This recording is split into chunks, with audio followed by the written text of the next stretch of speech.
Hey, if you liked the video, give it a thumbs up and show some love for the series. Every like, comment, and share really helps us keep going. Thanks a ton for watching. The man knows his identity among many villains and why he attacks his base. He should have dealt with the heroes since he's also a villain, but he has no idea why the man has to hassle him. But things have already been done, and it was time for him to think about how to deal with them. Duck Duck Jeom Dong-jun was making weapons in his corner today as usual, with a simple dream that one day he could cull all the humans in Seoul by giving them weapons he made. The alarm, he was working hard to make cutting-edge weapons today under his basement. Suddenly, the alarm began to ring. He expected no one to break into this place, of course. He was shocked when the alarm that he hung just for decoration went off. He hurriedly put on his glasses and checked the screen, and he was shocked as he saw Egostick. And as he turned on YouTube with trembling hands, he was shocked to see Egostick saying he would hunt him down. Duck off. Do you think I'm going to die like this? However, Jeom Dong-jun was determined to be strong. His dream. His psychopathic wish is to someday slaughter people with all these weapons and be called the master of fear. Now that he's almost done with the weapons, that Egostick, who was about to make almost all the weapons, kidnapped people, converted them into mechanical humans, and tried to make an army, was simply about to be crushed. For a moment, he thought about throwing behind all of these weapons and running away, but it was obvious that if he ran away, Egostick would take them all. He's been living under the shadow for so long now, but if the man could still manage to find him, he would be caught someday even if he ran away. So what should he do? Duck, this is my place. Do you think I'll lose on my home ground? He muttered like a madman. Soon he made up his mind. He's going to slaughter Egostick and all those girls here. Shoot, but how do I manage all those monsters? But the problem, of course, is that it seems impossible to get rid of them by himself. How does he deal with one S-class villain and two A-class villains alone? If they had come a little later, Jeom Dong-jun, after he finished the humanoid robots, he could have sent them to cope. Unfortunately for him, they came just before he implemented the humanoid robots project. He thought about just setting this place with a bomb and killing them all, but it was too wasteful to do that. Destroying all the weapons and human experiments he's built all this time? That's absurd. But that means he wouldn't defeat those three, so while he couldn't run away and groaned, the opportunity has come. Wait, the three people were going together but split on that two-way road. So the two girls were apart from him and were seen walking down the hallway alone on the screen. Egostick was walking with a black cape flying. Weapon Master Jeom Dong-jun suddenly began to see hope. Wait, if it's Egostick, come to think of it, it's because he always wears a suit and a mask and speaks in a mysterious atmosphere. What if he's weaker than he looks? His minions can be ridiculously strong, but he might be not. Jeom Dong-jun started calculating in his head. At once, the conclusion was reached. Yeah, honestly, if it's just that mother ducker Egostick, I can catch him. Full of sudden confidence, he finally decided. I am going to catch that Egostick bastard here and now. The man's force is not a big deal anyway, so if he makes a surprise attack with a state-of-the-art weapon, he can beat Egostick up enough. Then he will kill him first, then get rid of the other two while they're in a panic. Let me show you what I've got. Jeom Dong-jun decided, soon changed into a suit and took his weapon. He left his room and went on a secret road. With this shot from the back, no matter how amazing Egostick is, he won't be able to avoid it. Egostick's location is identified on the screen. After predicting his movement based on it, Jeom Dong-jun, who hid by the room door where he was about to arrive through the passage, got in place. Time passed by. Finally, Egostick arrived in the room. And what is this place? He heard a voice in front of him. Listening to it, Weapon Master quietly pointed the gun at Egostick. Noiseless explosive guns that he came up by himself. With one shot, the weak Egostick will be down and die immediately without knowing why. Duck, go to hell, you punk. So he pressed the trigger toward Egostick, who was off guard with an evil smile. The moment Weapon Master was sure of victory, quietly shot a bullet to Egostick. Kriak. Something unexpected happened. The moment he pressed the trigger and the bullet flew to Egostick, something black suddenly rose from Egostick's body. Like a black liquid flying in the air, it spread widely between him and Egostick, then ate the bullet with its black tentacles. And then the bullet explodes with a thud. But the explosion didn't have any impact, as the already hideous black tentacles surrounded it for a long time. Shoot, what the hell is that? At the feast of the creepily bizarre black tentacles, Weapon Master sank to the ground without realizing himself. Egostick was grinning back at him. Aha, there you are. I smiled as I looked at the trembling weapon master sitting in front of me. Yeah, man, I knew this was gonna happen. Knowing his personality from the comic, he must have been waiting for a long time. And as expected, he came to attack me, who was left alone. He didn't even know I had a secret weapon.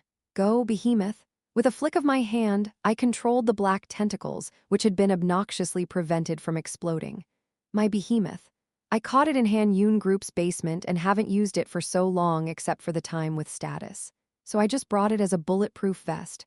More precisely, I didn't intentionally expose myself on the broadcast. Why? It's good to have tricks up my sleeve. That way there will be careless people like him. MPHMMMMM. Behemoth's black tentacles wrapped weapon master on the floor. Soon, he was hung in the air like a cocoon tied to a spider web. He seemed to be trying to say something, but he was already surrounded by sticky black tentacles and couldn't even speak properly. Mr. Mr. GM, nice to meet you. I am Egostick. MPHMMMM. Yes, you must be angry and upset. I know, I pulled out the gun from inside. He started throwing a fit as he saw it. Funny. He had already killed a few people and he was going to massacre Seoul later on. What's so afraid about? Well, I get it. He was like that in the original. After killing thousands of people, he eventually died under Stardust's hands. He's one of the few people Stardust killed. Unlike other villains in the first place, he was originally rotten. Don't feel unfair, GM Dongjun, no, Mr. Weapon Master. MPHMMMM, y'all die later anyway. So wouldn't it be better for humanity and for you to die before that happens? MPHMMMM. I loaded my gun and watched him struggling in the black tentacles. I think he's asking me to save him, but did he save others? Well then, farewell, MPHMMMM. And with my last words, I pointed the gun at him. Bang. Soon the struggling body stopped moving. Hew still, it was pretty easy. I sighed and put the gun back in. I'm glad I had a chance to stop him like this, but I don't know what to do with villains I don't know names or hideouts. As expected, leveling up Stardust and training other B-class people is the best solution. It's over, you guys can come now. After finishing, I contacted both of them. Soon after a few minutes, Yoonwal and Choi Sehi came to my place. Well done, Doin. Well, Yoonwal didn't have much agitation even when she saw the bleeding guy, unlike Choi Sehi, who was slightly shaking. Is it because she trained her tolerance while staying at Walgunjio? Well, now that we got rid of him. Let's take a few weapons here, blow this place up, and go. The rest of the weapons will be taken by the association. And that's actually what I meant. If it's the same with the second half of the comic, it's neither bad nor good if the association has as many weapons. It will be a mess, so I must prepare in advance. Thank you, Weapon Master. Your weapons that threaten the security of South Korea will be used for South Korea. After a brief moment of paying a silent tribute to Weapon Master, we decided to take some of his most useful weapons. Farming time after defeating the boss is the most enjoyable. And we can fire a firecracker that will tell us where we are and disappear. The association gets weapons, and I get the title again as a brutal villain who kills people without hesitation. Especially having Stardust boil up hostility toward me would be great. These private sanctions, especially murder, Stardust hates it. Oh, right, and before we go, I definitely must make an aggro. Hey, what are you doing? Choi Sehi next to me freaked out as she looked at me writing something with blood next to his body with gloves on. Stay still. This is also fundamental. I began to write something down in blood, replying so. To you, Stardust, all right, done. After seeing this, Stardust will be furious again, right? Perfect. After feeling satisfied with my piece of writing, I lit a fire on the mountain near the entrance and left. To you, Stardust. Somewhere underground in the valley, where Egostick committed the crime. Stardust and association staff came down to the ant cave-looking basement. While employees were busy identifying the scene and cleaning up dangerous substances standing in front of a villain believed to have been killed by Egostick, Stardust looked down at the words written in blood next to it. Letters that must have been written by Egostick. Written by Egostick for her. Looking down at it, Stardust, Shinharu felt puzzled. She's already had something like this before. The message he had already written twice before she knew Egostick. She was furious and hated Egostick when she saw the last time. To Stardust. For some reason, this time it didn't feel like that at all. Did I also get crazy? And I think this victim is also a villain. And that trail too, yes. Oh, nothing, keep explaining. Listening to the staff's explanation, she just muttered quietly. Chapter 155, Ep. 155 Her Anger Ep. 155 Her Anger Egoistic. It's difficult to catch him because of his unique ability let him able to run away, and he's also forming his villain force. Korea's most dangerous person. In addition, his attacks include not only citizens but also villains, which may be coincidental with the support of extremist people, and his concept of not killing any civilians, which is why he has a fan base among the general public, so there are many problems. His broadcasts also have high ratings. In other words, even though he hasn't caused anything big, he's still like a time bomb that can explode South Korea at any time he wants. There are two S-class villains and a class villain who is believed to be immortal and a hacker whose ability cannot be defined yet. All right. Egoistic. He's a dangerous man who must be stopped by any means. This is something that all renowned experts on terrorist attacks in Korea point out in common. Unlike the first time, he's now too intimidating. And so far, the public knows about Egoistic. As she always fought against him, Stardust knows a lot more, even the thing that the general public doesn't know. With the simple fact that Egoistic has a biological weapon called Behemoth. Next time, don't come forward. Strangely, he seems to know her real identity, but he never makes any moves on her but rather worries about her. You complete me, like cheering her on to stop the terror he committed. This time, you owe me one. In the past, Egoistic even sacrificed for her. This is all a story the general public doesn't know. Of course, they know that Egoistic considers Stardust as his opponent. He started off by sniping at Stardust when he debuted as a villain, and later through his actions during the train terror or other thing, he usually only called out Stardust. But Stardust is the only one who knows more about him. In other words, Egoistic actually seems to be thinking much more deeply about Stardust than it seems to the public. However, seriously, I am speechless. At the association another day where Stardust clenched her teeth.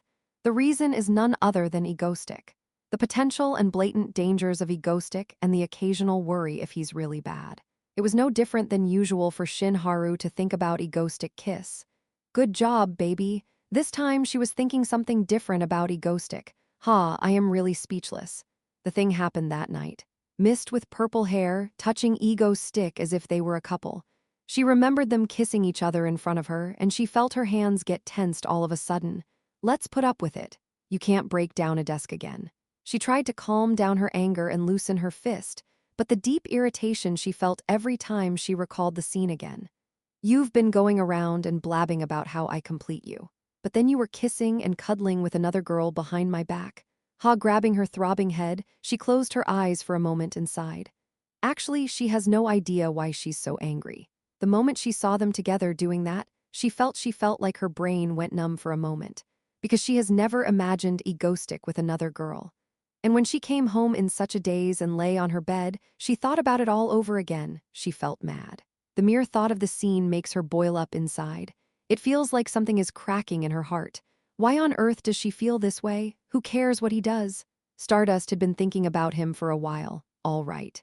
It's Egoistic being close with another S-class villain. Isn't this a big problem and a potential threat? That's how she got her mind straight. Yeah, no wonder why she's angry about him. If you're a hero, it's a given. Again, it's not strange at all. Hypnotizing herself, she soon sought a countermeasure. So what should I do? Of course, I must break them off. Yes, Egoistic, how dangerous he is. Egoistic, terrorist, and head of a villain union. As expected, she has no choice but to catch and imprison him quickly. Once she locks him up there and convinces him over the next few days, wouldn't she be able to edify him? Let's catch him first and lock him up. Egoistic might be going to have goosebumps listening to her thoughts. Oh, at the time that she unexpected the most, Egoistic started a broadcast. A live broadcast started suddenly, and he grinned and said something she had never thought of. There's nothing between Mist and me? Having seen him turn on the broadcast and ready to run out at any time, she paused and looked back at his sudden words. She's my colleague, so please don't misunderstand. Mist was just joking around. The image of Egoistic on the screen, smiling proudly. Stardust, who stopped changing her outfit and looked at him for a while, realized. It's the truth. Even with her own intuition, that doesn't sound like a lie. In fact, she lost trust in her intuition due to the last series of events, but this time she had no choice but to admit it. It's true. Well, why would he say that? He only spoke up now, but Stardust already knew. Yeah, Egoistic would never do that. She looked comfortable without realizing it while having that thought in mind. Soon after Egoistic's broadcast ended, she muttered, "He's going to hunt a villain? It's been a while since she heard that word." And come to think of it, she first found out about Egoistic because he hunted a villain and wrote her name in blood. Recalling what happened a few years ago, she was ready to go out. "I have to stop him first. Stardust, we can't track Egoistic's location at the moment, so please stand by for now." And as she was about to leave, she was soon stopped at the association staff. A few hours later, someone set fire to a mountain, so they went there and found a suspicious cave there. The association staff and Stardust were sent there. Back to the present, in a mysteriously huge lab-like place that followed the cave. After Stardust saw a man who had fallen coldly and the message Egoistic left her next to him, she took another step and looked around. "Yes, sir. You can see that a significant number of weapons are found. Everything seems to be operational." "Ha ha ha, doesn't it mean that all the latest weapons are ours now? Wow, this is a vein of gold. What a vein of gold. Bring back everything right away?"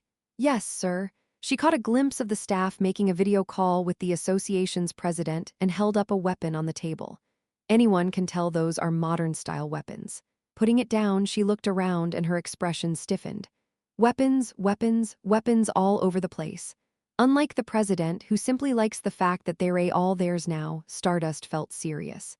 So in the middle of Seoul, there were these much lethal weapons. And apart from Egoistic, no one knew this. The anxiety that Stardust felt became even greater as she listened to the staff's explanation in another basement. Probably he was trying to kidnap people and turn them into machines. In short, it's a conversion. According to his plan, the explosives and weapons he developed seemed to kill at least thousands of people in Seoul. "I'll have to look into it, but I think the action plan is quite specific, so it's highly feasible." As the staff muttered, Stardust's expression stiffened. At least thousands dead. So the more she looked around this weapon storage, the more she found out. Her thought grew stronger. While such a massive terrorist attack was planned underground in Seoul, the association had no idea about it. Is this the only place? After looking around with such a disturbed mind, she returned to the room where the villain died. The body has already been removed, and only blood stains are left. Stardust stared blankly at the message Egoistic left. She used to get angry looking at Egoistic killing others as if she were justice. Now she's not sure anymore. She wonders if she's wrong. If he didn't do this, it wouldn't be weird if thousands of people died. To you, Stardust. "Ha, but even in this situation, you left a message for me. What does this mean? Are you asking me, is he really wrong to kill a villain trying to kill thousands? Or is it a gift to her to stop his terror?" Shinharu, who was staring down at it blankly, she concluded at once. As expected, she doesn't need anything else. Egoistic, she must do everything to catch him. It seemed like a sudden conclusion, but she had a reason. He's a person with a huge risk in the first place, so of course, it's right to catch him. The meaning of this message is a bonus. How he figured out the location of this villain, the reason he's terrorizing, to find out all this. And even because Egoistic is playing with another girl again or to stop colluding. Stardust renewed her commitment. It's really time for her to do everything she can to catch Egoistic. Dylan. But why did you write the message to Stardust at the end? What does it mean? What? On our way home, I answered to Yunwal like it was an obvious thing. There's no particular reason. What? Well. In the past, I left a message like that when I assassinated another villain. I would make an aggro toward Stardust. But it reminded me of that time, so I tried it again. It's fundamental. Aha, leaving Yunwal behind with an ambiguous expression, I was thinking more seriously than that. I even explained the love scandal because I felt anxious. Somehow I still can't get rid of my anxiety. What is it? This ominous feeling that it's going to be harder in the future. Chapter 156. Ep. 156 Those Villains Training Section Ep. 156 Those Villains Training Section. I am so proud that I did such a meaningful thing, which was getting rid of a soon-to-be S-class villain. I feel satisfied as recalling the time when I felt Seoul. The current Seoul looks the same as today and yesterday, but it wasn't like that in the comic. It was also known as the New Seoul. It was a project led by Lee Seola, who took control of everything in Korea and rebuilt the new city. Unlike now, Lee Seola managed to rebuild Seoul, which had been smashed by a combination of three, Behemoth, Hanyun Group, and Walgunjio. Her ambitious dream was smashed the first time when the portal was opened in the middle of the city by Walgunjio. and it was smashed the second time when this weapon master invaded. Particularly, it's no exaggeration to say that the weapon master hit the last move to create the new soul. Of course, it's no exaggeration to say that killing such a vicious man so easily is somewhat reassuring. Honestly, I don't know how long this fluke will last anyway. This ego stream treatment has another intention. It is to raise awareness of how vicious egoistic is. I was enjoying watching TV while eating popcorn. Look at this egoistic also killed a small citizen who was making weapons at his disposal, just as a hobby. Isn't it truly cruel to slaughter civilians with a knife as if you were the real justice? We should be afraid of him. And be careful of egoistic. Well, that's quite true. Dylan, why are you watching cable TV? Turn on the terrestrial. Beep. Yes, here's the next breaking news. It became a hot topic when it was revealed that egoistic killed a villain who had hidden thousands of weapons. The association seized all the weapons and said they would be a great force for South Korea. Some netizens expressed their opinions that egoistic might have protected Korea Tusk. My head started to hurt as I changed the channel. I eventually got up from my seat. Yeah, I should go to work. What else do I do? Good, this is a long break. Seo-yoon and Yoonwol, let's go out for training. Oh, and Seo Jaeyoung, you two, come out. No, Seo-yoon, why did you do that? You should let him continue watching that thing. Something purple lying on the floor, floundering arms and legs, making death noises. Seo Jaeyoung. Gosh, someone would think you're training every day. Now, if you lie down too much, your body will be in pain. Let's go. If you keep being like that, I'm going to carry you out with telekinesis. Do it. What? That's pretty comfortable. Oh my god. Eventually, I sighed, floated Seo Jaeyoung in the air with telekinesis, and went out. Well, it's also a kind of training, I guess. Jaeyoung, is it okay to just lie down like that every day? Yeah, don't worry. I'm a mollusk, so I get energy when I don't move, roar Yoonwol, who asked her worriedly while walking out, and Seo Jaeyoung, who gave a puzzled answer. Listening to their rakugo, I led them to a space in the forest. All right, fight each other from now on. Hick, how can I fight with this cute little Seo-yoon? I can't. Well, Jaeyoung, didn't my suit almost get tanned last time because you fired at me relentlessly?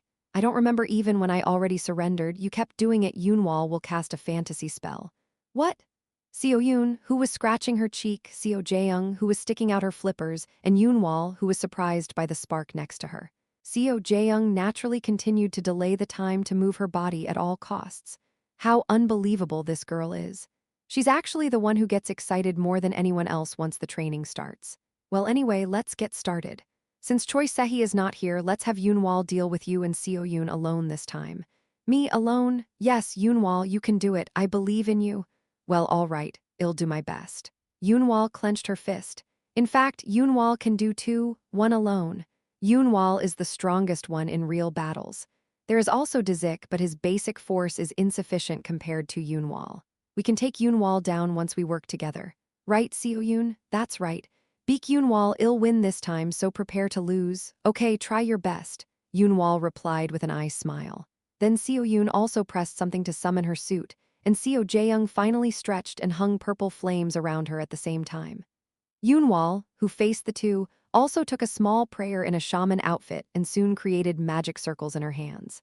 Everyone's eyes are kind of getting heated up. Boom! The training not really, but a full-scale battle began. If the boys can have fun when a ball is thrown at them. We, villains, are excited once we get to play with our abilities when an opportunity battle comes. And the peaceful forest began to grow noisy again, with the sound of something being smashed. Future. The future of this world is never at ease. Dozens of disasters, I know. Considering that monsters come out later, it's all over the place. In other words, it'll sort of stop it. However, it's obvious that force becomes more important as time passes, and training your skills in advance in preparation for that is a must.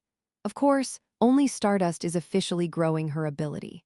But that doesn't mean training is useless. Rather, it's more important.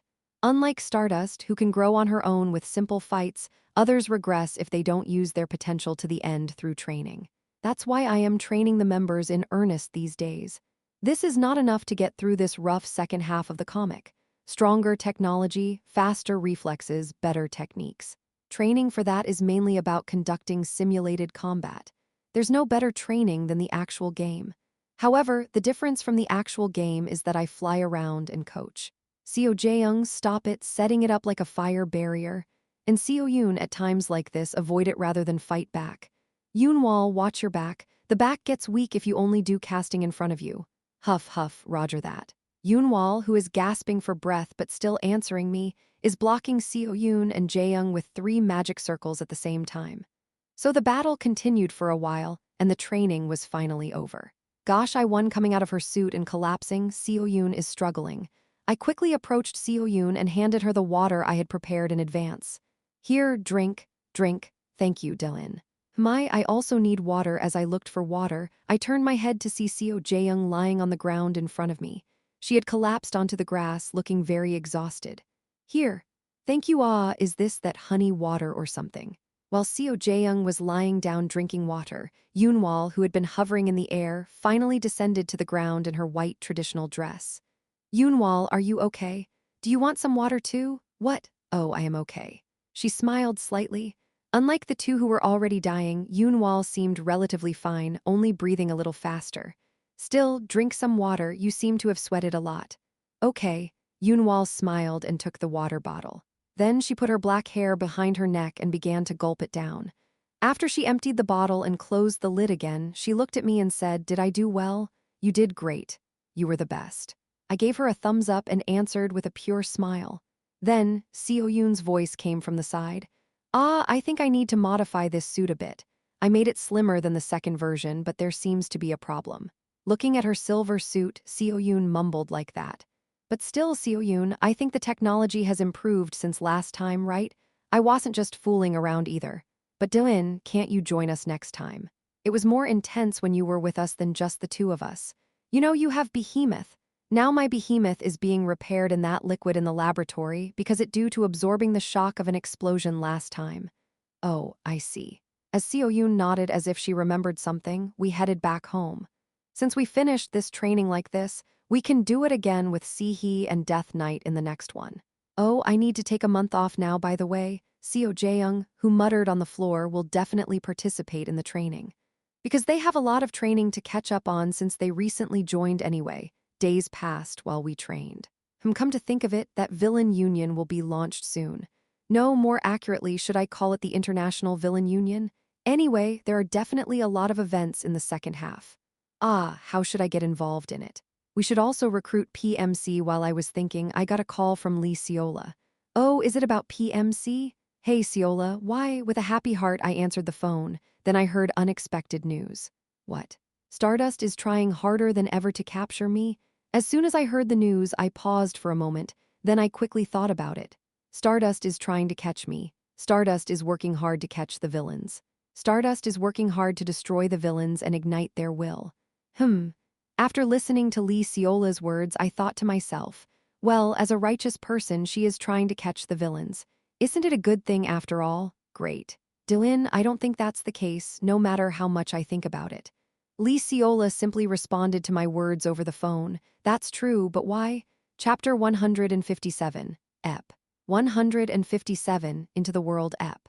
157, Into the World. Stardust is putting in more effort than ever to capture me. Lee Seola even called me separately to inform me of this and caution me. I was lying down on the sofa, trying to rest after hearing her story. Stardust is doing her best to catch me.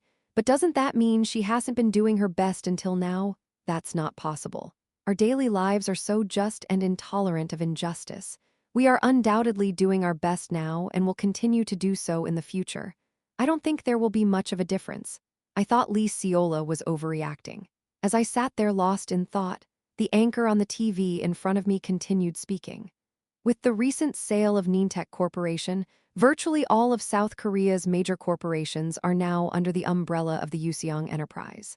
While there have been calls for caution from the political sphere, the anti-monopoly law aimed at preventing Useong Enterprise's domination did not pass in this session of the National Assembly. Just as I finished my thoughts, news about the Useong Enterprise came up on TV. As I was lost in thought about Stardust, I shifted my attention to the anchor's words on the TV. Meanwhile, while Useong Enterprise Chairman Lee Seola is not in contact with the outside world except for her hero activities, she has climbed to the top of South Korea's wealth rankings. Some are concerned that South Korea will become Lee Seola's country. Hasn't that media outlet been silenced by Lee Seola yet? there are still channels that report critically on the Yuseong Enterprise. Despite having some doubts, I nodded my head. Yeah, Lee Seola has finally succeeded in eating up almost everything. Soon, the political sphere and the media will be swallowed up too. Then the Yuseong Enterprise will truly dominate South Korea. Except for the Hero Association, that is. In the end, even though it's a bit late, everything is going according to the original plan. Then, that's also straightforward. I quickly finished my thoughts and stood up from my seat. I should start preparing soon.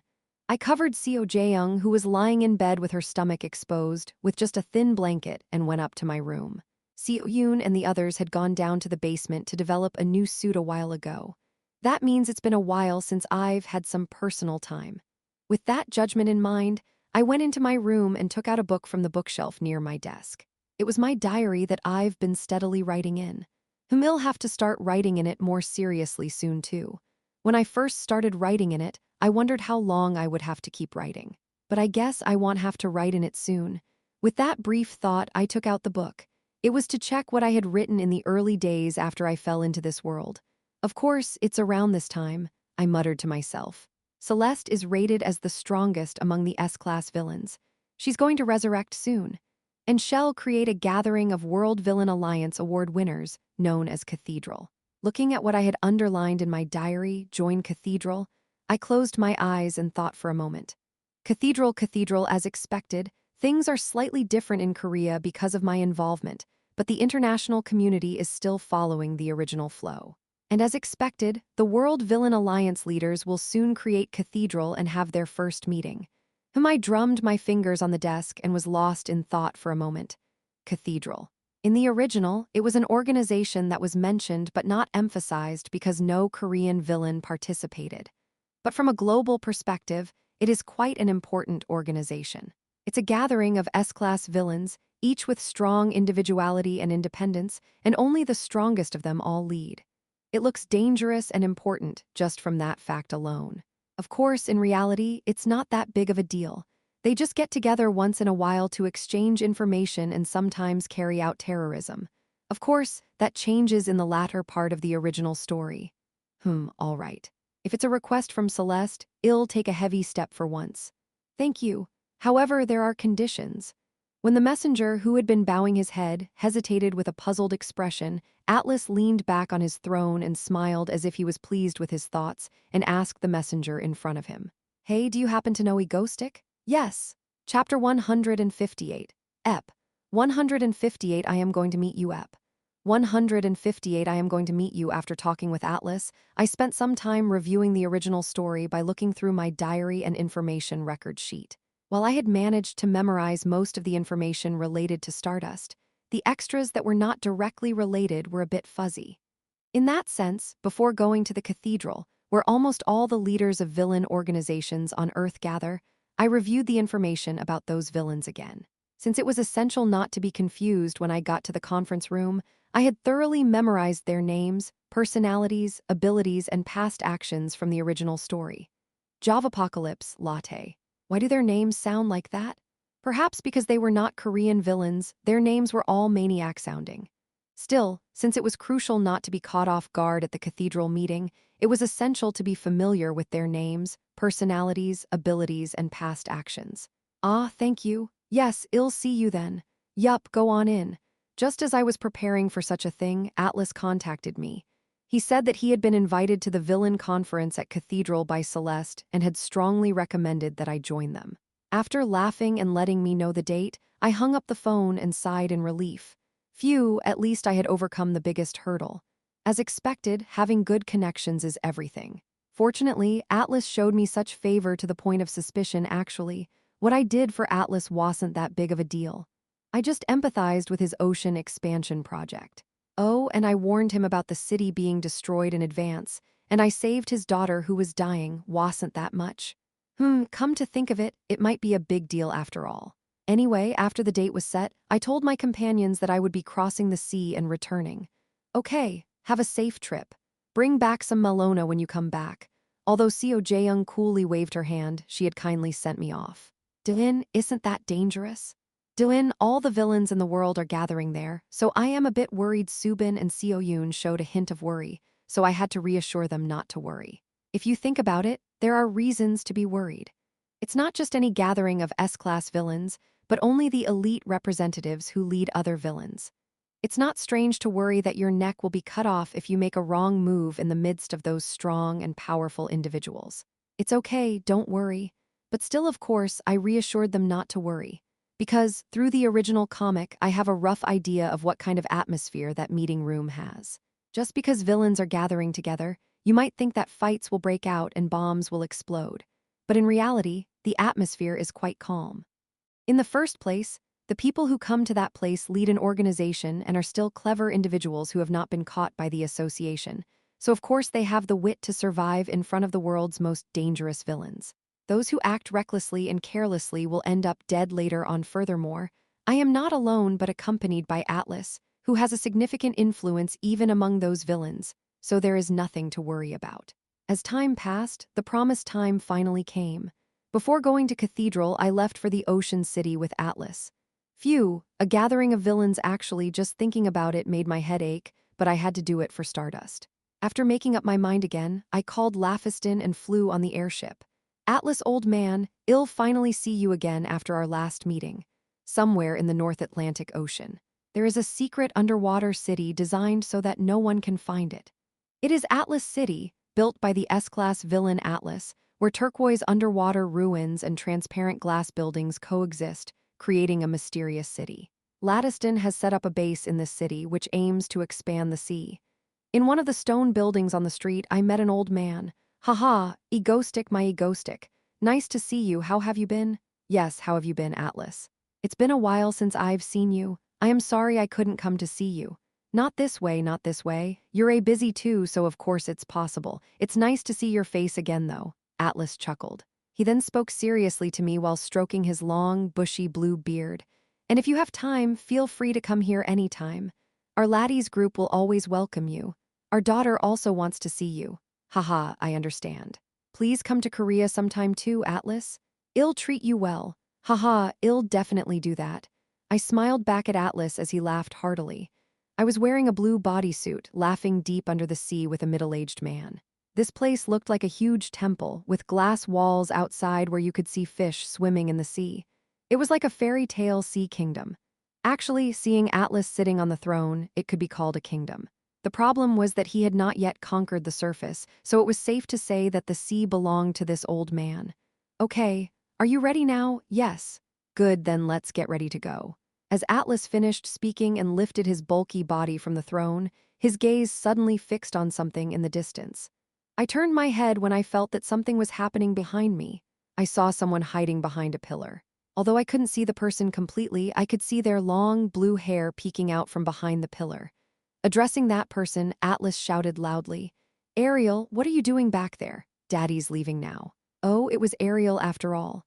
Even though Atlas had spoken, she still hid behind the pillar and didn't want to come out. Hee hee, I am sorry. I didn't want to come out, but I feel shy when I see you. It's okay, haha. We should get to know each other better when I return next time with Ariel. As I smiled and answered, I glanced at Ariel, who was hiding behind the pillar. Ariel was Atlas' daughter, and in the original story, she was a character who was sick and died. I had saved her, which helped me gain Atlas' favor. Looking at her behind the pillar, I thought to myself, Ariel. I had no idea at first, but when I found out, I realized she was quite powerful too. The ability to control water, of all the elemental abilities that are highly regarded, is especially unique, and I find myself envious. If I can persuade her and sneakily add her to Ego Stream, it would be great. But why is she acting like this now when she was talking to me just fine and even laughing during our last meeting? I shook her hand, slightly raising my head in confusion, and she blushed and retreated. Why is a grown woman acting like this? Are the people here like this? Come to think of it, I am not sure because all I see here are fish people. TN. The author really used the term fish people here rather than mermaid. All right then. Let's go grab this letter. Atlas said this and handed me a letter. It was a letter with only a red stamp in the middle. Is this one that can go directly to cattle? As soon as I took one side of the letter, Atlas mercilessly tore it in half. In that moment, a blue energy spread over our side. Hwalk with the white smoke scattered in an instant. We, who had been standing on a marble pedestal until just before, were suddenly standing on a hard black brick. Is this how it works? Atlas scattered the smoke with his hand. As our vision cleared, a black space appeared in front of us. Please come in, Sir Atlas, and Sir Egoistic. And beside him, a person in a white robe appeared before us, looking around. Is this the famous white priest of Celeste? Yes. Where is this? This is the cathedral, the meeting hall of cattle. If you follow the corridor in front of you, you can go straight to the conference room. When you come back after the meeting, please return this way. I understand, I replied to him. Then he lowered his head and disappeared behind us, and Atlas and I began to walk down the long corridor. I guess I'll be able to meet Celeste this time. Egoistic, do you know about Celeste? I know to some extent, but this is my first time meeting her like this as well. Haha, there are many villains here who are as powerful as she is. Don't be nervous. Well, y'all handle it well enough on your own, but still, ha ha ha. Haha, Atlas looked at me with deep trust in his eyes. I just gave him a vague smile in return. Why does this gentleman overvalue me so much? Of course, Atlas is also a strong figure who can control the entire ocean and attack the world simultaneously, undoubtedly one of the top powers here. As I thought about this, I suddenly saw a circular door in front of me. I walked towards it. Wow, a huge room unfolded before me. Stained glass lined both sides and a large chandelier hung above. And a large round table was placed in the center of the room. There were already several villains sitting there. On the other side, there was a white-veiled woman dressed in a fantasy-like costume, resembling a saint in a video game. That woman was Celeste, the most powerful among the S-class villains, as well as the most secretive one. In the original work, she only appears in the latter part of the story. Around her were villains who could easily destroy a country alone. And in the midst of them, I quietly thought, so how should I approach this situation? Chapter 159, Ep. 159 The Round Table Ep. 159 The Round Table. Under the huge chandelier, the most powerful villains from around the world were sitting around a large table. And in between them, there was me, who had gathered strong individuals but lacked abilities compared to them. Each one of them could destroy a country on their own with their powers. Perhaps I was the weakest in terms of personal strength. Of course, my ability is not solely based on strength. The biggest difference between them and me is that I know the future. That's it. I know everything about the weaknesses, personalities, and secrets of all the heroes and villains I could never know. I know everything like the creator of this world. And this one difference makes me equal to or even stronger than them, who are weak in all other aspects except for that. Thinking this way, I glanced at the villains around me. Atlas, who is sitting right next to me. And some villains sitting next to him, including an old man wearing glasses, a green-haired scientist with an oxygen tank behind him, and other famous villains I know well. And on my left and across from me, they are all characters that I have seen in the original comic as illustrations. From a thug-like guy with a red mohawk to a woman with a Japanese-style Yakuza outfit and a black bob with a knife. In addition, there are many powerful villains scattered around. I can't help but think that it was a good idea to come here. If these villains gather and decide to invade Korea together because they are bored, it would be a disaster. Of course, I can stop them somehow, but it will cause significant damage. Therefore, I have to sit here like a totem pole to prevent that from happening. This is something that only I, a villain, can do that heroes like Stardust cannot. Of course, to do that, I have to secure some influence. But for now, let's take a look at them. With that thought, I observed the Yakuza and the Chinese man I had seen closely earlier. The man with a bob hairstyle and a prominent forehead. The person in the red robe is Li Xiaofeng, the best villain on the continent who even the Chinese government is afraid of. As I looked at him, emitting a powerful aura and fierce eyebrows, I remembered him again. As the leader of the Fire Dragon, the top crime organization in China, he has an incredible ability to summon dragons. There is a saying that if a long-bearded, fiery dragon appears, everyone trembles. Of course, I don't know if that's a real dragon or not, as two countries adjacent to Korea have the highest popularity of villains. I also need to be somewhat mindful of them. Of course, not touching them now, but later. Anyway, there is plenty of time. While I was thinking about that, thump, the light of the chandelier turns on. Is it starting? Atlas, sitting next to me, muttered quietly, and at the same time, a woman dressed like a white saint sitting in the middle of the other side opened her mouth. Hello, brothers and sisters. Her clear voice echoed in the round table. No, her voice was not just clear but almost divine. With such a heavenly voice, she continued to speak. I am Celeste. Thank you all for responding to my invitation." She said that and slightly lowered her head while stretching her white hair. At the same time, everyone's attention was focused on her. And of course, I am no exception. Eyes that seemed to be aware of something, even though they couldn't be seen clearly due to the veil of white saints clothing covering her face, and a mysterious and sacred atmosphere emanating from her body. As expected, it was exactly the same as Celeste's appearance mentioned in the original. In that way, in everyone's gaze, Celeste calmly opened her mouth. "I invited you all here today to foster friendship and unity. Everyone." With those words, she waved her hand, and something made of magic was created in the middle of the round table. A fantasy of a building that appeared to be the headquarters of the International Hero Association. Our enemy, the association's attacks, are becoming more intense. In addition, the international situation is also in a very volatile state. Therefore, I have gathered all of you here, especially those who can control a city, a country, or a continent, to talk about the flow of the situation and share information. Isn't it good for everyone to gather? As her words continued, the figures of the heroes who were considered powerful and respected so far, but were enemies in the eyes of villains, appeared one by one on the round table. Fortunately, there was no stardust. Well, it's not good to stand out in this kind of place. Anyway, as she finished speaking and waved her hand again, all the figures on the round table disappeared. Soon after, Celeste, she calmly asked us again, "So what do you all think?" Cough. Well, there was no one opposing. No one would dare to step forward in front of Celeste, who had rumors of being able to kill with just a gesture. However, even though I knew from the original work, I am still having a hard time adapting to this calm and static atmosphere. When villains gather together, shouldn't they quickly get into fights over trivial matters? But they are all so quiet, like well-behaved elementary school students. Of course, I am not going to step forward, so I just stayed quiet. Well, maybe it's because of my poor translation that Celeste spoke so intimidatingly. Very well, then let's begin. And with her words, the meeting finally started. S-class villains. The criteria for assigning grades to heroes and villains differ for the association, so there are many S-class villains, unlike the relatively small number of S-class heroes. For example, in our ego stream alone, there are 2 S-class villains. As such, not all S-class villains are the same. From those barely making the S-class villain cut to those above them with fundamentally different abilities, there are essential ranks within the same S-class. And these individuals are the most powerful among S-class villains.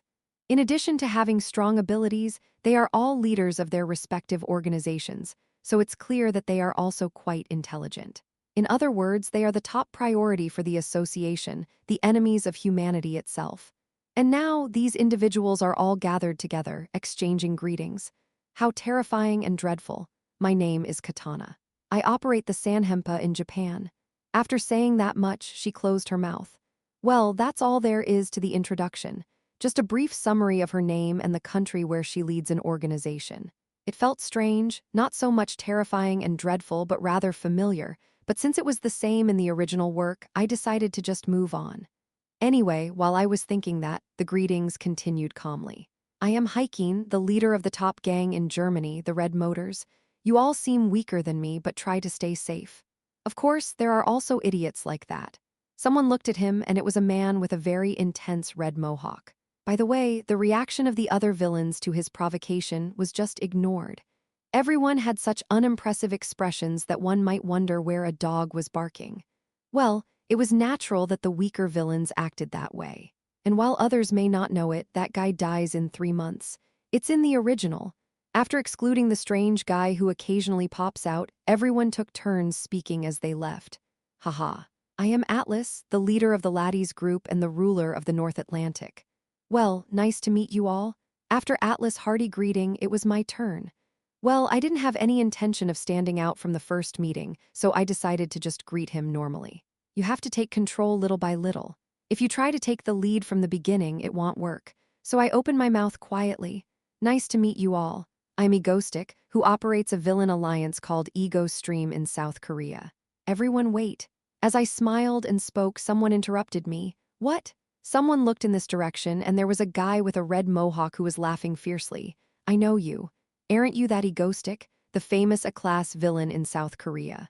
Looking at him saying that while pulling up one corner of his mouth, I smiled and thought quietly. Are we going to fight? It seems that someone has to be singled out from the first day. Chapter 160, Ep. 160 Provocation Ep. 160 Provocation Round Table. At that solemn gathering where numerous villains were gathered, the man with the red mohawk sitting across from me, Hitchkin, was being annoying. Well, it's not bad to do this to raise awareness in the free talk. Watching this kind of thing is actually the most fun. But the problem is that he's bothering me. No, let's all think about it. Where are we? This is where all the S-class villains who lead one organization gather, isn't it? Does it make sense for an A-class villain like him to come here? Shouldering, the redhead said so in a situation where some people were looking this way, wondering what was happening all of a sudden. Towards the red-haired person who was talking to me like that, I just smiled quietly without any retorts. Why, you? Our Atlas guy next to me is taking care of it for me. Atlas, who punched the round table and almost stood up, shouted at the guy with anger. You're just blabbering with a big mouth. How dare you speak such nonsense to my friend Atlas? You? Well, what did I say wrong? Shoot. Atlas almost stood up from his chair, apparently to beat up the red-haired person. His shouting was so loud that it could break through translation magic, and his swearing could be heard in the original language. Hitchkin, who was still folding his arms against him, looked a little surprised. Didn't he see me sitting here talking and chatting with Atlas? Anyway, just when Atlas was about to summon even a spear to fight. Enough. Celeste's clear voice, who was sitting at the end of the round table, suddenly echoed. In a sacred meeting, violence is never acceptable. Please calm down, everyone. Tusk. A round white barrier appeared around the round table, blocking the two.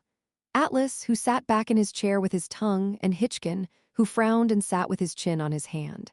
Well, in the end, Celeste had to intervene to end the situation. Phew, what a commotion. Especially the guy with the red Mohican hair still looked unhappy, probably because things didn't go as planned. Still, he seemed to have his tongue tied, knowing that Atlas, who had the ability to attack cities around the world at once, had no mercy. That's why people need a backup plan after all. After the sudden fight between the two, the atmosphere at the round table became awkward due to the sudden incident. However, it seemed like no one cared, and the meeting continued as if nothing had happened. Perhaps everyone is so used to such incidents in this underworld. Anyway, the meeting continued without any problems, but with one difference: Atlas. He may look like an old man at first glance, but in reality, he is someone who is strong enough to stand among the villains on this towering cliff. I am someone who can even make Atlas angry, so you might wonder what our relationship is. Moreover, I am a class. This is difficult.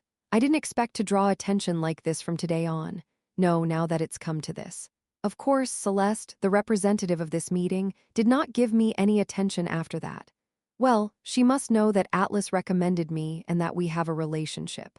Anyway, the order that started from Celeste came back to the short blonde knight sitting right next to Celeste. My name is Arthur. I am the leader of the 7 Heaven Knights. That man briefly introduced himself. He stood out wearing armor, but there were many more bizarre outfits that people paid attention to, so no one really paid attention to him. However, I was the only one who paid attention to him. Arthur, the leader of the 7 whatever, is just a follower of Celeste. In the first place, 7 is a subsidiary organization of Celeste's United Etheria. You can tell just by seeing him sitting next to Celeste. By the way, it's easy to mistake her ability for combat-related skills, including his armor, but it's actually a disguise. She has a more special ability. It's the danger level of the opponent. In other words, strength. She has the ability to know that. Thanks to this ability, she immediately became Celeste's core follower. Perhaps one of the purposes of Celeste's meeting today was to measure the danger level of other villains. Of course, I, who am weak and harmless, don't care at all. I might be evaluated with teleportation or telekinesis black tentacles. Even if I am treated as C-class, it's not surprising. Therefore, since Celeste will not pay attention to me today, I need to find another way to show my influence later. By the time I was thinking about such things, Celeste finally came back to her turn after going around in a circle. I am Celeste, the leader of Etheria, and I am the host of this gathering, Cathedral. She repeated what everyone already knew and then spoke again in a holy and clear voice. Now that we have finished introducing ourselves, let's start with the main reason why I organized this gathering. Like the Hero Association, which shares information flexibly among each country's branches, there was a call to form a gathering where villains could come together and share information. With her explanation, Everyone nodded their heads in agreement and understanding. Just as those who have an impact beyond one city affect countries and continents, they all empathized with the importance of information. In other words, this gathering was a good meeting for everyone. Although they would have to divulge their own advanced information, they could gain dozens of pieces of information in return.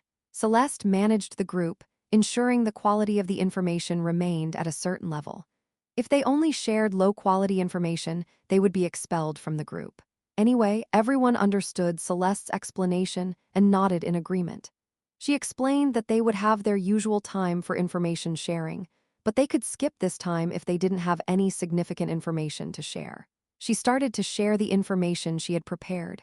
Everyone, as you all know, the number of people with abilities is gradually increasing worldwide. Some people nodded at the statement, as it was a fact that appeared in the news often. Then, Celeste shared shocking information.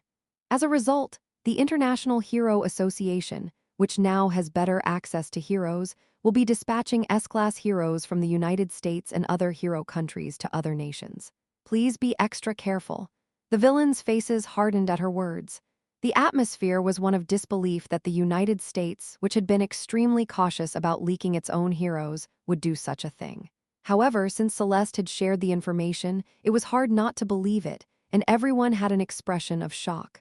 Of course, I didn't feel much excitement since it didn't affect me as I was in Korea. I just had to deal with Stardust. Celeste continued to encourage everyone to share any significant information they had. Most people passed, saying they weren't prepared. However, a few shared brief and speculative information they knew. Meanwhile, it was my turn, and I hesitated. I had no intention of participating from the first day, I just wanted to pass quietly. However, I couldn't help but think about the red mohawk in front of me. Well, I had already drawn his attention, so why not? Is it okay for me to step forward like this? So my turn came. I decided to step forward. Yeah, well, the faster you secure your influence, the better. There are even sacrifices involved. That red guy hitch something is going to die in 3 months anyway, right? After a moment of silence, I opened my mouth. I also just heard the information, but it's in German in Europe. I took my chance like that.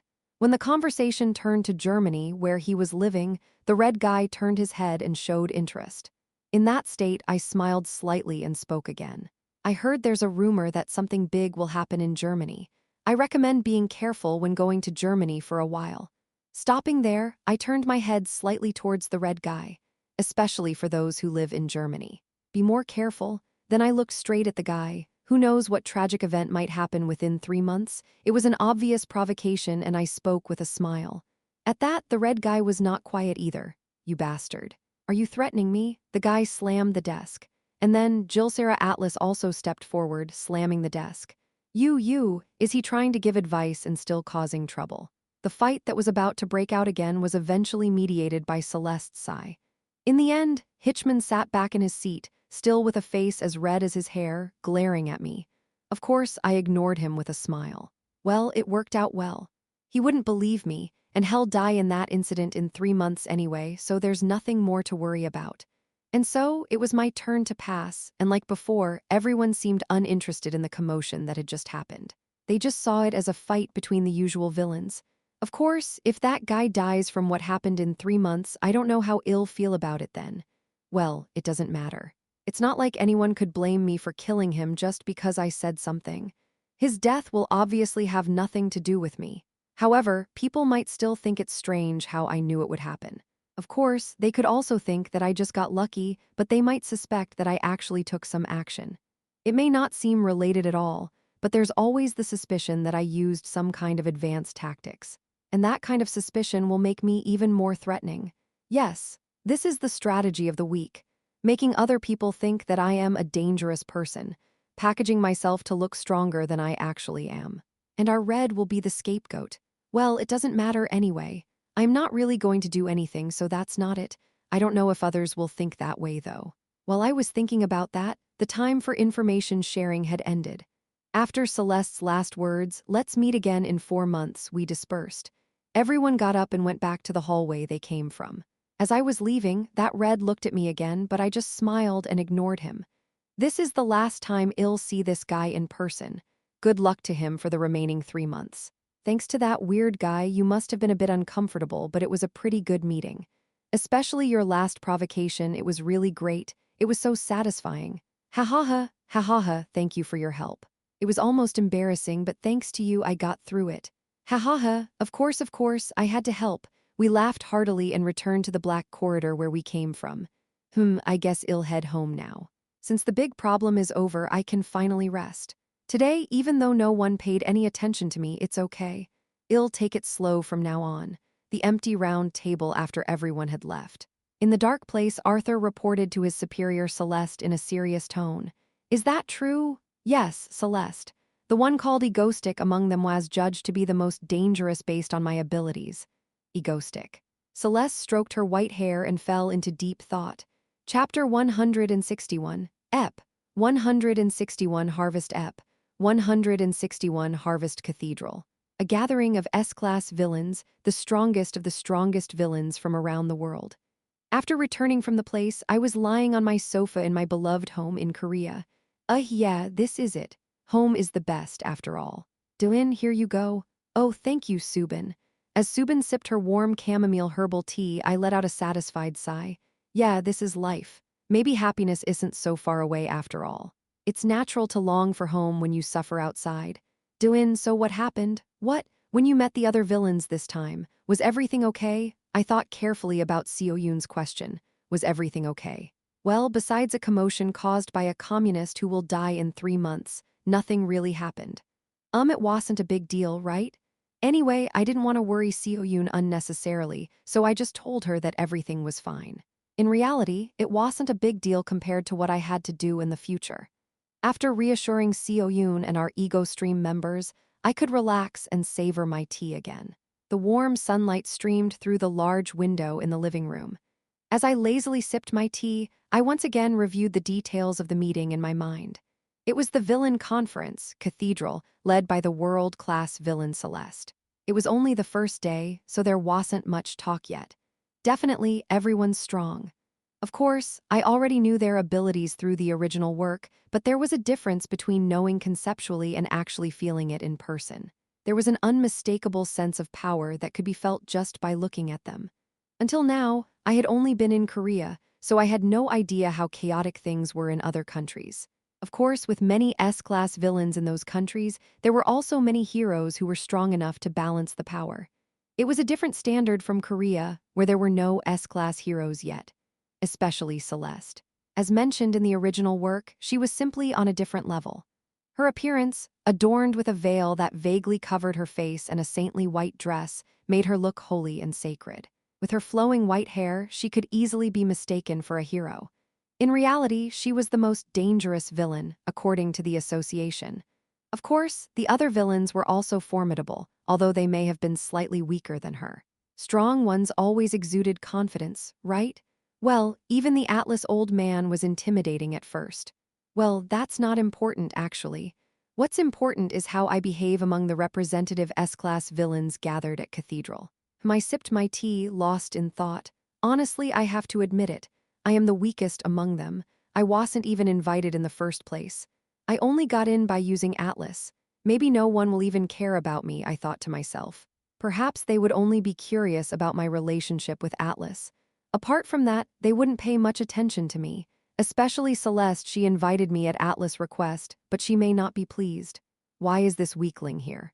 She might think. After all, she didn't even send me a letter of invitation, so I had to come with Atlas. And I'll use this to my advantage. If they're not interested in me, that means they're not even watching me or gathering information about me. In the first place, Korea is somewhat separate from mainstream criminal organizations in the hero-villain society, so there wouldn't be any information to begin with. So my goal is not something else. It's to devour the villain conference, Cathedral. Slowly, little by little. What I have that falls short compared to them are information and the future. And this is the best tool that will make me look more dangerous than anyone else. In a few words, that flying meat is the only way to plunder S-class villains. And the beginning of that is to make the Hitchkin of Germany scream. In fact, it's just that the one who would die even if I am not there, but how would they know that? Some people will definitely suspect that I have some sort of influence. And I will use that suspicion to my advantage and take advantage of Silly. Being a class can be a greater advantage. Celeste calling me a class means he has an incredible ability. Well, they don't even know I entered Atlas back. Anyway, none of this will happen overnight. Slowly, like getting wet in the rain, they will realize that something is strange. So for a while, I sat on the sofa with my legs crossed and planned how to deal with Cathedral in the future. If I have Atlas, it wouldn't be bad to build a force around him. Bringing in villains from China and Japan, it would be good if possible. There's no need to worry about Celeste for a while. Although the list of participating villains in Cathedral will be obtained by the head of the International Hero Association, it won't be a big deal anyway, as it is in the original work. As I thought, I suddenly stopped when I realized that my cup was empty. Has time passed this much already? Actually, it wasn't something to worry about from now on. After all, there are still 4 months left until the next meeting. Lost in my thoughts, when I returned to reality, I suddenly looked up and met eyes with Seo Jae-young below. "Are you done?" she asked me with a blank gaze. When I thought about what I was saying, Seo Jae-young said with a smirk, "No, I was watching because it was funny to see you muttering to yourself. Have you finished thinking now?" Okay." Seo Jae-young chuckled even more deeply as she listened to my response, accompanied by a fake cough. "No, I didn't think anyone would be watching us." Jaeyoung was always so unobtrusive that sometimes I forgot she was even there, even when we were together. Her purple hair sparkled in the sunlight, just as mysterious and inscrutable as the first time I saw her. She asked me, "So what were you thinking about?" "Oh, just work stuff. You know, what we need to do at the next villain meeting and all that." I see. Having heard my reply, Yayoung quickly lost interest and leaned her head back against the floor, wriggling around. She seemed like she was about to say something more, but then hesitated at the last minute. Maybe it was just my imagination. Anyway, I cleaned up my cup and lost myself in thought for a moment. What should I do next?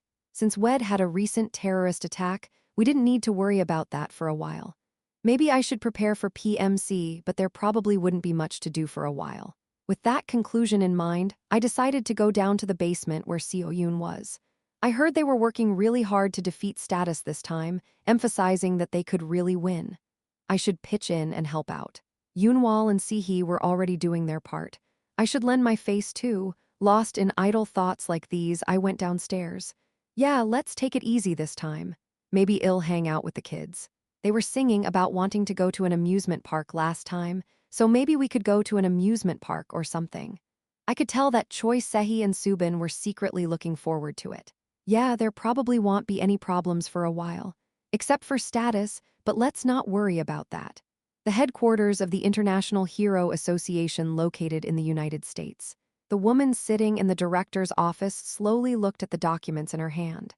The villain meeting was held under the leadership of Celeste, the enemy of the International Association. Obtained was a list of the attendees of the meeting. And as she had expected, all of the people she had anticipated were on the list. As expected, muttered the director quietly. As previously disclosed, there were no significant changes. What should she do about this?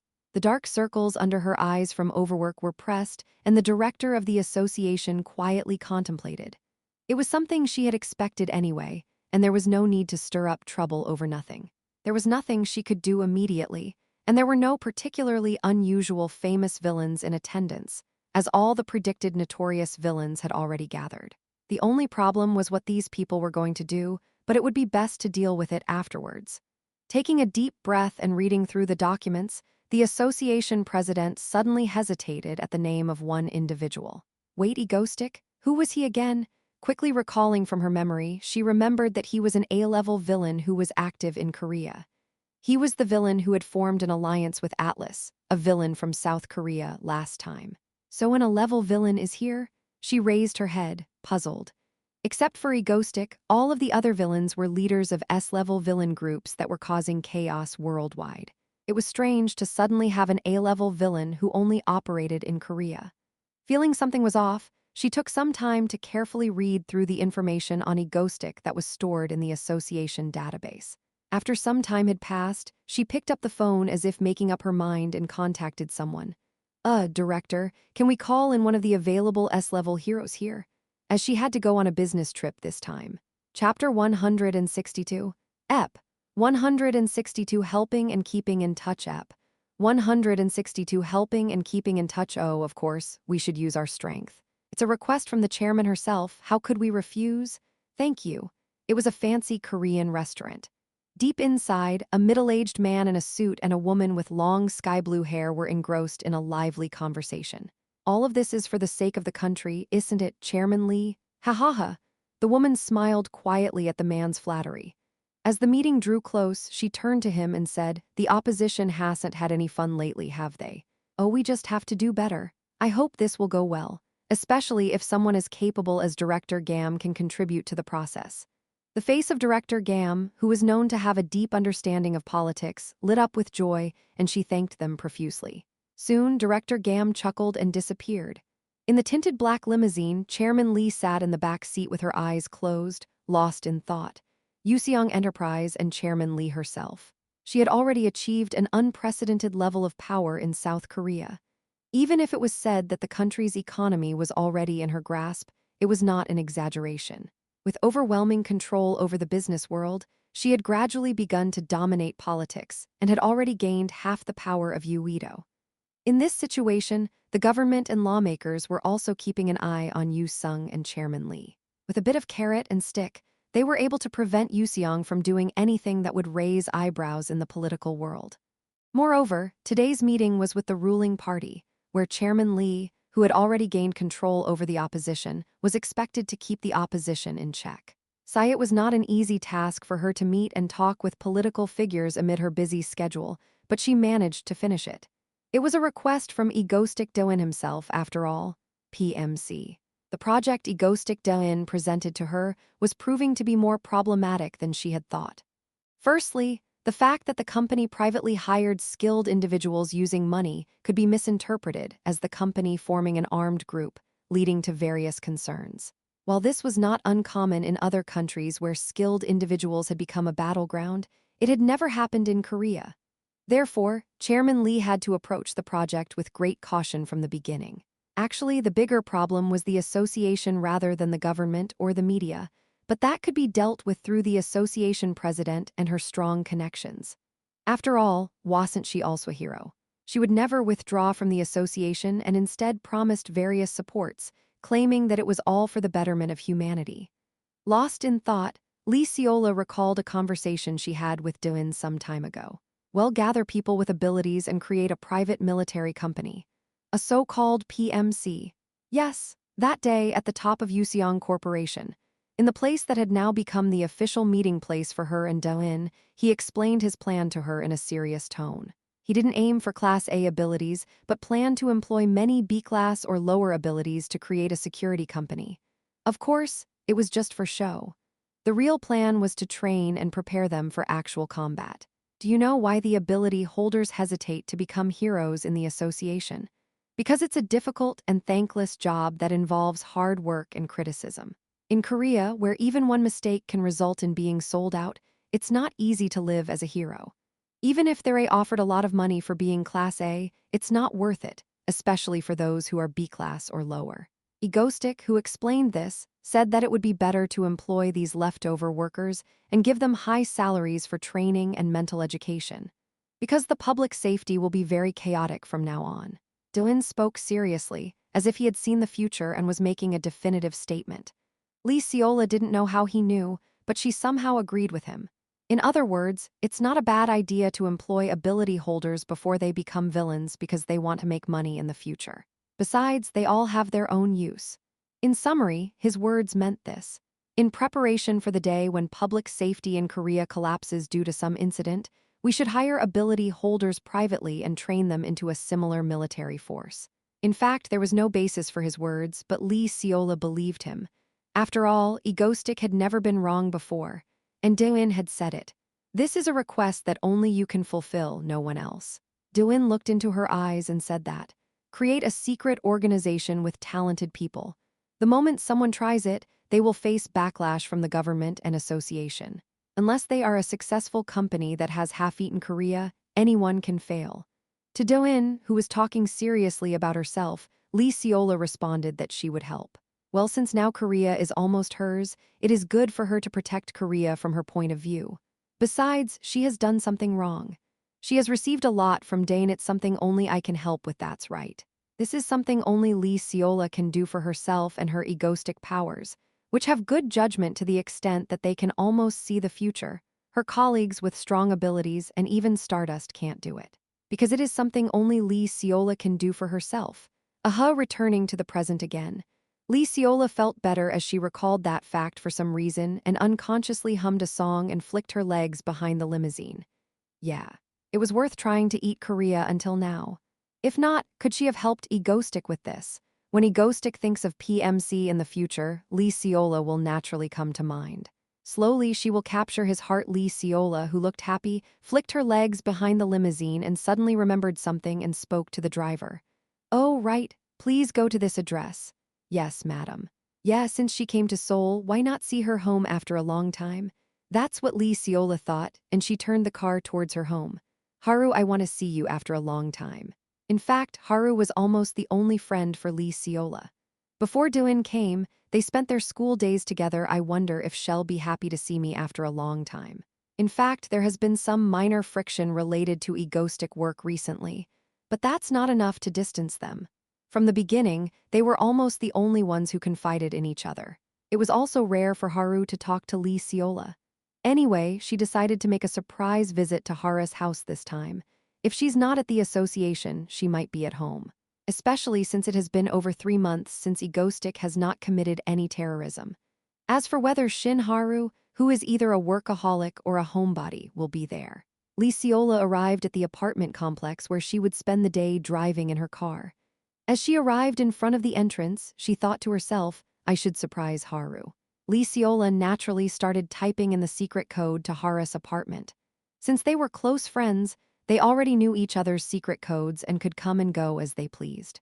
Lee Seola opened the door and shouted in a bright voice, "Haru, I am here." She smiled as she walked in and was met with a slightly dim atmosphere. She murmured to herself as she approached the room, feeling a strange, uncomfortable atmosphere. "Haru?" No answer came back. As she headed towards the living room, wondering if Haru was not there, she suddenly stopped in front of a photograph of Egoistic hanging on the wall. She saw the picture and the words next to it, wondering why it was hanging in Hara's house. Just as her gaze turned towards it naturally, she heard a sudden voice from behind. Lee Seola. Startled, Lee Seola almost dropped her ice, turning her head to see Hara's face with a shadow over it. Lee Seola's body froze in the sudden atmosphere of fear. "When did you come?" Haru, who smiled lightly, combing his wet blonde hair, turned on the lights in the living room. The house was bright again. Seeing Haru, who looked different from the scary atmosphere earlier, Lee Seola sighed with relief. She was startled for a moment, but Haru was still Haru. She always acted tough and unapproachable, but she was actually a kind and warm person to her friends. "I just got here. You were showering, huh? I thought you weren't here for a moment." "Ahaha, good timing." Haru greeted Seola with a smile. Seola had been a little worried about how Haru was doing lately, but she looked surprisingly bright. Relieved, Seola laughed and spoke while calming her startled heart. "I came to Seoul for a bit and thought I'd see our Haru." "Oh, but Haru, what's this?" Seola pointed to a photo of Egoistic on the wall curiously. Haru answered nonchalantly with slightly darkened eyes. "Oh, I've been thinking about how to catch Egoistic. Of course, it's not really meaningful to think about it alone since he's not causing any terror these days. He's probably playing with his colleagues at home." Haru chuckled while saying that. And in that brief moment, Seola caught a glimpse of Hara's slightly dark circles and empty laughter, feeling a sense of hostility instinctively. No, to begin with, Haru isn't the type to laugh like that. "Ahaha, really? My throat is a bit dry. Do you have something to drink?" "Ah, wait. I'll bring something out for you." Seola, who managed to steer the conversation in a different direction, noticed Hara's current state as a savvy entrepreneur. She shouldn't bring up Egoistic in front of Haru today. The atmosphere isn't good. Seola decided to remind Egoistic once again to be careful with Stardust and started chatting with Haru about this and that. It was nice to catch up after not seeing each other for a while. Of course, when the topic of Egoistic accidentally came up in the middle of their conversation, Seola's body trembled slightly at Hara's fervent argument about why she had to catch Egoistic and why she had to be the one to do it. Other than that, they got along well. Well, that's not entirely true. It was until they received a message from the association during their conversation, saying that they had sent an S-class hero from the United States to Korea to catch Egoistic. Chapter 163, Ep. 163 Buff Ep. 163 Buff Ah. In the forest in front of their house, I sat in a camping chair and watched the kids train. Electra was shooting electricity in all directions, and Yunwal was blocking it all with magic. After a few rounds of exchanges, Electra played by choice. Sehi declared surrender, and the battle in Dijian was over. Okay, that's enough for today. You both did well. Unnie, come here, I'll heal you. Okay. Thanks, Hayal. No, I am sorry, I can only help you this way. I watched Hayal, with her long brown hair flowing behind her, step forward to heal Choi Sehi's wounds. Choi Sehi let out a satisfied sigh and exclaimed, Egu, I am so happy. This is Hayal, also known as the evil princess in the original story, whose main ability is healing. In the original story, she turned into a villain after losing her younger brother to enemies, but I saved her and joined her on our team in Ego Stream. Unlike in the original story, Hayal has become a very kind and caring person. She is currently a medical doctor in our Ego Stream team. Hey, everything's okay now? Thank you, yes. Choi Sehi smiled and thanked Hayal. As I watched them conversing cheerfully, I couldn't help but smile too. After all, Choi Sehi and Hayal have always been the closest friends, even in the original story. But then, my expression turned serious. The real problem is not the current situation, but something else. Hayal left to attend to Yunwal, and Choi Sehi sat alone on a rock. I watched her stretch and yawn, feeling a mix of emotions. There's actually a bit of a problem. It's about Choi Sehi and her abilities in Electra. Choi Sehi's problem is not anything else but the fact that she's just weaker than in the original work. That's the problem. It sounds strange, doesn't it? Of course, there are plenty of others weaker than Electra. Even Seo Yoon could make many more suits, but she's still weaker than Sehee. Death Knight could also be considered weaker in reality. However, both of them have hacking and resurrection as their main strengths, so they don't stand out as much. But with Electra, having just one electric ability makes it more noticeable that she's weaker. That doesn't mean she's completely weak, though. She's originally much stronger than me. It's just that she's weaker than expected. Even looking at Ice Cool, who has the same elemental power, he's an A-class hero on par with Status and Shadow Walker with just his freezing ability. Elemental powers are that good. Especially in the original work, she was definitely stronger than she is now. She could even summon lightning from the sky. So I thought that with some training, she could get better, and I've been training her hard until now, but her fighting sense has improved, but the fundamental problem of her firepower hasn't been resolved. That's why I've been worried lately. This can't be right. There must be something I am missing. What is it? Is it just a matter of time, or is it because Sehee didn't go to prison as in the original work? What's the difference between the original and now? As I racked my brain with these worries, Dylan, are you okay? I naturally raised my head at the voice coming from above. Ha-Yul was standing in front of me with a worried expression, looking at me with concerned eyes. Oh, it's nothing. I am just thinking for a moment. I reassured her by waving my hand. But Ha-Yul, who still seemed worried, soon stood behind me and put her hand on my back. Dylan seems to be going through a hard time lately. Let me help you relieve some of your fatigue. And without me even having a chance to respond, she immediately infused power. I felt my fatigue, which had unknowingly accumulated, gradually dissipating. Is it good? Yeah, it's good, I answered in a voice that was unconsciously becoming more relaxed. It was definitely good. It felt like 10 syringes of solution were flowing through my veins all at once. The warm energy I felt in my back spread throughout my body, making me feel like I had just taken some herbal medicine. As expected, there was a reason why I had recruited Hayul right after Seoyun. Not only did her basic healing ability greatly increase the safety of our ego stream, but she was also able to help with small recoveries like this. And after we defeated Walgunjio, she could once again play an active role. She could even dispel debuffs like she did for Yunwal's curse. As I sat on a rocky surface, enjoying Hayul's telepathic healing, something came to mind. Hayul was capable of anything related to healing, fatigue recovery, and debuff removal. I didn't know she could recover from fatigue, but I knew she had removed curses from other villains like Choi Sehi. But wait a minute. Isn't healing a kind of buff when you think about it? As this thought flashed through my mind, I immediately got up from my seat. Eek, Hayul, come here for a moment. Yes, oh okay. I grabbed the bewildered Hayul and approached Choi Sehi. What is it? Why are you doing this? As expected, Sehee was also bewildered. I explained to Hayul while standing in front of her. Hayul, healing is essentially about strengthening your health, right? Yes, that's right. Well, then think of it as strengthening your ability instead of your health. Do you think that's possible? I am not sure. Try it once. You can do it. Okay, I'll give it a try. With a determined nod to my request, Hayol raised her hand to Sehi's back. As Hayol worked up a sweat, I wondered how much time had passed. Suddenly, a blue lightning bolt fell from the sky and struck the forest with a loud crash. With a deafening roar, a huge hole was created in the middle of the forest as if a meteor had hit it. Sehi stood there, her mouth agape at the sight before her that Hayal had brought about. I too stood there, speechless, watching as she struggled to catch her breath. I mean, honestly, I just took a picture of it. Why is this real? That day, Hayal evolved from a simple healer to a versatile buffer who could enhance the performance of an ability of a superhuman. How it doesn't work on me? Wowthies is amazing. That night, after conducting various experiments with Hayal, I learned a lot. First, buffs enhance the performance of a superhuman's unique abilities, and the strength and duration of the buff can be roughly determined by Hayal. Of course, the more buffing that is done, the more strain it puts on Hayal's body. Even if it lasts for several hours, if it's enhanced more than twice as much as it is now, it might only last for an hour. Second, buffs don't work on me and Yunwal. Well, that was expected. From the beginning, Yunwal and I are different from others in terms of our abilities. Maybe that buff enhances superpowers rather than magic. But that doesn't mean Yunwal and I have the same source. It's obvious from the fact that I can't use magic.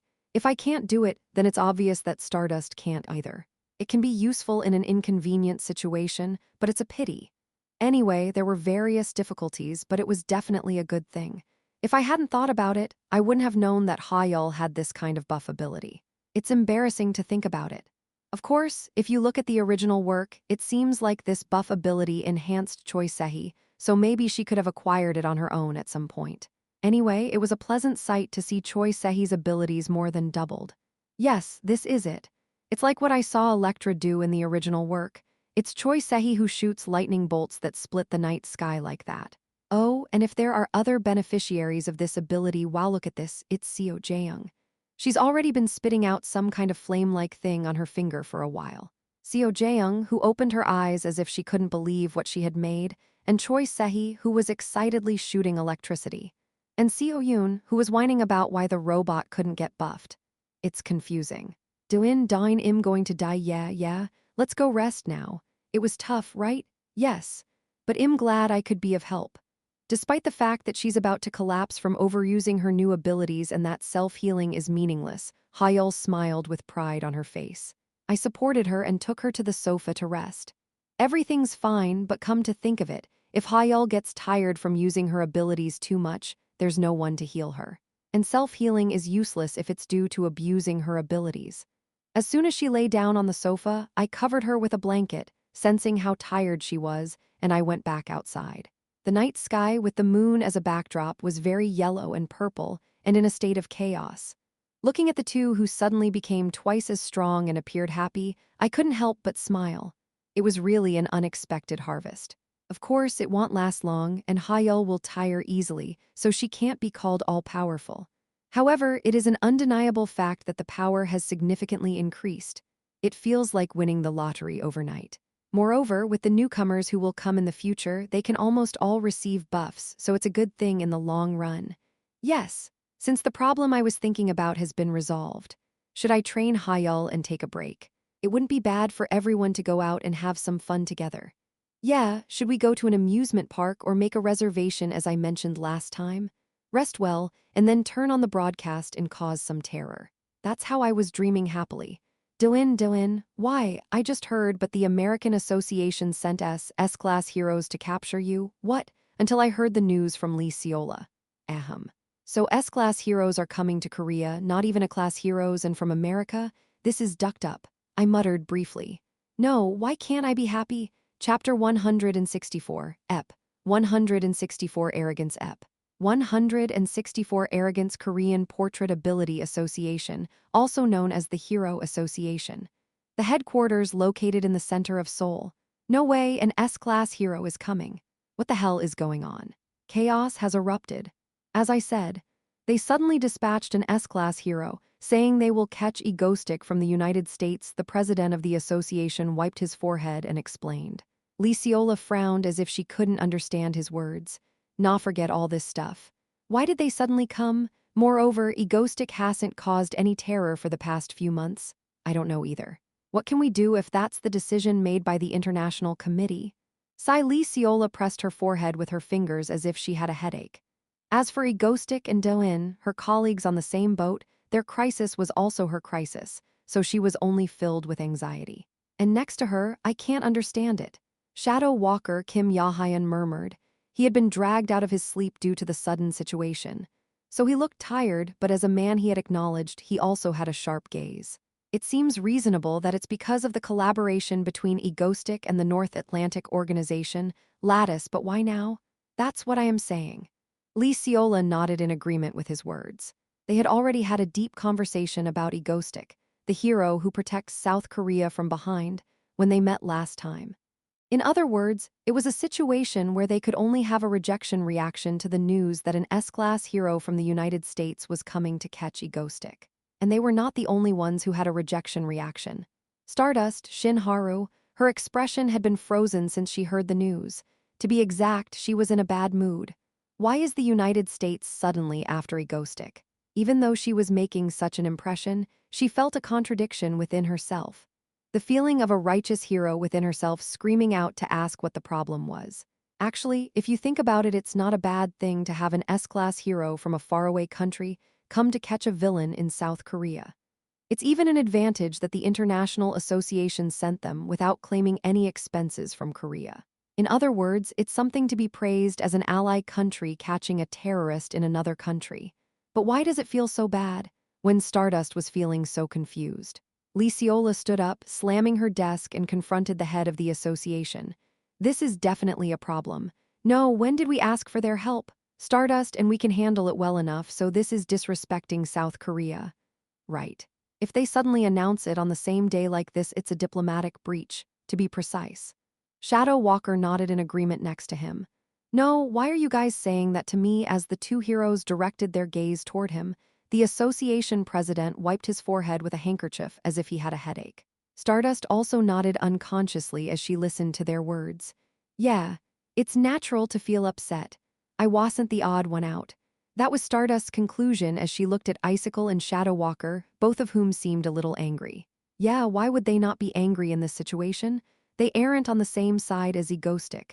Everyone gets upset in this situation. As Stardust rationalized, she also thought without realizing it. Anyway, Egostic is her responsibility. Egostic is the only hero she considers her opponent and vice versa. Who is going to interfere with us? After all, Egostic is her specialty. Stardust's eyes became darker as she thought. At that moment, Isla, who turned to look at Stardust, noticed her state and became slightly worried. The door of the conference room suddenly opened, and an association employee rushed in. Hero Meadle has arrived from the United States. Oh, really? Did she just arrive at the airport? No, she has just arrived at our building. At that moment, the team and the association president were stunned. The sound of high heels clacking in the hallway could be heard. Soon, the door of the conference room opened abruptly. Hello, Korean heroes. A confident woman walked into the conference room. It was Meadle, the S-class hero from the United States, who had arrived at the Korean Association. Long gray hair, snow-white skin, sharp-looking eyes. She hangs her jacket behind her and confidently puts her arms around the American S-class hero, Meadle. She is currently leaning on the sofa in the association president's office, crossing her legs and sipping on her tea. You arrived early, though? Yeah, I flew here. Although she is speaking in English, Meadle gives off a nonchalant tone.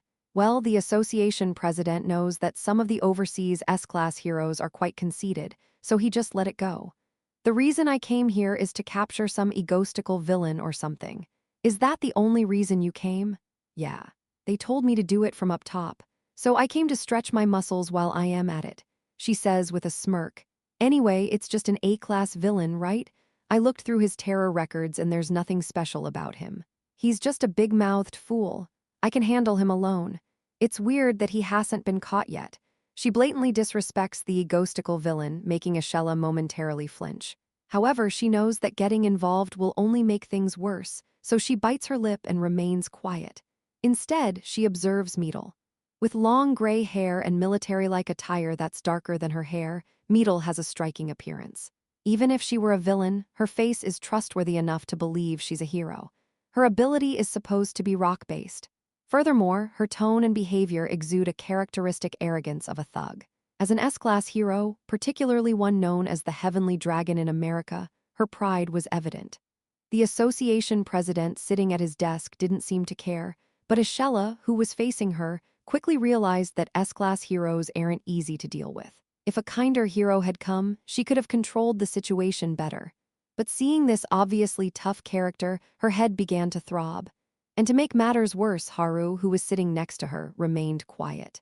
And then Meadle, who sips her tea and hangs her head back to the car her employee followed, muttered with a smirk.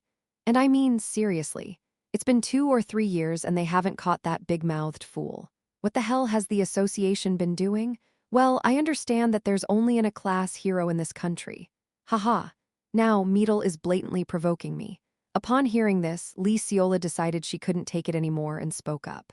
Excuse me? What is it? So, do you know that there have been 0 casualties from that villain's terror attacks so far? Do you know how difficult it is to maintain this record without any hostages in any terrorist attack, even from an international perspective? Lee Seola spoke almost angrily towards the end. Actually, she didn't plan to be so harsh, but she somehow ended up speaking too aggressively. Well, she had made her judgment after looking at her own situation and her followers. And as expected, Meadle looked at Lee Seola and smirked, then put her hand to her chin and said, "Ha-hee, hostages. You're right, there haven't been any casualties." Looking at Lee Seola, or rather looking at Shin Haru, she opened her mouth. But sometimes, sacrifices need to be made for the greater good. For the greater good, you know. But if he knew that, he wouldn't have been such a loser that he couldn't even beat those bugs. After finishing her words, she stood up and looked down, saying, "Sometimes, for the greater good, we need to be willing to sacrifice even hostages. Even if a few people die in the process, catching the villain in the end will produce a better result, won't it?" After saying that, Meadle walked towards the door, clicking her heels. As she opened the door and stopped for a moment, looking back at the association president, she said, "Association president, thanks for the tea.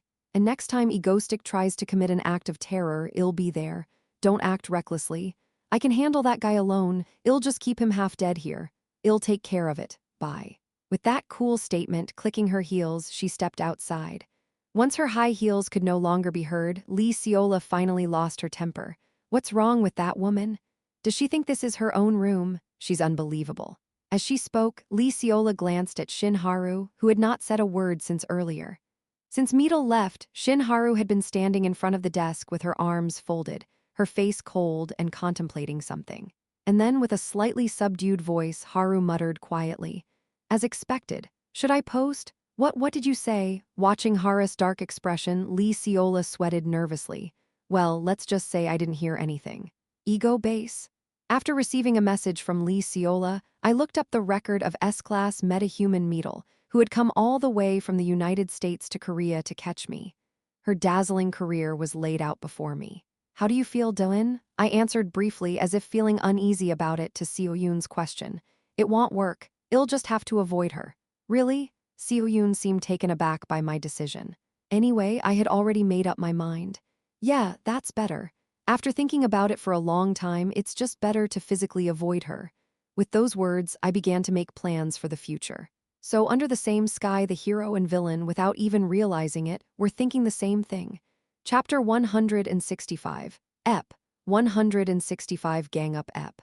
165 Gang Up S-class hero Meadle came all the way to Korea to catch me. As soon as I heard the news, I began to investigate Meadle. Meadle, an S-class hero from the United States. A cold and arrogant woman with long, gray hair. Her main ability is to summon rocks. ROOR. In the video that captured her heroic deeds, she was confronting villains. Countless large and sharp rocks were pouring out from between them, tearing them apart. Phew, she's tough. After watching several other videos, I came to that conclusion. She was strong, very much so. As an S-class hero, that was only natural. There might not be much difference between S-class villains that are littered everywhere, but in reality, not all S-class heroes are the same. Generally, the association is very strict in assigning high ratings to heroes and lenient to villains, so being an S-class hero is impressive. Considering that A-class heroes can defeat several A-class villains and also take on S-class villains, one can roughly estimate how strong S-Class heroes are, especially since S-Class ratings are given after careful consideration and multiple assessments. In particular, the S-Class heroes in the United States are rumored to be exceptionally strong among the numerous S-Class heroes. Since there is no SSS-Class hero above the S-Class, once a certain threshold is crossed, they are all the same S-Class heroes. It is said that if there were an S rating, all American heroes would have that rating. Anyway, leaving all that aside, this Meadle who came to Korea this time is clearly powerful. Doin, look at this. A YouTube video of S-Class hero Meadle. In the video, Meadle stood with her arms folded on top of a forest, looking down below, villains who were rebelling in the forest, from above them. Under the sky, all of you will be judged. She spoke confidently with an arrogant gaze. At the same time, Roaer, a giant boulder, no, a meteor fell from the sky. The forest was destroyed with a loud noise, and villains were swept away without even a chance to resist. Seo-yoon, who had witnessed the terrible scene with me, asked me with a worried look, "Doin, can we win this?" It seems a bit hopeless. Seo-yoon seemed a little uneasy. Looking at her like that, I smirked. It's actually better that way. What do you mean? Well, the opponent has to be strong for the dumpling to taste good. I stroked Seo-yoon's head as she was taken aback by my sudden confident tone, then got up. Seo-yoon, call the others. Let's go. Where are we going? Where else? The strategy meeting room. We have to hunt down an S-Class hero. In fact, there are many ways to deal with this hero named Meadle. Since I have a reliable assistant named Seola, I can just find out his location and ambush him, or I can just carry out remote terrorism and wait. However, those are the actions of third-rate villains. As a first-rate villain, I was already looking at this situation. Why did the American Association send him to catch me, a villain who only operates in Korea? Maybe it's because I attended the Villain Summit at Cathedral. Now that I think about it, it's suspicious that there's an A-class hero between the S-classes. Anyway, there is only one conclusion. This time, we'll just take down the hero from America named Meadle. Inside the meeting room, I stood in front of a whiteboard, sitting on a chair, declaring to our Ego Stream members who were watching me. Actually, I said it confidently as if it was something that came to me on the spot, but it was a conclusion that came after some rational thinking. First of all, to understand this conclusion, you need to know about the International Association. The International Association oversees all hero associations worldwide. By the way, the headquarters of this International Association is in the United States. In other words, it's practically the same as the American Association. And whether it's the American Association or the International Association, their common policy is that each country takes care of its own affairs. In other words, they don't provide heroes to other countries like the International Association claims to be. Sending a hero to another country and having them come back dead causes many problems, and the other country's association may be tempted to steal the hero.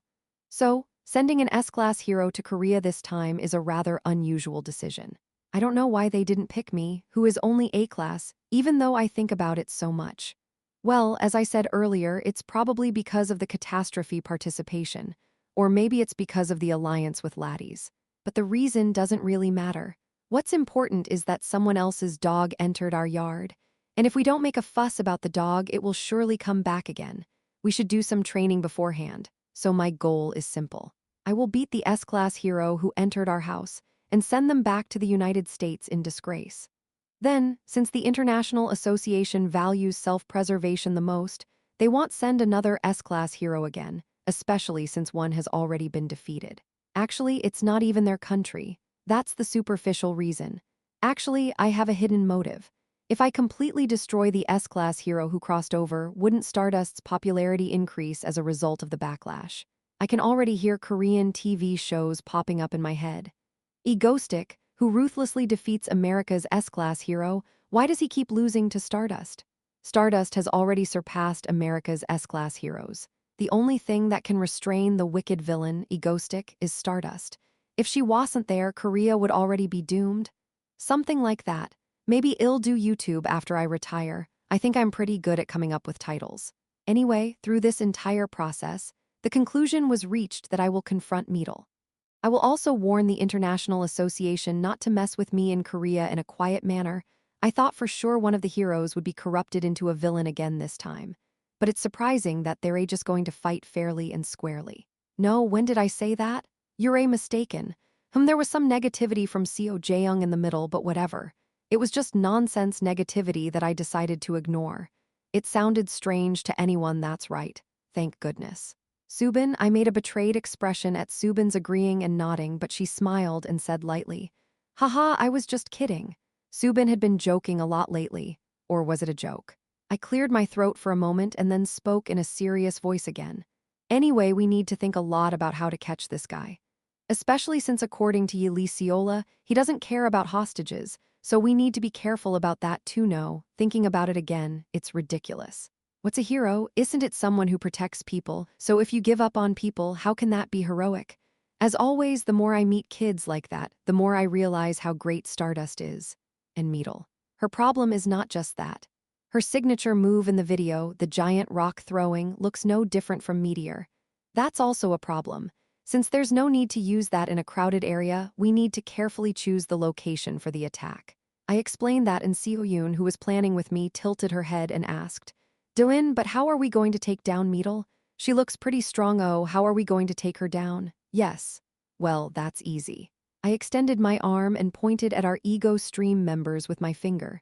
Just hit her with all 6 of us. No matter how high she flies or crawls, how could she win against 6 people attacking at once? And with Hyul's buff now, there's nothing more to add. I raised my thumb towards Hyul. Hyul, I only trust you.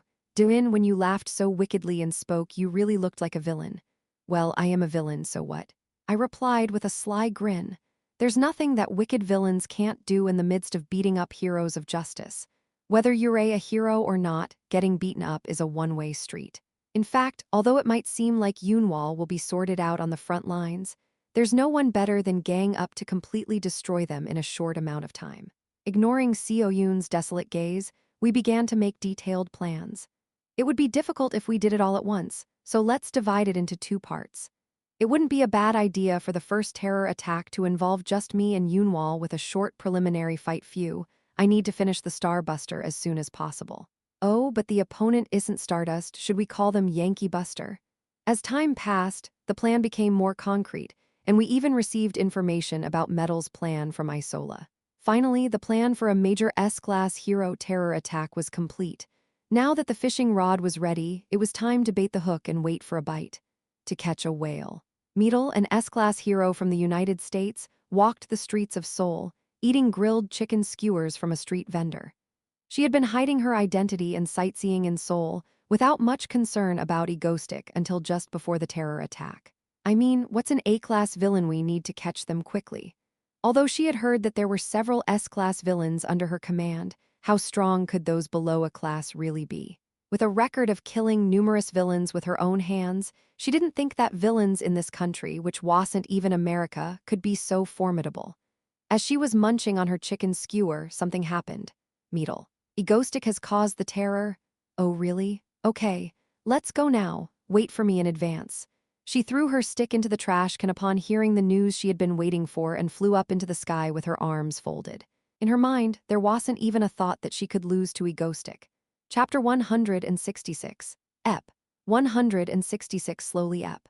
166 slowly. When will Mango Stick do another terror attack? I am a newbie who just joined the fan cafe. I've watched everything up until now on YouTube replay. I want to enjoy it in real time too. Why aren't they doing it? I want to watch the terror attack live too. Comments, but seriously, it's about time for them to do it again. I've been searching for overseas videos lately, and there's no one like Mango who does terror attacks while talking. Did someone actually broadcast a terror attack before? There are hardly any. Mango is just irreplaceable. Ha ha ha ha. I cried because I wanted to see Stardust V's. Egostic, I think there's still about a month left before they do it again. Give up, there's no way. Just keep waiting, it's on now. Liar, it's true. Oh wait, it really is on. Let's go. Ha ha ha ha. Egostic's broadcast is on. Ha ha ha ha ha. Hurry and go go go now. Comment. Yay, finally. Haha, this is great. Yes, entrance. Ha ha ha ha. Oh no, I am at work. This is not good. We're projecting this on the conference room screen for our boss to see. It's so awesome. Ha ha ha ha. Did our boss just get Mango bombed? Ha ha ha ha. Damn it. I am going to buy beer right now. Ha ha ha ha. Hello. This is Yako's stick. Entering the chat. Ha ha ha ha. I'm watching right now. The sky is so beautiful. Perfect weather for terrorism. Ha ha ha ha. A wide expanse of blue sky. A place where warm sunlight and cool breeze blow. In front of that building, I greeted the camera. Hello, this is Ego Stick. Ego Stick is here. Mango Union members who rushed in as soon as the Mango Stick notification appeared are the best, ha ha ha ha. I got a legendary drop while eating cheese sticks. Ego Stick is so lucky, ha ha ha ha ha ha. Forget everything else and just watch the broadcast, don't stop me. Why does he always come late? Come faster next time? The chat window was still lively. As I checked it casually, my lips unknowingly turned upwards. After finishing all the preparations, I finally turned on the broadcast, feeling refreshed. With a slight smile, I spoke. Yes, it's been a while, everyone. It's time for Ego Stick's terrorism in the daytime. As I finished speaking, the sound effects of explosions could be heard. Of course, I had detonated the bomb that I had prepared in advance. Citizens screaming and running away. In the middle of the wide street, I stood alone with my arms spread wide open. Oh well, not exactly alone. Yunwal was there too. Anyway, I pointed to the building behind me and said, and of course, I have an explosive device in my hand. If I press it, all the buildings behind me will go boom. Yes, if you want to see something like this, you should definitely come, Stardust. I'll be waiting. Please come quickly. That was all I said. Well, anyway, even if I said this, Stardust probably wouldn't come, but I had to lay the groundwork. Act like I didn't know anything. As soon as the broadcast started, they were looking for Stardust, ha ha ha ha. Ah ha ha ha ha. Ego Stick can't make it without Stardust, ha ha ha ha. There's a reason why the Stardust fans at the Stardust Fan Cafe requested a notification for Ego Stick broadcast, ha ha ha ha. If Ego Stick appears, Stardust will appear too, ha ha ha ha. Follow me. His main wife is the Stardust Lady. Since he fought Shadow Walker last time, it's only right for him to face Stardust this time, ha ha ha ha. As expected, the viewers didn't know anything. They naturally thought Stardust would come. I chuckled and looked away from the chat window. I am sorry, but it's not Stardust who's coming, but some strange American. Anyway, after notifying them, I checked the situation again. Me standing on a building and floating in the air in front of it. And the chaos that spread out before me. As soon as I appeared, even if it was off limits, I wondered if people and cars had disappeared from this place where I could feel the cool breeze while floating in midair. At first glance, it looks like I am alone, but of course, that's not true. Yoon Wal and Choi Sehi are waiting nearby. In other words, at first glance, I look like I am alone. And of course, someone will come. As expected, my prediction was correct. Before long, someone came flying towards me from a distance. Someone is flying over there. Is it Stardust? I said so, knowing it. But right after I spoke, someone who clearly wasn't Stardust appeared. Oh, it doesn't seem to be Stardust. As soon as I finished speaking, a woman flying in the distance was captured on camera. She had gray hair fluttering in the wind, an exotic appearance that definitely didn't look Korean, and a commanding gray military-style outfit. Flying through the air with sharp eyes, she was finally Meadle, whom I had been waiting for. Yes, I had been waiting for her. Nice to meet you. Of course, it would be strange if I already knew that at this point, so I just shook my head as if I didn't know who she was. She landed a little way away from me. Flying down from a rock like a superboard, she swept her gray hair back and asked me in English with a cold voice, "Are you exotic?" So I naturally answered her in Korean, who are you? Perhaps she was wearing a translator. She replied briefly, "My name is Meadle." Then she held out one hand and created pointed rocks like a circle behind her back. In the same posture, she looked at me confidently and said, "I am Meadle, the S-class hero of the United States. I've come to capture you." Silence for a moment. Intentionally creating a static atmosphere, I opened my mouth before it became awkward. What my bewildered response. With that, the chat suddenly started to heat up. Who is that brat anyway? Where is Stardust? Where did our Stardust go, and who is this English-speaking nerd who popped up? Wait, why did an S-class hero from the US come to Korea? What's going on right now? Duck, why did an S-class hero suddenly appear? LOL, this is ridiculous. People are bewildered. Whether or not, Meadle glared at me with cold eyes, then chuckled. Well, surrender obediently. There's no chance you, who is an S-class hero, can defeat me. Haha, I'm a little confused since you suddenly came and said nonsense. Judging from the name, you're some unknown guy called Metal, right? I responded to Meadle's provocation with the same attitude.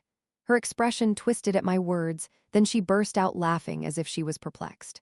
Well, I've heard before that you're good at making fun of people in the name of a class villain. She walked towards me with her high heels clacking. Stop right there. I said that and lifted the detonator in my other hand. If you take one more step, the building behind you will explode immediately. Obviously, it's not hard to guess what will happen to the people inside, right? As usual, I held the hostage and threatened her. If it were Stardust as usual, she would have stopped with a face-saving move that put people before anything else. However, as expected, when I finished speaking, she ignored me and continued walking forward. And at the same time, rocks rose from the ground toward me. In perfect timing, I teleported to the sky above. No, she just attacked me recklessly. Anyway, I was up in the sky. While watching the meteor coming towards me while sitting on a rock beneath me, I muttered in disbelief to the camera, no, this hero captured a hostage, but they are attacking recklessly. At that moment, I heard Sihoyun's voice in my ear, Doin, everyone inside the building has evacuated. Oh, really? Then I guess it's okay to blow it up now. Well, it's her own fault, I said, pressing the detonator. There was a loud explosion, and at the same time, there was a noise from behind. The bombs I planted inside the building exploded, causing it to collapse. As I looked at the many rocks flying toward me, I teleported again. Phew, that was close. I'll have to suffer a bit, I thought to myself. As I teleported to a different location, rocks flew toward me as if they were waiting for me to appear. I teleported again, and the rocks rose in the same spot where I had just been. Oh dear, this is getting dangerous, I said, narrowly avoiding the rocks flying toward me. As she shouted at me with confidence, You're running away like a rat. Let's see how long you can last. I dodged every attack by a hair's breadth as if I could be caught at any moment. Few pretending to be confused like this isn't easy, I thought. That's right. I was intentionally pretending to be confused and barely avoiding attacks, measuring the distance and teleporting near the rocks on purpose, just to make it seem like Meadle was solely focused on me and to make her think she could catch me soon. And that's how I distracted Meadle. Flash Yunwal was quietly preparing a powerful herbal medicine behind me, quietly while Meadle was completely unaware. Chapter 167, Ep. 167 Surprise Attack Ep. 167 Surprise Attack wriggling around like a little rat and trying to escape. Meadle, the S-class hero from the United States. She was currently in a distant oriental country from her homeland, catching villains, on a wide, empty street. In the background, collapsed buildings were spread out like scenery. She was trying hard to catch Egostic flying in the sky above. Her ashen hair fluttered in the wind, and her hands moved in sync with it. In the distant sky, several sharp rock fragments continued to appear. They all rushed towards the sky whenever a man wearing a black hat, mask, and cloak appeared. The rock fragments rushing towards him with a sonic boom caused by the wind. They were generated exactly where he teleported to and were pressing him hard. Oh my God, save me, villain. Even when he was just running away, he was furiously cursing and running away. Watching him from a distance, Meadle laughed bitterly. Yeah, even if he's considered somewhat strong here, he's no match for her, an S-class hero who rolled around in the United States, a sanctuary for ability users. Dealing with him was just a piece of cake. Eek, he screamed as he narrowly avoided her attack. However, no matter how much he teleported, there was nowhere to run. Countless rock fragments floating against the wide sky. She put in a lot of effort to spread them out so that she could pursue him no matter where he teleported around here. Although she used a lot of power, the income was sufficient, as evidenced by the fact that Egostic was desperately fleeing. So Meadle stood on the ground, shaking her hands like a conductor and constantly throwing rock fragments toward Egostic. And she, without even realizing it, was laughing out loud with suppressed excitement. Yeah, this is it. Meadle, who had defeated the villain who had once caused trouble in Korea with just a few swipes like a mere nuisance, was feeling elated. Even though she couldn't use her ultimate move, the giant rock drop in the middle of the city. To be able to pressure her opponent like this was truly a testament to her true power.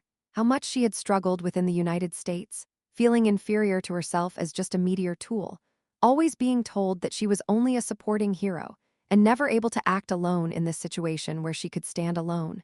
With the opportunity to take down a villain who had once controlled a whole country, Meadle was unknowingly enjoying the sensation of taking control.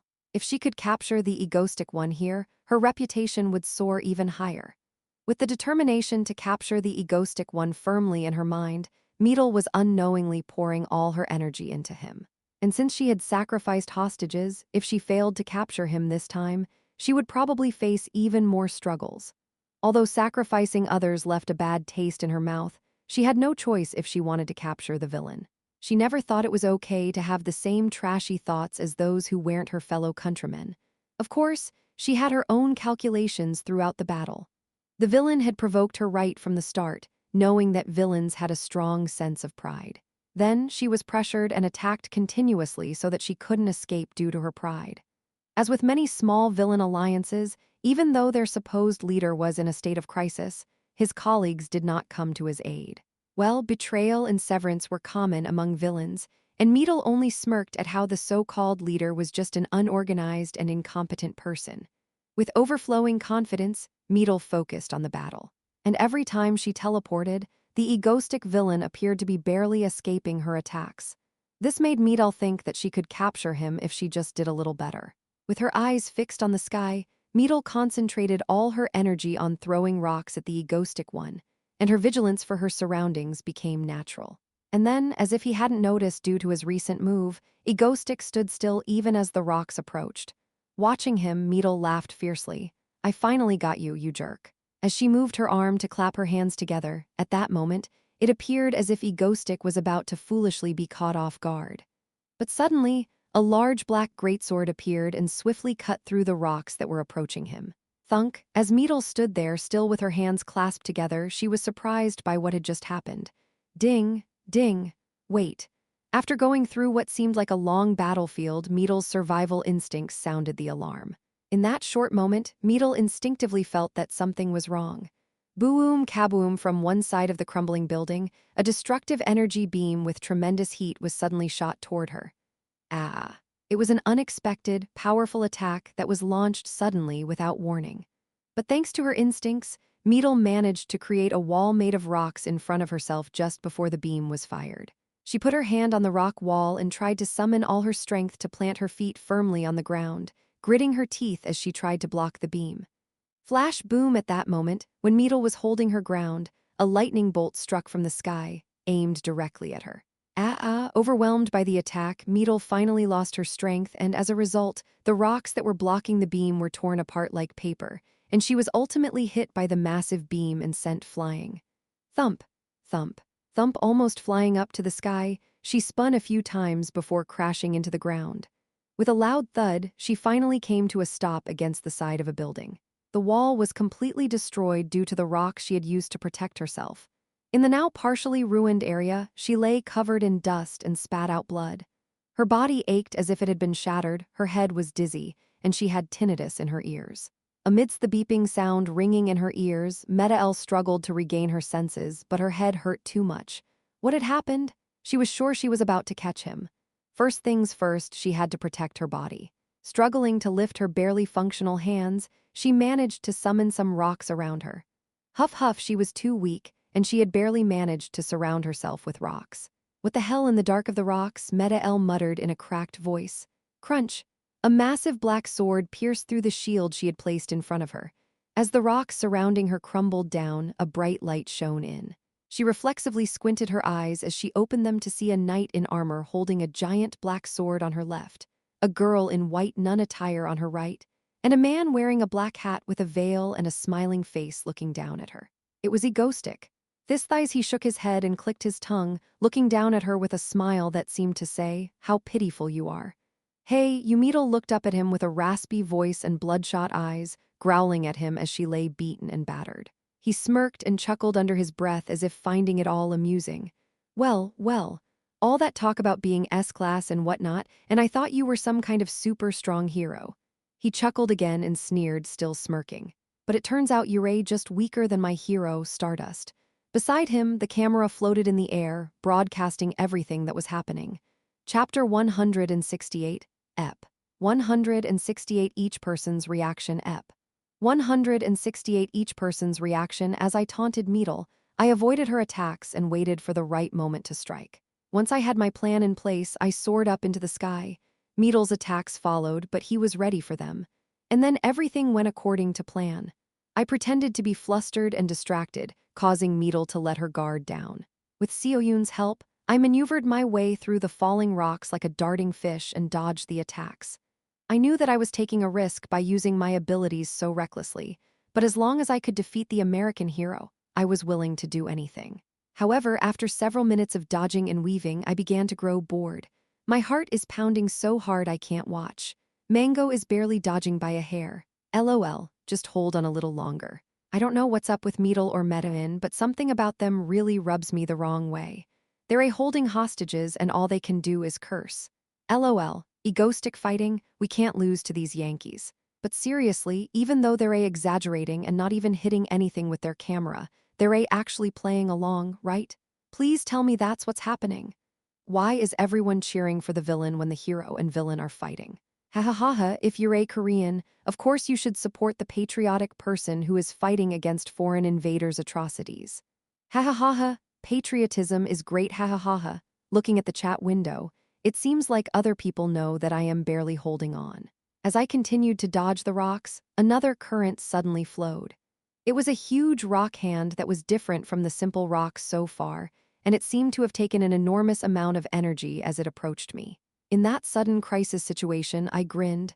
Now's the time. Yes, Dylan, I whispered quietly and then grinned, holding my hat and facing the camera as if to ask when I had been dodging.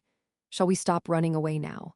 As I stopped dodging and stood still in the air, waiting for the giant rock hands to come flying towards me, the chat window began to fill with question marks. At the same time, I raised one hand and flickered my ring. Come out, Death Knight. Finally, it's my turn. With a voice ringing in my head, a huge black greatsword appeared in front of me. Swoosh. As the rock hand coming towards me was cut off, quang. A purple light flashed from behind, and a huge pink beam shot out from below with tremendous force. With an incredible gust of wind that made my body feel like it was flying, and at the same time, countless rocks falling from the air and losing their center of gravity, falling to the ground. Swiftly dodging a rock falling onto me, I naturally looked down below. Ouch, I saw Meadle bouncing like a cannonball, bouncing on the ground like a bouncy ball after being hit by a destruction beam and a lightning bolt during a moment of carelessness. Ouch, that looked painful. Soon, she continued to fly forward. Quang! With a sound of something collapsing, she crashed into a building wall and finally stopped. This power is a bit stronger than I expected.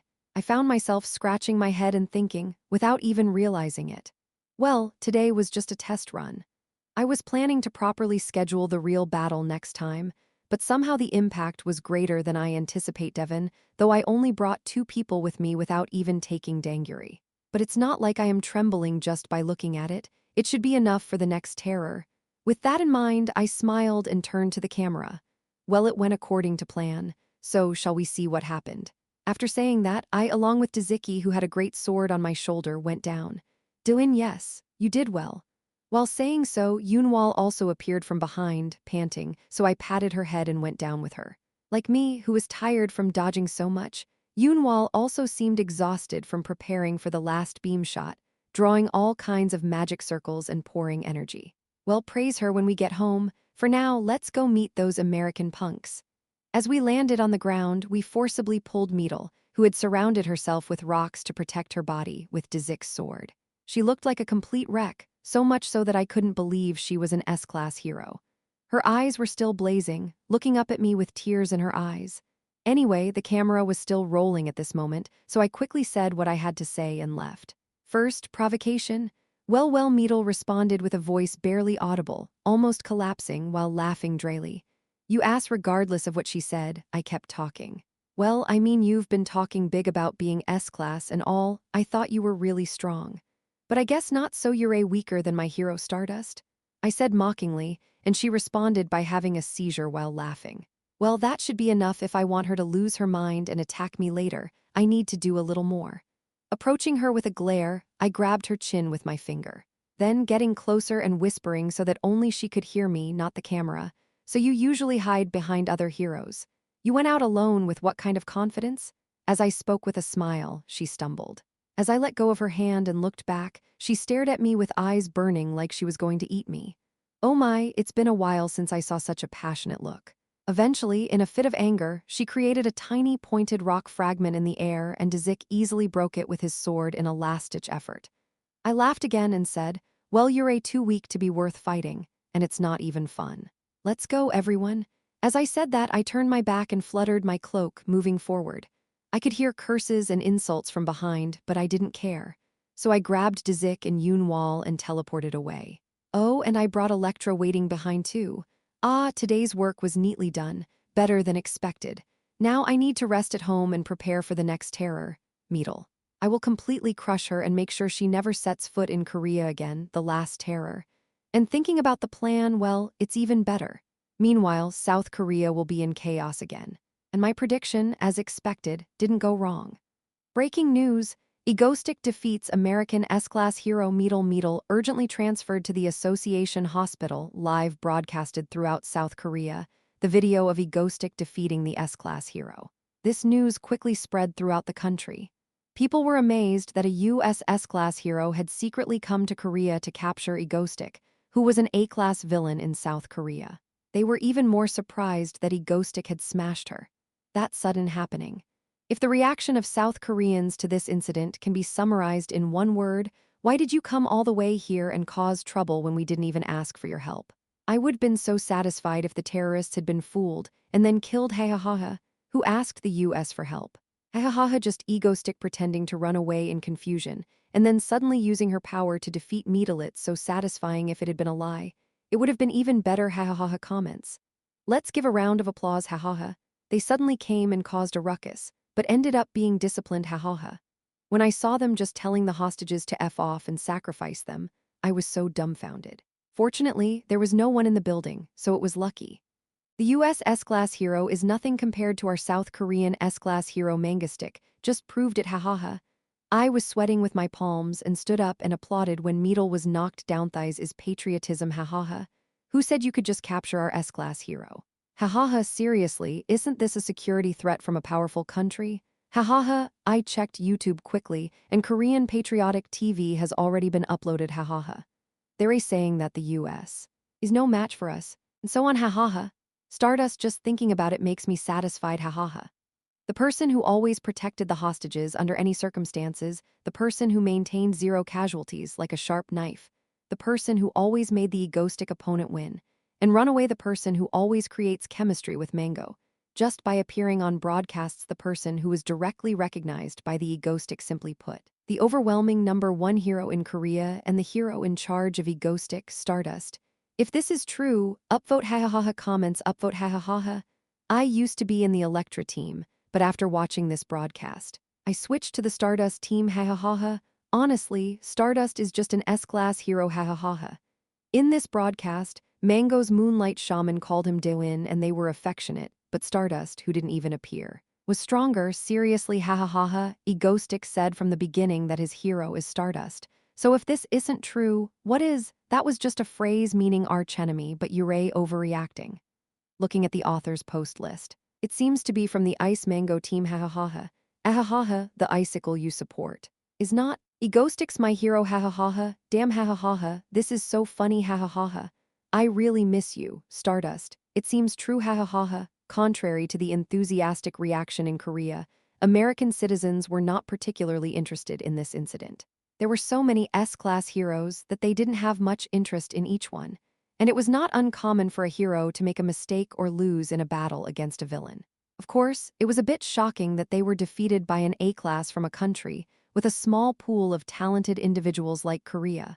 But even that was quickly overshadowed by the fact that the mainland United States was already in chaos due to various terrorist attacks. Still, there was some interest in this incident among the North American hero community. As Americans who literally treat heroes as heroes, most of the reaction was that it was unfortunate, but there are always exceptions. Yeah, Meedle couldn't do anything alone from the beginning. Why did he even try? Hahaha. Ahhhh. Ducking assholes? That patient, Hieronym, calm down, administer 1 dose of tranquilizer B-4 here. As Meedle screamed in anger at the treatment center within the association. Shinharu, who was sitting nearby with a smartphone in one hand, could only smirk as she heard the noise. It was a rare moment of inner peace for her. Chapter 169. Ep. 169 Education. Ep. 169 Education. The hospital is owned by the association, also known as the treatment center.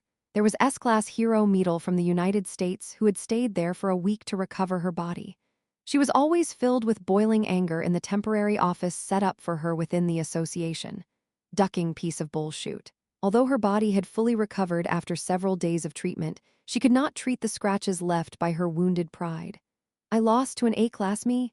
Meadle muttered as she grasped her glossy gray hair on the desk. She couldn't accept that she had lost to the A-class that had ignored her so blatantly. Of course, the villain who had ambushed her was S-class, but how strong could a villain under A-class be?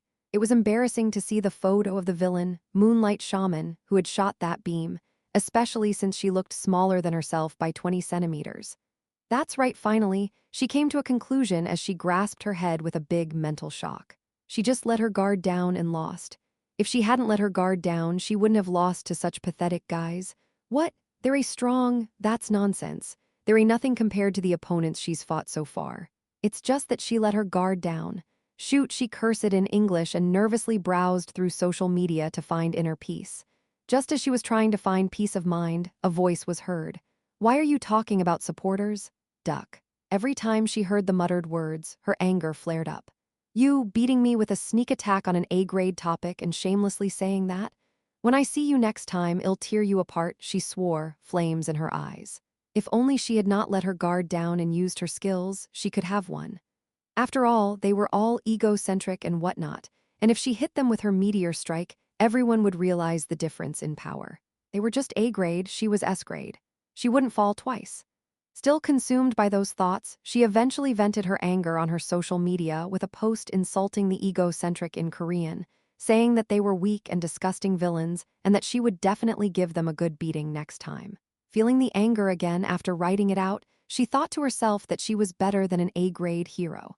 His words were like a trigger, making her feel an uncontrollable rage and desire for revenge. Meadle, hold on, she tried to calm herself down. As she walked out into the hallway, she turned a corner and came face to face with the A-grade hero, Stardust. Recently, she hadn't been feeling too bad. "Well, I mean, you talked a big game about being S-grade and all, but it seems like you're not that strong compared to me, just your hero Stardust," the hero said. Recently, Star has been talking about herself a lot, secretly enjoying reading posts without pretending to do so. One of the posts caught her eye. "I just translated the latest Madiel Insta post, ha ha ha ha ha, what's that?" Curiosity froze Shinhara's expression as she read the post. The content was still full of egoistic insults without any sense. On top of that, there was groundless confidence that there would be no changes next time. Sighing, Shinharu stood up, feeling her tense head. Her fondness for Madiel had decreased even more. Well, whether she liked it or not, Madiel was still within the association. She would probably threaten them with another attack. Well, even if she did, Shinharu didn't think she could win next time. Thinking that, she went outside. In the corridor, she came face to face with Meadle, a girl with a similar height and sharp eyes. Shinharu simply nodded and greeted her as there was nothing to say, and she didn't want to get involved. However, it was amusing that even after a humiliating defeat, Madiel still couldn't admit it and ignored her egoistic behavior. As Shinharu passed by without paying attention to Madiel's egoistic behavior, Madiel noticed it with a sharp eye and became enraged. Duck, duck. Now she was being ignored in the A-class hero community. Madiel's pride was once again deeply wounded. The only solution was to completely beat egoistic guy in the next attack. Yes. If she eliminated her completely, no one would be able to ignore her anymore. When the time comes, I'll send away the girl who laughed at herself for being a Stardust or something. And so, Meadle lost her mind and waited only for revenge filled with anger. A few days later, Egoistic's broadcast turned on. "Yes, hello everyone, this is Egoistic. I'm currently in an abandoned factory area. Well, let's get straight to the point. If you want to catch the so-called S-class hero of America, Meadle, come here. Well, I'll give you plenty of time. After the miserable defeat last time, you must have been scared, so you need enough time to prepare. Ha ha ha, take your time and come, I'll be waiting." With his sly smile, Egoistic's blatant provocation was broadcast nationwide. And of course, Meadle went crazy as soon as he saw it.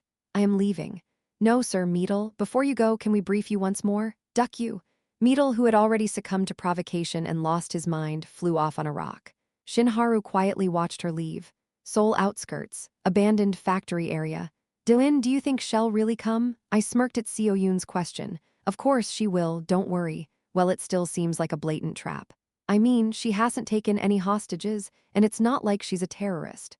It's kind of strange to call one hero to some shabby abandoned factory. But according to Lee Seola's words, no, just thinking about her that I saw. She'll probably come. She looks kind of stupid. As I waited for Meadle, I looked over the things I had prepared inside the factory. The various devices that Seo Yoon had set up in advance, the magic circle that Yoonwal had laid beneath the floor, and the death knight on the ring. And even Electra and Mist, who were waiting behind Ha Yul's ability buff. They had prepared everything to face the hero who was running wild alone. This is a stage prepared for Meadle, who is about to leave for the United States today. The camera was turned off to concentrate on her. She has become very kind.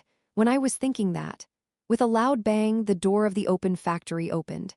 Seeing the figure of In Young, who was obscured by the shadow, I couldn't help but grin. Now it's time for education. Chapter 170, Ep. 170 Turn over a new leaf. Ep.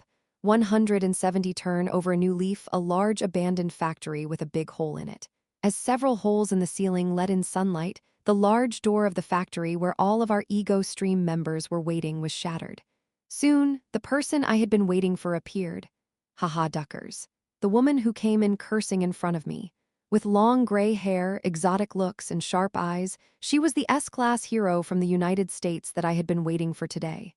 It was Meadle. Haha, laughing brings good luck, and Yurei laughing very happily. Haha, when she came in, she was so funny that I laughed along with her, but she gave me a cold look with her sharp eyes. She changes her expression quickly. SHH, seeing that, Seo Jaeyoung muttered blankly, and Choi Sehi quietly stabbed her waist as if telling her to be quiet. With the two of them doing something or not behind me, Meadle once again raised the corners of her mouth and smirked. Haha, ha ha ha, how much I've been waiting for this moment. Meadle speaking with a smug smile on her face. I listened quietly, smiling as she spoke. No, there isn't much time left to see you being so confident like this. Can't you just listen for a bit? Even as I thought that, she continued to speak with an evil grin. You thought I was really funny, didn't you? Otherwise, why would you call me to a deserted place? Looking around at the members of my egoistic team, she laughed, as if not scared at all, but rather finding it amusing. Shaking my head, I muttered, funny how hilarious, and then added my own words. Oh my, you are overflowing with confidence. That's good. I like it. But since she seemed like she would continue acting like that if left alone, I added a bit of provocation. But come to think of it, if you had charged at me with that much confidence, wouldn't you have been defeated? Ha ha ha, ha ha, shut up. In an instant, it seemed like she had pressed a button, shouting loudly and kicking up rocks as she spun around. Roar, sharp rocks rose up from where she stood all the way to where I was. Of course, I had already expected this, so I easily avoided them. In the spot where I had been standing, a sharp, cruel-looking rock had risen up. It was easy enough to avoid, but if it had hit me, it didn't look like my body would have come out unscathed. Unlike the rocks she had thrown at me before, this one clearly had a deadly intent. When Cho Sehee, whose expression had stiffened, saw the cruel thing rising from where I had been, she was about to leave in anger, but I grabbed her shoulder to stop her. It wasn't time to take action yet, not yet. Whether we were doing it or not, Meadle suddenly calmed down again, as if suppressing her emotions that had been stirred up for a moment. She smiled with her usual relaxed expression and smirked. Yeah, there's no point in getting worked up. Well, anyway, today is the last moment of your short life. It was a very confident attitude. Well, it wasn't really unreasonable for her to act like that, because she had a secret weapon. With a smile on her face, Meadle raised one hand and then declared solemnly, "It's all too much trouble now, so let's finish it quickly. Taste the judgment of the sky." As Meadle spoke, numerous energies began to swirl around her. She reached up and a gust of wind and energy burst through the roof of the factory and into the sky. Suddenly, there was a loud cracking sound in the sky above, and a giant meteor appeared. It was like something out of the apocalypse. The massive rock, glowing with a red light that obscured the sun, was falling towards them with an overwhelming size. I found myself holding my breath as I watched. Meadle strained to summon the meteor and held her right arm in pain as she leaned on it. She lifted her chin and spoke in a whisper. Do you see it? This is the difference between you and me. She was someone who could speak so arrogantly about the world and had the overwhelming power to back it up. The sight of the giant meteor falling through the sky was enough to make anyone's skin crawl. Looking up from below, it was like the end of the world. When it hit the factory, the entire area would be completely devastated. This was the move that Meadle had used to sweep away countless villains with overwhelming power, As she had emphasized before, she was an S-class hero. And in this situation, which was like a natural disaster, I just chuckled. Why is it breaking apart? Meadle looked at me with a look that seemed to say, are you laughing because you're in danger? I applauded and smiled, saying to her, Meadle, impressive. Very impressive. Meadle, huh. I've heard of it before, but seeing it in person is truly amazing. She replied, looks like you still have the energy to laugh. The wind was howling and I stood beneath it, waving my cloak. I still looked confident in front of her. Smiling, I said, whether it's a meteor or a rock, it's all good. She replied with a frown, what nonsense is that? Meadle, I know you're an impressive S-class hero. But we already have 4 A-class villains and 2 S-class villains. Haven't you prepared for that? Guys, shoot. Thinking that, I spoke to the Ego Stream members who were waiting behind me. And at that moment, flash what the duck Meadle muttered as everything I had prepared began to manifest at the same time. Wee-ing, boom, boom. The small missiles that Seoyun had attached to the factory wall, taken from the weapon master's warehouse, were launched through the roof. Yunwal's magic was activated, and a large magic circle appeared in front of the meteor at the same time. Enhanced Choi Sehi's lightning struck directly on top of the factory, and zing, crackling kaboom. Kaboom, kaboom. A deafening noise of something continuously exploding as if in the midst of a war zone coming from above. At the same time, a yellow light flashed in the sky, bathing everyone in its shadow. Kaboom, and thud. A tremendous tremor shook the ground. The massive meteorite was completely shattered into pieces. Just a moment ago, a large boulder was flying from the sky, but now it disappeared entirely. Instead, small pebbles were falling like snow, and I turned my head again to look at Meadle and grinned. So, what else do you have? Smirking, I asked Meadle while drawing a circle with my eyes. Meadle stared at me with eyes wide open, as if she couldn't believe what just happened and was trying to understand what had occurred. Finally grasping the situation, she lit up her eyes again, glared at me, and said with a trembling voice, this him. Is there anything else? Duck. Almost shouting obscenities, she tried to summon another meteorite. But it was impossible to create one again, especially not one that was as powerful as the one before. Boom! The rock that had been summoned in the sky, half the size of before, was immediately struck down by Yunwal's magic circle and Choi Sehi's lightning bolt without going far. Still trembling, she blinked her eyes as if she couldn't understand. No, I know that the meteor is powerful, but now it's 1 against 6, so we can't be defeated so easily. Of course, it was the ultimate move of an S-class hero, and our side barely managed to destroy it with all our power. Anyway, the conclusion is that Meadle's ultimate move is now useless. And while she has lost some power, we are still unharmed. Oh Meadle, I never thought of it, but it doesn't seem like a bad idea. If we use it against Stardust, it could be great. Not just the small rock that destroys a factory district, but something big enough to destroy a whole city. Wouldn't Stardust's power increase when he stops it? He even stopped a plane, so why not a meteor? While I was thinking about such a peaceful idea, Meadle trembled in front of me and suddenly started spitting out rocks and rushing at us like a seizure. Duck you! I am gonna kill you all. When she rushed at us with such a scary attitude, I just chuckled and told our Ego Stream members. Now attack! Whom are we finally fighting? Seo Jaeyoung stepped forward while spitting out flames. Choi Sehi ran with electricity surrounding her. Dizik came out of the ring, holding a greatsword and laughing heartily. Yunwal activated the magic circle on the ground and started the fight in earnest.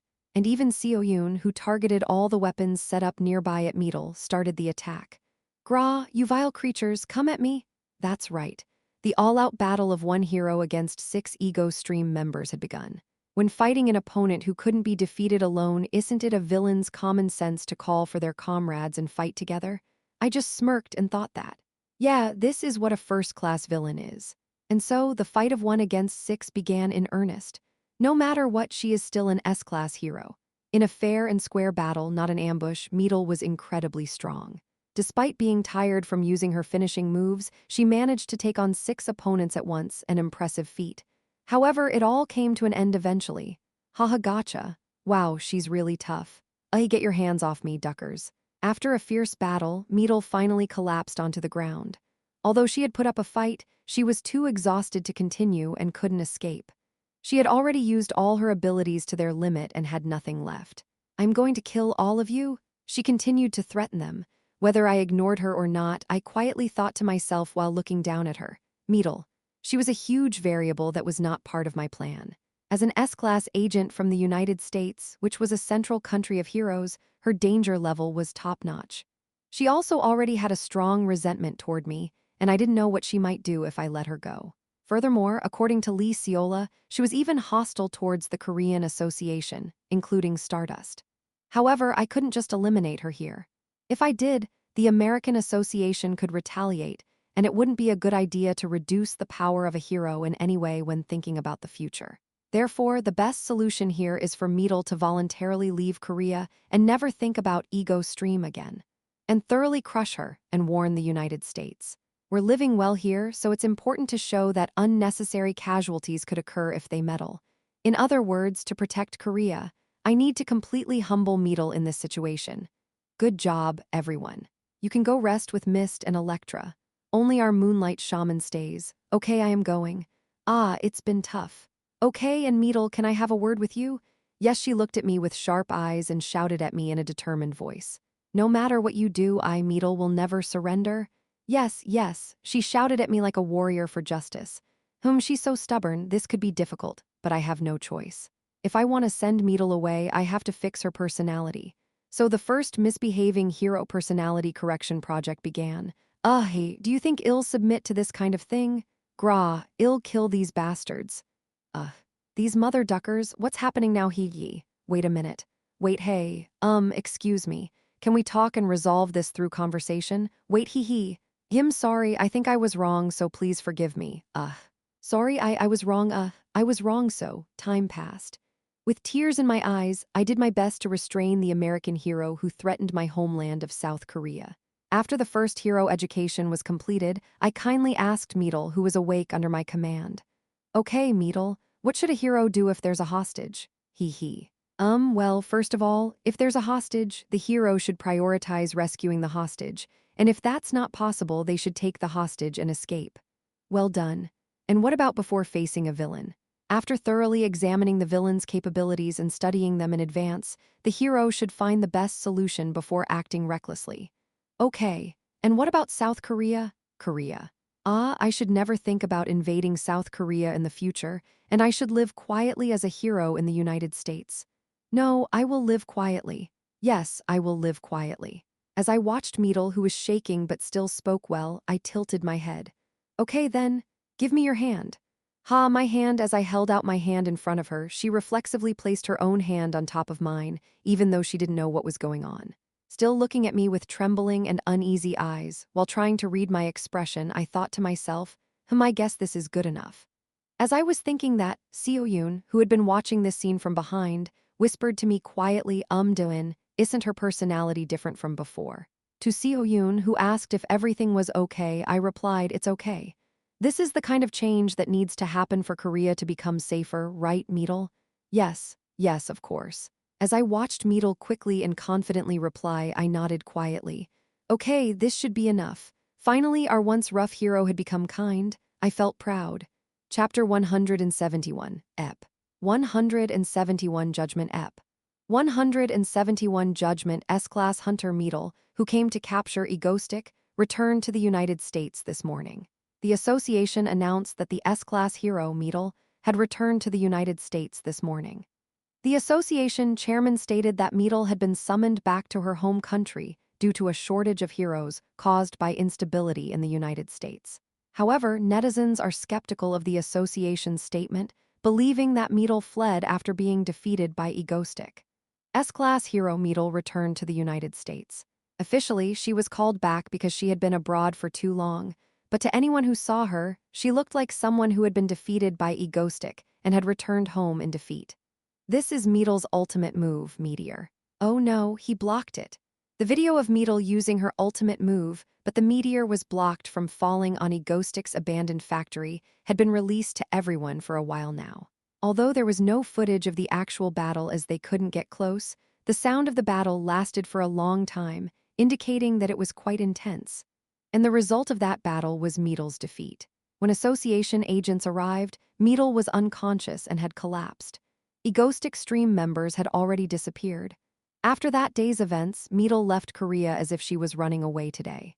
Among netizens, it is widely known that the level of the S-Class hero is nothing compared to the opponents of Ego Stream. Furthermore, Stardust, who has fought and won against Ego Stream alone until now, is also being reevaluated. In this situation, Stardust and Shin Haru were lost in thought, looking out the window. Eventually, Meadle returned to the United States. After waking up in the hospital, he suddenly jumped up with a loud noise and seemed to be surprised. Since then, Meadle has changed quite a bit. She has become more gentle than before. She no longer picks fights with association employees or maintains an arrogant attitude. In particular, she showed a tendency to be aware of Shin Haru herself. No one knows why. Anyway, that's not the strange part. Despite the fact that she obviously fell, Meadle never revealed what happened inside the factory. She did say that she only fought with Egostick, but her attitude was a bit strange. When she heard the word Egostick, she trembled and looked suspicious. It was rather weird. She, who used to look down on Egostick for being only an A-class, suddenly became nervous and eventually went back to the United States, saying she had a lot to do there. She had stated before that she would definitely return after catching Egostick, but that was not the case. Shin Haru sat with her chin resting on her hand, looking out the window in silence. She's not a fool. There must be a reason why that arrogant and cowardly Meadle suddenly changed like that, and it must be because of Egostick. Perhaps she suffered a big shock during the fight with Egostick, and that's why she changed like that. Especially after checking inside the factory later and finding dozens of sharp rocks, it seems that Meadle may have been trying to get rid of Egostick altogether. In fact, when she first saw it, she was angry, but since she didn't see any blood or anything like that, she decided to let it go. Of course, I was angry because it's not right to execute someone without a trial, whether they were a villain or a hero. It doesn't have any other meaning. I wasn't worried about whether Egostick was hurt or not. Shin Haru rationalized to herself. Of course, earlier when she saw the meteor falling towards Egostick on the real-time video at the association, she was startled and almost jumped out of her seat to save him without thinking.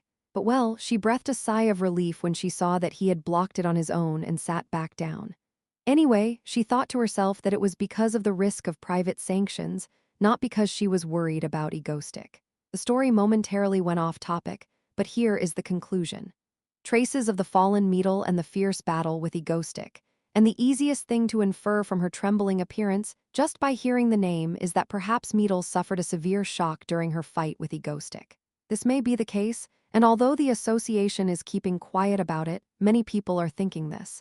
However, what's strange is that she didn't have many injuries. Egostick seemed to have hit her hard enough to make her tremble, so why aren't there many injuries? It was strange, but it wasn't something that could be found out immediately, so they decided to let it go for now. Instead, what caught her attention was Egostick's behavior. Egostick completely destroyed Meadle this time, to the point where she lost consciousness. And judging from Meadle's trembling response, it was quite shocking. She even seemed to be afraid of Egostick. It seems like he did something really scary that could make anyone scared, but why? He never did anything like that to her before. Shin Haru was silent for a moment, thinking about that. Really, how fiercely did he fight against Meadle? And why was she trembling so much, while he had never done anything like that to her before? Shin Haru recalled her past memories of fighting with Egostick.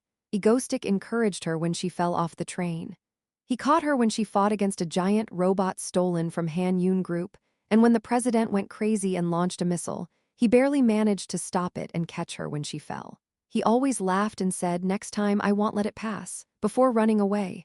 Comparing Egostick's attitude towards her and the trembling Meadle, Shin Haru realized something. Did he only do that to me? No, wait.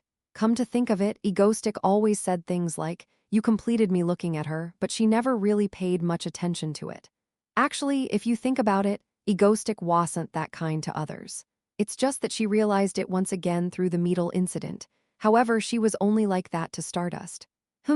As she thought about it, she unknowingly made an sound and quickly lifted her head. No, that's not important. What's important is that Egostick and his villain alliance are becoming stronger. We need to focus on this important issue, and we don't have time to focus on other things. However, she felt happy without realizing it while thinking like that, and then she cleared her throat and thought again. Well, yeah. She's Egostick's only opponent after all, that's what it is. She just confirmed it again through the Meadle incident, nothing has changed. As expected, Egostick belongs to her. However, what really happened to Meadle? Shinharu was slightly curious about that. Inside a private plane heading to the United States, Meadle, who was sitting alone behind the curtain, was sobbing. Ugh, egoistic. Sob, sob. Wiping her tears with her sleeve, she clenched her fist and made a determination.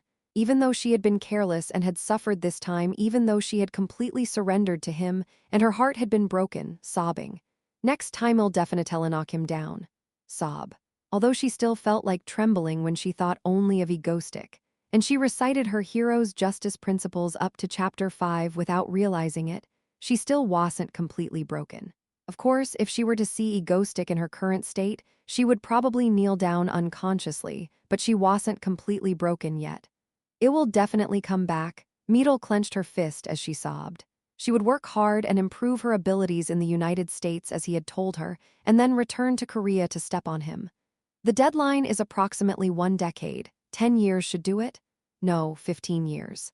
It might take that long. She pondered the matter seriously and returned to the United States. Anyway, isn't it important to make a vow to take revenge? As they say, the beginning is half the battle. It was a day when she missed the peanut butter sandwich from her hometown. Who's talking about me? I muttered while feeling itchy in my ears. The news was about Meal's return to the United States. But Dylan, what exactly did you do to make that woman run away so scared? I came down late and didn't see it. What did I do? At Seo Yoon's sudden question, I scratched my ear, and Yoonwal, who was listening next to me, also smiled and twisted her hair. It wasn't a big deal. Maybe I used the magic that Yoonwal taught me to make her dizzy. It proceeded very nonviolently and calmly. Of course, I don't think the effect will last long, but for now, we have successfully sent her back to the United States. After explaining roughly like that, Seo Yoon seemed convinced. Well, anyway, the job was done well enough. And then, I looked up at the sky outside the window and thought quietly. If my thoughts are correct, the United States will no longer interfere with this side. International Hero Association Headquarters. After Meadle, who was sent to face Egoistic, was overwhelmingly defeated and returned to the United States, the chairman who had a conversation with her and sent her back quietly leaned back in his chair and thought. Egoistic Cathedral, a gathering of the leaders of the villain alliance. He was the only A-class villain there. After hearing the news, the chairman sent one hero to South Korea to face Egoistic. So the hero Meadle, who had just become S-class, was sent to Korea to see if she was really fit to face an A-class villain like Egoistic. And after observing the subsequent series of events, the chairman made a decision. As expected, it's hard to imagine that the person who entered Cathedral is anything but extraordinary. And after meeting Meadle, who returned unharmed despite losing, and having a conversation with him, the president was even more certain. Don't do anything unnecessary and focus on what's urgent. South Korea. Egoistic, let's not interfere with him anymore.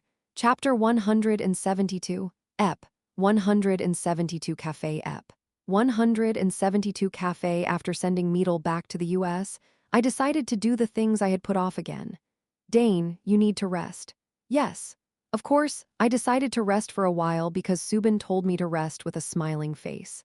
Actually, I think it's okay to strain my body once in my lifetime, but I decided to stay still because Subin is scarier when she smiles. Anyway, I sat on the sofa and rested for a while. I told Seo Yoon and Yoonwal some old stories and things like that. So the god of light gave courage to humans, the god of the moon gave wisdom, and the god of the stars gave love. Doin, isn't that a cult story? Of course, there were small happenings where Seo Yoon treated my interesting myth as a cult story, and Yoonwal, who was a nun of a cult, was surprised by the word cult. Well, that's how it was. We played games with Choi Si-hee, and everyone rested and read books at the bookstore. So peaceful days continued. And today, we went to a cafe with a good atmosphere together. This cafe that Ha-yeol found out about.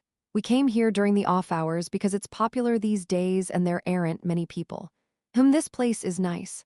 The atmosphere was quite calm, so it was definitely nice.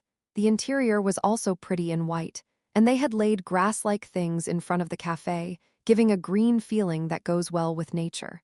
And with the warm sunlight shining, it gave me a good feeling automatically. When everyone was satisfied like that, the drinks they ordered came out. I ordered a blueberry smoothie. It was sweet and easy to drink. Hey, how is it? What? While I was drinking the blueberry smoothie with a straw, Seo Ya-young's lethargic voice came from in front of me. How is it? It's tasty. Really? Let me have a sip too. Sure. I handed her the cup when she said she wanted to try it. After taking a sip and then handing the cup back to me, she said, "It's good, isn't it?" "Yeah." She lazily smiled at me and handed me the cup back, and I drank from it again. It was definitely good because it was sweet. Naturally using the same straw, what? No, it's nothing. Seo Yoon, who was sitting next to me with an inflated bowl, seemed to want to say something to me but gave up. What's with the inflated bowl? Does she want to become a hamster or something? We rested in the cafe for a while, talking about this and that, eating honey bread and trying Seo Yoon's mango smoothie, and listening to Hyul's stories about university. We were having a good time in a peaceful atmosphere which we hadn't had in a long time. Kaboom, what? What was that? Suddenly, before the sound of something collapsing on the other side of the building, and I hear someone screaming, "Ah." What's going on? Choi Si-hee looks around, and I answer her as if it's obvious. Did a terrorist attack happen? Oh, a terrorist attack? Well, there could be more than just a terrorist attack if there are sounds of things collapsing and people screaming. I don't know why a terrorist attack had to happen when we were taking a break. I paused for a moment, stirring the ice in my smoothie with my straw. Was there anyone capable of carrying out a terrorist attack? Well, since I can't remember anything specific, it's probably not a big deal. Anyway, over there, the sound of things crashing continued, and in front of the store, people were running away in panic. Of course, we didn't run away. With our skills, we could handle most people. Plus, it's not like the terrorist attack was happening right in front of us, so we just sat there, sipping our drinks and eating snacks. But every time something like this happens, I can't help but realize that I am living in a hero story. There's no peace outside. I've already eliminated some of the villains, but there's always something happening. Everyone is running away, but we're just sitting here. It feels strange. We're a little bit away, so it should be okay. The people running away are probably the ones who were at the scene. Is that so? Seo Yoon took another bite of her honey bread. But did everyone really run away? I glanced over at the counter, yawning as I saw the part-time worker calmly wiping the cups. Despite the building shaking slightly with the sound of things crashing over there, everything looked peaceful. It seemed like they had completely adapted to the state of terrorism in Korea. Yeah, if you get surprised by little things like this, you can't survive in Korea. Then will Stardust come soon? And then I stopped at Hyul's murmured words. Wait, come to think of it, she's right. If there was a terrorist attack, that means Stardust will come soon, right? With that thought, I suddenly stood up. Hey guys, I am gonna go check it out for a bit. You guys can take a break. Why didn't you say anything? Dylan, can I come too? I want to see Stardust skills again. Me too. Okay, follow me. I really like Stardust. Putting Seo Yayoung's words behind, I went up to the rooftop of the building with Seo Yoon and Choi Si-hee. Hey, it's been a while since I witnessed Stardust fighting with someone else on the spot. We need popcorn, but we don't have any. I muttered like that.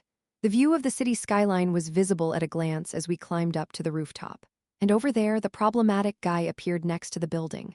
ROAAR, ill destroy everything. Boom, boom, the scene of a big black gorilla-like guy, roughly the size of Seo Yoon's Starbuster, breaking down the building next to it. Of course, like people in the hero universe, they all received terrorism preparedness education well, so they quickly ran away and people weren't visible, but it was a threatening sight. ROAA. Oh my god. Now he's spitting fire from his mouth. Hey, the crazy gorilla that spits fire, gorilla is spitting fire. And Choi Si-hee was thrilled to see the scene. Even Seo Yoon, who was just standing still, had her eyes sparkling like a big adult seeing a gorilla. Hey, I can't fight that thing, no. Tusk. Choi Si-hee's request, who sparkled her eyes while electrifying her fists, was immediately rejected. I mean, I know she likes to fight, but it's a bit difficult to come out here suddenly. I am not ready, and Stardust will be here soon. And even before I could say that, someone was already flying over there. A woman in a red bodysuit flying with blonde hair. Stardust. I feel like I haven't seen her in a long time. Was it the last time I saw her when I faced Shadow Walker with Seo Yayoung at night? Anyway, Stardust came right away as expected.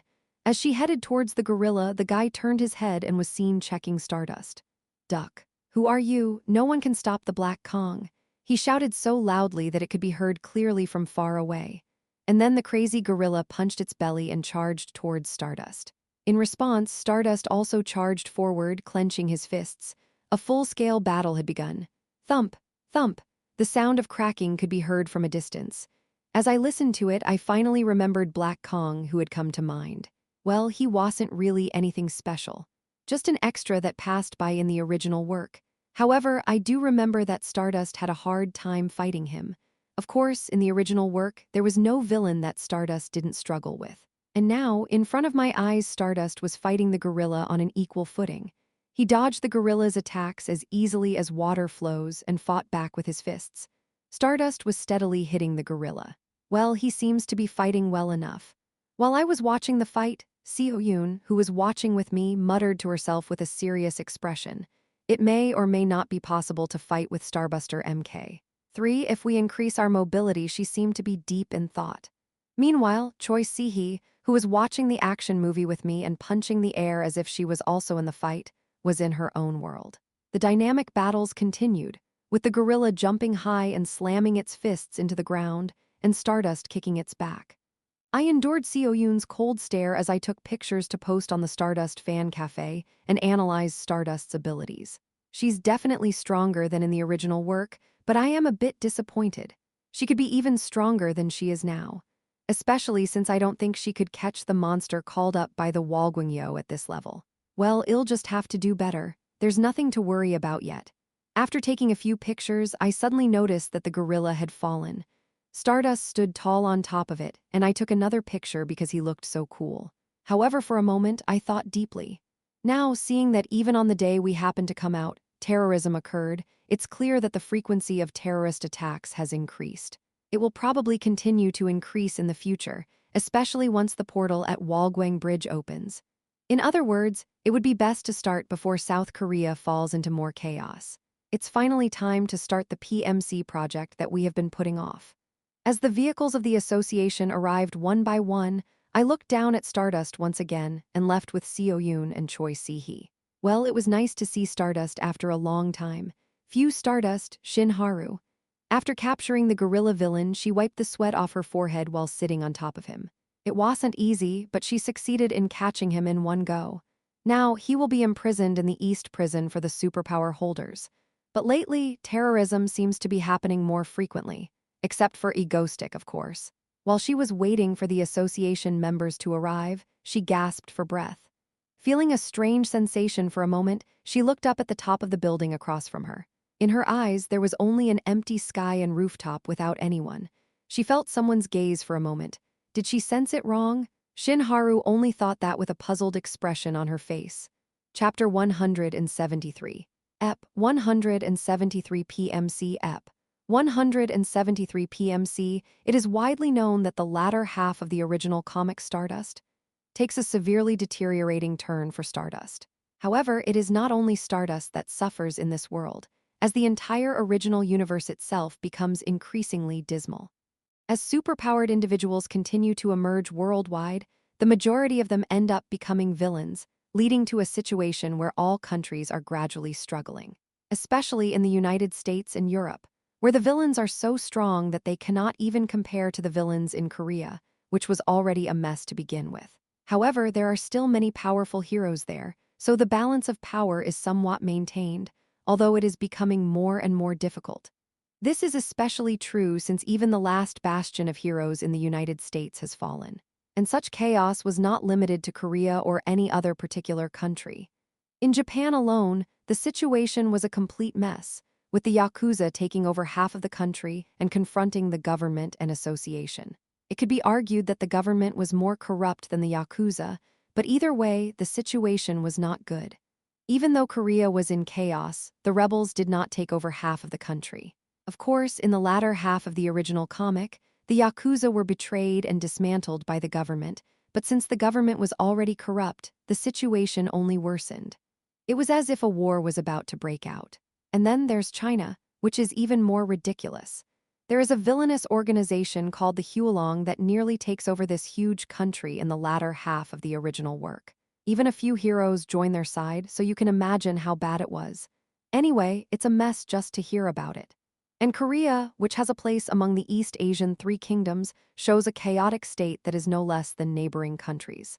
As for heroes, there's only Stardust, who works alone, Busy Icicle, who runs Yuseong Enterprise, and Shadow Walker, who turned dark after his girlfriend died. They are the only power there, but there are so many villains in small countries that public safety begins to deteriorate. Then, With the Walgungjio opening a portal to another dimension, even monsters are joining in. In other words, it's still relatively peaceful because I am covering it up, but the country will continue to be more chaotic in the future.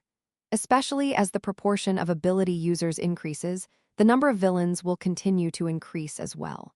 Already, the number of terrorist attacks in Seoul has increased subtly compared to before, even though I haven't been doing any terrorism lately. And if this chaotic situation continues, it's obvious that Stardust will suffer. The level is cute now, but later hell be a pain in the ass. Stardust may be strong, but she only has one body and can't work overnight without rest, especially since public safety is collapsing after the Walgungjio. To prevent this nonsense, what I'm trying to establish is PMC. Why don't ability users become heroes? Even B-class heroes are criticized heavily if they can't do much even though they're paid a lot of money. Will A-class heroes who earn a lot of money not do it? So others will. Thus, there are idle personnel with abilities who don't do hero work. And some of them become villains as soon as their livelihood becomes difficult or there is an opportunity. The conclusion I reached after thinking about it for a long time is this. Let's just hire them ourselves by throwing money around. Who wants to be a hero who can't make any money and only gets criticized? Instead, let's create a private military company that can make a lot of money and avoid criticism. Don't waste your abilities. This is a two birds with one stone business of not only preventing potential villains, but also fostering religious heroes. That's how the PMC business plan came to be. The business concept itself is simple. Just hire talented individuals privately and train them as you please to create a formidable force. Done. Then, they will be useful when Korea falls into chaos later on. But there are a few problems with this plan. No, it's not just a few problems, there are many. Even if you have the funds, how are you going to gather people? The government, organizations, and associations would object to gathering those talented individuals and forming a rebel force. That's where Lee Sola comes in. Lee Seola, who has already seized control of other corporations, the government, and the legislature. If her startup hires them, who can stop her? She has almost taken over the media, too. After successfully persuading Lee Seola to work with us on the PMC project, we have been preparing diligently for quite some time. We've done it all, Dylan. There won't be anyone in the political sphere or associations who can interfere with us now. And today, finally, I received confirmation from Lee Seola that all the preparations are complete. Thank you. You've worked hard. What hard work then? Buy me a drink later. Last time we drank wine together here, right? Not here outside. Sure. Indeed, things work out well when you become friends with the top-ranked company in Korea. If I had done it alone, it would have been futile for years. Anyway, after a few practical discussions, we officially decided to launch the PMC business of the Useong Enterprise. It's the largest scale in history as well since we merged with them financially. So now, all we have to do is announce that we've launched. Therefore, we just put up S everywhere. The PMC business, a joint project of the shadow hero leading Korea from behind and the villain, has finally landed in Korea. What is this? Useong Enterprise PMC recruitment ad. The Useong Enterprise is now recruiting talented people, ha ha ha ha ha ha. The rumor was that they had eaten up all the companies and the political circles, and now they are trying to create their own association, ha ha ha ha ha ha. Comments. It seems like the goal is to inform the entire nation. It's just a matter of time before the Useong Group conquers Korea. Isn't the government sanctioning this? In fact, the company is trying to have a military organization. When did Useong Enterprise conquer Korea? Ha ha ha ha. There is no one left in Korea to stop them. Conspiracy theories out. But seriously, why did Useong give such a high salary? Ha ha ha ha. Who cares about the association now? Ha ha ha ha ha. I have some skills. I am seriously interested in this, ha ha ha ha ha. Ha ha ha ha ha. I can't resist a few billion, ha ha ha ha ha. This is the first time that highly skilled people are being treated this way. The Useong Enterprise announced that they are currently recruiting talented people. The CEO of Useong Enterprise, Lee Seola, who announced that they will create a private military company, PMC, composed of skilled individuals to overcome the rapidly changing international situation and chaotic circumstances, asked for the support of many strong candidates, and declared that they will provide 100 identity protection and the best investment ever. Those who come in after the interview will be taken in by the Useong Enterprise and become part of their family, receiving personalized management and training. A quiet country house. A young man who was sharpening his knife listened to the radio in the background of the sound of rain. Yuseong. He stopped. He put down his long knife and turned up the volume on the radio. A life where he only slaughtered as a hunting dog. It was the moment he, who had lived quietly while cursing his ability, became interested in something for the first time. And elsewhere. The girl who was hiding in a building to avoid the rain and the boy who was working at a fast food restaurant. Slowly, one by one, everyone began to take an interest in PMC. Gosh, hey, what the hell did you do? Why? No, this PMC or whatever is everywhere when you turn on the TV. How much did you spend on advertising? Well, I spent quite a bit on that. Look at it now. Whenever you change the TV channel, all you hear is that the Yuseong Enterprise is recruiting people with superpower. Choi Si-hee looked at the TV with wonder. Well, the first impression is important. You have to attract attention like this to break even. When I was roughly explaining that, Seo-yoon, who was sitting next to me eating an apple, asked with a curious look. But Dylan, I still don't understand. What? There are many hidden ability users, but who will participate in that? They wrote that there would be fights. Seo-yoon trailed off. Yeah. The truth is, even if it sounds good to participate in PMC, will many people really risk their lives fighting someone? To her question, I answered as if it was obvious. Of course, there won't be many. Anyway, where are those few people? Yeah. Wherever there are even a few capable people, especially if there might be a genius among them. Also, this is just my guess, but there are probably a lot of people who are on the verge of becoming villains among the new recruits. Those who have been pushed to the brink. Anyway, since it's now the first group, if the first group succeeds, the second group will be even larger. And if we ask the first group to train the second group, that's how we automate it. Anyway, that PMC business is just a fraud of a successful company, but in reality, it's all mine. How much capital have I invested there? And even later, I plan to become independent from Yuseong. My talk with Lee Seola is also finished. In short, now everyone who comes into this PMC is part of my organization. It means that I can do whatever I want. For now, if we take the time to train them properly, we can hunt down even B-class villains from A-class villains. It's not necessary right now, but we still have to prepare ahead. I plan to personally indoctrinate the first group and teach them one by one. It's the birth of my direct organization, Mango Squad. No, Ego Squad. They probably won't even realize it. Anyway, this is about done. I've set the recruitment deadline long enough. I've thrown out the bait so I can just harvest later. Now that I've taken a breather, I can think about the rest after recruitment is over. Yeah. Well, for now, the PMC is more or less over. Now it's time to think about something else. I was sitting at my desk with my arms covering my face, lost in thought. When was the last time I fought in a terror attack with Stardust? Excluding when we first met, it seems like it's been a really long time since I fought directly. Yeah. Wow. That beach terror attack was the last one. It's been too long since I last fought in a terror attack with Stardust. Even the last time I checked my combat skills was ages ago. Yeah. In short, right now I miss Stardust. Sigh, what kind of terror attack should I do? Anyway, Stardust probably doesn't even want to see me. But still, I have to prepare for a terror attack for my hero. Even so, I am her villain after all. Chapter 174, Ep. 174 Wrong Judgment Ep. 174 Wrong Judgment. I don't even know when was the last time I had a terror attack with Stardust. Of course, we met once when we fought Mist and Shadow Walker last time, and I've seen her from afar a few times, but that's just watching. The last time we met in person was a long time ago, during the beach vacation. In other words, I am starting to want to spend some meaningful time with Stardust, and of course, that meaningful time is a terror attack. What should I do? I sat down in my chair and thought about it quietly. Of course, I have prepared some terror attacks, but I remembered the battle between Stardust and the gorilla that I last saw. It's hard to tell because I was watching from afar. But she definitely got a lot stronger, didn't she? Yeah, that's the key point. Despite all the ups and downs, she was definitely stronger than the original, beyond comparison. When I got home and looked at my old setup notes, I found a mention about the fire-breathing gorilla. It was really Stardust who fought against it. I came across my old setup notes when I got home, and there was a mention about the flame-throwing gorilla. Stardust barely managed to capture it during the global war. Compared to back then, it has definitely become stronger. After exchanging a few blows with that gorilla, I just knocked it down. It was truly an impressive feat. However, the problem is how much stronger it has become. I think it's a bit stronger than I thought. I pondered with my chin in my hand. In fact, a few months later, another huge villain appears.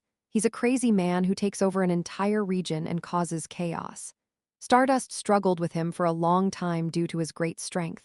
So, since he was the main villain, I knew his name and where he lived, and I was planning to kill him in advance, since Stardust wouldn't be able to beat him anyway. However, Tusk, is it possible?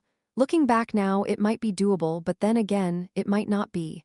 I was hesitant since I hadn't faced him directly. But putting Stardust in that swamp would make a lot of noise. Anyway, so the plan was terrorism. What kind of terrorism? Something that can also check Stardust's skills clearly. If possible, days passed while I was still pondering on the matter or checking on the PMC facility. Then one day, as I was still contemplating, Seo Yoon grabbed my hand and dragged me to the underground room again. "Did you make another robot weapon?" I asked. "It's not just a robot weapon, it's called a suit. And yes, this time it's real, Dylan. We can easily beat Stardust with this." Seo Yoon was still boasting as usual. She had been viewing Stardust as a rival for some time now, so it wasn't surprising. But I remember being surprised at the last suit she made, which was unexpectedly powerful. Of course, it couldn't beat Stardust, but that was because Stardust was just too strong. Seo Yoon opened the door to the basement again, and what I saw made me say, "Oh, ta-da." "What do you think?" Seo Yoon asked, putting her hands on her hips and looking proud. The form of that weapon looked very different from before. Unlike the bulky suit-like weapons in the past, it looked like some kind of flying alien machine. The weapon had a large metal circular body with 4 arms attached above and below, hovering in the air. My ambitious project, the so-called Star Destroyer. Seo Yoon proudly showed me the huge weapon. But even though the design was very different, it just looked powerful. And so, as I admired it, Seo Yoon explained everything to me in great detail. She explained how strong the metal was, what advanced technology was used, and even how Yunwal's magic made it even more impressive. Since this was already her 3rd suit made for the Great Stardust, she had gained some know-how. I listened and smiled at Seo Yoon as she enthusiastically chatted, although the content was not particularly cute. "So one person can fit inside this circular body and control it from here. With Yunwal's magic enhancing it here and there, and the body being inherently buoyant, it can move freely in all 3 dimensions, and these arms have missiles attached to them." As I continued to listen to Seo Yoon's words, I felt a subtle sense of admiration. "No, this is actually quite well made, isn't it? Of course, we'll have to try it out in real combat, but I think it could hold up pretty well even against Stardust." I looked back at Seo Yoon, who was speaking so confidently in front of me. Right. Come to think of it, Seo Yoon was also one of the main villains in the original work, and she was incredibly powerful too. Now she's so cute, but when we first met, she was quite intimidating. I had to work pretty hard to open up her heart. It took about a year. "Dylan, yeah, are you listening?" "Of course." "Seo Yoon, this is really well made. It's amazing, isn't it?" "Right, hee. Yunwal and Sehyunni helped a lot." I praised her and Seo Yoon's mood immediately brightened.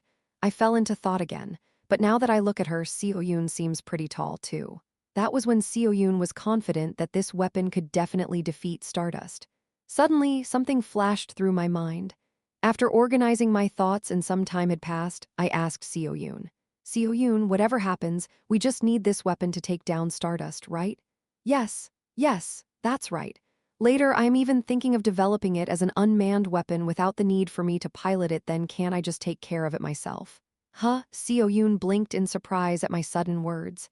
Where do I even begin to explain this? It had been quite a while since we had been fighting against Stardust. Of course, I can count on one hand the number of times I fought them alone. The vast majority of the time, I fought with my ego stream comrades. In that situation, when I saw the weapon that Seo Yoon had made, I felt a sudden urge to test Stardust's ability. If I ride that thing and fight, I can just check the Stardust ability. Oh, if I fight on that, I can just check Star's ability. As for me, I am familiar with Stardust attack patterns and fighting habits, so I can be even more perfect. So, without mentioning that I want to spend some time alone with Star after a long time, I persuaded Seo Yoon by presenting 2 reasons behind it. "Well, what you say makes sense, Dylan. If you can win with that, you might even be better than me." "Okay. Thank you, Seo Yoon, but I am a little worried." "So well, paint it a little more and do more modifications since you're riding it." Dylan. Seo Yoon, who was busy with something, suddenly asked me before adding something. "Oh, Dylan, Then who are you going to team up with when you ride it for terror? Yoonwol, Sihee Unnai, or Jaeyoung Unnai? Well, I think I'll do it alone. What? Alone? Yeah, and Seoyoon, please paint it differently from the previous one. Don't make it obvious, okay? Why? This time when we carry out the terrorist attack, let's pretend to be a third party who has nothing to do with Egoistic and do it. After all, if we do it there, our faces won't be visible, right? Seoyoon was very surprised. No, there was a reason for this.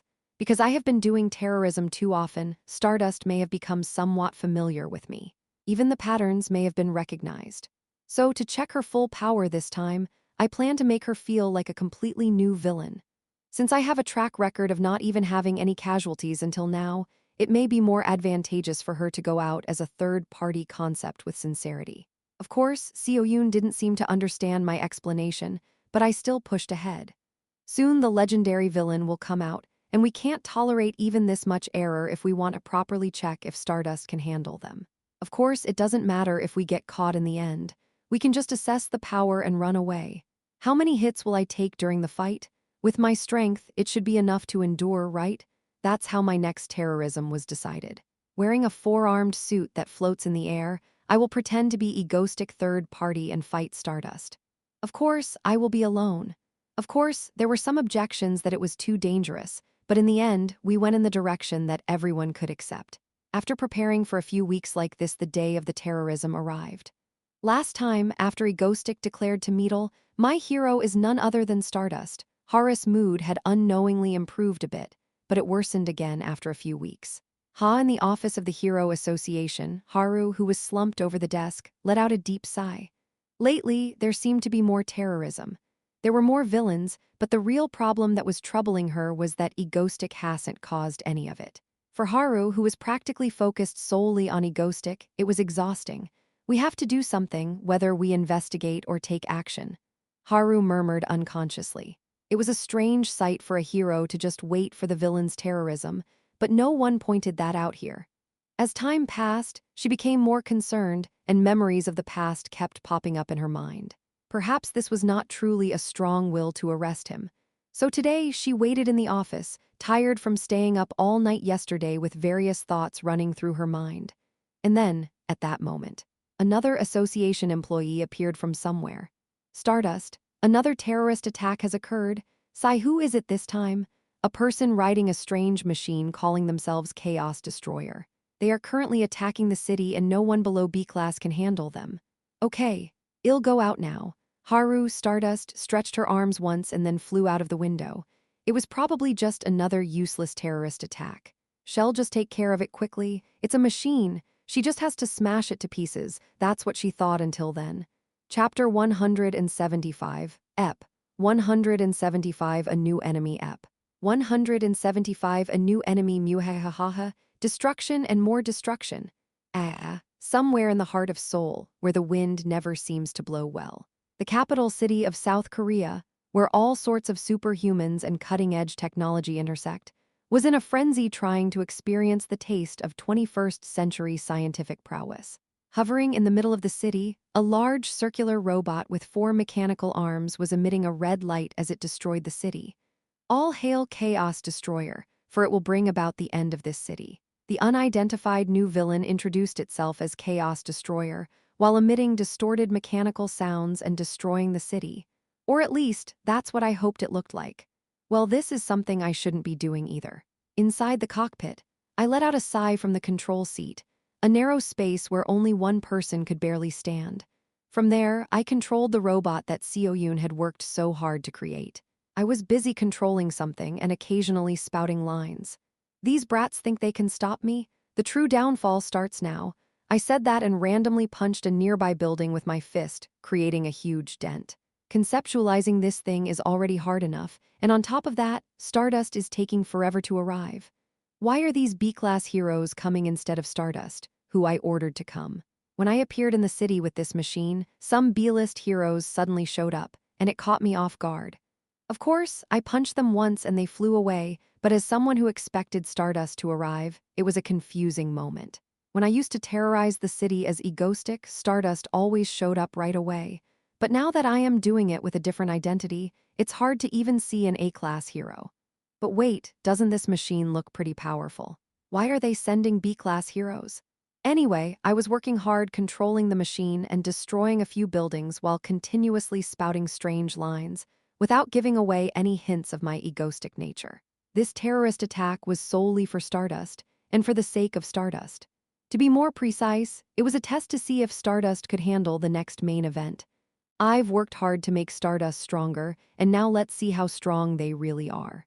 I was busy controlling it, and occasionally spouting lines. Do you think these brats can stop me? The true downfall begins now. I said that and casually punched a nearby building with my fist. The building caved in easily. It was already difficult coming up with a concept, and Stardust wasn't coming quickly enough, making it even harder. No, why are these strange B-level heroes coming instead of Stardust? When I appeared in the city with this weapon, B-level heroes suddenly appeared, and it was quite surprising. Of course, they flew away after getting punched and I chased them away, but as someone who expected Stardust to come, it was an unexpected moment. When I caused terror as an egoistic identity, Stardust immediately appeared. But it's hard to see as another identity since they are an A-class hero. But doesn't this weapon look strong enough even just by looking at it? Why are they sending B-class heroes? Anyway, I was busy controlling the weapon and destroying some buildings. I kept throwing strange lines without showing any signs of being an egoistic. This terror was solely for Stardust, a battle for Stardust. To be exact, it could be called terror to confirm if Stardust can endure the next main event. Our Stardust, whom I've worked hard to develop. Let's see how strong they have become. But why aren't they coming? While I was playing around with a few buildings and waiting for Stardust without anything to do finally, she arrived. Who are you again? Sunlight shining through the clouds. Underneath it, the woman with long blonde hair descended, fluttering in the wind. Stardust. Still a feeling of excitement just from seeing her. Although I was momentarily stunned by the sight of Stardust that I hadn't seen in a long time, I quickly regained my composure. Remember, I am the villain who first met Stardust today. I am the villain who first met Stardust today. Ha, are you that guy they call Stardust? You look even weaker in person.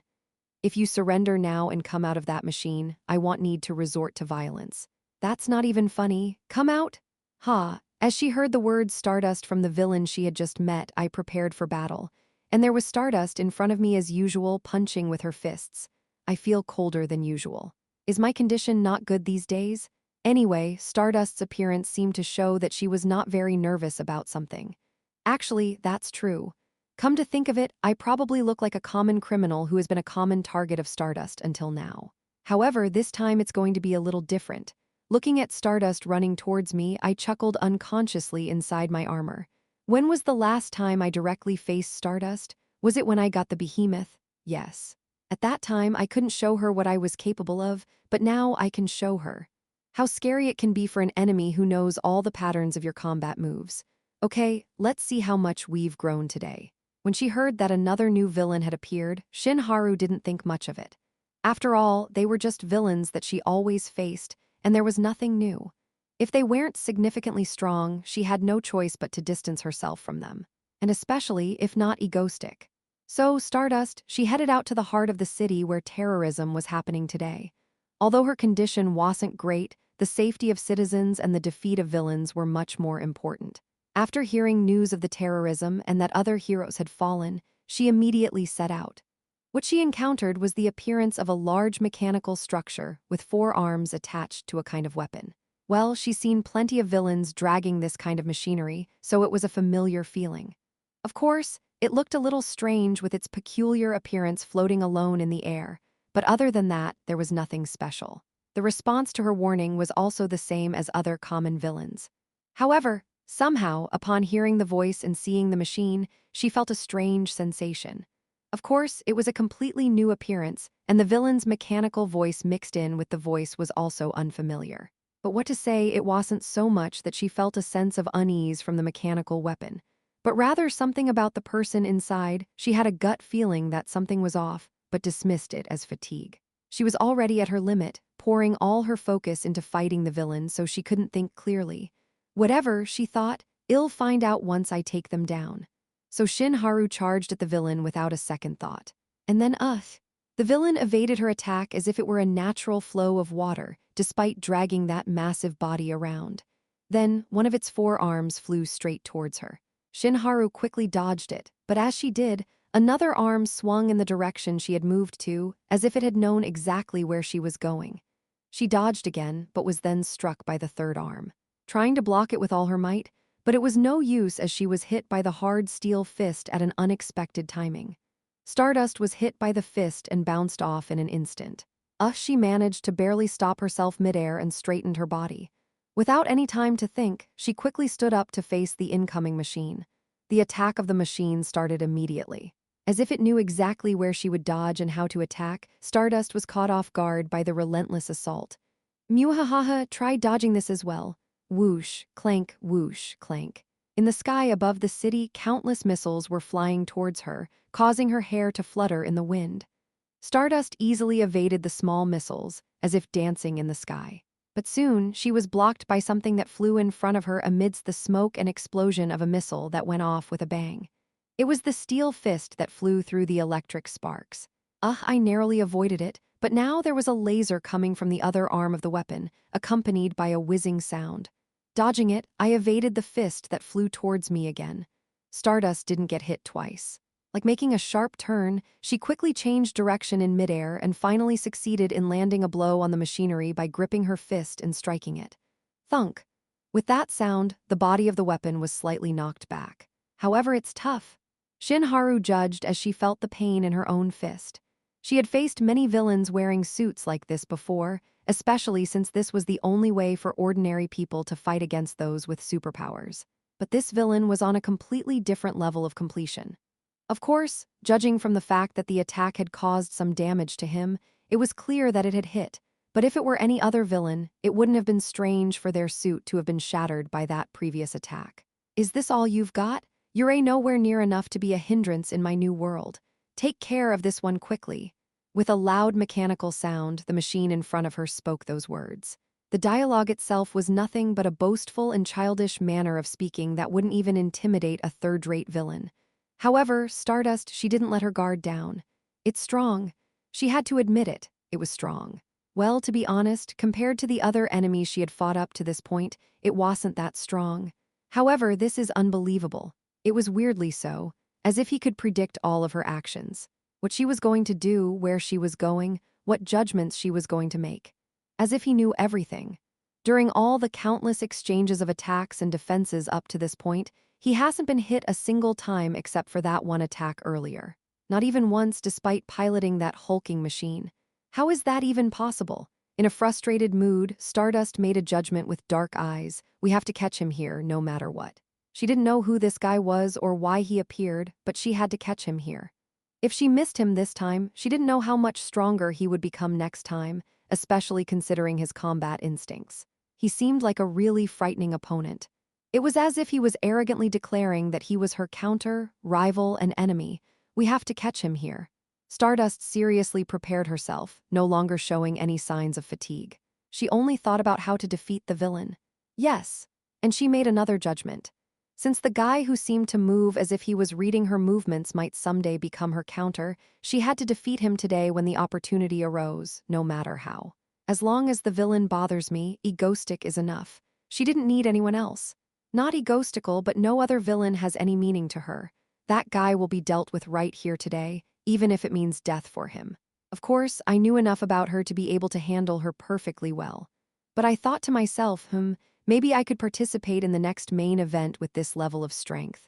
With that in mind, I challenged her and fought harder, trying to assess my full strength more accurately. And then, after some time had passed, something feels different. I felt that way.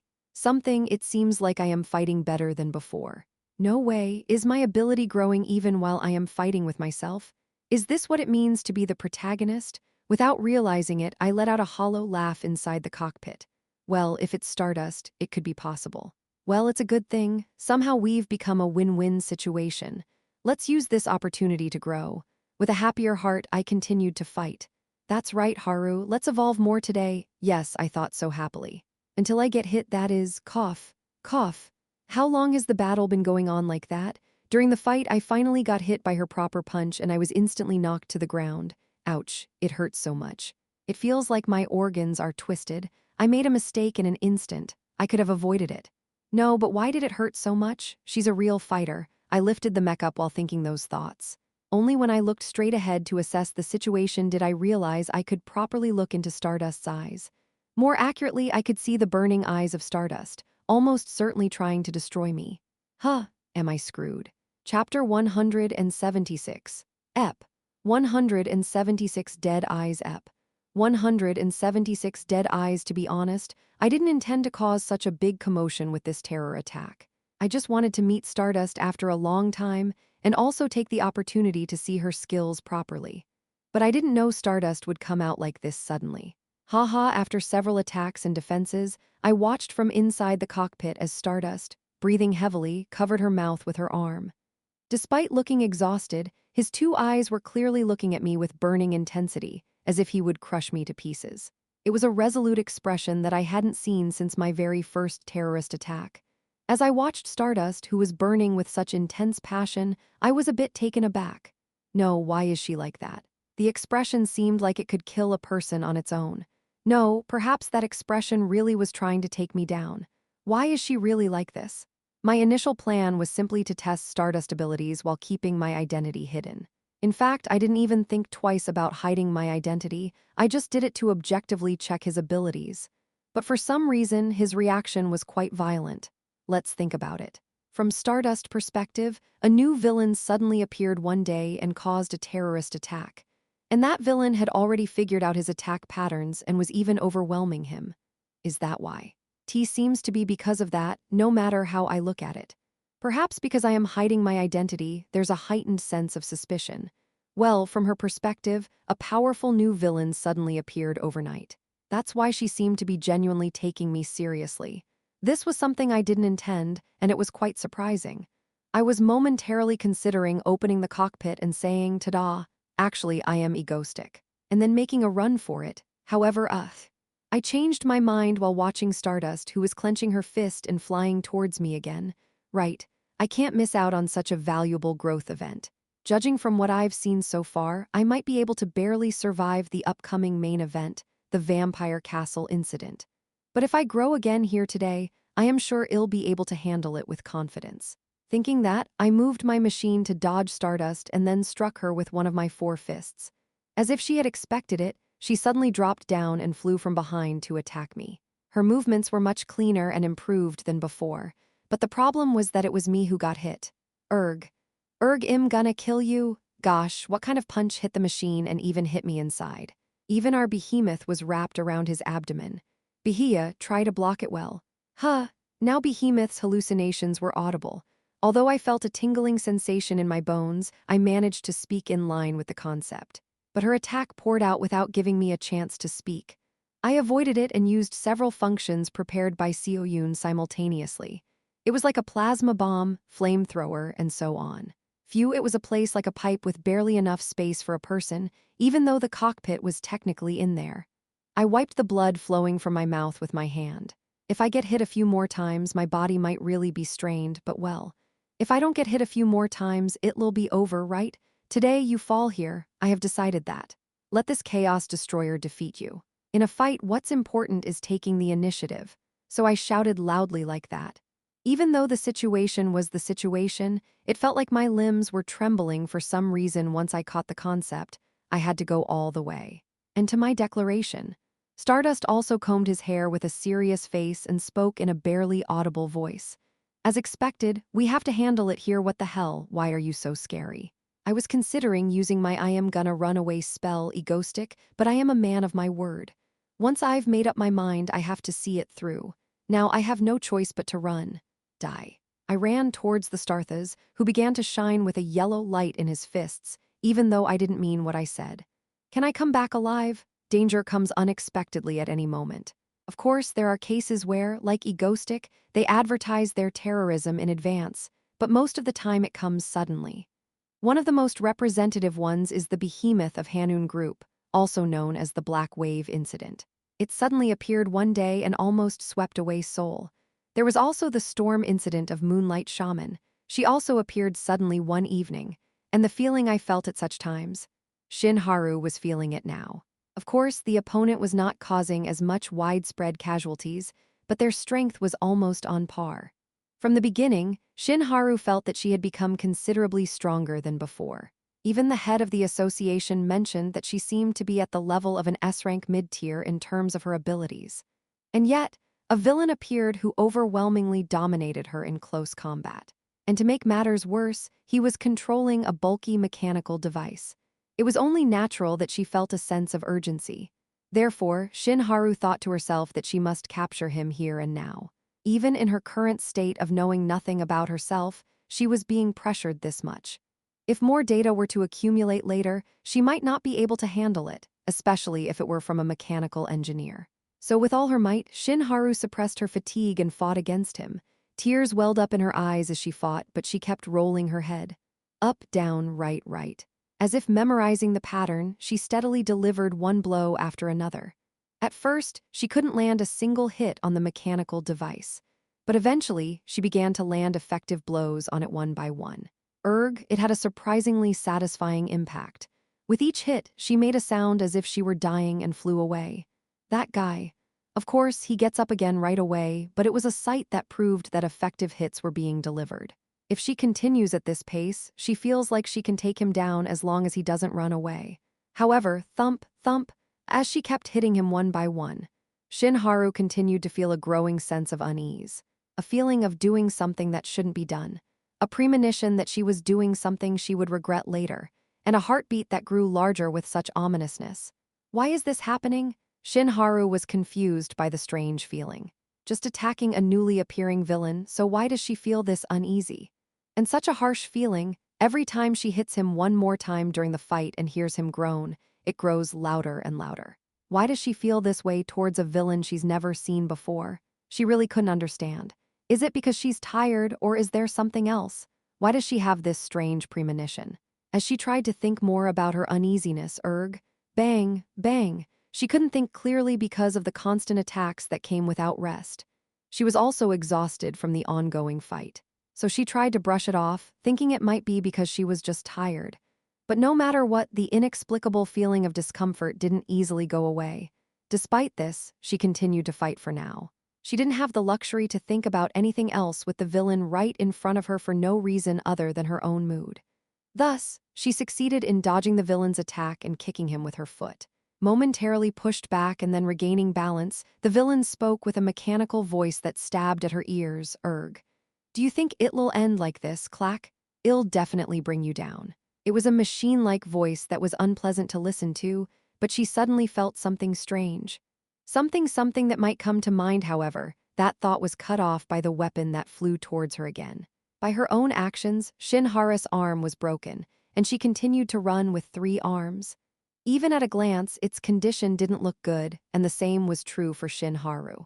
With continuous intense fighting and constant concentration, she had visibly become more exhausted. Without any time to think about it, she continued to fight. Yes, once I take that thing down, this strange feeling will disappear.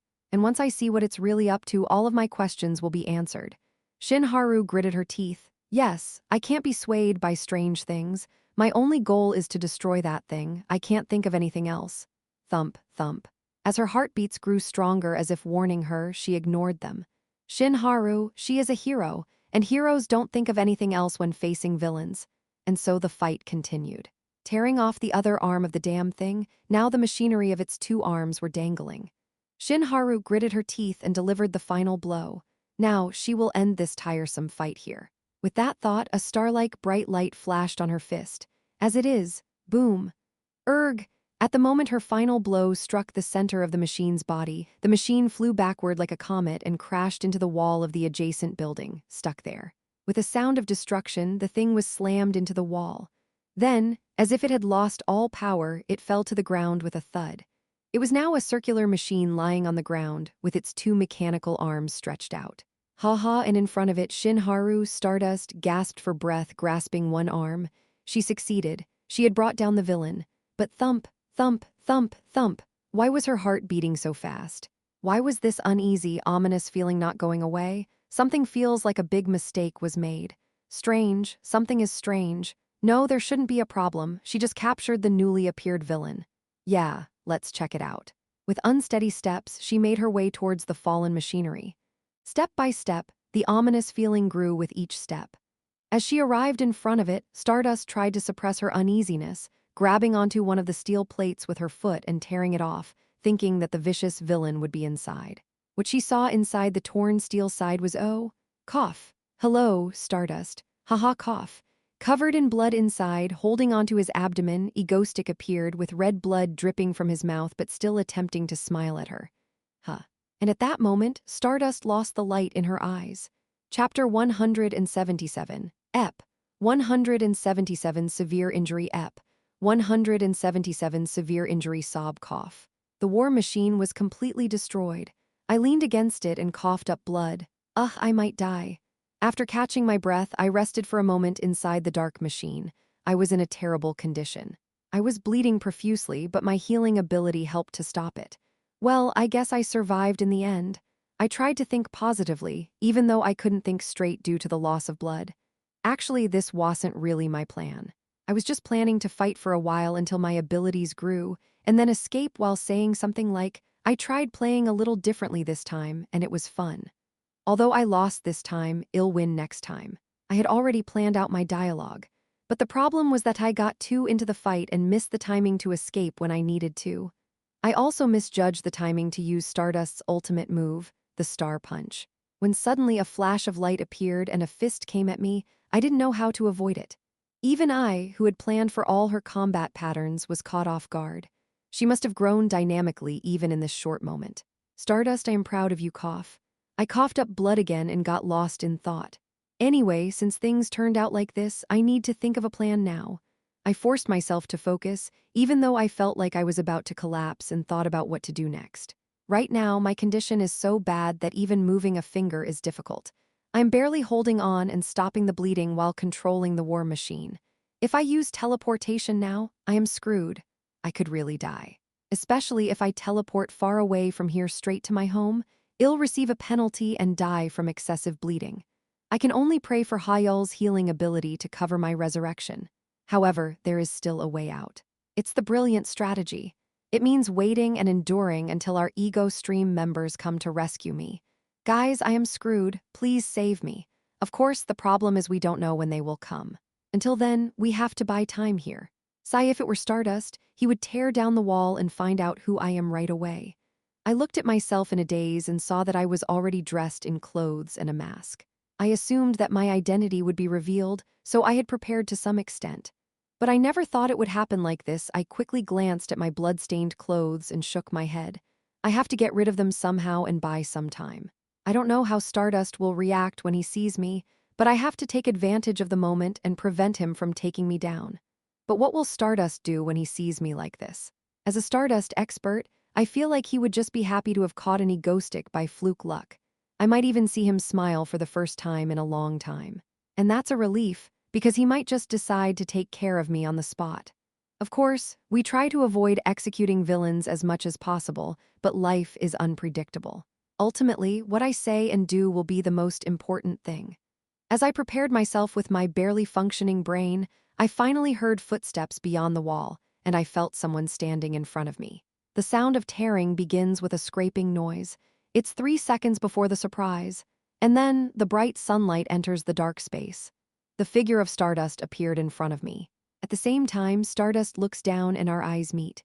Oh, cough. Hello, Stardust. Haha, cough. I tried to greet her with a smile as I looked at her. Of course, there was an unfortunate incident where I vomited blood in front of her, but I think she'll overlook it. Although a single line of blood was flowing from my head, I couldn't see Stardust's expression properly, but I could still hear her words.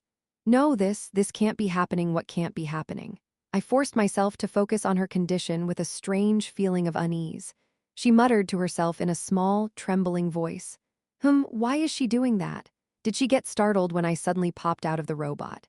I don't know why she's doing that, but it's a good thing that she's not rushing at me to knock me down right now. It means I can keep talking. So I tried to open my mouth and spoke to her with a small smile.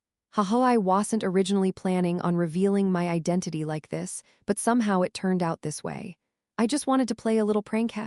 Damn it, I couldn't speak properly because I was still bleeding. As I spoke, I looked at her again with my eyes adjusted to the light, and her condition became clearer. She was staring at me as if a soul had left her body, her eyes unfocused and her mouth slightly open. As I looked closer, I noticed that her hand was shaking a bit. What's going on? Just as I was feeling curious, she suddenly trembled and focused her eyes again and started to approach me with a shaking voice. Wah, what should I do first about the treatment? As she murmured those words, she came closer to me. Wait a minute, why is she coming? Is she trying to catch me? No, do I have to risk my life and teleport away? Luckily, my worries were soon over because a huge purple magic circle appeared between her and me, accompanied by a powerful gust of wind. So I tried to speak up and said to her with a small smile, haha, I didn't originally plan to reveal my identity like this, but somehow it turned out this way. I was just trying to play a little prank, hee hee. Damn it. I couldn't speak properly because blood kept gushing out. Saying this, I looked at her condition again with slightly clearer eyes that had grown used to the light. She stared at me alone with her mouth slightly open as if some soul had left her eyes while her focus went astray. I noticed that her hands were shaking a bit.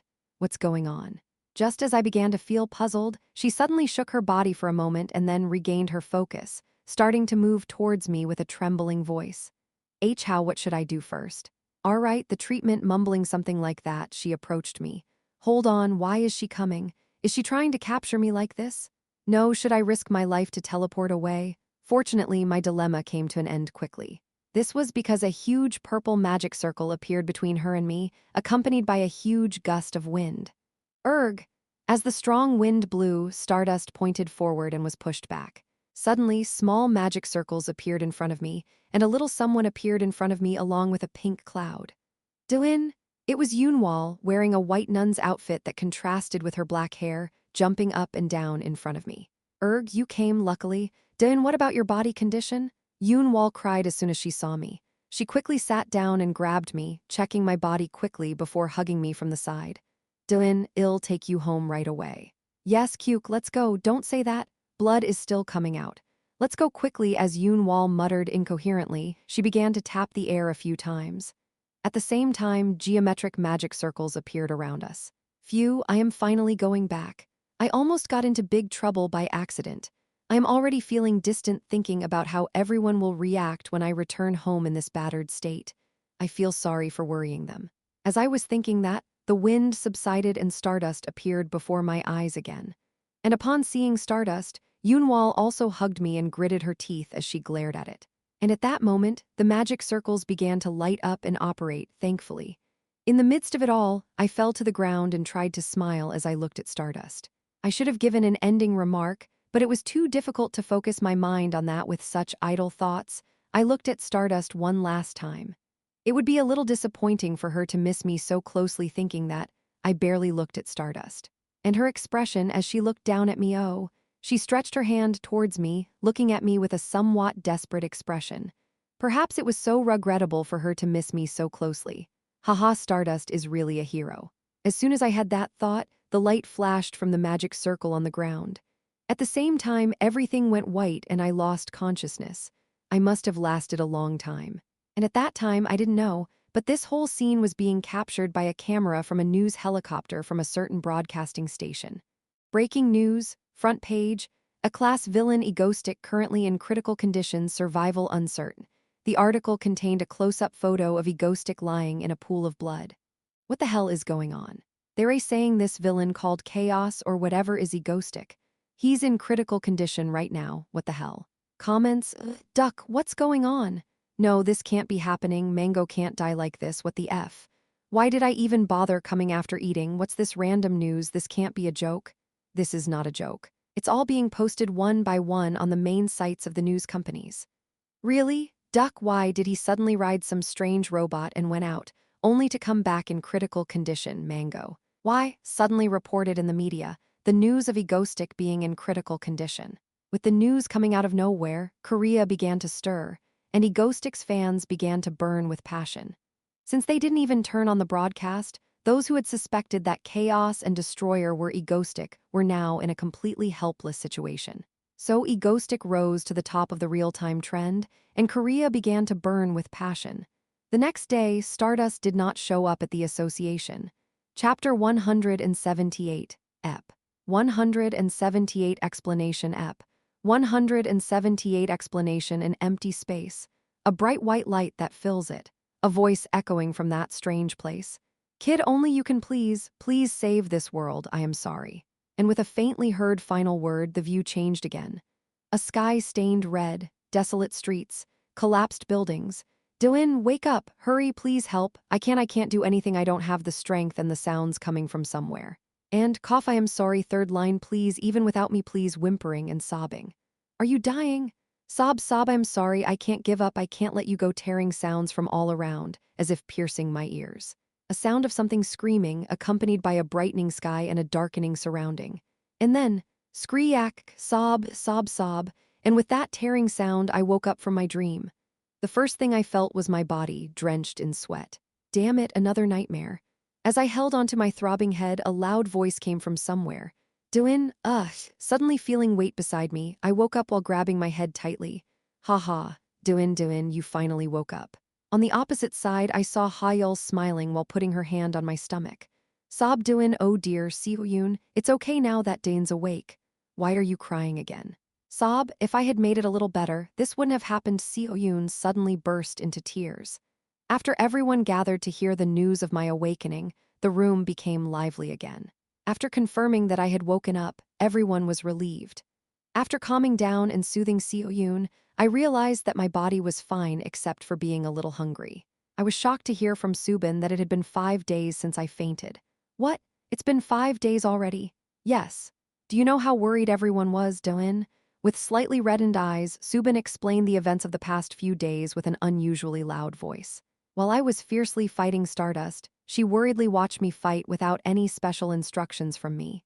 Then, in an unexpected moment, I suddenly took Stardust finishing move and was completely destroyed, so she immediately rushed over in shock. Yunwal flew at the speed of light and barely saved me, otherwise it would have been a big problem, Subin explained. I came here unconscious, covered in blood, with broken bones and internal injuries. Hayul worked hard to heal me. But the problem is that I couldn't get up again after that treatment. They all watched over me with worried eyes, she said. Dylan, from now on, you can't go anywhere alone. If you're going somewhere, go with us, got it? Seoyun said, holding on to me with swollen eyes. And surprisingly, Seojung, who was sitting next to me, also spoke up. Yes, Seoyun is right. You're using your body too recklessly. She poked my arm with her finger and said that. Choi Sehi, who was sitting next to her, nodded her head with a worried look on her face. So I had to make a promise in the hospital not to use my body recklessly from now on. It feels like I've made this promise several times already anyway. After resting for a while and eating porridge, I sent everyone away and recovered my strength. Then I asked Subin how she reacted to my surprise attack. Even though I ended up getting beaten pretty badly in the end, I fought Stardust fairly, so maybe there will be a positive reaction? So I asked Subin in a sneaky way. Her response to my question was shocking. What? Egoistic death theory? I couldn't hide my bewildered expression and asked, no, why would such a crappy theory in response to my reaction? Seoyun sitting next to me widened her eyes and said while tapping her phone, of course, Dylan. Your injury was caught on camera at the broadcasting station. Don't you think everyone would think that way? Look, Seoyun showed me her phone screen in front of me as she spoke. There was an article there. A-class villain egoistic injured ego stream has no comment. Suspicions of death among netizens. Underneath the sensational title was a photo. Although the image quality was a bit poor because it was taken from a distance, my appearance and my bloody state were very clear. There's a commotion now, Dylan. People are thinking that you're dead. Gosh, would I die that easily? Why are they thinking like that? They really thought you were about to die this time. Anyway, it's all over the news. Is that so? So Seoyun showed me a few other things as well. For example, the trend of egoistic death was on the rise in real time, and my video was still holding the top spot in the domestic YouTube real-time popular video rankings along with Stardust and Robotin. I couldn't believe it. This is a big problem. I was shocked to see that. Well, even if villains are terrorizing, they could get hurt. It's a logical leap to say that they could die because of that. Even if villains are seriously injured, they usually escape and reappear, neatly healed. At least that's how it works in the hero stories I've seen. Anyway, after finding my phone, I quickly searched for public opinion. The news of Egoistic's death was circulating quite a bit, and even Egoistic Fan Cafe was on fire. And I took this issue quite seriously. Did the villain die because he was playing around with his alt account and got beaten up? That's such an image destroyer. More importantly, if people start to believe that I died, new villains could emerge, claiming to be the second Egostic. This villain battle is all about gaining recognition. It's hard to attract attention, but when rumors spread that I am dead, it's the perfect opportunity to provoke. I can't know what's happening during my absence, especially considering that I am the most influential villain in South Korea. And of course, I don't think it's true, but if Stardust believes it, it could be problematic. Until she becomes strong enough, she should consider me her enemy, her goal to become stronger. But what would happen if I suddenly died? Thus, there was suspicion of the death of South Korea's top villain. While watching Korean citizens who were showing symptoms, I made a decision. No, we can't just let this go. Let's broadcast it right now. Broadcast now. Yes, just a simple broadcast letting people know I am still alive. It's too chaotic not to. I made a decision to quickly end this sudden controversy. No, this event wasn't anything special. It was just a preview of what's to come in the main event that happened next. Why did this chaos happen? Of course, I convinced Subin, who was glaring at me skeptically due to my condition, that it was just a sitting talk show before turning on the camera and starting the broadcast. That's enough joking around. I am perfectly fine, guys. After the first report of Egostic's death controversy, Korea was literally burning due to the suspicion of one villain's death. Community groups were facing off against each other in Egostic Fan Caf Mango Union and the Stardust Fan Cafe, and it was a complete mess. Experts warned that if Egostic's death was true, other villains who had been suppressed could rampage, and overseas villains could invade Korea, causing the public to take this matter seriously. There was even concern about what would happen if the leaderless ego stream went on a rampage, and at that moment when something seemed like it would explode. Suddenly, out of nowhere, Egostic's broadcast came on. Hello everyone, this is Egostic. A broadcast that turned on so suddenly.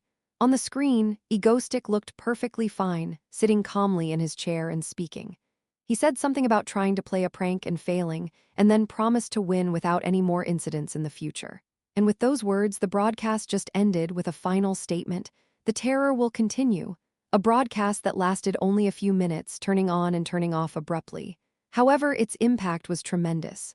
Breaking news. Egostic is alive and well. Egostic's death is revealed to be a false rumor. Egostic, I will continue to work harder on terrorism. Netizens can be relieved.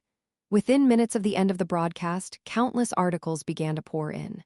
And just like that, within a few hours, Egostic death rumor incident ended cleanly as a happening. If you never once thought that Egostic would die, then you're a ducking idiot, ha ha ha ha ha yeah. No way our Mangastic would fall so easily, ha ha ha ha ha ha ha ha ha, if you didn't even have a doubt. Then you're a ducking idiot, ha ha ha ha ha ha ha ha. 3884 likes, comments super like ha ha ha ha ha. Look at the speed the likes are going up. Ducking hell ha ha ha ha ha ha ha ha. If Mangastic was really dead until yesterday. What the duck? Is it true? My heart feels empty. Ah ha ha ha ha, that was just something ha ha ha ha ha. Honestly, if you didn't feel relieved after watching this broadcast. Super like ha ha ha ha ha, seriously ha ha ha ha ha. I smiled as soon as I saw Mango Stick's face, ha ha ha ha ha. If there's no Mango Stick. Life is not worth living, ha ha ha ha ha. Half of the meaning of life disappears. What the duck is the point of being happy that the villain is dead or alive, ha ha ha ha ha ha ha ha. This incident is a case wherein a class hero caused trouble for an S-class hero. What the duck are you talking about? Isn't this guy from the Ducking Loser Cafe? Duck. This is what faith is? At that time, as if to say when did Korea go crazy again, stability was quickly restored.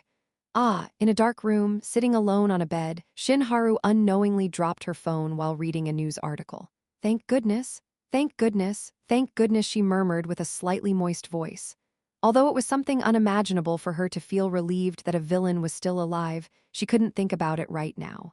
It's fortunate that he didn't fall. She only had that thought in her mind. Chapter 179. Ep. 179 Her Nightmare Ep. 179 Her nightmare. After pretending to be another villain without Stardust knowing and getting smashed, I sat leaning against a bed in a room in my house, still recuperating. Mid-suite, in front of the window with a clear view of the forest outside. I was drinking black pearl milk tea on the bed there, and I lightly shook the cup. The ice cubes rattled and collided inside the cup. Feeling the cold ice with my fingertips, I took another sip of milk tea through the straw. A wickedly sweet taste spread in my mouth. How is it? Isn't it delicious? Yeah, it's been a while since I had something sweet. I replied to Choi Sihi, who was biting the straw in front of me and asking me. Choi Sihi chuckled at my answer. Leaning back on the chair and resting her chin on her raised arm on the backrest, Choi Sihi looked at me and then turned her gaze away slightly, frowning her eyebrows a little, and opened her mouth. But why are you lying here, Seo Yayoung? I feel comfortable here. Beside the bed, there is a purple something holding my blanket and rolling around. Seo Yayoung, my companion who has settled down here because she found it more comfortable than the living room. The bed I am currently lying on is a treatment room that Seo Yoon, Subin, and Yoonwal renovated by combining one room. I kept getting hurt, so I couldn't stand it anymore and I just went ahead and built a whole new room. I took out the fatigue maintenance device from the basement and installed it here, and I even made a window in the room to let in sunlight, etc. as a result. Seo Yayoung, who liked it more than me, was using this place better.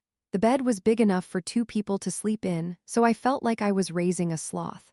While watching Seo Yayoung rolling around like that, I glanced over at Choi Sihi and poked her lightly. No matter how much I think about it, I think I am okay now. No, you can't. Rest until the end of this week. Then Choi Sihi said that firmly.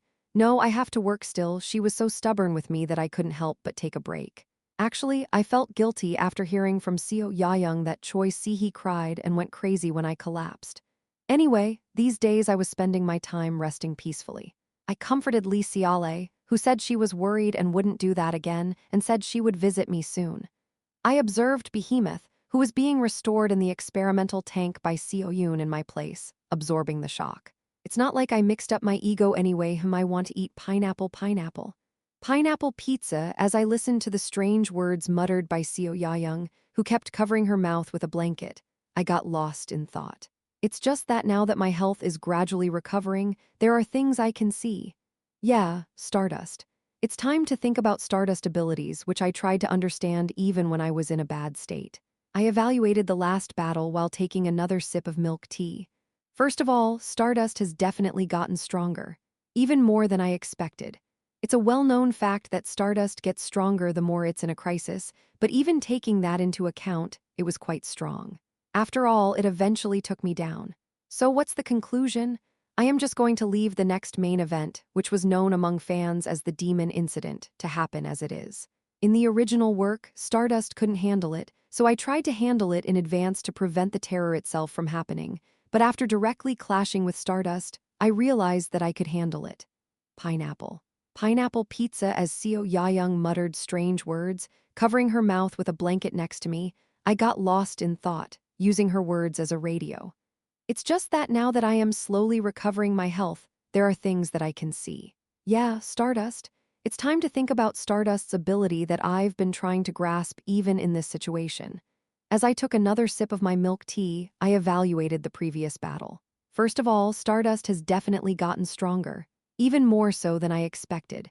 It's a well-known fact that Stardust gets stronger in crisis situations, but even considering that, she was quite strong. After all, she eventually brought me down. So what's the conclusion? I'm just going to let the main event, which was called the devilish incident among the fans, happen as it is. The original Stardust couldn't handle it, so I tried to handle it in advance to prevent the terror from happening. But when I clashed with Stardust directly, I realized I could do it. Perhaps after this experience, Stardust will become quite strong, especially in a group battle. Of course, I am a little anxious because the image of Stardust looking haggard in the original is stuck in my mind, but the current Stardust is different, so it should be okay. Anyway, that's it. Now all I have to do is wait. Instead, I decided to think about something more important.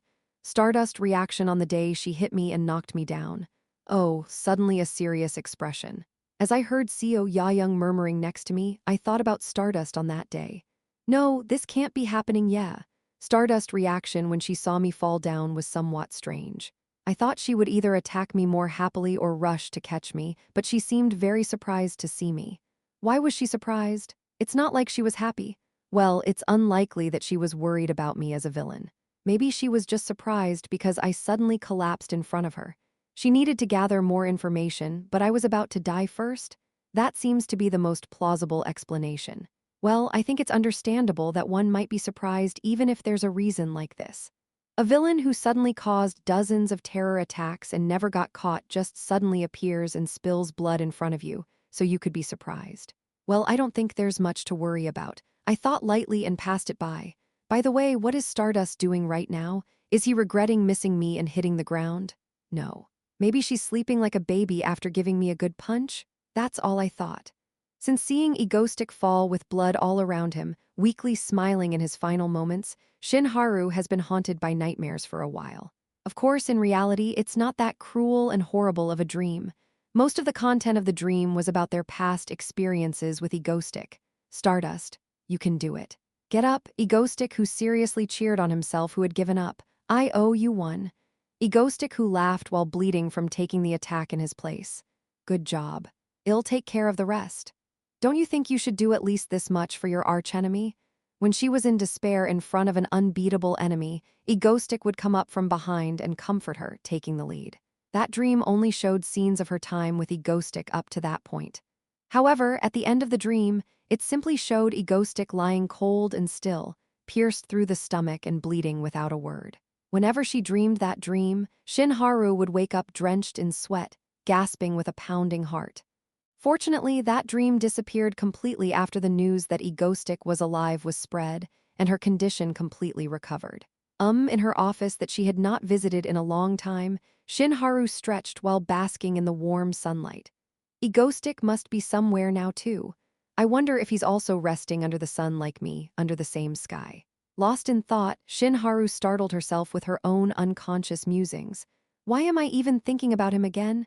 I must be crazy. After watching Egostic's survival broadcast, Shin Haru had been feeling rather unsettled lately, particularly due to her behavior over the past 5 days. Why did I act that way back then? Blushing, she absent-mindedly twisted a strand of her blonde hair as it glimmered in the sunlight. No, Egostic couldn't have died from something like that. Remember when she survived getting her heart pierced in the basement of the Hanun group? Of course, she must have had some kind of medical facility in her own base. Upon hearing the news of Egostic's survival, Shin Haru had finally regained her composure. However, whenever she thought back to her behavior just a few days prior, she couldn't help but feel embarrassed.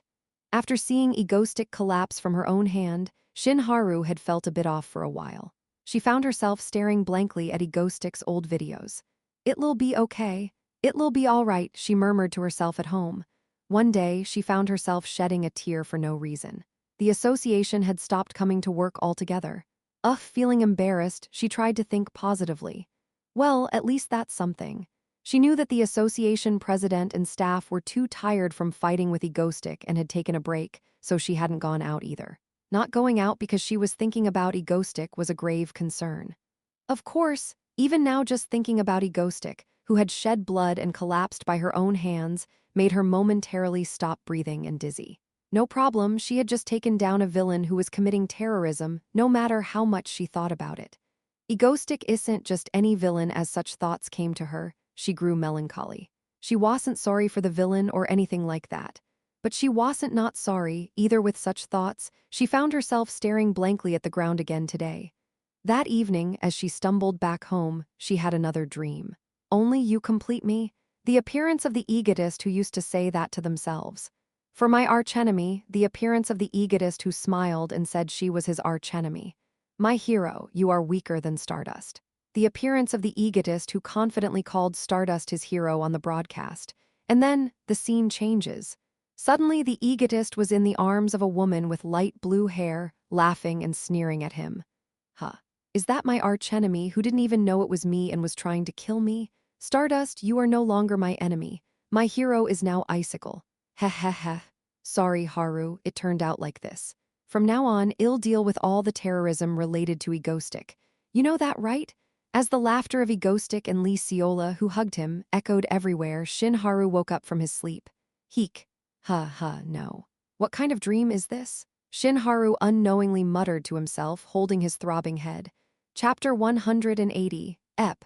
180 The City Stained Black Ep. 180 The City Stained Black, Muhahaha. That's right. Of course, I never thought you'd go down that easily, so I thought it was just a show, but Ariel was going crazy, and I even thought about storming into Korea to get revenge for you all at once. Oh my, Chairman, am I really such an easy person to kill? Ha ha ha, your words alone are appreciated, but there's no need to go that far. The media always exaggerates things anyway. I guess you're right. But by the way, I saw news about you somewhere and my daughter was so surprised and crying and stuff. She seemed to want to see you, haha, Ariel. I should go see her later then.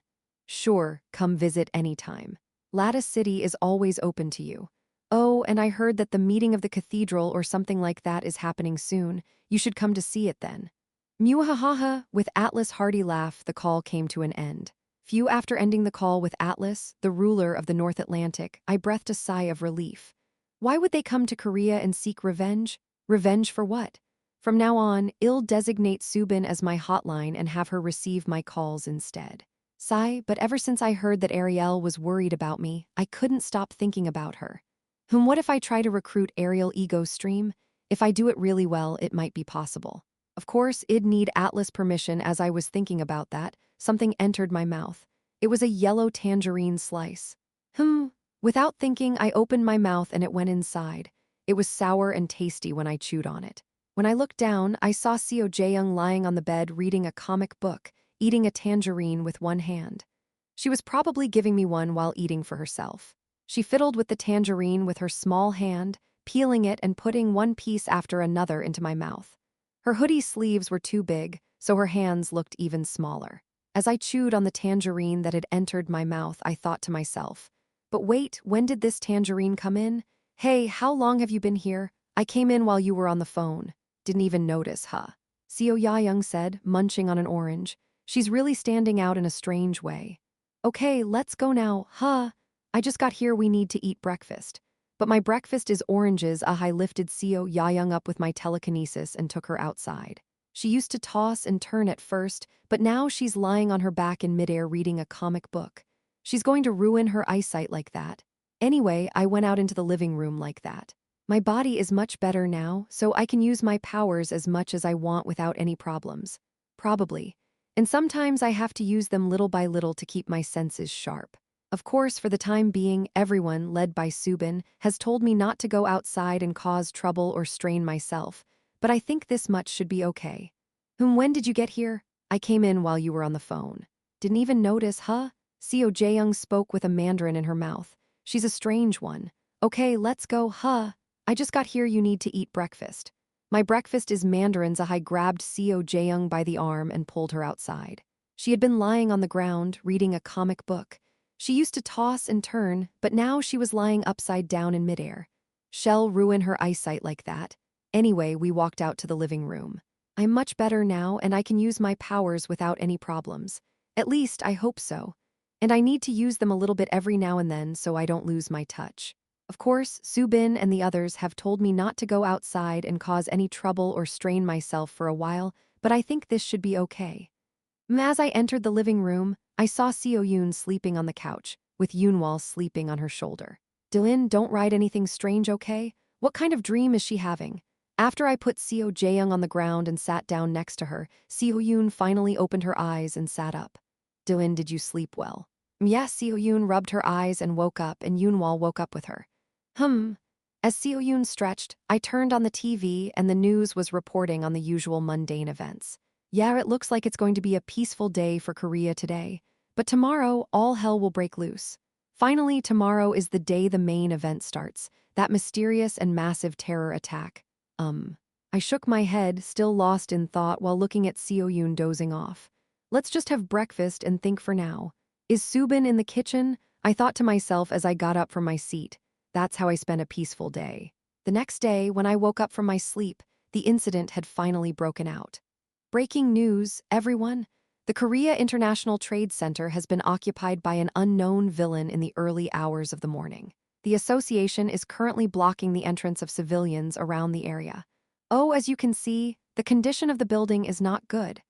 The long building was situated horizontally, and the street that was usually filled with people was now deserted, as if it had never been there. And at the center of it all was the building. It used to be an ordinary building placed horizontally, but not anymore. That mysterious and massive terror. As I was pondering such thoughts, I still couldn't focus and shook my head back and forth, looking at Seo Yoon, who was dozing off. I changed my mind for a moment. Let's have breakfast and think about it for now. I wonder if Subin is in the kitchen. As I got up from my seat, I thought that way. That's how I spent a peaceful day. The next day, when I woke up from sleep, The incident had finally broken out. Breaking news: the Korea Trade Center has been occupied by a suspected villain overnight. The association is currently restricting access to civilians around the area. As you can see, the current state of the building is not good. A long, horizontal building stood tall. The streets around the place, usually crowded with people, were suddenly empty. And in the center of it all, the building stood. It was just a normal, long, horizontal building during regular times. But now, the situation is completely different. Clank, a strange wail emanated from around the building. The once sparkling and shiny building, reflecting the glass, had lost its original appearance, died in a shrinking darkness. From the left to the right of the building, everything was covered in sticky and murky darkness. And like a giant adult, those sticky darknesses adorned the spires and roofs of the building, making it look like a dark castle. In reality, it was a one-story building with a spacious basement, but at least at a glance, it looked like a medieval castle. Yeah, the complex shopping mall in the center of Seoul had turned into a dark castle of a devil overnight. Wow, Do-in, what is this? Seo-yoon asked me, watching the scene on TV. And to her, I gave a short answer. That's a devil's castle. A devil's castle? Yes, a devil's castle. Amidst the common darkness that has engulfed this place, the association has announced that they are pouring all their efforts into understanding the situation. It is presumed to be a terrorist attack caused by an S-class villain or something greater. I clicked my tongue as I watched it. It looks like it's starting just like in the original story since I didn't stop it beforehand. The main terror attack of this quarter, also known as the Demon Castle incident. I quietly observed the situation that had befallen us, with the area around the place shrouded in a heavy aura, as if it were evening even though it was still daylight, with only black energy spreading ominously around the perimeter. Perhaps the one responsible for this incident, the demon ability user who caused it all, was sitting inside. Thinking about him, I recalled the contents of the original story once again. The Demon Castle terror attack. A villain named Demon completely took over a complex shopping mall in Seoul and caused a terrorist attack. More specifically, the villain used the place as a base to create black creatures that resembled demons using their own abilities and aimed to conquer Seoul with them. From now on, similar demon-like creatures will start to awaken from the black substances inside that place. After maturing for a while, they will all emerge and attack Seoul together. Of course, there is still some time left until that happens. The characteristic of this terrorist incident is that the culprit is different from other villains before, as he is someone who has a bit of a twisted mind. Of course, it's a minus point that he advertised the terrorism loudly in the neighborhood instead of doing it quietly from behind, but he believes in his abilities. As he claimed, he demonstrated his ability to stop anyone in Stardust, regardless of their identity. But anyway, such talk is unnecessary. What's important is this: Stardust produced another trashy work. To catch the culprit, we have no choice but to go into the innermost part of the demon's underground. The culprit is located right in the innermost part. However, did the culprit who caused this terrorism make the path to catch him easy? Of course not. He laid out all the devil creatures he created everywhere, making the path like a maze, with traps set up as well. In other words, if we were to compare it to a game, it could be said that this place is like a huge dungeon. The path to get there is ridiculously difficult.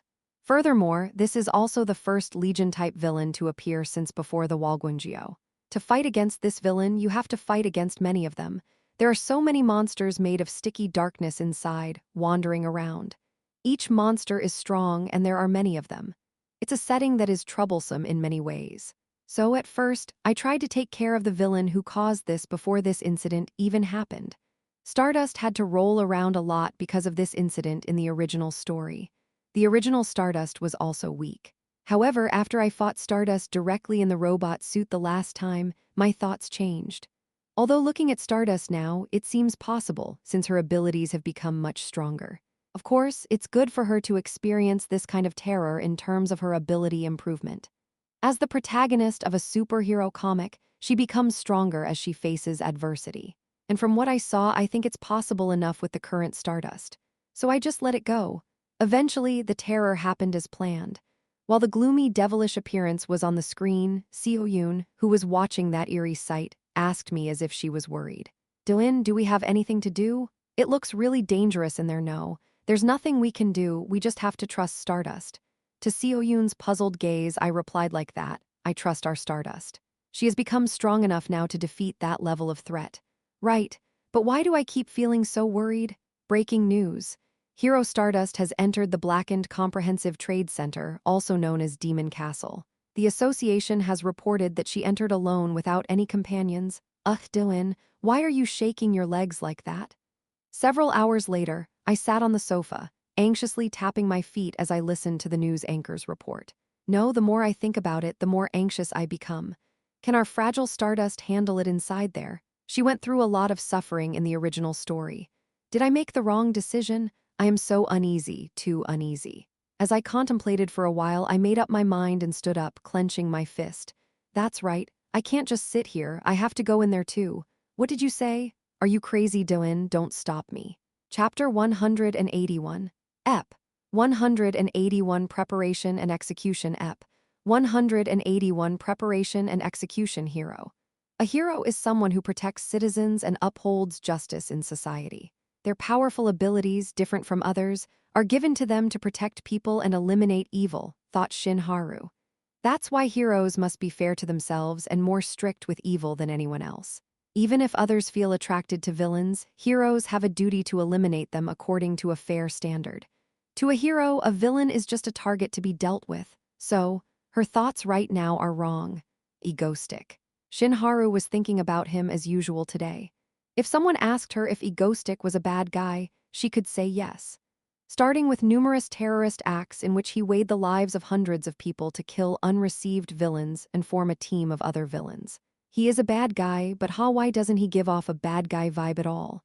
As a hero herself, is it right for her to have such thoughts about this specific villain? Of course, there was a reason for her confusion. Egoistic is a bad guy, but he hasn't only done bad things. In fact, if she considers Behemoth, Han-Yun Group, and Walguangzhou incidents, he may have saved more people than he killed. No, why am I thinking like this again? Shinharu murmured, touching her forehead. Yeah, let's stop thinking about it. Her head is messed up these days since Egoistic keeps coming out in her dream. Egoistic is a villain she must catch, nothing more than that. And anyway, he could also turn against me and become an archenemy. Shinharu smiled bitterly as she thought to herself. Isn't that right? After calling him an archenemy as she looked Egoistic, she almost killed him without recognizing him. Of course, Egoistic was initially a terrorist who deceived and attacked her, but seeing him lying there, covered in blood, it didn't seem to be important anymore. Shinharu didn't want to kill Egoistic, she just wanted to capture him. The next time they meet, even if Egoistic is more hostile towards her, she will endure it. It's natural for villains to be hostile toward heroes. Instead, Egoistic was the strange one who had supported her as his hero, took the stab for her, and stood in for her when she was in trouble. However, just the thought that he might look at her with a contemptuous expression hurts her. She thought bitterly without realizing it. That's right. Let's not think about Egoistic anymore. I am a hero. I am protecting Korea from other villains. Let's just focus on that. Stardust, the results of the additional investigation into the Walguangzhou terrorist incident are out. Oh, yes, let's check it out. Yes, let's focus on our work. She gathered her thoughts. Breaking news, the Korean Trade Center occupied by a villain turning into a devil castle-like appearance. Finally, another terrorist incident occurred. A bigger one, the Korean Hero Association. They were the type of people who wouldn't bat an eye at most villains due to frequent terrorism, but the current situation was truly a mess. What the hell? Did everyone evacuate? Yes. We believe that it eroded little by little overnight. There weren't many citizens in the terrorist scene in the first place. Phew. Well, that's a relief. What's going on here? Early morning. The association president, who rushed to work in a hurry due to the sudden news that was heard overnight, wiped his sweat while taking a deep breath. As he was feeling like he didn't even have much hair left to lose these days, his remaining hair seemed to be falling out. He finally sat down at the control center with difficulty and asked the employee next to him with a little hope. By the way, could this terrorism be caused by Egoistic? According to the investigation results, it appears to be the sole action of a villain called Demons, and there seems to be no connection with Ego Stream. Ha damn it. My life can never be that easy. I guess we're screwed. What should we do now? The president murmured in frustration. And as he felt like aging at least 10 years older while listening to the report, Stardust arrived. Stardust wasn't feeling well after dreaming of Lee Seola hugging and laughing with Egoistic yesterday. After greeting the president and taking her seat, Shadow Walker, who had just woken up as if he had been sleeping in the association lounge, arrived, also muttering with sleepy eyes. After all heroes in Seoul had arrived, the briefing began. The professional-looking employee with glasses in charge of the explanations started speaking calmly, pointing to a large screen. First of all, the villain who identified himself as Demons is estimated to be in his 20s to 30s and is believed to be male. Although it's not very clear from the remaining video records, it seems to be a thoroughly planned event. Saying so, the employee projected the phrase Demons Castle, which the villain had carved on a stone in front of him as if he were scrawled with something sticky black. As you can see from the fact that he named it Devil's Castle, he created the entire building and underground facilities of the trade center. The screen switched again as he continued speaking. There, a tall, spacious building was eaten by something dark. And above that, an image of a castle with a black pointed spire painted in darkness. Between the towering buildings, a black medieval castle stood out, giving a chilling and eerie atmosphere. And everyone's expression hardened as they saw the image. The employee continued to explain with a stern expression on his face. Currently, this sticky black substance is present in the entire building and underground. Although it doesn't seem to harm humans, it is where monsters are believed to be born. The screen switched to a video. It depicted a gloomy underground scene beneath the demonic castle, where eerie creatures were emerging from the black liquid. Black tentacles on the floor, empty in a dark atmosphere. And on one side in the darkness, there was something like bizarre living creatures coming up one by one from the black exchequer. When everyone realized the severity of the situation from the bizarre scene, the association staff continued to explain. Although the above-ground floor of the trade center had a threatening appearance like a devil's fortress, in reality, it was an illusion, and the real structure was a complex underground network resembling an ant colony. It appears that numerous monsters are being cultivated in the vast and complicated underground network, and the villain responsible for this seems to be Demons. Therefore, the association's conclusion was that solving the problem would likely involve dealing with this villain. Tusk, this is hard since this incident is happening right in the middle of Seoul, and we can't just launch missiles, and the underground makes things even more complicated.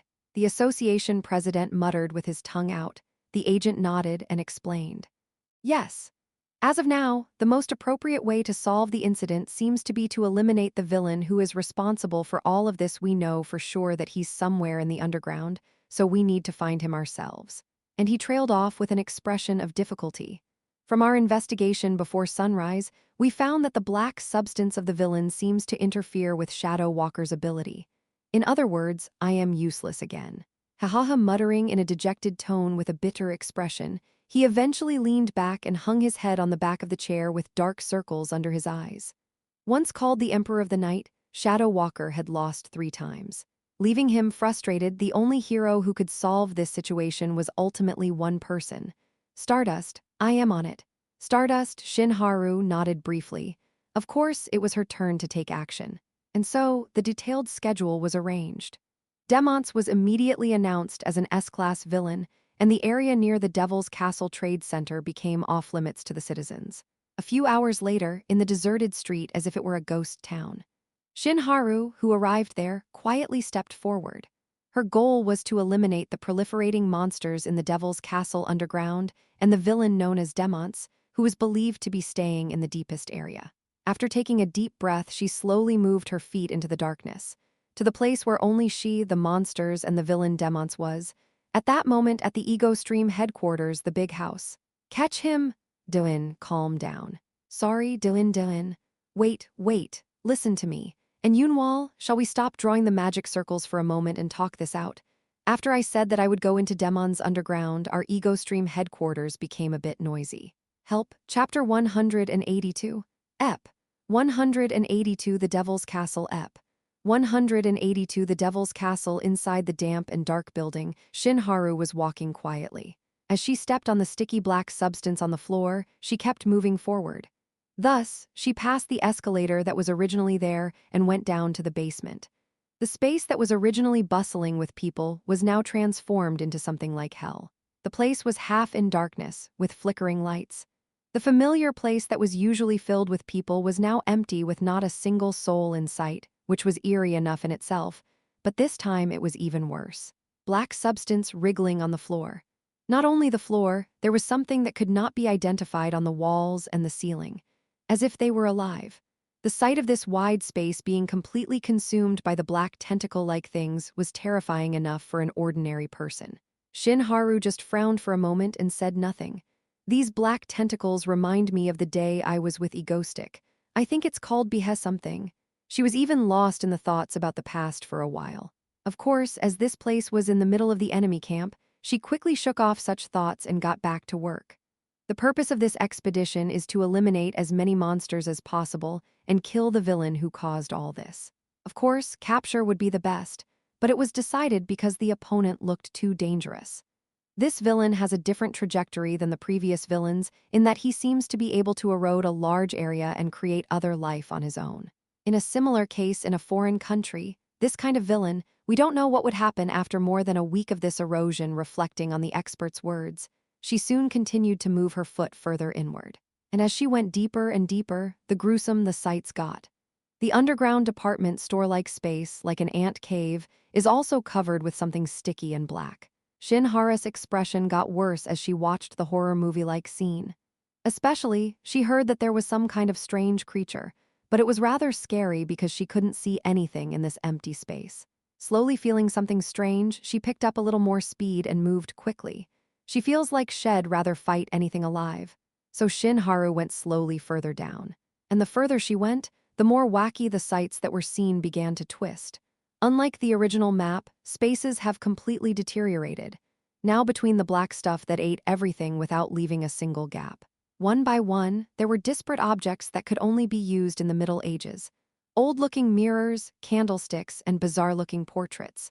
The rare and heterogeneous hangings have slowly made the atmosphere unusual. Soon Shin Haru, who was flying between the corridors with her face stiffened, finally saw it. Crackling, they were rising out of the black liquid. They looked like little demons. Little heads, 2 horns on the line, and wings. However, the difference is that there was no face at all, perhaps because the whole body was made up of sticky and black things. They don't even have eyes. They looked like little people wandering around in the place. Black and sticky things eat up the space, only in that place where even the light is dim. And the black liquid that swells suspiciously on one side. In front of it, something like a strange black bump rose, and an arm of black tentacles sprang out of the bubbling liquid. In a grotesque sight, as she took a step closer, whip, at that moment to her chills. Altogether, the faces of the devil-shaped tentacles turned to her, and at that very moment, Kriek, all demons in the room, they jumped to her. Tusk at the same time, Stardust clenched her fists and stepped forward. Yeah, it's better to fight like this, because the actual enemy is better than the unclear fear. With that, she blew the devil's head with her fists. Huff huff, how long has it been since then? Shin Haru gasped, looking up and around. The enemies were no longer in her sight, and the chaotic surroundings. Soon after, she sighed and shook off the black stuff on her hands. They were stronger than she thought, but she held out. She felt gross as they looked like ghosts, but since they were actually like an organism, and of course, they collapsed after her punches. Of course, they were something like tentacles and even stronger than she thought, and it was hard for a lot of them to rush in and deal with it at the same time. However, she got pretty stronger compared to the old days, so they were worth dealing with. However, the problem is that no one knows how many more of these things are here. With that in mind, Shin Haru looked around again. The black demons that fell earlier disappeared into the liquid as if they were absorbed. After confirming it, she headed to the place where the black liquid had been bubbling over there since earlier instead. What she could see, there was something like a black tumor, and a horned head that was almost half-formed in the black puddle below. Tusk, soon she kicked it and blew it away, and she looked there for a moment and analyzed it. It seems that demons are born in front of this bulging black, wiggling like a heart. After making that judgment, she just kicked the devil's heart with her feet. The tumor was smashed with a bang, and the puddle in front of it, boiling, boiling. With that sound, it stopped boiling. Only after confirming that no other devil was coming up like that, Shin Haru took a moment to rest. Phew, are we done with this area somehow? She wanted to sit somewhere because she was exhausted, and of course, she gave up neatly after confirming that the whole area was covered with black tentacles. Shin Haru was left alone in a dark, empty space with only blinking light without anyone again. Only then did she double-check where she was. There's a large meeting square underground with some kind of fountain. Of course, it was all covered with black tentacles, but it wasn't difficult to guess that this place was once crowded with people. The upper floor was open, so it was a space where you could see the second floor. She looked around, saying, maybe other things will come out if they hear any sound. And when no one came, she stood still alone and lost in thought. Then, her face stiffened naturally. The conclusion that she had after coming here by this time, and even fought those devil-like things, was this is a lot bigger than she thought. The power this guy has. So far, she's had a lot of rough space. And all of those spaces were covered with something black. All of this was made by one person overnight, and the devilish stuff. I didn't take her much time to take care of them, but they were pretty tough to deal with. Even though Stardust herself was the strongest among all the heroes in Korea to start with. But those things multiply on their own. How many of those proliferating monsters might lie in this vast underground? Stardust for a moment got goosebumps. How strong is the villain who caused all this? At the same time, a kind of lamentation. Why and where does this kind of villain keep appearing? Was South Korea cursed to not have any peace? First, let's take care of the spots that make those demons as much as I can, then deal with the villain and it'll all be over. So she murmured so to herself in an empty space, as if to persuade herself. Of course, no response was returned. Only her voice is echoed in the empty space. Let's keep going. So she stretched out her arms for a moment and loosened her muscles and then again went deeper. With such blue eyes, with a slightly uneasy look, she went deep, but she didn't know until this time. There was a pair of eyes watching this whole process of hers. She fought well, but I can still feel her anxiety somehow. Should I grab the final boss and force this event to end now? No, Dylan, it was you who said that you needed to grow her stronger or the world would be ruined, right? An absurd voice echoing in my head. I mean, I know that. But it hurts to see Stardust suffer in front of my eyes. Somewhere underground in the trade center, hiding behind the black pillar there, watching Stardust, I sighed. A strange machine is floating next to me. There was a monitoring machine that looked like a jellyfish, ego searcher, made by Seo Yoon with me. But looking at the battle earlier, it feels like she was fighting better than the original. Surely there might be a little chance of winning this time. But that's that. No, shoot, I'm scared to death. It's full of black liquid monsters everywhere. As I was actually in the place where I complained about what kind of horror special episode it was in the original, I got a little nervous. Haha, this place feels like home. Before I escaped from the underworld, of course, unlike me, Death Knight Old Man was humming with excitement in the ring. Listening to his words, I sighed again. It's already been hours since I managed to convince the Ego Stream members to come down to this basement. I came down to this demon's castle as if I were testing my courage alone with an anxious heart, and I kept hiding and looking after in case Stardust would die. Well, I think she fights pretty well. In the original comic, she got hurt fighting with demons earlier, but she didn't. Yeah, fortunately, maybe at this rate, I don't think I'll have to step up, I thought positively. At that time. Chapter 183. Ep. 183 Non-Stop Straightforward Ep. 183 Non-Stop Straightforward. I haven't hated horror movies since I was young. Of course, I was a little surprised when a ghost suddenly popped out, but I didn't tremble. Especially when I watched a horror movie, it was more fun to be surprised by the people around me than the movie. Last time, we all turned off the lights in the living room at night, and Seo Yoon jumping almost to the ceiling in surprise was even funnier than watching the movie. Anyway, the bottom line is that I don't get scared by watching a horror movie. On top of that, walking in the midst of monsters in the basement of the last Han Yoon group, my mental got a lot more tougher. And now that I think about it, I think it's a relief. Why? This is just like a horror movie set a dark underground. In the middle of some sticky black jelly-like thing sticking all over the walls, I was standing alone. No, I am not alone, to be exact. With this jellyfish-like machine that floats in the air next to me. If you're going to go under this dangerous, devilish castle, Seo Yoon asked me to take it. Seo Yoon's request. It is a robot that came with anti-threatening people who seem to cry if they don't take the fruit. The point here is that the camera is installed so that our Ego Stream members can see the situation in real time. Of course, she said that there was some weapon installed that could be used for self-defense, but I don't know. For your information, it wasn't really easy to get here. I'm not fully recovered yet, so everyone is worried about where I am going and if I am going alone and get hurt again. Of course, their worries somehow went to a strange direction as they wanted to lock me up inside the house, so I had no choice but to persuade them in a hurry. I mean, I was going to kill that villain first in the first place, but I don't even know his weakness. Of course, I understand that they're worried about this devil's castle, as it has a horrifying visual that looks like the game's final boss is going to come out.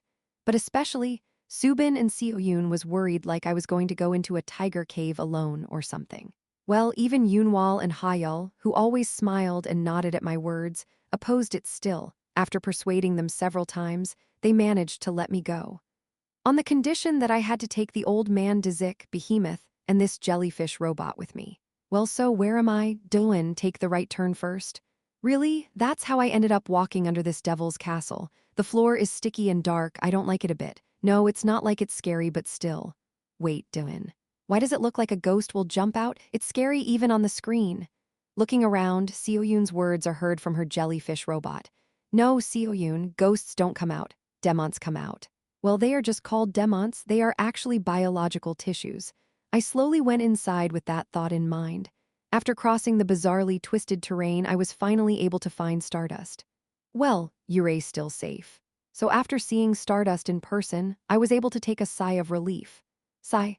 I can't stay still because I am nervous just thinking about the dozens of times she's just been on the verge of dying here in the comic. I feel much better to see her with my own eyes. So I hid myself and went up to the second floor. And as the original story goes, demons appeared on the first floor. Soon Stardust arrives a little after. Finally, the battle broke out for the first time.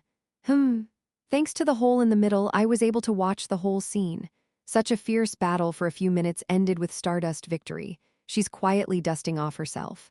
Watching Stardust fight much better than the original, I finally somehow feel relieved. Yeah, at this point, I bet she will safely go through everything before the final boss. And to think of it, one thing came to my mind. Well, there's no point for me to come here then. Come to think of it, I think it was a little exaggerating for me to rush all the way here. I am sure Stardust will do well on her own. My rationality came back after I calmed down. Well, I guess I went a little overboard after the anxiety disappeared. I thought Stardust might get hurt all of a sudden, so I came here with a sudden. Shall I go back? No matter how much I look at it, I think I was overprotective. Stardust would do a great job. Dolan, what are you doing standing still? After thinking for a while, I decided. Yeah, but I don't know what's going to happen to Stardust, so I'll have to check. It's no use regretting it after it happens. I'll prepare it in advance. If you think of it, there's nothing better than the current solution. With that in mind, I took the opposite way from where Stardust was headed. Where are you going? The jellyfish robot followed my sudden U-turn. There was a happening in which Seoyun was relieved as she kept asking if I finally decided to come home, as I looked like I was heading home. She said that I did well, but I had to explain to her that I wasn't and hurriedly solved the misunderstanding. I was a little grumpy, though. So I walked up the way I had come again, and stepping on those sticky black liquid monsters. Gosh, what's the point of having teleportation? I don't usually use it well because I have to save it up. Crossing the empty cultural center devoured by the dark fluid, I took the escalator up. This makes me feel like I am in the apocalypse world. It's a department store without a single person, it's like a zombie movie. Having such a silly thought, I soon turned around and chuckled obviously. Power inflation is really tripe. What the hell is it already? It seems like only yesterday that kids like Monkey Spanner used to run wild, but there are already so many strong ones coming out. As expected, but I am glad every one of them still got their weaknesses, gosh. With that thought, I returned to the first floor with my cape flying. Well, now some sunlight through the blackened windows. Yeah, it was too dark earlier. There's only one reason I am back on the first floor. Now that I've seen Stardust doing fine with my own eyes, I can continue observing her at the control center. Compared to the dreary, protruding basement, the ground floor feels empty. It looks like nothing is here. Actually, this is a trap. There's a control center hidden here. Walking somewhere in the corner of the ground floor with that thought, I finally found a door that looked as if nothing was missing but seemed faint when I looked closely. Yeah, here it is. Come here, I shouted and just kicked the door open. Kriek, then I could see some strange-looking monsters. Unlike the devil-like things that Stardust was fighting earlier, this time there were some golem-like black creatures here.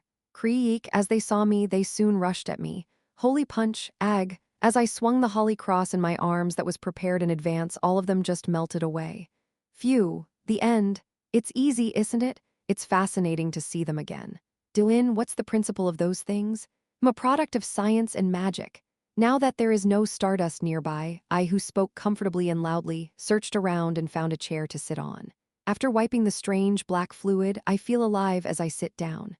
My holy cross is next to the chair.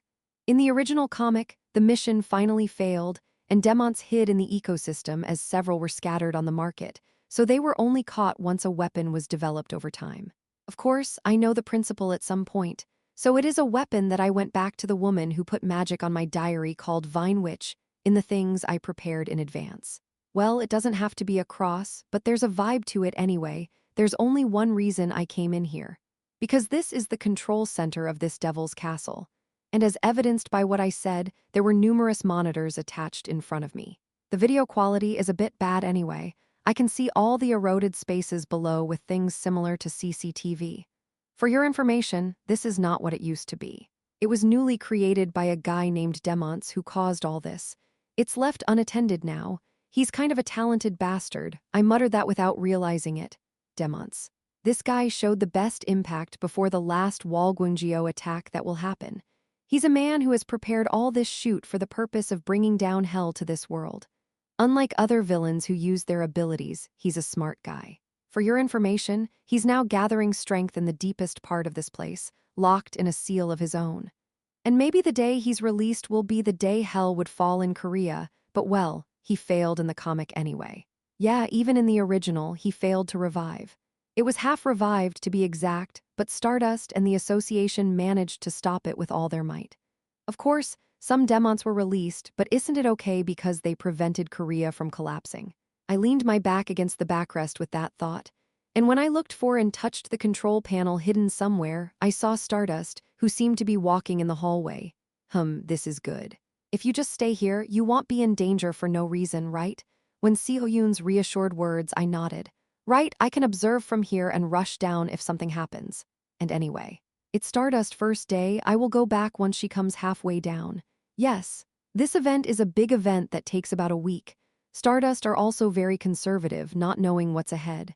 Shell get tired of the constant fighting. That means Shell probably be back in a few hours, so I should be there by then. That's how I felt at ease, after a few hours like that. Wait, why does she keep going? I muttered in shock as I saw Stardust constantly descending on the screen.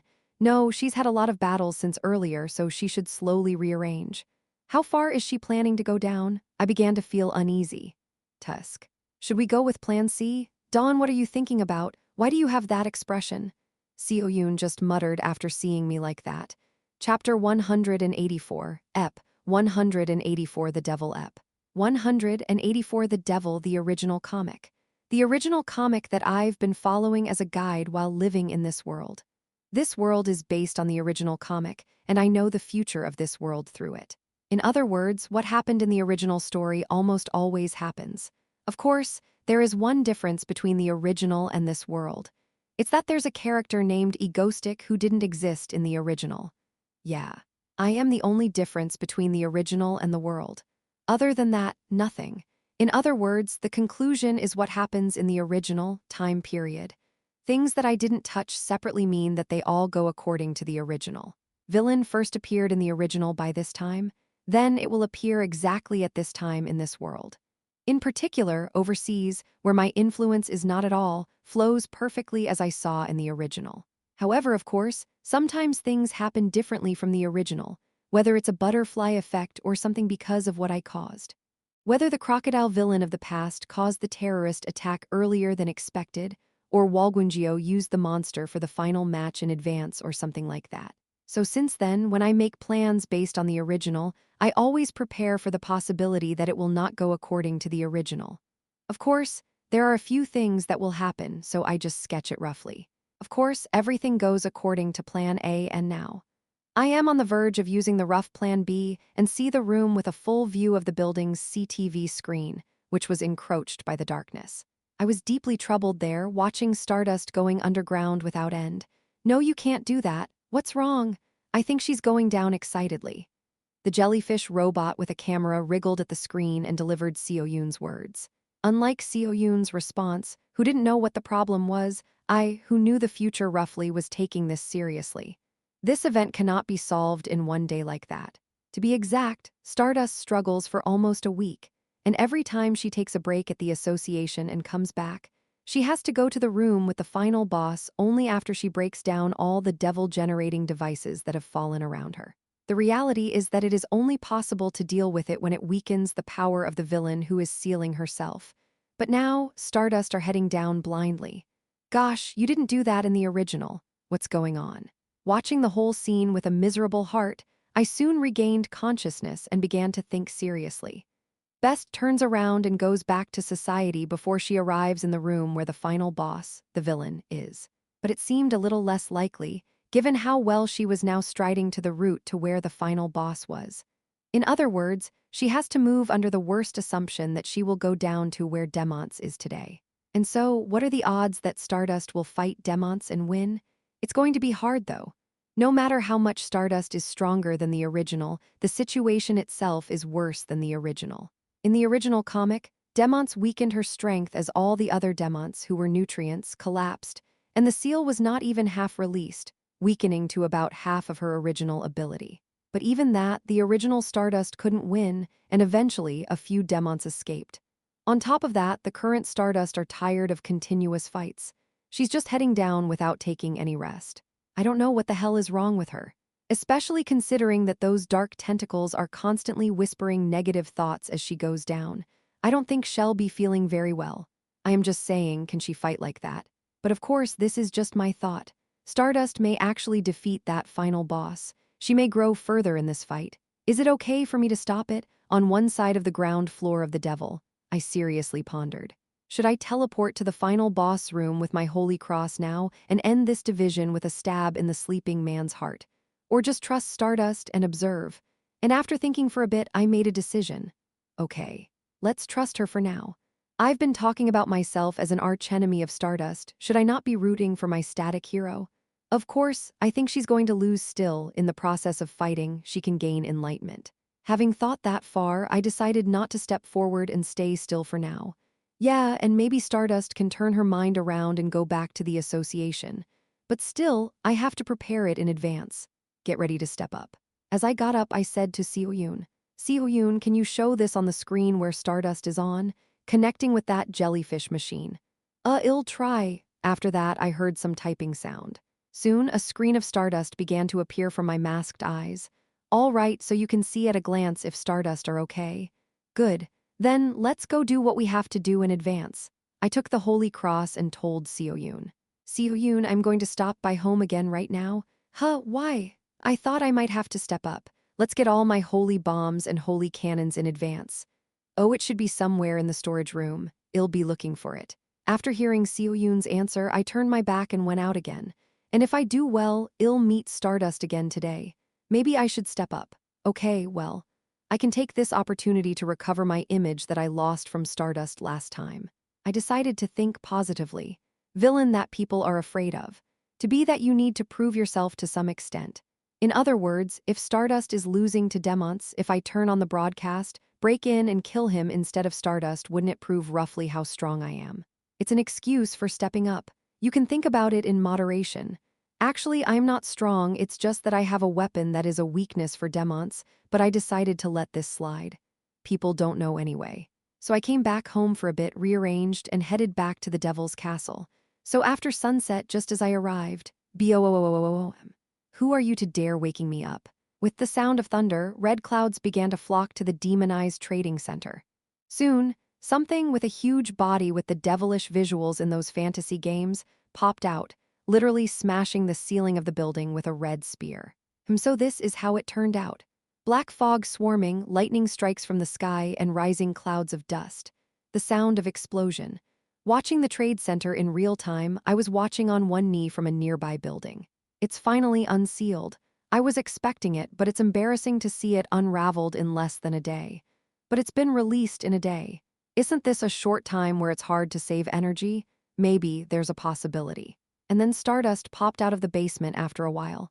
Demons, who were angrily destroying nearby buildings with huge red spears.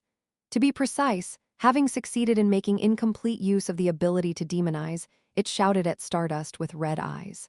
Are you the one who woke this body up? How dare you ruin my body plan? I'll send you to hell.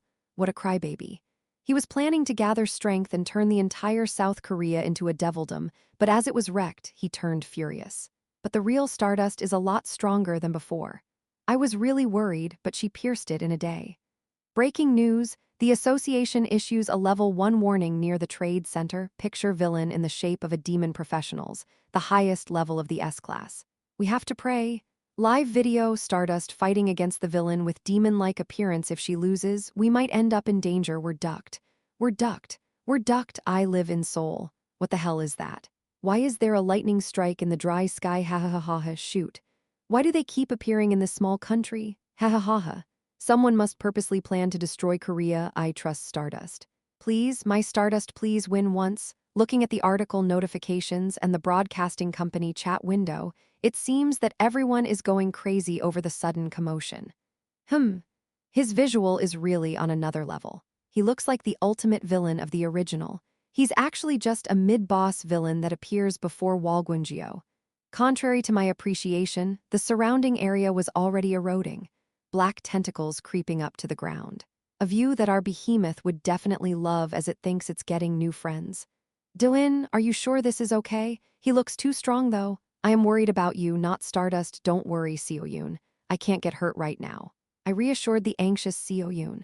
He has a certain weakness, so if we use that, even Hyul, who is a regular person, and Chayun, her younger brother, can knock him down if they do well. But I don't think it's going to be easy to win without that still, just in case. So I stood on the roof and watched the battle. He's giving off a lot of pressure even here.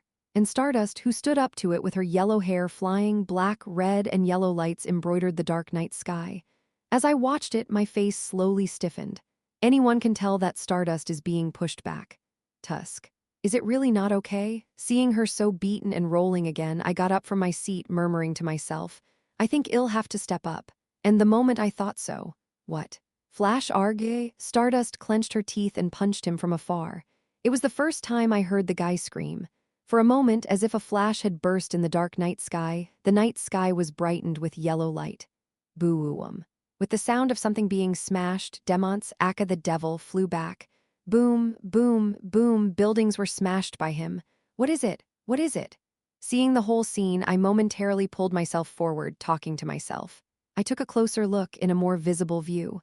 As if hit by huge energy, buildings flying in a straight line, and the devil stuck in the corner over there. Okay, our Stardust blasted that hard-trained devil. Wow, what was that? Stardust, Stardust, Stardust, Stardust, Stardust. This is a hero, this is a knight, ha ha ha ha. Seeing the linked chat window noisy with hope, I almost cried and applauded without realizing it. That's right. I've always trusted her. Yes, this is my Stardust. But the chat window, which was so active, didn't last long. Oh, duck, I am sad. This is because the fallen devil staggered and rose again with a red spear. On the other hand, our Stardust was barely breathing with her back on one side, perhaps because she ran out of energy in the last blow. Towards Stardust, who looked so helpless, the devil took a step closer. As the viewer's anxiety reached its peak, I smiled, quietly raising my mask. Yes, Stardust. Good job. I'll take care of the rest. Piggyback on someone's work. A truly vicious, villainous act. Of course, everyone will be terrified. Roughly judged, I took the camera, took the holy weapon, and jumped straight from the roof of the building. All right, hero's time is up. From now on, it's villain time. Ta-da, hello, it's Ghostic. Chapter 185, Ep. 185 Self-Awareness, Ep. 185 Self-Awareness, the Demon Castle's basement. There, Stardust continued catching the monsters. Huff huff, a dim-lighted room. Creepily sticky black fluid surrounded the space, where damp moisture weighed on the air. Stardust, fighting another monster, continued going down after being wounded. She went underground. It's like a day-to-day life flying non-stop toward the fire. Due to excessive fighting, her body is already sore from place to place. But she didn't care and continued to step down as her intuition led her. It's also because her intuition, the super sense, warned her that she had to go underground right now. After all, you cannot protect anything properly, right? It was also because of a certain voice that came to her ears. Slowly, as she came down deeper into the ground, the light faded and the darkness began to thicken. There, filled with black fluid, leaving no side to the wall. Some voices were beginning to echo in her head, like a devil's whispers. You lost your mom, lost your dad. Is it really the world's fault that your parents aren't here? Or is it your fault? No matter how hard you struggle alone, do you think this world will change? You can't do anything.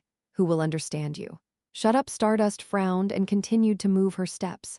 Apparently, it's a kind of curse in this space, probably created by the villain who started all of this. And that Stardust speculation was exactly right. A device that makes an intruder feel extremely negative, cursing themselves.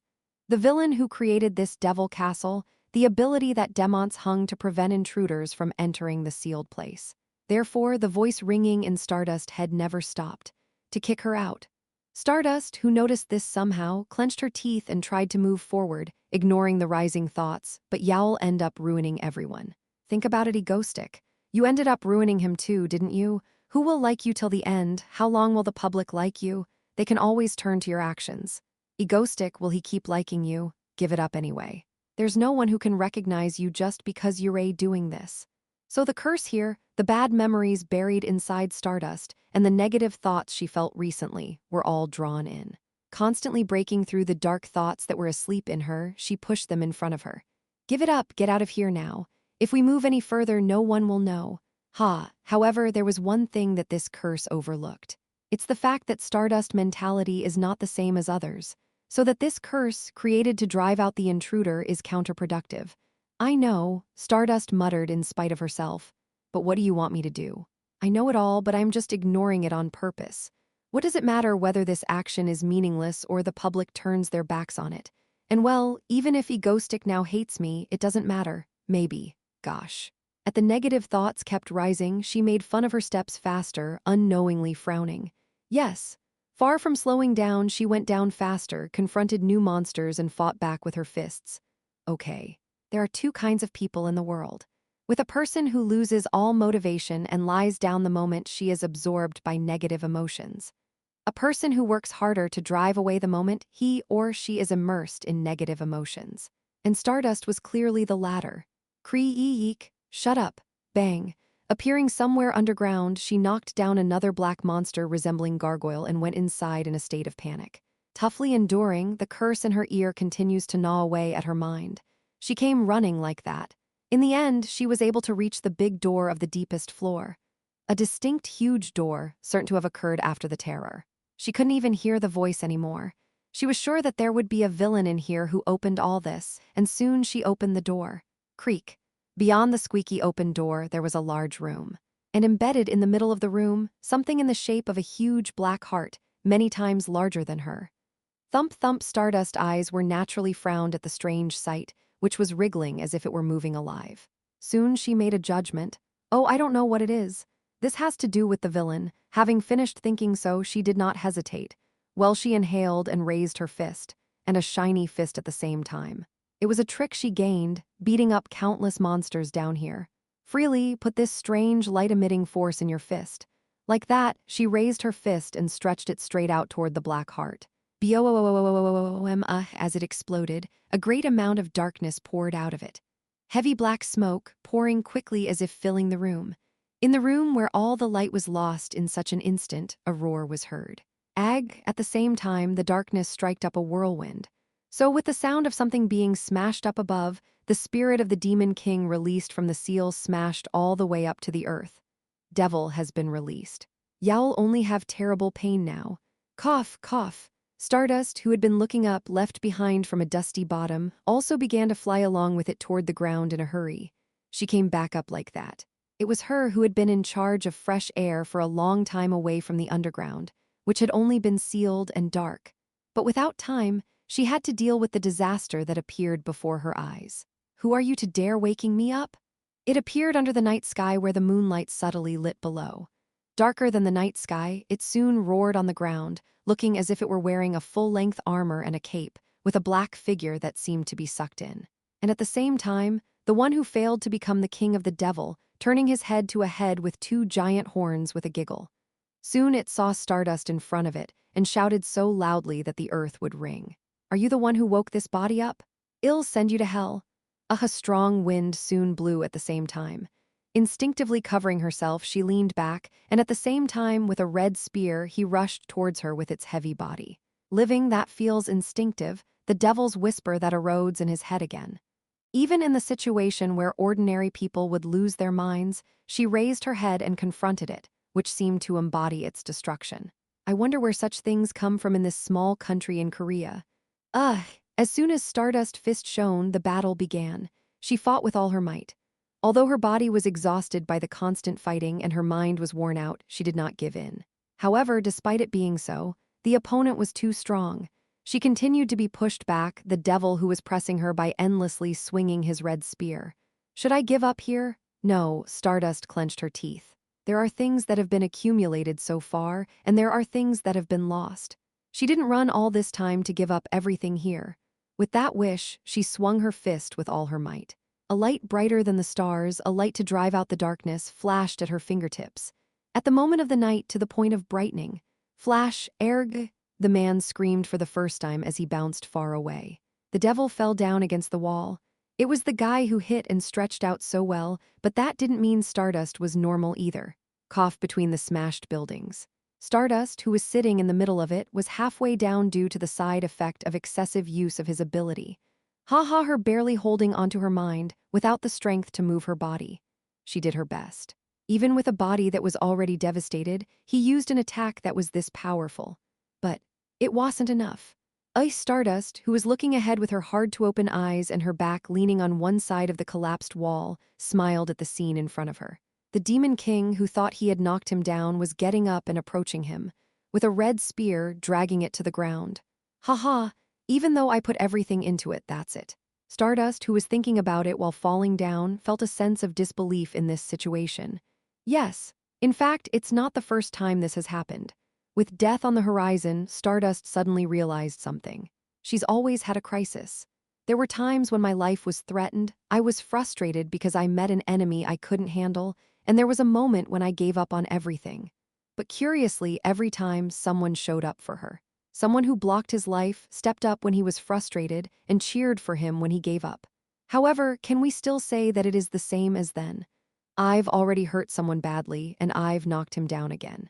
Will he show up again this time? Of course it won't come. She thought that without realizing it. The moment she quietly watched the enemy approaching her with such a bitter smile. Thump, in front of her eyes. As if it was an obvious thing. Someone, as natural as ever, fell from the sky. His appearance suddenly appeared very naturally in front of her eye, landing on the ground, humming, and naturally turning his arms and starting to stretch. Wearing a black hat and a black cloak covering his face with a mask, his smile was more familiar to her than anyone else. Okay, oh, hello, Stardust. We met again since the last time. Oh, but this time I am Stardust sighed, looking back at him, who was smiling. As if nothing had happened, he smiled brightly and spoke to himself as if nothing had happened here, as if nothing had happened, and Stardust laughed unconsciously. Anyway, you've worked hard, take a break from now. Does it make sense for my archenemy to fall to another villain, not me? I'll take care of the rest. As always, he smiled at her, saying nonsense, and then raises his weapon against the stopped devil with his back turned. Soon after, the camera he brought turned on. Ta-da! Hello, I am Egoistic. Looking at the back of him, smiling brightly at the camera, walking toward the devil with his sword out, flying his cape. Stardust smiled unconsciously quietly, I thought to myself. Egoistic is a villain.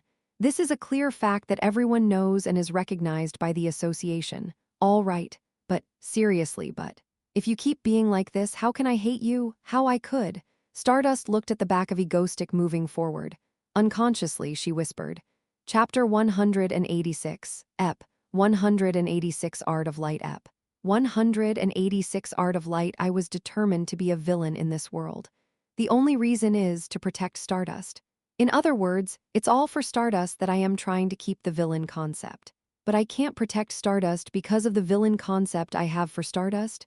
That's nonsense. It's completely not putting the cart before the horse. That's why I, at this moment, appeared here. I mean, concept or not, I have to prevent Stardust from dying. Ta-da! Hello, I am Egoistic. So I said so with a smile, with my arms wide open in front of the ruined devils. Well, and there was no response. Only the cold wind brushed past my cape. This is why performances without audiences are sad. But of course, it's because there's only a half-defeated Stardust around me and a demon who looks absurd in front of me. In the chat window of the live broadcast, which just started to live throughout the country, was just chaotic. Duck ha ha ha ha, I've always trusted you. Ego stick, ego stick, ego stick, ego stick. Duck ha ha ha ha ha. Ah ha ha, isn't it common sense when a hero is in danger? Like if you're from Mango Union and currently crying while bowing from east to west, north to south, ha ha ha ha, I'll go first, ha ha ha ha. This is it. Ha ha ha ha ha ha. Mankyahu mankyahu mankyahu mankyahu mankyahu mankyahu mankyahu mankyahu mankyahu mankyahu mankyahu. I feel better after seeing this scene. Thank you, thank you, thank you, thank you, thank you. S-Class Hero Apple Mango appeared, ha ha ha ha, as expected. The chat window is heating up. Geez, well, it wasn't surprising because I predicted it in advance. Rather, I only had some concerns about how to deal with this. And of course, I have a plan. Long time no see, viewers. It feels brand new to see you again in this situation. I started talking in earnest. Something that no one has ever asked. Well, I was resting at home, and it suddenly became a mess. That's where I work too. I came running because I was speechless. How can you ruin someone else's business like this? I said so, turning the camera around the ruins, giving them a very absurd expression and tone as a bonus. And the viewers, too, understood my mind. What? Where he works where they terrorize working terrorism sounds right, is it? What do you mean? Duck ha ha ha ha ha, Mango, are you ashamed of being a hero? Why can't you say that you're here to protect Korea? Why don't you listen to Mango? Why can't you do that to our hero? Oh, that's right, he's definitely a villain, guys. Stop saying really ha ha ha ha ha ha, isn't it? Anyway, that's not the point. The image will recover after a few terrorist attacks anyway, so it's important to be brazen for now. So I quickly continued the next word. Anyway, what I want to say is that it doesn't matter what villain does or what kind of terror he does. But what? It's hard to make a fuss like this without my permission to be in charge of this area. Anyway, the conclusion is after I said that far, I smiled and said, pointing my hand at the devil standing in front of me, I'm going to finish that guy that Stardust has caught. Ha, come out, the devil who was slowly drawing the spear towards Stardust behind him. Soon he was watching me and I laughed like I was dumbfounded. And at that moment, your burden looked ridiculous. Thump at the end of his low recitation, the air quickly sank heavily. The intense pressure I feel all over my body that I can't breathe for a moment. I managed to withstand the moment I almost lost my balance in it. Wow, Duck. Does it mean that Stardust has fought with all this? It's even weaker than before, the moment I thought about it in my mind. From the front, the ear-piercing roar rang like a downpour. Who dare to step in front of this body? And, at the same time, a black shadow with the size of a house ran toward me at a tremendous speed. Kaya, come to think of it, can Mango beat that? We're ducked, run like that, the moment I was on the verge of becoming ego/stick. TN, here the character means he almost got sliced in half. I took out something that I had prepared in advance, which looks like a white shining spear. As he swung the red spear at me, I picked that shining spear up vertically, sticking it to the swinging trajectory, and blocked him just like that. You punk? Right in front of the dark devil's castle. There, red and white lights hit each other with fireworks. In front of the devil, who could not imagine that his attack would be blocked, or that he felt his face frowned even though he was invisible. I pushed my arm with a spear, raised one corner of my mouth and said to him, "Why, you didn't expect this, did you? Arg, sling bang." Soon our spears bounced back, and the devil, embarrassed that his attack was blocked, bounced back while sounding like losing his mind. As expected, he seems to be losing his intelligence as if he's almost eaten up. Certainly, thanks to Stardust long fighting, it's a lot easier for me to deal with. So while he was observing me, I grinned and swung my shining spear from my hand. Still, maybe he's completely lost his mind. The guy has been searching for me for a while. Yeah, he must be shocked. He would have felt that he was losing his strength when he suddenly faced off against me who looks weak. But the truth is, I'll be in a harder situation than him. Well, I'm not a person who fights directly. I am standing smiling as if nothing had happened, but in reality, my legs are shaking because of my own life and pressure.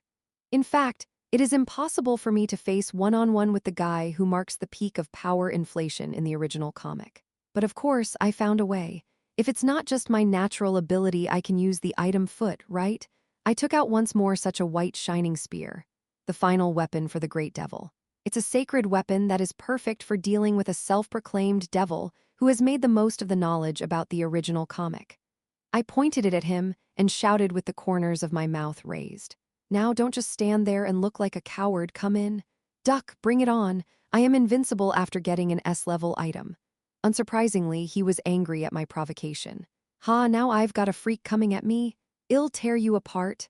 The devil rushed at me again, saying something very dreadful, and I also flew towards him with a grin. Yeah, there won't be another opportunity like this in the future, so you should enjoy the taste of the item as much as you can. Taste my holy spear. So I started fighting back with a guy 2 or 3 times bigger than me. Flamboyant red and white sparks, a wild wind, and crazy viewers. Wow, Duck hahaha, he's so good at fighting after saying that he's the last one hahaha, S-class hero, apple mango. Why is he running crazy like this hahaha? What's that shiny stick that ego stick is holding? It's very reverent and sacred. Ego stick with a light stick, the winning side is too obvious though. Is this right? Ha ha ha ha, and I was just beating the devil. Haha, it's so easy maybe because Stardust have taken care of it all. Ugh, you punk? A sacred white light continued to shine as if it overturned the space coming out of my spear. Mr. Devil, who was being hit from the front, was about to die of joy. Of course, I am starting to feel bad too. Even if he rotted, he was one of the strongest in the original comic, an S-class villain who spread his threatening vibe and pressure like crazy.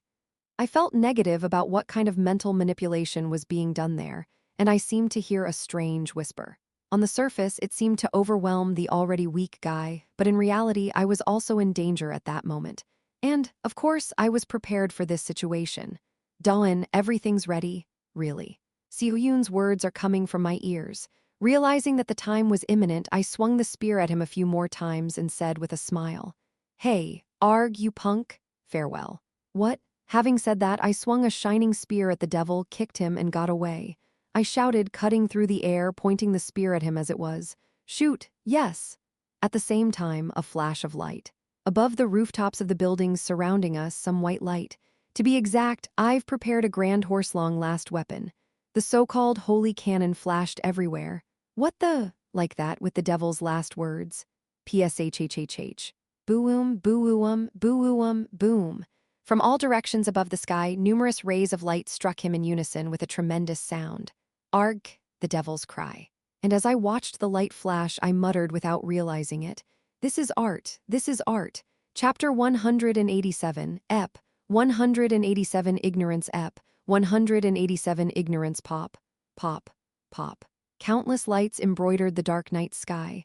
As if a flashlight exploded, the place where the devil was standing exploded with white light. Arg! In line with this, a beautiful harmony was heard. Yeah, the sound of the devil melting. He's been hit by the holy cannon's beam dozens of times, so it definitely melted him.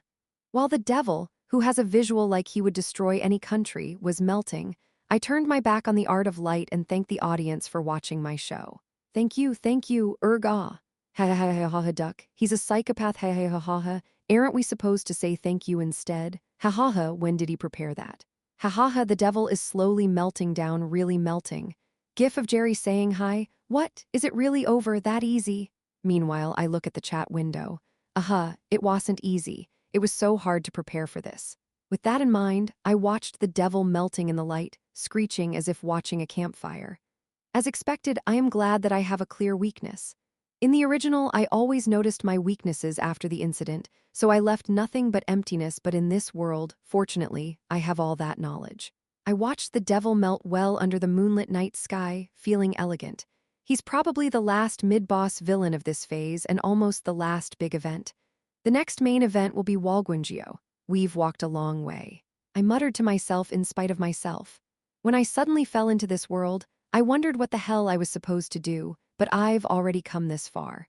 Now, if we stop the terrorist attacks by all names, including the next Walguangio's portal incident and the gate incident, we can really take a break now. Of course, after leveling up Stardust well, will be back. Oh, it must be over now. When I was so lost in thought, it wasn't until I heard the voice of the devil from somewhere that I got up from my seat. After instructing Seo-yoon to stop the offensive, I approached her and saw only the Demon King, who turned into a black puddle after leaving his last will. It went well. He said he'll be back PFTTT. I laughed in spite of myself. Yeah, no, you can't come back. Live properly again in the afterlife. I gave a short silent prayer to the devil who showed such a great impact. It's kind of absurd that he died as soon as he was released from the seal, but he's going to die anyway like in the original. He'd be dead anyway if I hadn't. He would just do more damage to Korea. But now that I think about it, it's funny. Is it a tradition for children under the moon god to die as soon as they are sealed and released? This devil and Yunwal in the original work. Well, anyway, the conclusion seems to have finally crossed a huge obstacle. Thinking like that, I rummaged through the remains of the dead devil in my holy spear. As expected, the moonstone is visible. I knew this was gonna happen. There's no place these Walgwung yo guys don't have their hands in. I roughly smashed it with the spear secretly so that the camera could not see it, and only turned away as it turned into powder and flew away. Yes, everyone. This is the end of today's broadcast, as we caught this strange man interfering with someone else's. I hope you're all nervous because I'll be back with a high-quality terror that's incomparable to this low-quality terrorism. Thank you. What? Oh no, why do you end it here? As soon as he stops the villain from destroying a city, he leaves. Is this a villain? What high-quality terrorism? Duck ha ha ha ha, this villain saved the country. Mango stick. Mango stick. Mango stick, mango stick, mango stick, mango stick, mango stick, mango stick, mango stick, mango stick, mango stick, mango stick, mango stick, mango stick. We're living in the era of ego stick. Thank you, thank you, thank you, thank you, thank you, thank you, thank you, thank you, thank you, thank you. Leaving the crazy chat window behind, I turned off the camera and got ready to go home. It doesn't matter since they're going to talk about it fiercely for a few days and forget again. Oh man, I am almost screwed today. I am so tired since I haven't used my body in a while.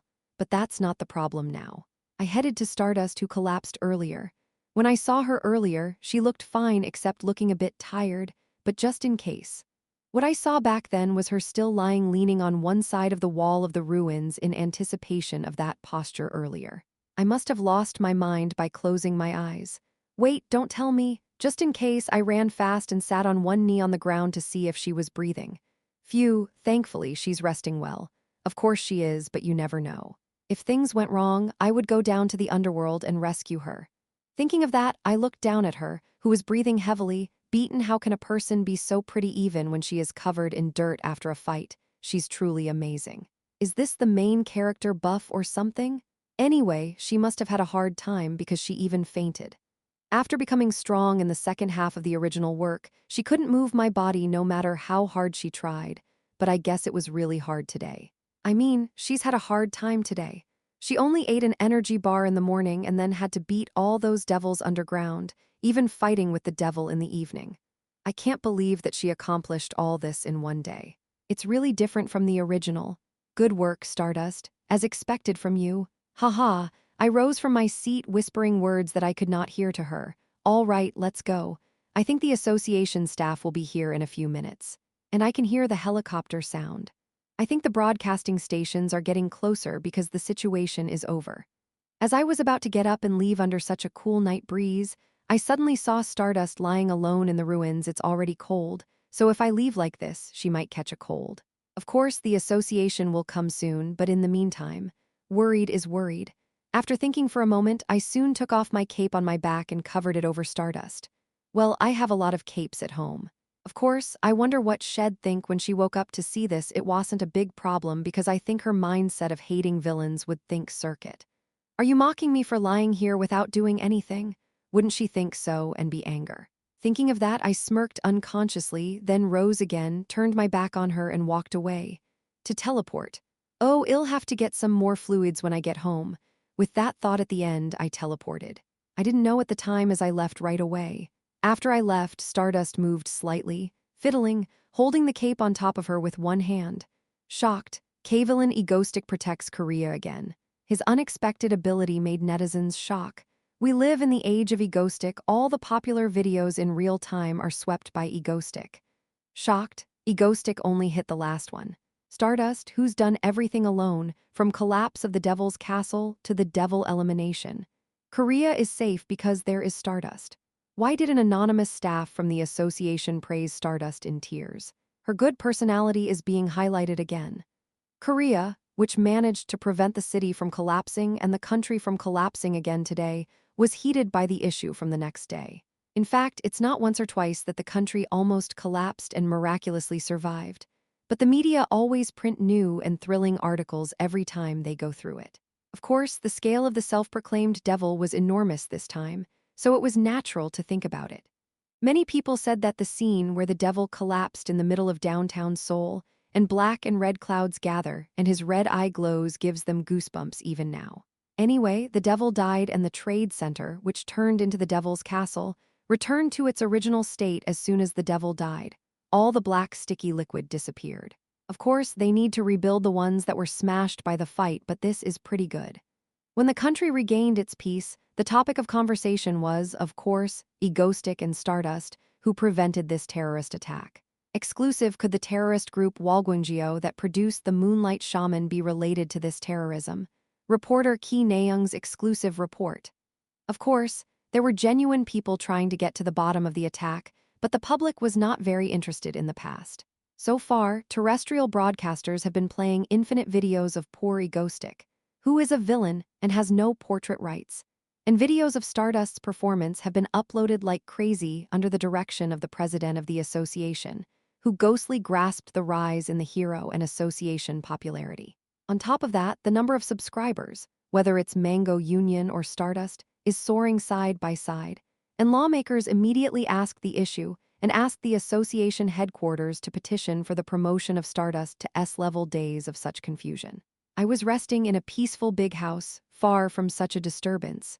Oh, the second cathedral meeting is about to start, right? Until I look at the calendar. Oh, it's been a while since we went to see S-class villains around the world. I'll see you again, old man Atlas. I put a piece of apple in Seo Jaeyoung's mouth, who was lying on the floor, and I also mumbled after taking a bite. It's going to be fun. Chapter 188, Ep.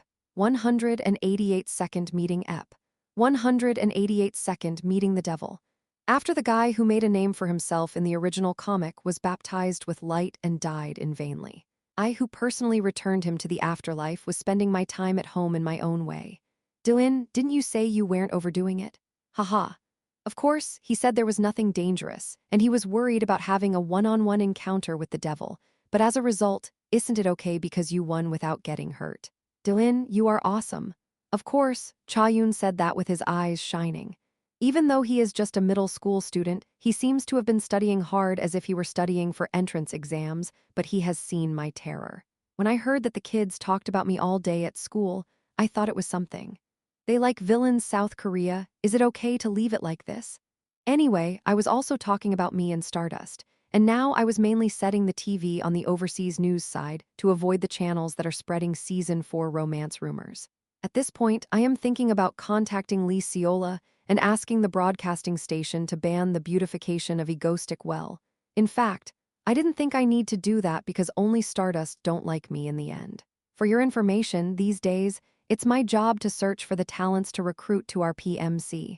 There were a lot of applicants, so it was taking some time to choose useful ones. My main job these days is to play with the kids in the garden or living room where Death Knight has grown.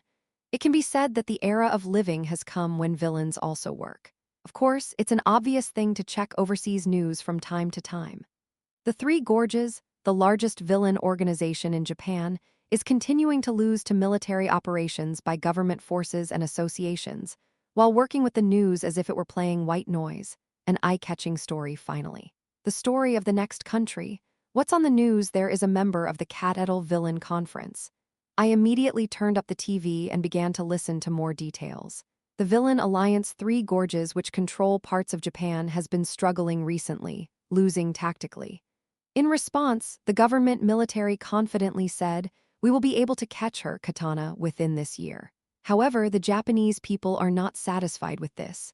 It is said that the percentage of respondents who answered, "I would rather be under the Yakuza than under the rotten government." After the reporter's words, I began to think for a moment at the news that had just come in.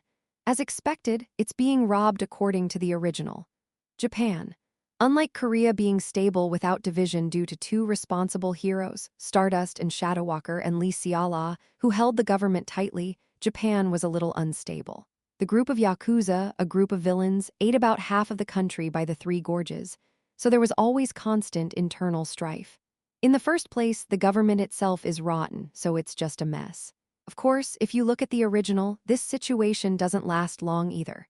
The Three Gorges, which had been in balance with the government in its own way, suddenly began to fall behind the government at some point. So in my memory, in the original, the three gorges are eventually destroyed by the government forces. S-class villain Katana, the head of the three gorges, was also captured. But there's a problem here. The Japanese government and association, which eventually regained the country, were rotten beyond imagination when there were no competitors. In the first place, that woman named Katana created a villain union was also a justification to change this rotten country. The government, which had been so rotten, would not make the country calm again after the three gorges disappeared, but would just go to the goal. Rather than helping Korea after the Walgungjio later, he even asked Korea for help because his country would be ruined. So now, I am worried. Wouldn't it be better to stay alive and keep the government in check than for those three Yakuza to disappear? That head even attends the Cathedral Villain Conference, so maybe we can work with our ego stream later on. I heard Katana is full of loyalty. In fact, there is one reason why the three gorges which fought well with the association suddenly lost. There was a traitor. Yes. Even the head, Katana, the key force called her left arm, betrayed and attached to the government. He spied all the information to the association. Actually, if it weren't for him, Millie wouldn't be here. Okay. If I see Katana or her at the next meeting, will I tell her this much information separately? And it hasn't been long since I thought of that. Immediately, an invitation flew in. Oh, is this the invitation or what? The living room. Everyone gathered and looked at the white letter which suddenly fell lightly in the air. Well, it feels new. I also muttered that while looking at the stationery. Celeste's letter. If you tear it on the promised date, you can move to the place where the cedar opens. In fact, last time, I went to Atlas Underwater Base because I didn't have it because I went in at the end with the old man Atlas back. But now the good thing is that I can go straight from my house without having to. Therefore, I decided to meet Atlas separately at the conference hall. It's a pity that my daughter wants to see you. Make sure to come over next time. Of course, she did have a crush on me. Anyway, you can see it then. After receiving the letter like that, it was finally the promised date. I'll be back, bye-bye, take care of yourself, Dylan. That's how I tore up the letter. With the sense of the body moving as it is, it was sucked into somewhere. The cathedral, a meeting of the heads of the Union of Villains, founded by Villain and Celeste, who are currently considered the number one among grade S villains. Characteristic of this conference of heads of the Union of Villains, who wield considerable influence in the world. It is that they exchange information one by one. Each of them must have valuable information as they have several S-class villains under them. Celeste's purpose is to share it with everyone at each meeting and interact with villains. It's a little different in reality, but it's roughly like that. In any case, it is meaningful to have S-class villains from all over the world in one place, so it is also a check on the association. Of course, I could come here thanks to Atlas. That is not the point. As a result, my goal is to exert influence here. To prevent strange children from invading South Korea guarded by Stardust, I need to inflate my body roughly here. For example, predict a shocking future that no one knows about like I am making it look like I've caused it. Like that. And today, maybe, will be the first time I release important information. Please come this way. After thinking about it shortly, I came back to reality. A dark corridor before my eyes. I followed the white priest of Celeste in a white robe, who led me to the conference room of the round table. Walking a little like that and passing through the circular door, an open space that came out right away. This place in a huge chandelier, full of stained glass on both sides. I arrived at the plenary room of Cathedral. Well, it's a bit early. It's not full yet. Atlas and Celeste, the head of the meeting, are not here yet. They'll all come soon. Let's just sit in a proper seat. With that in mind, I sat roughly anywhere on either side of the table. It'll start in a little while. Hang on, I feel like I forgot something after I came here. As I sat down on the chair, I thought about it carefully. I am wearing a mask, I am getting information. Did you forget something? Oh, right. Come to think of it, the red mohawk hair won't come today, right? Only then did I remember him. Was it High Kick or Heiken, the German bully, the S-class villain? Last time he'd argue with me that I am Class A. Just watch him and take care of yourself because something will happen to Germany when I release my information. I remember doing this. He was the one who died before this meeting in the original anyway. He must be out of this world by now. Poor guy. He didn't think I was going to kill him when he was about to die. I mean, you're just a character who died in the original. I sat down thinking that. And then a man in a white priest's uniform gives me a cup of tea. Can I drink this? Did Celeste put some medicine in here? When I was looking at the teacup so suspiciously, A circular door opened on one side, and a new head of villain came in. Is it Atlas, old man? I looked up with that thought. What? When I saw the guy with the red mohawk hair, my head went blank. No, why are you alive? And I wasn't the only one who saw him. He also made eye contact with me, and his eyes got slightly bigger. Then he immediately stepped and approached me. Step, step. The guy right in front of my chair. Then he bowed to me at 90 degrees. Hello, brother. What's this situation? Chapter 189. Ep. 189 A secret no one knows. Ep. 189 A secret no one knows. Last First Cathedral Conference. Heiken. Living as an S-class villain in Germany, he was a little nervous at the cathedral conference hosted by Celeste. Somehow, they all look strong. He will too, because all the villains around him seemed capable. After meeting the famous Celeste in person and listening to the self-introduction of other villains, he realized, if you do this, you'll get buried. When he looked around with such alarm, he stopped when he saw one person. Egostic. Egostic, a man with a black cap and a black cape. He knew that villain. It was a trend that I once looked at on the internet. I don't remember the details, but wasn't he an A-list villain? I don't know why there's an A-list villain here, but Heiken quickly rolled his head. Yeah, I'll have to pick a fight with her and reveal my presence. It's natural that there's an A under S, right? So he took advantage of the timing of Egostic's self-introduction and made a thoroughly planned argument. You punk. Of course, he didn't know he would get close with Atlas, the famous villain Ure babbling. How dare you say that to your friend in Atlas? You punk. No, by the way, did I say something wrong? Of course, I didn't give in to him and saw him sarcasm until the end, but he was very embarrassed inside. No, Egostic. How can this guy get acquainted with such a big man on an A-list subject? Anyway, the disturbance ended with Celeste's restraint, so it could be said that it ended peacefully. It was a little strange that Egostic, who didn't get upset by his own quarrels and only smiled like a dutifully that's all. Of course, it was shattered by the arrival of information sharing time and the opening of the mouth of Egostic. Especially those who live in Germany, please be careful. Because in 3 months, you don't know what tragedy will happen. Egostic, who smiled at him and said so openly, how dare you threaten me? For now, it was Heiken who was so angry, but he was buried by Atlas counterattack and Celeste. And, Tusk, it's just an A-list nonsense provocation. Heiken, who was just going to let it go, felt something ominous. Is that really just nonsense? After the meeting, Heiken returned to Germany. He shuddered at the steaminess of something he felt ever since that day. Egostic, what if he knew something and said it? What are you doing, boss? SHH. So, first of all, I searched for information on the internet by running the internet's translator. His complexion was blue. Oh god, it's A-class. It's definitely more than grade S? No, there are only a few S-class villains under Egostic in the first place. Heiken, who became more anxious the more he knew about his influence on the Republic of Korea and what he had done so far. Plus, Atlas, one of the top 5 villains to rule the entire North Atlantic, is fully supportive of Egostic. Heiken's instincts raised the alarm by intuition. S-class villain Heiken, who is he? A man who has a good sense as he still runs a villain union in Germany without being caught by the association. Especially those who live in Germany, please be careful. Because in 3 months, you don't know what tragedy will happen. SHH, what if Egostic is a powerful villain who goes beyond S-class who pretends to be a class? What if he knows something real and warned him? So Heiken spent 3 months in fear, frightened by the sound of fallen leaves, even when he slept with his weapon on his bed. That's how he did it. I was able to survive. Wow, duck. BOOOOM. The place where he was sitting just now, he was literally shattered. Dented ground, red soil, some sort of lava flowing there. Feeling the heat you feel for yourself. He made up his mind. From now on, let's bring Egostic to the team. Oh, Ure alive. When I saw Heiken bowing to me, I said so without realizing it. How come he didn't die? I remember being attacked and killed. The one who is startled by my words. Then he suddenly looked at me and began to speak quickly.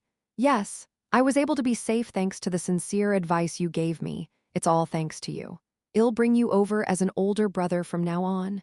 A red Mohican head that says that with clear eyes at me and then heads down.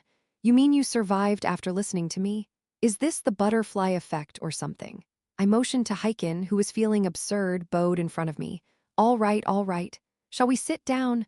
All the villains in the neighborhood are looking this way, wondering what's going on. The attention doesn't make sense. At my gesture like that, it was Heiken, who quickly sat right next to me. Yurei obedient. I looked at him for a moment and remained silent. Maybe in the original, the guy who died came to life because of me. On top of that, he seems to think I ordered the attack, suddenly calling me brother. Did it work out well? Well, it's not bad. It happened unexpectedly, but wouldn't it be a good thing to have one more people on my side in this cathedral? Or not? Having given up thinking like that, I immediately asked Heiken, who was sitting next to me, "So you're going to call me brother?" "Yes." "Then, well, do well, my brother." "Yes, thank you, brother." When I said it with a pat on the shoulder, it was Heiken who bowed his head with sincerity as if he were moved by my words. The sight of an S-class villain bowing to an A-class villain, is this right? No, he's just saying that he's going to mistake me for something. Heiken is a famous villain in Germany. Anyway, when the red mohawk head and the left and right stones are over, and the other villains arrive one after another, our old man Atlas is finally here. Haha, egoistic, long time no see, but wait, why is he next to you? Don't tell me you're picking on our ego. He came with a big smile, looked at the red Mohican head sitting next to me, crumpled his expression, and approached with a fist. So before Atlas hits Heiken in the head, Heiken suddenly came forward and explained. He decided to invite me as his brother blah, blah, blah. While Heiken, who barely avoided getting hit like that, sighed. Atlas, who sat next to me naturally, smiled satisfactorily and said, "When did I crumple my face?" Haha, yes, egoistic is enough to serve you as a big brother. Egoistic, when did you get into such a relationship with the author again? As expected, I need to recognize your tolerance. Hahaha, I just did it. As expected, he was a simple just like the old man Atlas, who just understood it on his own, then laughed and patted me on the back. I thought I was mistaken. Anyway, Atlas came, and within a few minutes, the other villains arrived in one place. You're all here? Soon after, Celeste, the head of the conference, dressed in a white saint's uniform, arrives for the last time. Finally, the meeting began. The association's offensive has intensified recently. There are more and more new talents. With his eyes closed, listening to Celeste, who reminded everyone of the recent situation in a beautiful voice. I glanced around the round table for a moment. What I noticed was Katana, the head of the Three Gorges of Japan. She is sitting in a Japanese Yakuza costume with black-tied hair. Katana, who was sitting with a certain look of tiredness, I thought quietly as I looked at her. You're here today, aren't you? These days, the Three Gorges are being beaten by the government, so I wondered if there was a time to come, but it seems that they have come. I am lucky. I can give you a sneak peek at the end of this meeting today. By the time I thought of that, Celeste's words were over. Now then, let us begin the second cathedral conference. She said so, sitting in front of a round table under a huge chandelier. Yeah. Finally, it's time for Cathedral's main, information sharing. Soon she began to unravel the information in a voice of some kind. I hope it's decided by the Hero Association, a woman who unravels such important, unknown information. Everyone seemed to be paying attention, but I wasn't interested in it in the first place, of course.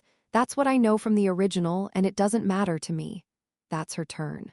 From the right again, each person began to solve the advanced information they knew one by one by one. From what I hear, the secret base of heroes, underground in West Africa, the weakness of Athena, the S-class hero in Europe, maybe it's because there's a preparation period unlike last time, but compared to Celeste's, they brought information one by one even though there's no impact. As expected, there was a lot of high-quality information, perhaps because they were all running a villains' union in each country. Some even I listened to. For your information, Katana also talked about it. However, it was only a little poor information whether it was prepared in a hurry. Rather, the information of Li Xiaofeng, an S-class Chinese villain sitting over there, was more impressive. I didn't know the Chinese government was developing such a thing. I've never heard of it before. No, there ain't not nuts. There's an order in a row. Finally, my turn came. The way everyone looks at me, as it was information released by an A-class villain, everyone seemed to have little expectation.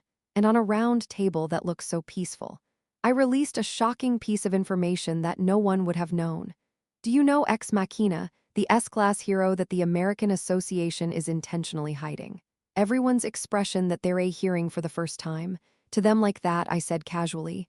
His ability is turning back time, and the moment I said it, the round table frozen for a moment. Chapter 190, Ep. 190 Growing Doubt Ep. 190 Growing Doubt. There's a hidden S-class hero in America. His ability is to turn back time. Immediately after I said that, the atmosphere of the round table froze slightly. Everyone's expressions looking at me are like, who is he talking nonsense like that? Well, most villains here probably didn't know that there was such a hero and that there was such an ability. Suddenly, I am an A-class villain, so it's even more absurd. Like that, a round table frozen for a moment when I was finished. What are you talking about to me directly? No one said that, but almost the same atmosphere. And some, too, glanced at Celeste. Isn't he such a child who unravels such strange, false information? And Celeste. Without a word, he was silent with his eyes closed as usual. Of course, because the information she already knew. S-class hero ex machina. The only man in the world who has the ability to turn back time. Although the US is already full of strong talents, his ability is unique as it is a tremendous ability just to hear it. Of course, his existence is very much wrapped up in the association, so that it is not known to the outside world.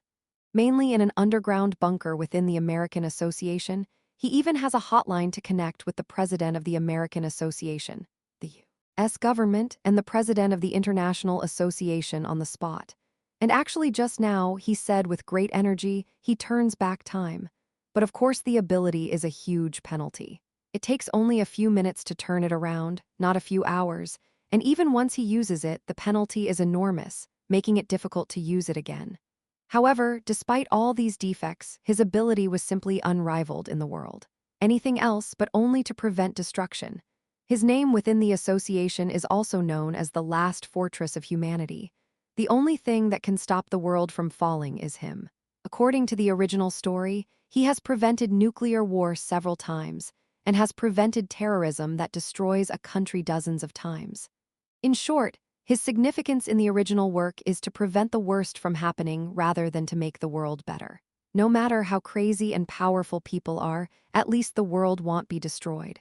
And he'll die in a few months. Of course, if you say that, you might be misunderstood as a real fortune teller, so you should explain his ability in moderation. I went on calmly explaining on the round table, which had become so confused, still smiling slightly to myself. Yes, they say we can turn back time. However, the time to spin is very limited, so the association is managing it to prevent the destruction of mankind. The round table still frozen. Of course, they still don't seem to believe it, but how many of you? He seemed slightly skeptical. Even so, I am sure they're just lying at a place like this. But there's no one else. By now, it's time for one person to say, dog noise. Yeah, like the red mohawk-haired one last time. For your information, he's shining his eyes next to me and says, as expected, Hyung, he was looking at me with this expression, you even know this confidential. No, how the hell did you end up like this? Well, of course it doesn't matter if you don't believe it. Even if you don't believe it now, his existence will be revealed to the world in a few months, right before the third meeting of Cathedral through the death of Ex Machina. By the time I am done thinking that, I think I've heard such a similar rumor. Everyone's attention was focused on the voice coming from one side of the round table. Celeste, who kept listening, opened his mouth for the first time. Huh. The Celeste agreed with that. In other words, what you just said is likely to be true. On the round table where there was such a hum, I nodded quietly, without expression. Actually, I was a little embarrassed too. No, why do you open your mouth here? Hiding such thoughts, I turned my head slightly and looked toward Celeste. She still sits quietly with her eyes closed as if she had opened her mouth, slightly covering her face with a white saint's uniform and cotton cloth. I don't know what the hell you're thinking. Of course it's a good thing for me. I've got credibility in my words in no time. I keep throwing bomb information, making others think I'm a dangerous guy. It's not as bad as it was intended. But anyway, it didn't really matter that Ex Machina would be known to everyone in a few months. You're going to get Celeste's attention, I thought about it. I didn't expect this to happen. But what, she's such a clueless woman. Like that, Celeste and I shut up again, and the round table was also cluttered. It's time for Atlas to release the information. What's wrong with this atmosphere? Now let me unpack the information. Listen carefully. As Atlas naturally turned his attention to himself, the venue for information sharing continued again. Only, the mysterious gaze that I feel sitting still. How on earth does a Class A know such information? There were some wary glances mixed with doubts. Then I sometimes whisper and they look at Atlas. In addition to the information, there's how I'm not close to anyone. You might wonder how close he looks to Atlas, the big shot. Yeah, keep your guard up and doubt it. so that you guys think I am higher than I really am, dangerous. Until the day you decide you shouldn't touch me, I thought about that and passed the glances that I felt. Time flies like that. The long meeting was finally over. After Celeste's words that we will meet again in a few months, they get up one by one. Haha, egoistic, how did you know such information? It's a surprise that there's a man who can turn back time. Of course he couldn't stop this Atlas either, ha. The one who smiles saying what he's into all of a sudden. Meanwhile, our red hair is like, brother, I'm going to go now. And he said, please call me whenever you need me. I left my contact information, will there ever be a day for me? When I woke up with Atlas and headed back to the hallway. Wait a minute, Atlas. I have someone to meet for a while, so I'll go see you. Yeah. After asking Atlas for his understanding like that, I turned to the woman whom I had quietly looked at from earlier. Her black hair tied back, her gray samurai outfit, and her tired-looking eyes, perhaps to make the activity easier. Katana, head of Japan's largest villain organization. As I approached her like that, she noticed me coming and paused for a moment and looked at me wonderingly. And in that state, I laughed and spoke to Katana. Good morning, Mr. Katana. What's going on? Her asking me with a tired face. My name is Egoistic, and I am active in Korea. Since we're working in the neighborhood right next to each other, we came here to say hello. I see. Good to see you. But I am busy right now. It was her trying to answer so roughly. Yeah, you must be busy. Now his coalition will continue to lose to the government and association.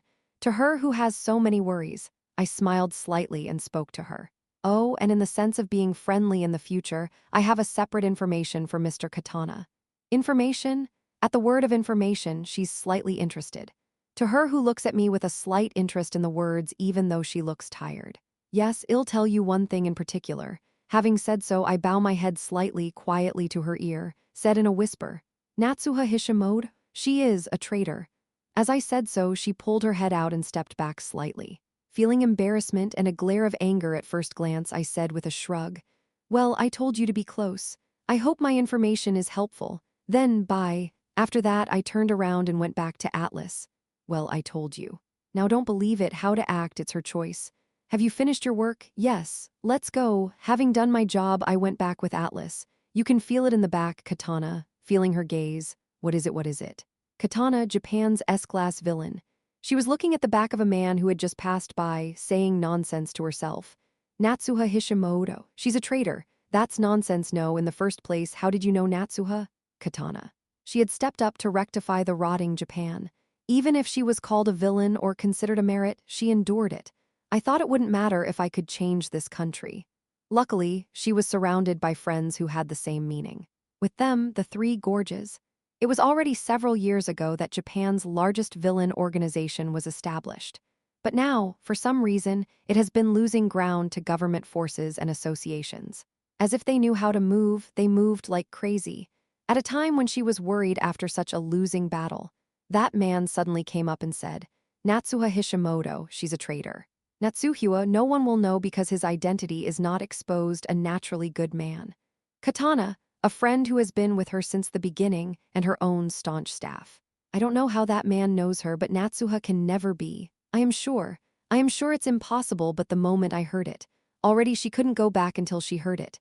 Doubt, the scary thing, sprouted into the corner of her heart. On top of that, his unconventional remarks that he showed at the meeting earlier. Even though it had nothing to do with her, his words that no one seemed to know that America was hiding a man capable of manipulating time, and even Celeste's agreement. What if, really, that Egoistic knew what he was talking about? Katana thought of it, and unknowingly she kept mulling over Egoistic's words. And the sight of Egoistic and Katana in a row. Celeste, who remained on one side of the round table, was quietly watching it all. Chapter 191, Ep. 191 Creation Ep.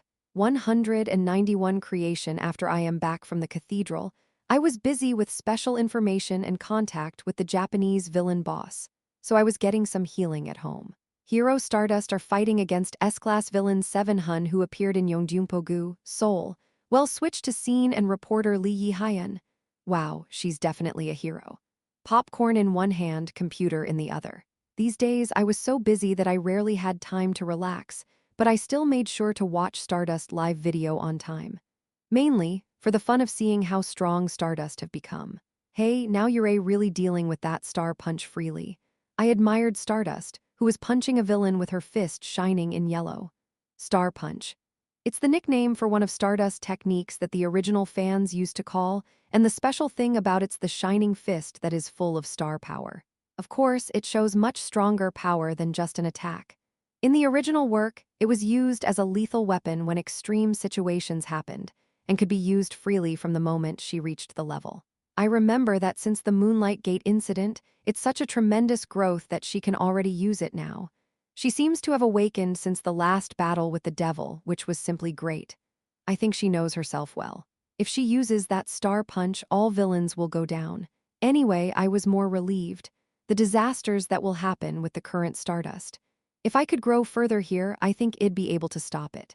It's already quite a bit progressed compared to the original, I murmured to myself. Well, I can tell by looking at the news. Villains appear every day, the world is being smashed. Everyone hasn't realized it yet, but they're probably slowly feeling it without realizing that the world is getting weirder. Brazil is completely ruined. In Japan, the battle between the corrupt government and the villains is intensifying. Class S villains gathered to form a coalition called Cathedral. In Korea, something like a devil came out and sat down. If you stay there for a few months, mankind will perish once. Of course, it's said to be destroyed, but in the end, that chronokinesis person will set himself on fire and it will be like nothing happened. But instead, when the last bastion of humanity dies, the situation obviously will worsen. On top of that, if Walgunjio releases their monsters beyond Korea and out to the world, it will be like adding icing on the cake. Anyway, it's going to be a mess. In other words, before that, I need to prepare to raise other superpower holders. Since Stardust only has one body, it's necessary to nurture other heroes in advance as I think about the future I saw in the original. That's how Ciola and I started the Hero Training Academy, not but PMC. After gathering people with superpowers and raising them under the name of Yuseong Enterprise, they will roll themselves out there and prevent disaster from breaking out later. And now that we have time, it's time to start it in earnest. The recruitment is already over. So since I watched Stardust live event, I've been holding up the papers and doing PMCS final confirmation. I didn't expect it, but there was a lot of support. From the names I saw in the original to the names I've never heard before.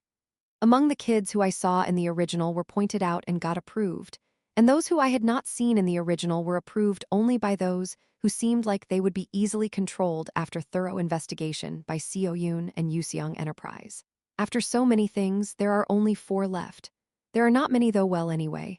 I only picked this much because I am going to teach them myself, and it's not a big problem because I am going to raise all these kids, then recruit dozens of them in the second round. Later, it will become a huge ego stream division across South Korea, as I contacted Lee Ciola after giving her the final approval. I immediately closed the laptop with a sigh. Seo-yoon and Yoonwol, who suddenly came out from one side of my vision. Do-in, are you done? Ooh-huh, yeah, I am done now. Seo-yoon nodded at my answer and glanced at the document looking somewhat anxious. What is it, Do-in? Huh. Didn't I tell you? That PMC kids management thing. I just made the final confirmation. Well, Seo-yoon wiggled her fingers as if she's not sure. Then she asked me in a small voice. Do-in, you're not going to abandon our ego stream and go to another team, are you? Huh. What are you talking about all of a sudden? Why would I go to another team? After being absent-minded for a while, I was surprised to hear her words. What kind of nonsense is this? Then Yoonwol said instead of Seo-yoon, who was closing her mouth tightly and wriggling her fingers anxiously. Do-in, you keep gathering other people with superpowers besides us to make something, and Seo-yoon got suspicious because you only cares about them these days. When did I? I didn't mean that. Seo-yoon, who turned red at the words, waved her hand to deny it, but it seems that she was stabbed to the core. I don't know why Seo-yoon thought so, but I tried my best to explain that it wasn't. In the first place, the main is Ego Stream, and PMC is just a sub. Blah blah. After such a long time of sincere persuasion, Seo-yoon seemed to be relieved and convinced only then. Yeah, all the kids there are B-class and C-class in the first place. All of our Ego Stream members are a class or higher, right? That's true. And compared to our genius hacker Seo-yoon, won't they have to all kneel down no matter what kind of technician comes? Hey, brother, no more jokes. Seo-yoon is smiling because she's happy again. Looking at Seo-yoon like that, I decided not to say that I should focus on caring for them for a while as they're rather poor in ability. I feel like I shouldn't do it, so I turned off the urgent fire for a moment and decided to rest at home while I had some free time. Of course, although I said resting, it's working from home, but it's relaxing, so it's resting anyway. But I am definitely a villain, but why am I working so hard? Wasn't villains supposed to play, eat, and terrorize? Of course, come to think of it, the majority of senior villains have been sincere in the original comic, so maybe I am normal. In poor modern society, clumsy villains don't survive after reviewing the PMC, thinking about the new Ego Stream members to recruit next time, and spending time with Subin over a cup of course. Before I knew it, the time was up.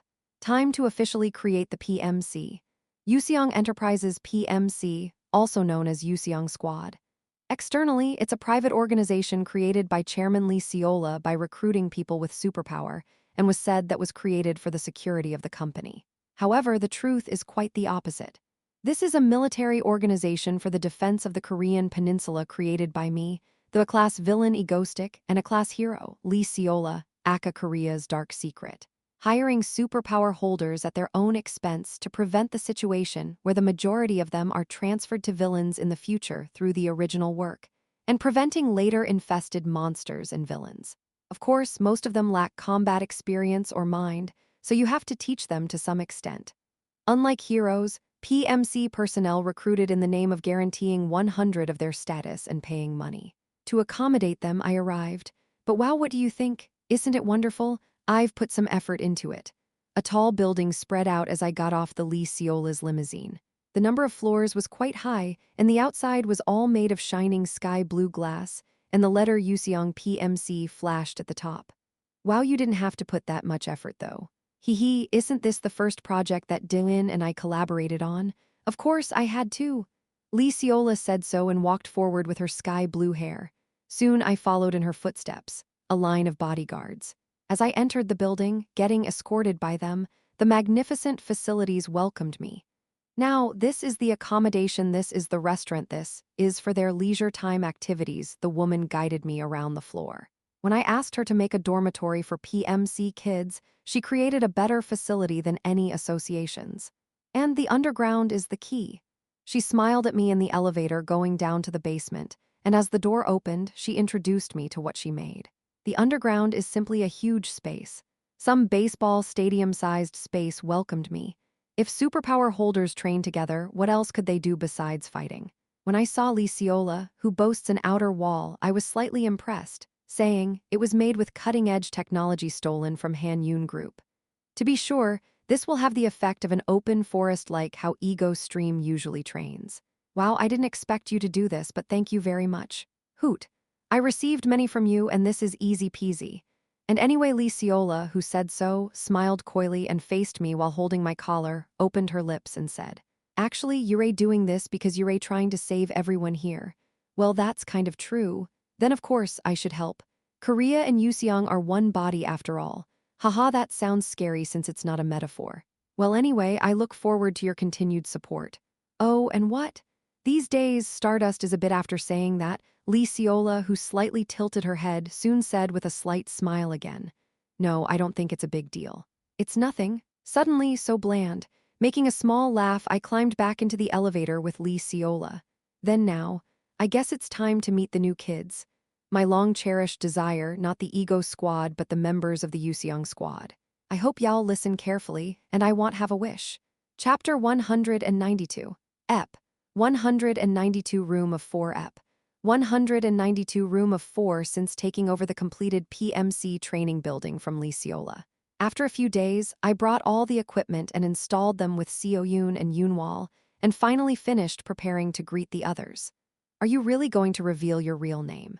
Of course, Seo Yoon was worried that I was doing all this using my face and name, but I didn't think much. In the first place, Stardust already knew my name and face rather. The strategy is to be confident. It didn't matter because I would only be inside this Yuseong building. There is no way that Lee Seola will expose me to the outside world when she's also a target of the media. Just like that, I got an official position as the general manager of Yuseong Group PMC. What's the point anyway, since I also have the background of being an A-class villain behind anyway? Seo Yoon went back home. Only Yoonwal and I were left in the building. Yoonwal, you know, right? Yes, Dylan. Yeah, I only trust you. After sending Yunwal behind the wall like that, I coughed once, then went to meet our PMC members who would be waiting in the lobby. Let's take a look at the Ego Squad members. Later in the original, when the world was almost on the verge of extinction, the villains ran wild and the monsters popped out. Stardust protected the already ruined country alone, and she portrayed an impoverished life story that cannot be read without tears. In particular, all heroes fled, and in fact, Stardust is the only one left in the associate, but villains are so crowded.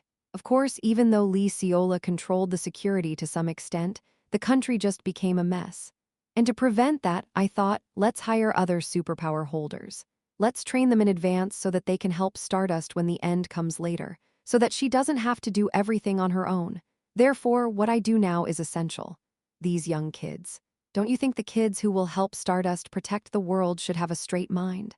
Although their abilities are inferior to our Ego Stream elite, that's because everyone around me is one of the few characters in the original, and these kids are quite strong. Anyway, I can say that my role is quite important in the end. My goal is to make them grow more and pay for their food, so I was looking at 4 kids now. Hi. Are you guys the ones who were selected for the Yuseong PMC this time? I am Din, who will be in charge of you guys. Please take good care of me. Yes, hello, hello, hello. I looked at 4 kids greeting me. My Ego Squad, the earliest members of the Yuseong Squad, and the most elite. After giving a brief statement, I took them down to the open training room underground. Maybe it's because they're still unfamiliar, they're all shy toward each other. After coming downstairs with the kids, I roughly posed and said in a solemn voice, "As long as you're here, think that all of your identities were thrown away. From now on, you are not individual beings, but members of our Yuseong Squad. Do you understand? I from now on will call you number 1, number 2, number 3, number 4. Yes." Everyone was a bit embarrassed by my sudden words and nodded. Well, they all seem nice, too nice. Of course, it's normal that I've chosen only good-natured people through the original comic and private inspection. Of course, there were a lot of people who applied for PMC, but only 4 of them were selected. I have no regrets. I then coughed with such thoughts in mind and told the boy in front of me. Now then, forward to number 1. Show me your skills, okay. At the end of my sentence, number 1 came forward. A boy with a sleek sword around his waist, with gray hair tied together. He has a dark expression that looks like he has a story and a personality that he can't speak quietly. He, who is called Quiet Warrior in the original work. After living as a hound of a criminal organization and running away there, he seems to have applied for our PMC while looking for a place to rely on his body. In the original comic, he just wandered around without such a thing, and later, appeared for the first time to save people after Walgungeo's monsters engulfed South Korea. I just remember he being an extra and having a normal ability, but he was one of the few good-natured people, so he was selected right away. Now, this is what you have to fight for. After saying that, I pressed the button to launch a skill test machine made by Seo Yoon, who was waiting. The other 3 were slightly embarrassed when a giant dinosaur-like robot popped out of the wall. But our white-headed swordsman quietly pulled out his sword without such a stir and soon rushed toward my test weapon. Roa AR? So he took the sword and just jumped at the dinosaur. Then the one who started fighting. What was his ability? He can use the power of the wind or something. Thanks to this, he can move quickly, and it's said that he has more destructive ability than ordinary people, perhaps because he can swing with the wind. Anyway, after fighting like that, number 1 finally knocked down the dinosaur robot. I, who was quietly checking his skills while looking at him, nodded and called number 2. Now number 2, you're next, me. Well, all right. The girl who said something half-heartedly and woke up with a bow. So when I launched another dinosaur robot, the kid took a bow and began to aim quietly at it from a long distance. Even though there was no bow, a strange arrow of light was created when the demonstration was pulled. When the kid let go of it like that, the arrow of light rushed at high speed and shoot to the thing. The power didn't seem so strong, but I looked at the girl who was running away from such a distance and shooting an arrow with her mouth, yap, yap. In fact, she's not seen in the original. However, I've never heard of that kind of ability, and I just recruited her because she seemed to have potential. Gosh, she doesn't even have arrows. She shoots out arrows? This is such a dream, of course. Lee Seola's thorough background investigation determines that the kid is not a bad one, but anyway. It took a while, and after no. 2 knocked it down, I naturally called number 3. Yes, it's finally my turn. I'll show you my skills. A girl with red hair who bursts into laughter as if she were confident. She seemed to like sports and she looked active, so she immediately sprang fire from her hands and jumped at the test robot. Number 3. The one in the last part of the original. She also appeared for the first time saving people from the remaining monsters. It's because she died right after that anyway, she looked like a potential kid. As long as I raise her properly, she kept punching the monster randomly. After seeing how hard it was to beat him at the end of the situation, I finally called number 4. Now go out there. A girl with blue bobbed hair. She hesitated a little and then she blew something like a bubble. Let's stop looking into it. Anyway, the skills test of the 4 was over. I quietly called them together and said, "You guys are too weak." They look a bit shocked and flustered by what I said. In a way, it's normal. It took some time, but we ended up defeating the dinosaur-like weapon. It even spews fire. But they were obviously weak. Of course, they're stronger than me, who has 2 powers, teleportation and telekinesis, but they're embarrassingly weak compared to our ego stream members. In other words, it's time to give them a shock therapy. But I said I can't show them anything with my weak telekinesis, which can make a few uses. As such, this is when Yunwal, who is hiding behind the wall and watching me, is important. Now what I'm best at. Shall we do a show? Making a "you guys are too weak" declaration, I cried out loudly, looking at the eyes of the kids who were looking at me with bulging gazes. Then how strong are you? Okay, one more test. The wall of the training room opened when I shouted that. There, a rather large dinosaur robot like the one before popped out crying. I walked quietly forward, smoothing the gloves on my hands. Yunwal, are you ready? I only trust you. I was standing in front of the big robot after passing the kids. Spread your wide open hands high into the sky. Press it and make a strong fist at the same time. RUMBLE. The robot in front of me was crushed and exploded with a roar. It's as if I grabbed my fist and smashed that robot with some ability. But the reality is thank you, Yunwal. I thanked Yunwal, who was somewhere on that wall. Of course, this is a go-stop that Yunwal and I made. At the moment I clenched my fist, Yunwal, who was hiding, attacked that instead of me and made it look like as if I had broke it down. It's the art of deception, but there's no way they know that. So I felt the hot heat and the splinter from behind.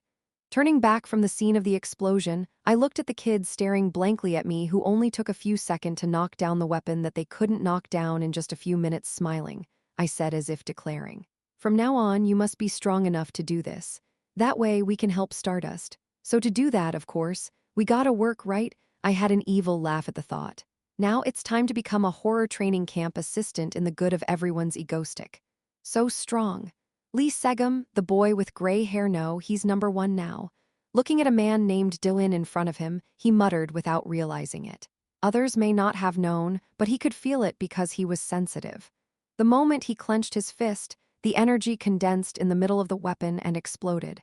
That Dylan even deliberately limited his ability. In fact, this was Beak Yunwal's ability, but he didn't know that much. More powerful than those in our organization. He held his sword, thinking so. If he tries to follow him, will he be as strong as him?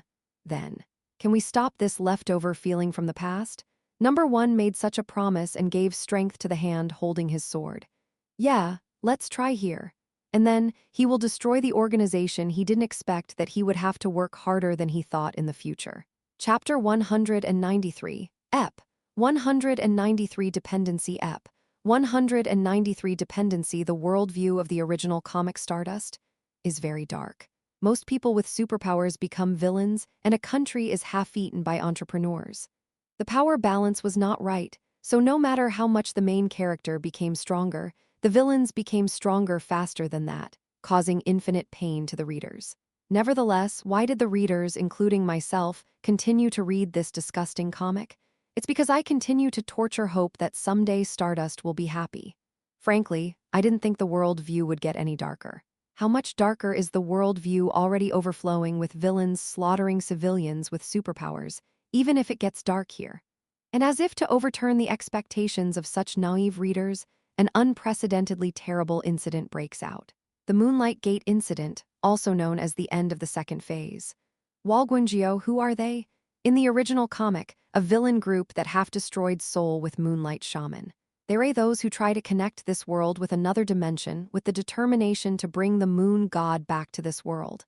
And at the end of the second phase, they made it. It opened a portal that was connected with South Korea and this world.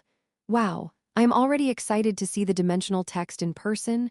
Duck, I murmured low. Sigh, just thinking about it makes my head hurt. Hey, Dylan, what? Our training, ha ha, we're done. Oh, really? I, getting out from my thoughts by the voice coming from the front, removed my arms that were resting on my chin and looked up. Then, in front of me, a girl with red hair sweating profusely. Number 3, so-called red. And I saw the figures of number 2 and number 4 sitting behind her and gasping for breath. Number 1 is also leaning against the wall and holding his form, but he seems tired of breathing hard. To Red, whose eyes are sparkling as if to say to me, "You can rest now, right?" I said with a smile, "Yes, let's do 100 more sets." I can't, you can." It said that he trained hard after that. Yeah, I am already dizzy when I think about the future. From now on, I'm going to raise them and prepare for it. I followed like that to give one-on-one feedback. Who am I? A skilled coach with a lot of experience coaching our Ego Stream members so far and training the abilities of S-Class villains. I've trained our PMC members for the past week with that familiar know-how. It'll work really hard. There aren't many days when I can watch this one-on-one all day. The anger of the Ego Stream members is gradually rising as the leader disappears when he leaves the house to focus on the PMC kid. In other words, this is a golden time that is hard to arrange. As such, our PMC kids have no choice but to endure practical compression training. Thinking like that, I approached our number 3, Red. She, with red hair, was wielding a sword hard.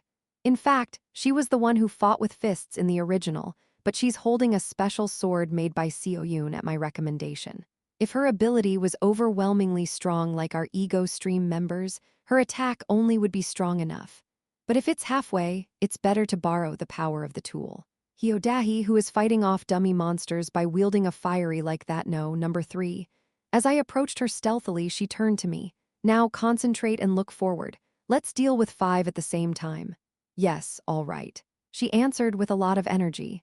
The most powerful of the 4 PMC members, she was the most passionate about whether she was wrong to say that she liked sports. He was brave, too.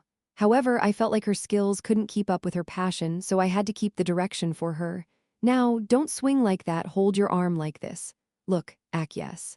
More frustrated when I grabbed her arm behind her and caught the motion of wielding a sword, she blushed slightly and answered like that. Is this how you do it? Oh, good, just keep it like that. Yes. Wow, I think our no. 3 is growing the fastest. Yow'll be flying around in no time. Haha, is that so? As I said so, she swung the sword more enthusiastically as if she were excitedly. With a whip and carrot strategy, it's important to compliment like this after full of feedback.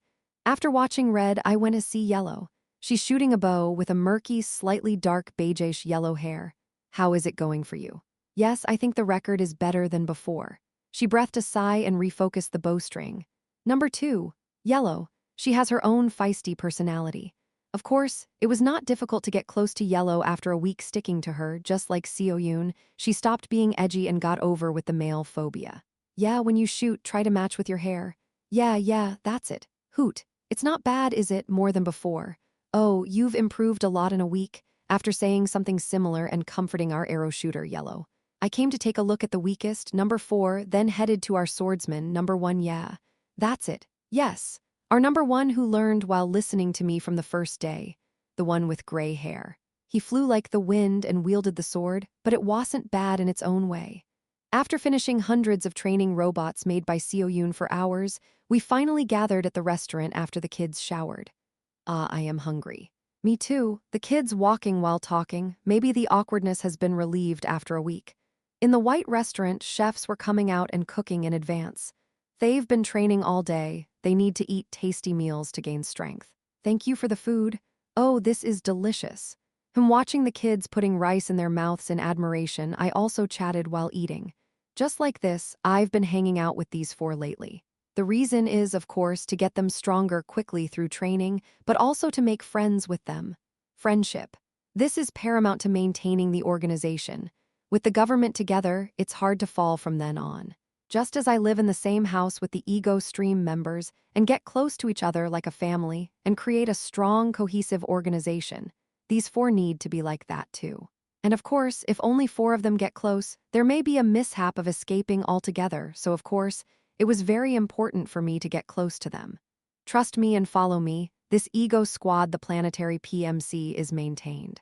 So I purposely took charge of each person, gave counseling on worries, and gave advice and encouragement in life. Training is good, but the first priority is getting close. Trust me and follow me. Now, when you're done eating, let's go finish the training. I rest a little more. Well, then shall we rest for another 5 minutes? Yes, after finishing the training, after eating like that, in the evening, I called the kids together and talked to them on a small platform. The world will be more chaotic in the future, and we need your help to stop the division. Why the chairman of Yuseong Enterprise makes this PMC and raises you with huge capital. It's not enough for heroes, you're going to be a vigilante and protect the world together. I am hoping for that.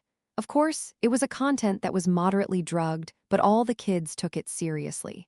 Yeah, it's important to set goals like this when it comes to supporting an organization. As such, time has slipped along. Most of them expressed they didn't know if it was because they now became adults or not. They were sad because they were still immature, and there were times when they fought over small things thanks to my encouragement and support. Everyone has improved a lot and sometimes has grown. In fact, I can guess from them applying for this PMC, but everyone has no parents and has been living without anyone by their sides. In particular, everyone pretended to be okay on the outside, but they're mentally unstable. So I helped them with that from time to time, recalling what I studied to become a teacher in the previous world. Of course, it took some time. I have to be completely close to the kids and tell them what's in my heart. In that way, I trained and developed their abilities, made 4 kids close to each other, and solved their emotional anxiety problems. I see, it must have been hard, a dark night. No. One has confessed his life of assassinating people as the hound of an organization, as if he were breathing out to me. Number 2 became feisty and defensive in everything, because she was pointed out as a monster after injuring a girl who bullied her in school with her ability. Number 3, who shared a bitter memory of seeing her parents die in front of her eyes with a smile as usual. And up to number 4, who told the story of the past, where she lived diligently day by day because she had no money. I had no choice but to hold hands and tell them that it was okay now and that we were together now. Like that, I devoted almost 2 months to raising our PMC kids. Fortunately, thanks to my efforts, the kids became better than the first time in a short time, and they became very close to each other. On weekends, it was worthwhile to go to movie theaters and amusement parks together considering the loss of the tomb. And everyone believed in me and relied on me. At the end of the 2 months, looking at them much stronger and stronger than before, I nodded. Yeah, I've done my job at this rate. Everyone can do well on their own now. Wouldn't it be okay to come here a few times a month? In that sense, Friday evening, I called the kids back into the room. Teacher, let's all go watch this movie together this weekend. I heard that the movie The Last Dance was released. Oh, that sounds interesting. What is that? Well, wouldn't it be better to train than that? Wow, Lee Segum, you like training too much. Dylan, teacher, how about going to the Han River to play with fireworks this time? Do you know the reason I called you is to tell you where you're going to hang out on the weekend, kids who are excited. Well, no, guys, I am here to tell you I am leaving now. Well, you can go play without me anyway, doesn't it matter? I said what I had prepared in front of the kids who were so excitedly prepared. In the last 2 months, you've grown a lot, to the point where I don't need to be here anymore. So I am going to leave now, from tomorrow. I'm not going to stay here anymore, you don't have to worry because there will be people in charge who are much better than me. I'm going to come and see if you guys are doing well. Thank you for following me so well until now, guys. I smiled like that and said goodbye. I've been together with the PMC kids for 2 months. It was actually fun. They're all week, so it's fun to see them grow. Still, I think my roots are egoistic, the villain. I have to slowly prepare the next terrorism to attack Stardust, comfort our ego stream members who are upset because I haven't been home so much, and I have a lot to do. So thinking about the future, I didn't notice. The moment I said goodbye, the kids' expressions quickly turned into shock. To me, who said goodbye like that, I heard a murmur. Does that mean you're abandoning us, Dylan? Huh, no, it's not that, no. 2, who bowed her head at some point and hid her face with long yellow hair. She soon gleamed out of her eyes and jumped at me. Where are you going? You can't go. Teacher is with us forever. That's right, Dane's house is here. Looking at the kids staring at me like that, and looking at number 2 grabbing my leg. I thought quietly, inwardly. Well, maybe something's wrong. At that time, at the Ego Stream headquarters pension. Seo-yoon, who was sitting at the table there looking at the clock, murmured slightly anxious. "Do-in, you said you'd come today. Why didn't you call me? I know the time that the Ego Stream members were worried about." They didn't know that Do-in was doing his best to appease the crying kids. Chapter 194. Ep. 194 Background Investigation. Ep. 194 Background Investigation. Since Do-in left after many twists and turns, that night, the 4 members of the PMC gathered in the room and were sunk in gloom. Did Do-in really leave? Number 2, with her face buried in his lap, muttered like that. Covering her face with her beige hair, Number 2 muttering like that. Red bobbed hair Number 3, who was sitting with her legs crossed, soon tried to speak in a bright voice. Still, he said he'd come to see us a few times a week. Let's not be too sad. No, I'll miss him every day. Teacher Do-in, but such Number 3's words were stopped by the tiny Number 4, who was drooping on the floor and whining. Actually, I'll miss him too. Soon, even no. 3 acknowledged his inner thoughts with such a drooping voice and dropped his head on the wall. So the 3 fell down again. This PMC who volunteered to grab a straw after they lost everything, friends and family. And it was only Do-in, him, who cheered, comforted, and acknowledged all the wounded girls. For the first time, they felt the warmth from an actual guardian that they had never felt before. Therefore, the shock when he left was as great as they relied and leaned mentally on Do-in. At a time when everyone was so depressed. Number 1, the boy with gray hair with his back against the wall and his eyes closed, laughed and opened his mouth. "Are you all idiots? What? Haley Seagum, aren't you sad that Do-in left like this? Of course, I also feel bad, but being down and whiny wouldn't make it different." Having said so far, he opened his eyes and grabbed his sword and said, "Have you already forgotten what Do-in told us? There will be a big crisis in the world ahead, and that's when we have to step up. Are you going to betray Dane's will?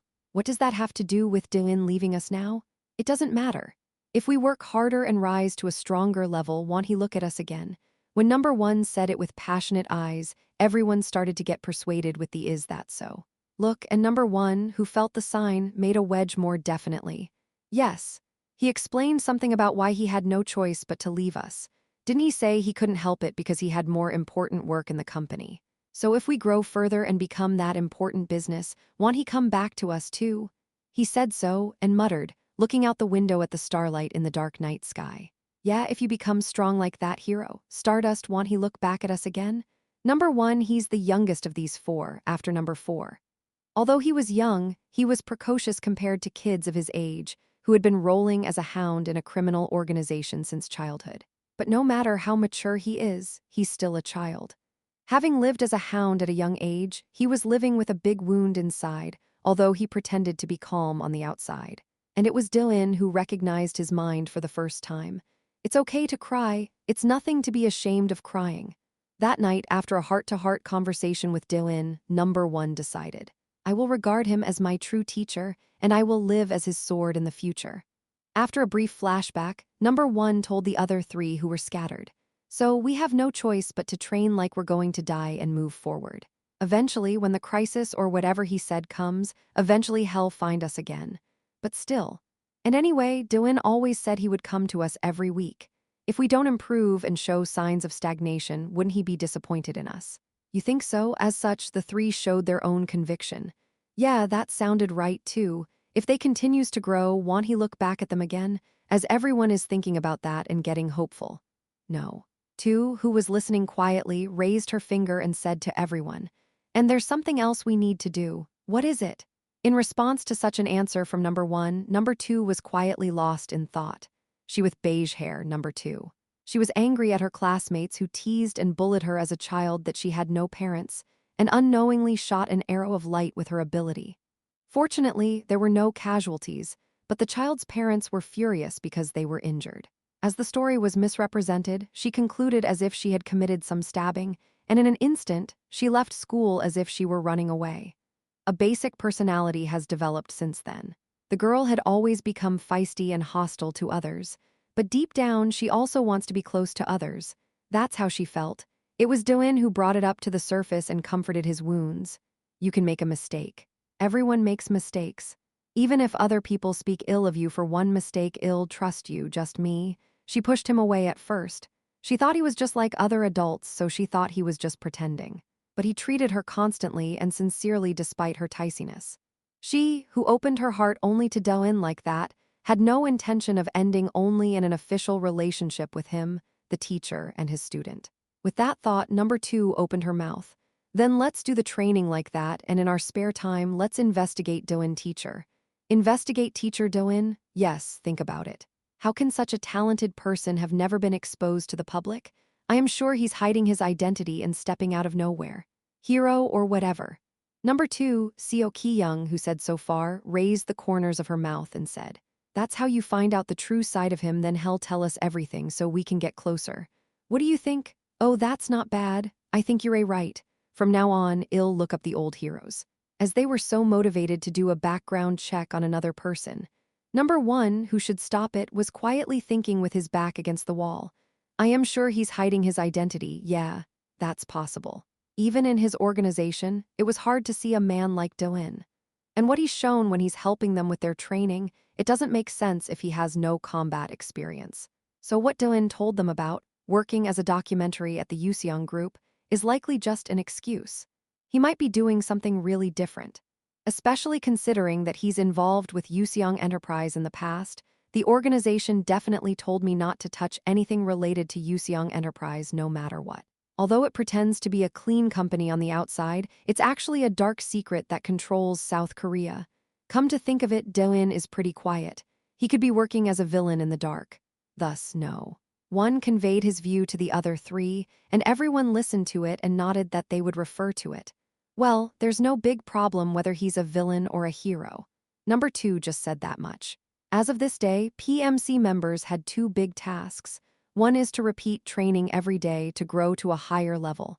The second is to do a background check on Do-in and uncover his hidden identity. There were only these 2. Something, I feel like the siege is narrowing. What do you mean, Do-in? No, I just had a bad feeling in the original. Stardust had 2 abilities. The ability to strengthen and fly with the power of starlight. And another ability that she has, though not recognized as a formal ability, is a super sense. But these days, I've been thinking about this too. In fact, Stardust and I seem to be the roots of strength. Maybe I have a super sense too. Or else I can't explain the strange feeling I feel sometimes. Well, I don't think so. It's just a matter of mood and condition. But more than that, guys, why don't you get off me for now? No, I don't know where you're going to run off again. Yeah, that's right. That's right, endure it. Seo Yoon holding my arm from my right, Yoon Wall holding my left arm, and Seo Jaeyoung, who is completely hanging on my legs. No, I am back now, and I don't think I'm going anywhere. I am hot. Ill turn on the air conditioner. It's almost autumn. What kind of air conditioner? Beep. With that sound, the air conditioner was turned on. I sighed despondently in the meantime. Didn't you know this would happen after you came back in 2 months? Do-in, eat some fruit. Oh, thank you, Subin. Seo Yoon, please let me eat some fruit. My hand, no, I'll just feed you. Wait, HMPH. Chewing on the orange that Subin gave me, I rested. My arms and legs are numb, but anyway, I invested as much as 2 months in growing PMC and successfully finished it. So what about now? I am gonna do another terror. No matter how much Stardust has grown, it's just not enough. That's how I started making my next plan. Let's take a break first. Chapter 195. Ep. 195 direct from Farm Ep. 195 direct from Farm TN. The title means the product is as fresh as it directly delivers from the production place. A sunny day. Sitting in the sunlight shining over the veranda, I was sitting in the living room and working. The sound of television in front of it. Stardust dealt with a new A-class villain. The peculiarity is that it took less than 10 minutes to get rid of the villain. I looked up at the news from Stardust after the economic news. Then Stardust on the screen. She's standing tall after defeating a villain. Her expression looked so relaxed. It seems that Star Punch, which has definitely been enlightened since the Devil's Castle last time, was strong and is breaking everything by itself. I feel like smiling seeing her smiling like that, as at this period in the original she would have been running over by this and that villain. And she would have been spending her impoverished life catching a few demons that escaped from the Devil's Castle. But now that I think about it, it's not the time to smile like this. Stardust are strong now, but she needs to be stronger for the future, especially to prevent the coming destruction. In other words, if she catches only such weak ones, her body may get used to it and her skills may decrease, so she should continue to attach strong enemies. There is a reason why I always made a stronger pile to deal with when I raised our PMC. Anyway, it's really time to prepare for the next terrorist attack. Shouldn't we show her something as her archenemy, who is spending a calm day without any major incidents after the last Devil's Castle incident? Yeah, it's a new terror. A new terror to test the limitations of Stardust. What could there be? I folded my arms and fell into agony. In fact, the solution is surprisingly simple. We just need to get our Ego Stream members back on the ground. Elektra and Seo Jaeyoung will be enough to face Stardust with Hyul's buff for a while, and basically Seo Yoon, who is making the fourth Starbuster, and Dazik, who will be the hidden gem. In other words, if I combine a few of them, it'll be over. This is actually the simplest way to end it, because I don't even have to step up, fight moderately and make it stand out, and that's it. But if that's a problem, it's a terror that comes after the greatest terrorist attack of all time. If I show her another terrorist attack that I've seen before, my position as an archenemy, yeah, that's the symbolism of terrorism. It will be my first terrorist attack after the Devil's Castle, so this is bound to draw attention. Especially last time, I came out with a window of light in the Devil's Castle, and the media still talk about me, whom I think the best solution is to recruit a new villain. New wine must be put into fresh wineskins right now. The timing as I tried to think quickly. Yes, terrorism using our Ego Stream members will take place after the Moonlight Gate event anyway. I mean, I don't have to do that for now. It's not too late to concentrate on gathering the members. It's been 2 months since the Devil's Castle incident, and it's been a while since I went out wearing Seo Yoon's suit. I thought about the original schedule while looking at the calendar, and soon made a decision. Yeah, now let's get a new villain and go terrorize Stardust. If I am going to call myself the Arch of Stardust, shouldn't I do this? Okay, let's go. I made a decision. Yeah, how about that person? After meeting the spirit, it would be perfect time to recruit him, make him a villain, then it'll be perfect time to do the attack. Considering the power he showed in the original Stardust, will have hard time dealing with him. She's definitely going to grow. Having concluded so, I began to plan my next work, recalling the original. Not a bad plan. After a while, it's finally over. Hey, what are you doing? The members who were training and fighting outside returned. They are like, I've been watching Stardust lately, and I am going to beat her, and have been working hard even when I don't ask them. Especially these days, Choi Si-hee seems to be working the hardest. I was planning for the next terrorist attack. Choi Si-hee, who was wiping her wet hair with a towel while watching me do it next to me, soon leaned back on the sofa. And Seo Yoon followed and walked toward me with a sound like she's dying.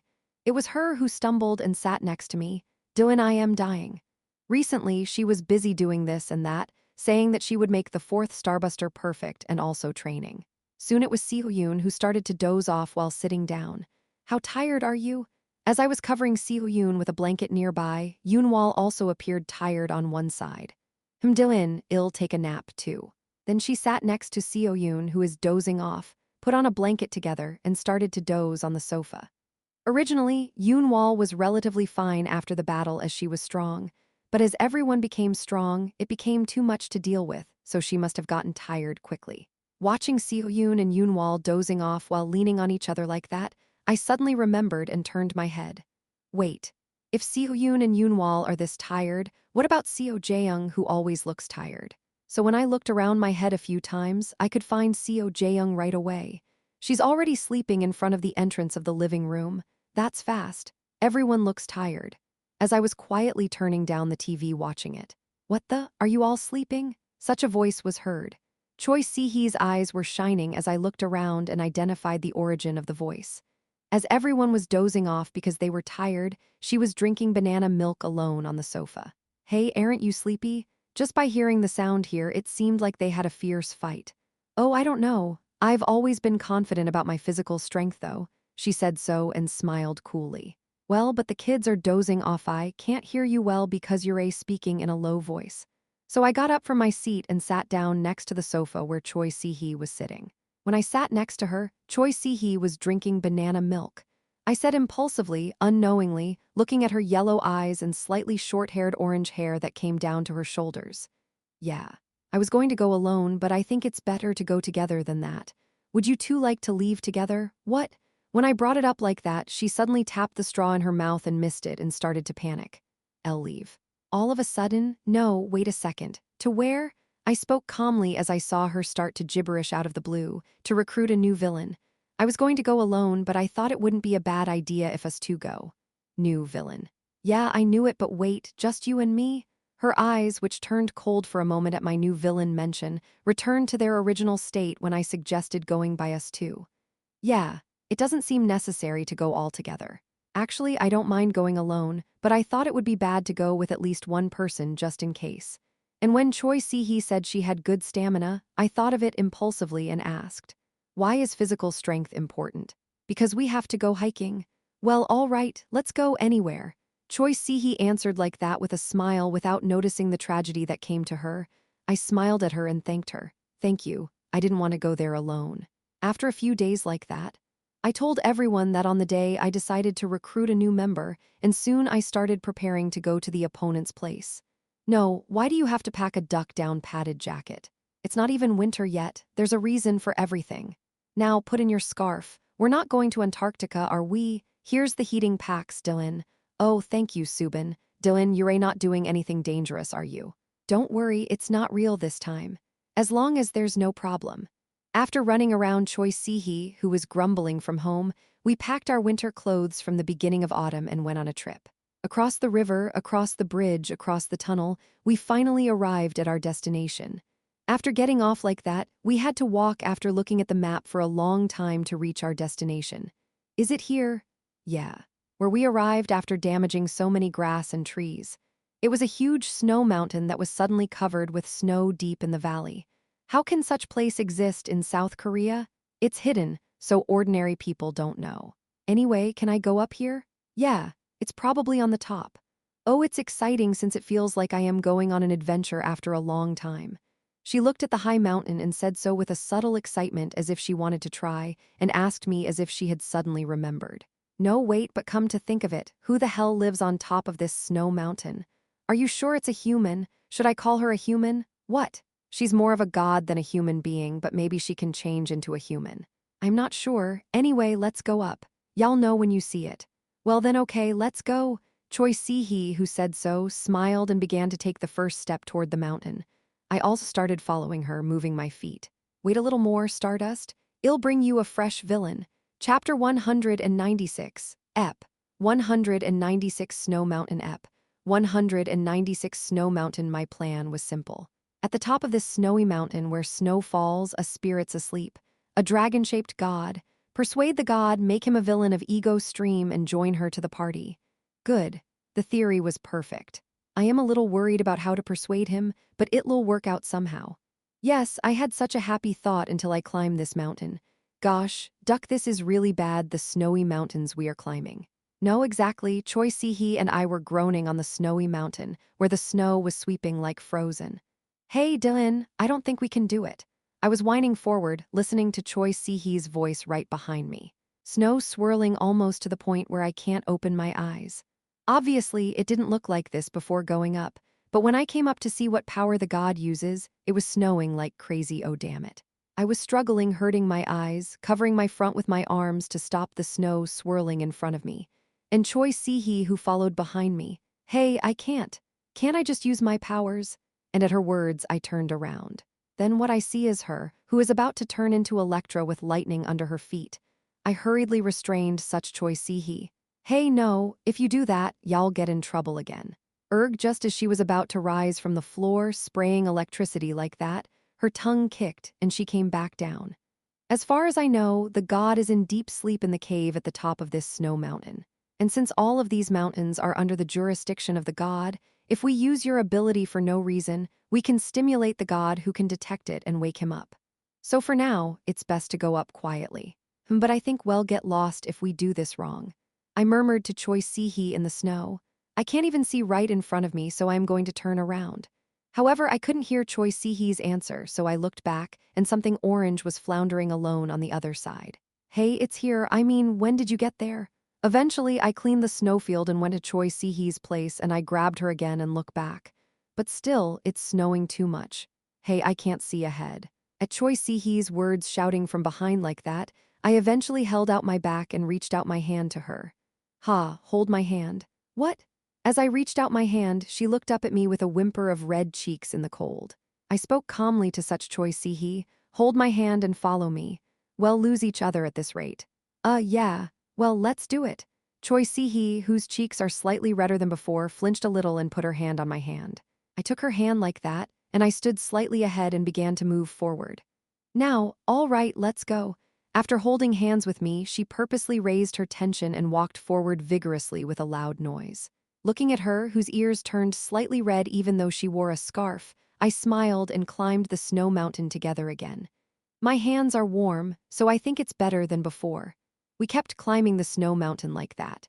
It's hard to climb a mountain, then it's also so hard to walk against the cold and snowstorm. After walking up for a few hours, we concluded that we should take a break, but where should I rest? I know a snowstorm still blowing fresh. We, who were still climbing hand in hand in the middle of it, realized that we wanted to rest, but there was no place to rest. I mean, we can't sit on this mountain and rest in the snow. Having my brain functioning for a moment like that, I soon reached the conclusion, flicking my other hand. Yes, if we keep climbing this mountain, there will probably be a cave. Let's find it and rest. Cave.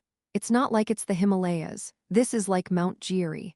How are we going to find any caves? No, I told you there was a cave at the top of this mountain. Then isn't there a possibility that there's a cave in the middle? Is that so?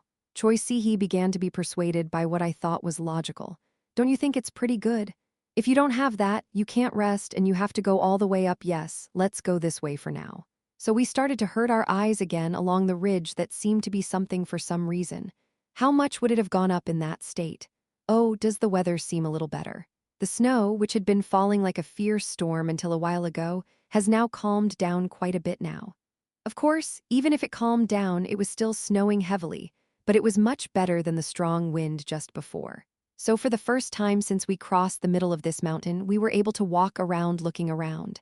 Hey, look over there. There's a river. Really? So we found a frozen river.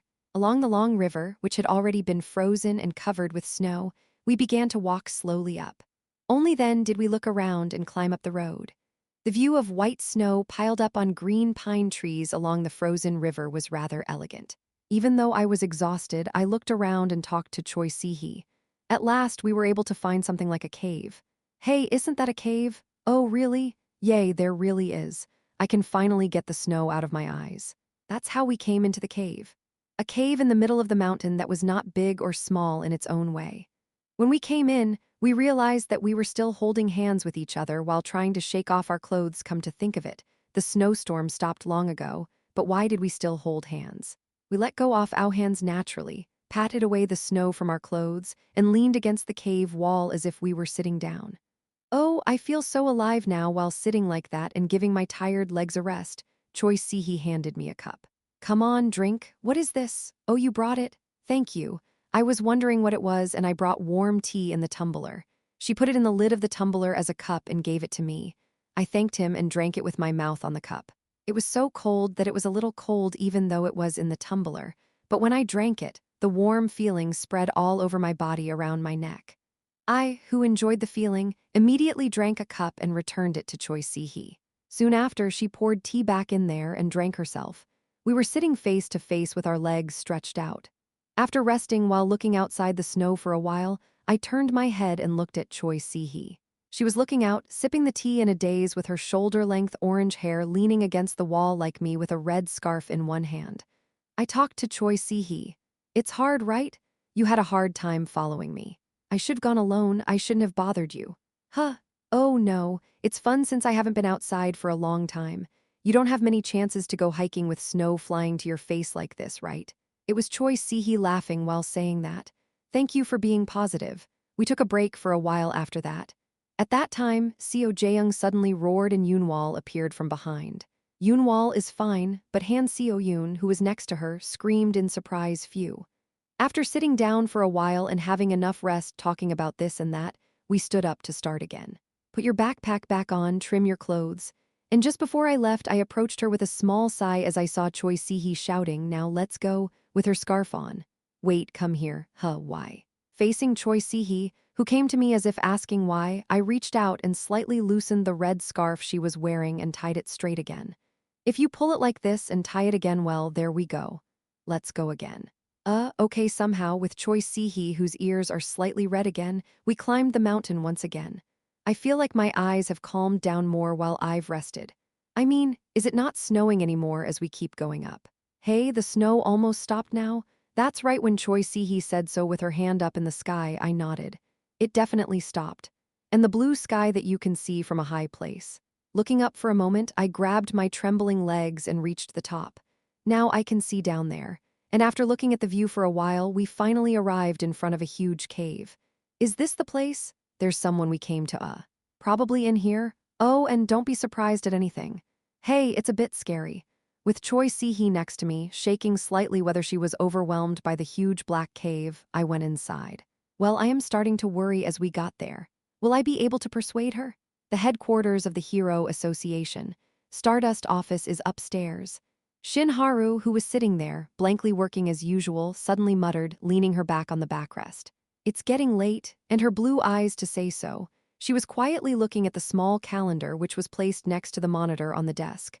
Chapter 197, Ep. 197 The God Ep. 197 The God Stardust? The original comic book about this world where you can feel the malice of biting the main character if you wonder how they can bother the main character more than this. In the second half, Stardust was even bullied by ruining the power balance.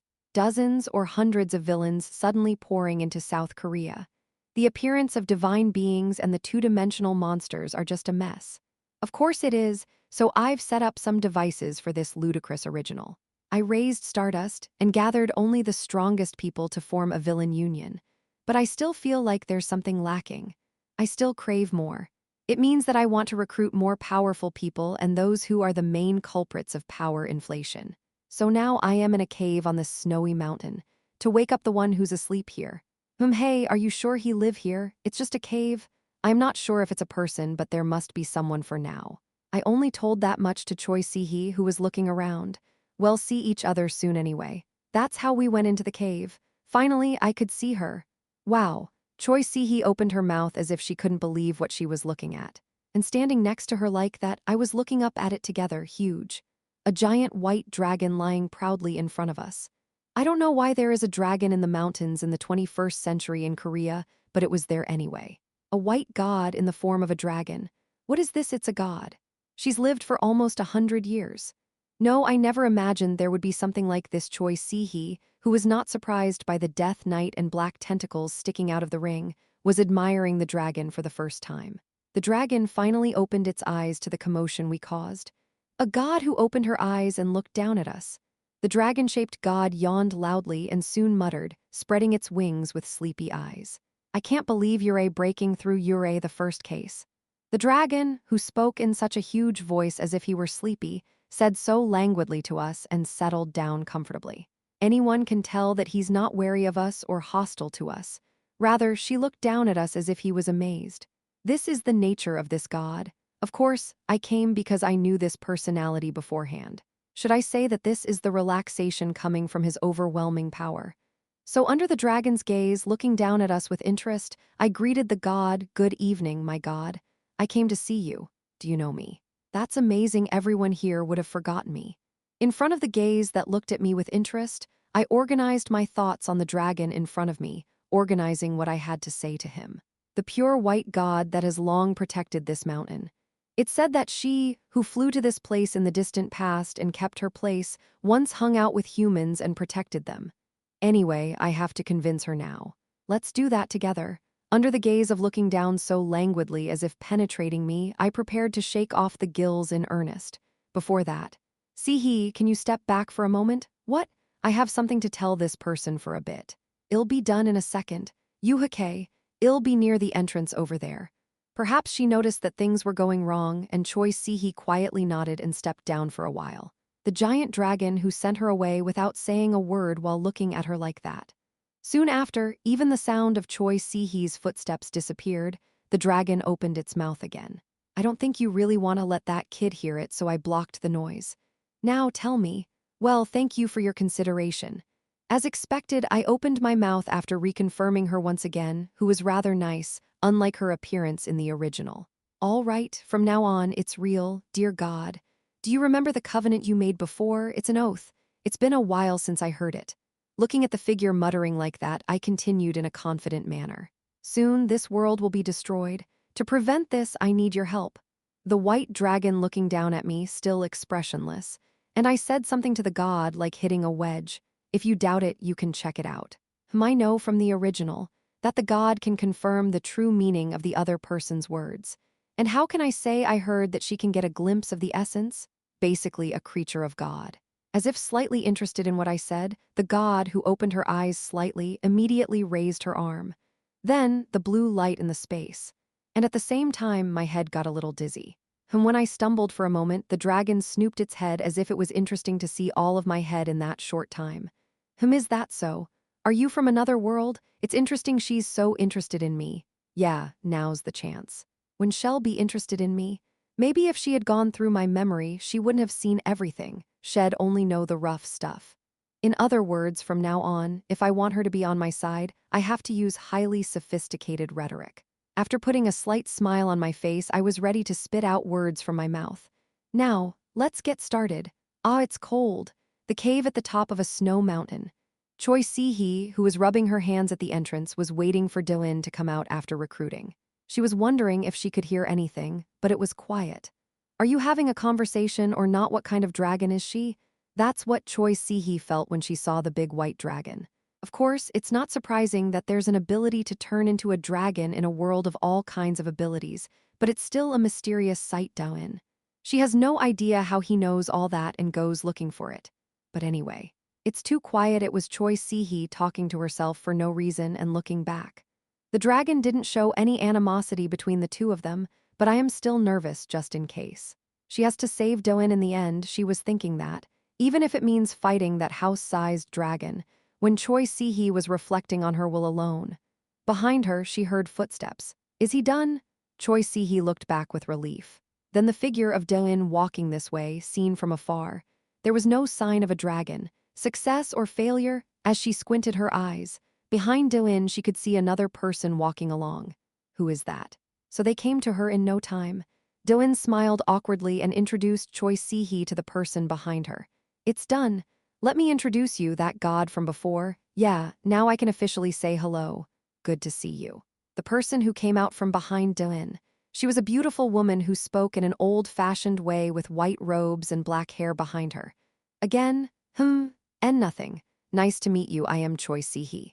Choi Si-hee had no choice but to smile and say so. Why the dragon is a woman, she still cannot understanding. A god. Appearing as a dragon in the original last half of the comic, she appeared for the first time saving others. At that time, in the original comic, I cursed and expected what the probability was while watching the dragon save Stardust. Finally, Stardust's side appears, and how much of this impoverished situation will be resolved. That's what I thought. Especially after seeing her turn into a human figure and control the weather like a god in white robes. Yeah, I had that expectation too. Until she's corrupted and destroyed the city in the next issue anyway, like that, I was trying my best to get her into ego stream in the cave. As we talked, she changed from the dragon to a human. The beautiful woman, who was wearing white robes and wearing black hair with a beanstalk, looked so thin that she couldn't be believed to be the dragon before. If it's similar to the dragon earlier, wouldn't it be her eyes looking at the world as if she realized something and gave up? Yeah, I see. It means the god is coming down. After hearing that, she soon put down the pipe and told me. Okay. I'll help you, thank you. You're responding right away. All right, I haven't gone down to the world in a while, so it's time to go back to the world. All right then. That's how I clenched my fist of victory. As expected, selling the future, selling the past, and doing this and that is helpful. Just call my name Ryong, did you say, Do-in? The god stood up while asking so. I also got up with a nod. Phew, did I finally succeed. So how can I help you? Walking out of the cave like that, she asked me in a calm voice as if curious. So I answered her equally gravely. You can terrorize with me. Terror, what is it?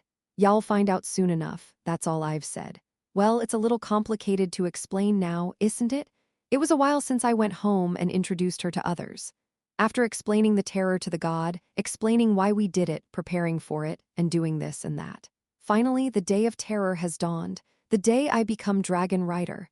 Chapter 198, Ep. 198 with Dragon Ep. 198 with Dragon, there's a problem with Egostick's terrorism schedule. People, I mean. Does it make sense that it takes 3 minutes 4 months for a terrorist attack? I've watched all the highlight videos of Mango Stick dozens of times, so there's nothing to watch anymore. It doesn't make sense. When are you coming? Comments for real, haha. He said he's a villain, but he doesn't do terrorism. Duck, hahaha, an S-class hero who catches the devil. An announcement of a terrorist strike. The joy of life is disappearing. It's been almost 4 months. Will he be here soon? Really, it's time to come, ha ha ha ha. Hey, do you remember the Egostick during the Devil's Castle incident? He was so dope, but I didn't know it was the last show, ha ha ha ha. Stop ducking around. Right, Mango said, hell come this month, I believe in him. What's wrong with those who call the obvious villain Egostick a hero? Are you insane? When he was terrorizing, did he really hurt at least one person? Did he beat all the other dangerous villains? Did he steal a giant robot when he attacked the Han Yun group? Did he try to stop the Moonlight Shaman from attacking Walgunjio? Did he sign a treaty during Atlas attack on marine life to make Korea fall out? Did he defend Stardust during the Battle of the Devil's Castle and defeat her instead? Why are you calling him a hero when he didn't do anything but terrorism? Really doesn't know, comments 10 points 10 points. Really, haha, I decided to call him the Egostick villain. Wow, this is so evil. You're such a villain looking like this. He's really crazy, ha ha ha ha ha ha. We are living in the age of Mango Stick, duck, that's right. You're not a hero, but a villain, so please terrorize. Day 115, praying for Egostick's terrorism. Why not a villain? He's not a villain because he's not terrorized, ha ha ha ha. If you want to prove that you're a villain, hurry up and terrorize. Everyone except Stardust Union are praying for Egostick's attack. Even the Stardust Union also anticipated his terror. They can't wait to see Stardust x Egostick, you know, ha ha ha ha. But Mango's performance was so strong last time, so I am worried he'll be bored this time, for real. How can he beat the impact of Hero Apple Mango? Few Stardust, who was looking at Egostick Fancave, turned her eyes with a sigh. She's been into it like a habit to get any information, but most of the posts are sad that he doesn't terrorize. Unconsciously stroking the cup next to her, she took a sip of cold water and organized her thoughts.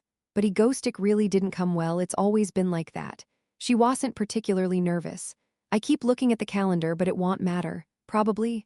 Ha. Sighing in spite of herself, Stardust was lost in thought again. Egostick is a villain. He must be a villain because the association is registered as a villain. But why does she herself think of Egostick more than other heroes? Why does it hurt when he gets hurt? And when he looks at her, why does it feel weird? Why can't she hate him? No idea. Let's think about it later. She has no idea what face she'll have to look at Egostick next time I terrorize. You'd better just face it as usual. I think he wants it. Let's work. After sighing like that, she started working again, looking at the monitor. What she was looking at was the battle against the former villain. It was a guy named Cran Crush / Crankris who was wearing green tights and shooting red rays from his eyes, and she had a hard time dealing with it. Stardust was sure that she's gotten a lot stronger than before for some reason. The villains continued to get stronger than before, and the power they put in was similar. If I hadn't grown strong at all and had been as weak as I used to be. Stardust shivered in spite of herself after imagining such a thing. She didn't even want to imagine it. If she did, it would have been so terrible. There are a few villains in a week. If that were the case, South Korea would have been destroyed earlier. Stardust, who had such a terrible imagination, played a video of her battle with the green villain again and recalled her past fight. Was not funny. She hasn't been like this in a couple of times when she fought with Egostick, but it feels weird. Isn't a real fight the best one? As she was bored watching the video and continuing her thoughts. Suddenly the door of her office burst open and a member of the society came in gasping. Stardust? Yes. In reply, Stardust felt her heartbeat without realizing it. When the staff rushed in like that, it meant something big came. And her prediction was right. Egostick caused the terror. I'll give you the coordinates now. Finally, I see. All right, let's go right away. Unconsciously biting her tongue, she hardened her expression again and got up from her seat. Egostick is back. After 4 months. To Stardust, who was so conscious of her expression and was about to open the window and fly away. The staff behind me rushed to give me additional information. Oh, and there's something you need to know, however. Stardust had long flown away before the staff had finished speaking. Stardust, who didn't listen to the staff, calmed her beating heart and flew straight to the place where the Egostick appeared. She was speechless when she saw a huge dragon flying in the sky. What's that? The blue sky above the city center. With the clouds as my friend and the wind as my brother, I was flying high above that high sky, on a white dragon. Ah, it's refreshing. I don't know if this is right no matter how hard I think about it. As I was enjoying the cool breeze, I heard such a murmur from below, a grumbling look at the dragon's face as I glanced down. Oh, why are you saying that again? I've told you before, this is all about saving the world. Ha, I see, I'm going to trust you this time. You say it's so important to give her an ordeal. Thank you. Just do as you practiced, just as you practiced. After convincing the god of such a white dragon once again, we arrived at the scene. Yeah, let's get started. God, I count on you, all right. So at the end of her words, she flew into the sky and flapped her huge wings with a roar. And at the same time, the ice-like snow begins to fall suddenly after dark clouds begin to appear in the sky. And the snow grew bigger and bigger, and soon the ice and snow began to fall throughout the city. Now all the preparations are done. Should I just turn on the broadcast and call Stardust? It feels like it's been a while since I turned it on. That's how I sorted things out once again. A black gentleman's hat, a half-white mask, a black robe, and a black cape, sitting and smiling on a giant white dragon flying at high speed. All right, that's perfect. So I fluttered my black cape, grabbed my hat so that it wouldn't fly away while I am on a dragon flying at high speed, and turned on the broadcast in the sky as it was. Hello, everyone. It's Egoistic. So I began to appear on the screen on a huge dragon flying like an arrow over the city center and against an open background. The response is simply exactly what I expected. It was explosive. Mango yoo-hoo, mango yoo-hoo. Mango yoo-hoo, mango yoo-hoo, mango yoo-hoo, mango yoo-hoo, mango yoo-hoo, mango yoo-hoo, mango yoo-hoo. Wow, duck. Egoistic came back after 1,000 years. Here you are, my porn ha ha ha ha. Riding dragon right from the start, duck ha ha ha ha. I was wondering when I watched the news, but indeed, that's Egoistic, no, for real. Duck ha ha ha, he always goes beyond imagination. Making an appearance while riding on a dragon ha ha ha ha ha. This is terror and this is a big yes ha ha ha ha ha. Mango stick. Mango stick. Mango stick. Mango stick. Mango stick. Mango stick. Mango stick. This is a proud Cavelin. Makes my heart feel grand. Like if you're a gathering together and watching the dragon flight at the company ha ha ha ha ha ha. Duck, I can't believe I can see a dragon in Korea while being alive ha ha ha. Egoistic's luxury terror that's different from mass production terror. This is the villain, and this is the terror. We're living in the age of Egoistic. No one can defend ha ha ha ha ha viewers who are crazy about the dragon like adolescent boys. Yeah, so you all know the fantasy. So on the fluttering wings, I started speaking with a smile. Yes, everyone, nice to see you all. It's me. I've been resting for quite a while since the last terrorist attack, and I am back again. You did rest for a long time, short in the 3-month period after one attack. I lost my voice while waiting and I became Dullahan. What should I do? Tien, dark, sullen person. Since he rested for a long time, he's back on an amazing scale ha ha ha ha. Dragon and mango, dragon fruit and mango, twice as much fruit ha ha ha ha ha. Okay, hurry up and tell me about the dragon you're riding. I still smiled at the cheering audience and continued to speak. Yes, anyway, I became very famous last time. I heard that I am called some kind of hero, so I am going to clear that misunderstanding. I said so and gave a signal to the god below. I am not sure if she's grumpy inside, but she still does dragon howling for me. R-O-O, or I looked down upon the city above the sky under the roar and declared with an evil smile. Today I will conquer Seoul. Mango Stick wants to conquer Seoul. Oh ha ha ha, please conquer it ha ha ha ha ha. 10 million Mango Union sincerely wishes for Mango Stick to conquer Seoul. Please hurry up and conquer it. It's not the reaction I expected. Anyway, that's not the point.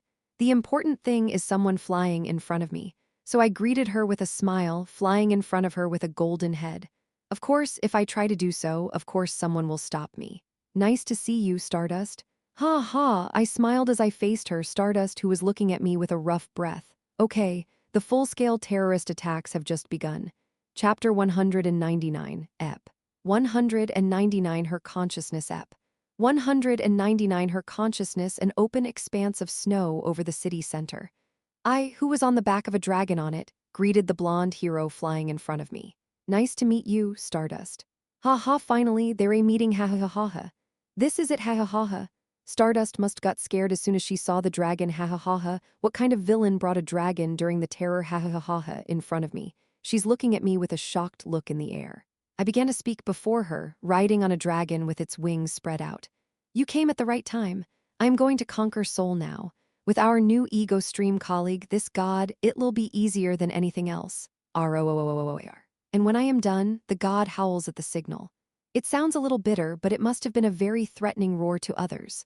When I opened my mouth and made a sound, the air almost rang, and Stardust hair showed a dramatic production of flying backward. I shouted so proudly on the dragon.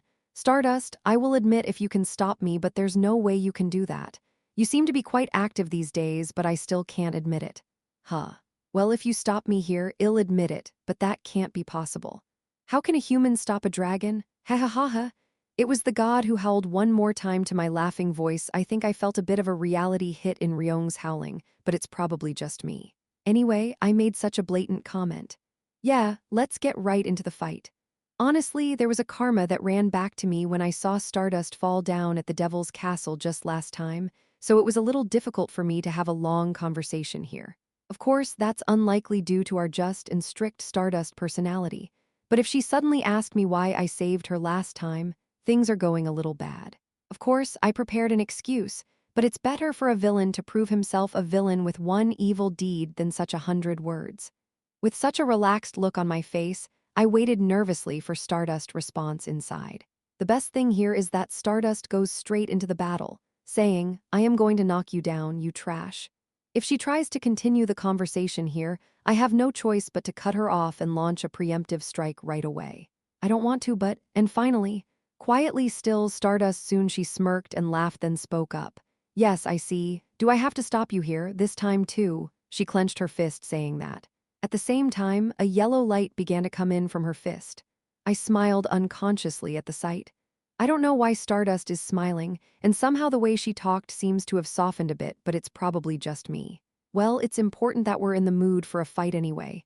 As I laughed ha, again, she said yes. Good, let's try stopping me this time if you can. I flew high again with the dragon saying so. At the same time, Ryong used her ability to create numerous icicle-like ice blades as she sensed the beginning of the fight. What's going on between you two?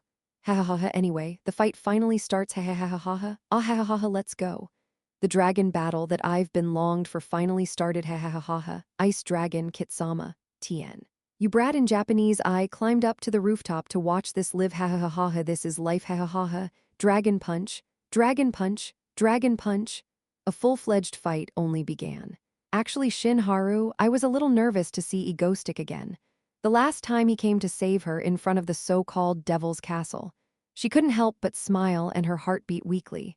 She's so relieved to see him back. Her head understands that he's a villain, and no matter how much she tries to antagonize him, her heart feels that she doesn't hate him. So Shinharu, she was a little nervous to see Egoistic again. She's not sure what kind of reaction she'll get. What should she say when she see him? No, how does she stand up to him if it's the same as usual? She thinks it'll come out the same as before. In fact, she spent a lot of time looking deeper into why Egoistic is terrorizing, the relationship between the women around him, and why he's not a villain. But in conclusion, they were also included in what face to treat Egoistic when she met him again. After all, the day finally came. The day that Egoistic finally started a new terror. And Stardust, forgetting all her troubles so far, just looked at the sight in front of her in shock. Where the hell did he get that dragon? A combination of heavy snow and ice-like snow in the sky. When she flew there, she was stunned to see him riding a dragon. Egoistic, who saw her, opened his mouth and began to continue talking. This dragon is a new member of Ego Stream. They will conquer Soul the same. Different villains would have been angry and hostile. But words that somehow came out of his mouth and felt rather friendly as usual. Apart from that, Stardust still stood a little blank. Whatever the dragon was, she didn't know what to do when she came back to face with a smiling face and eyes. Does she have to be angry about him causing terrorism? Or does she have to ask you about the other day? There were a lot of things she wanted to say, but it felt twisted in my head. And it was Egoistic's next word that awakened her spirit, which had been so confused.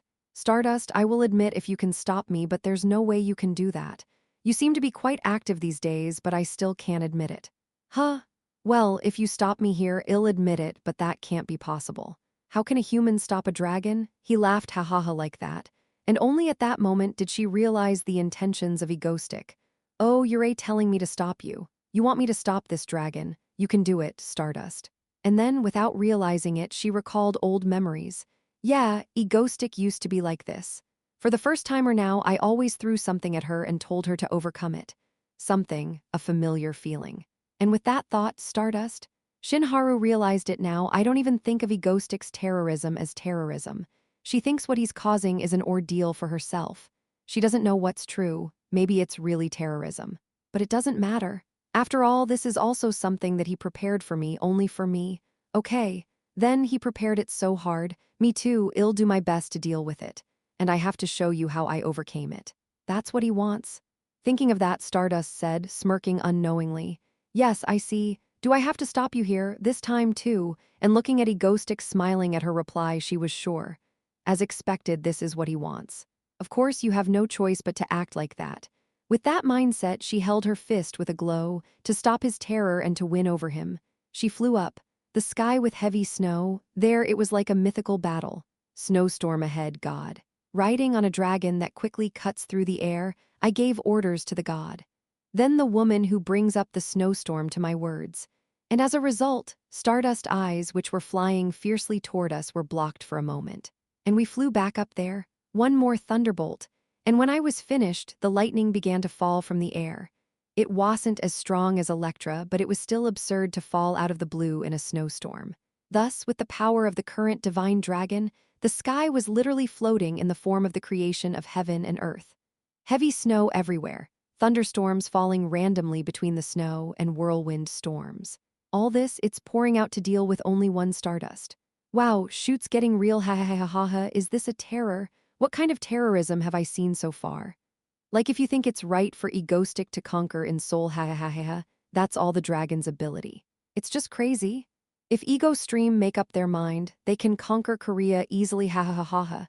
Stardust is even more amazing here, going through everything, ha ha ha, and just like the comment. Stardust was flying towards me, breaking through all this. Yes, this is it. Looking at her figure, I laughed and shouted without realizing it. Yeah, this is my hero. Then, if you pierce this, let's go to the next step. I smiled at the thought. Chapter 200, EP. 200 Energy Gun EP. 200 Energy Gun few the height of the battle. With a blizzard and a ball of ice tied Stardust to the bottom for a moment, I came up to the top and was taking a breather for a while. In order to relax, the camera has already been removed from the bottom to comic Stardust. But of course, all I did was sit on the back of a dragon and try not to fall. Anyway, so I could talk to the spirit for a while. Oh my God, what do you think? Is it okay? It's worth doing, except I am ashamed for some reason. By the way, that kid, after manipulating the snowstorm with her eyes for a moment, she thought for a moment and continued. So strong. To the point of dealing with my powers as equal. Right? Certainly, you must be right. What I said was that only Stardust could prevent destruction. Perhaps she remembered the words the god murmured so.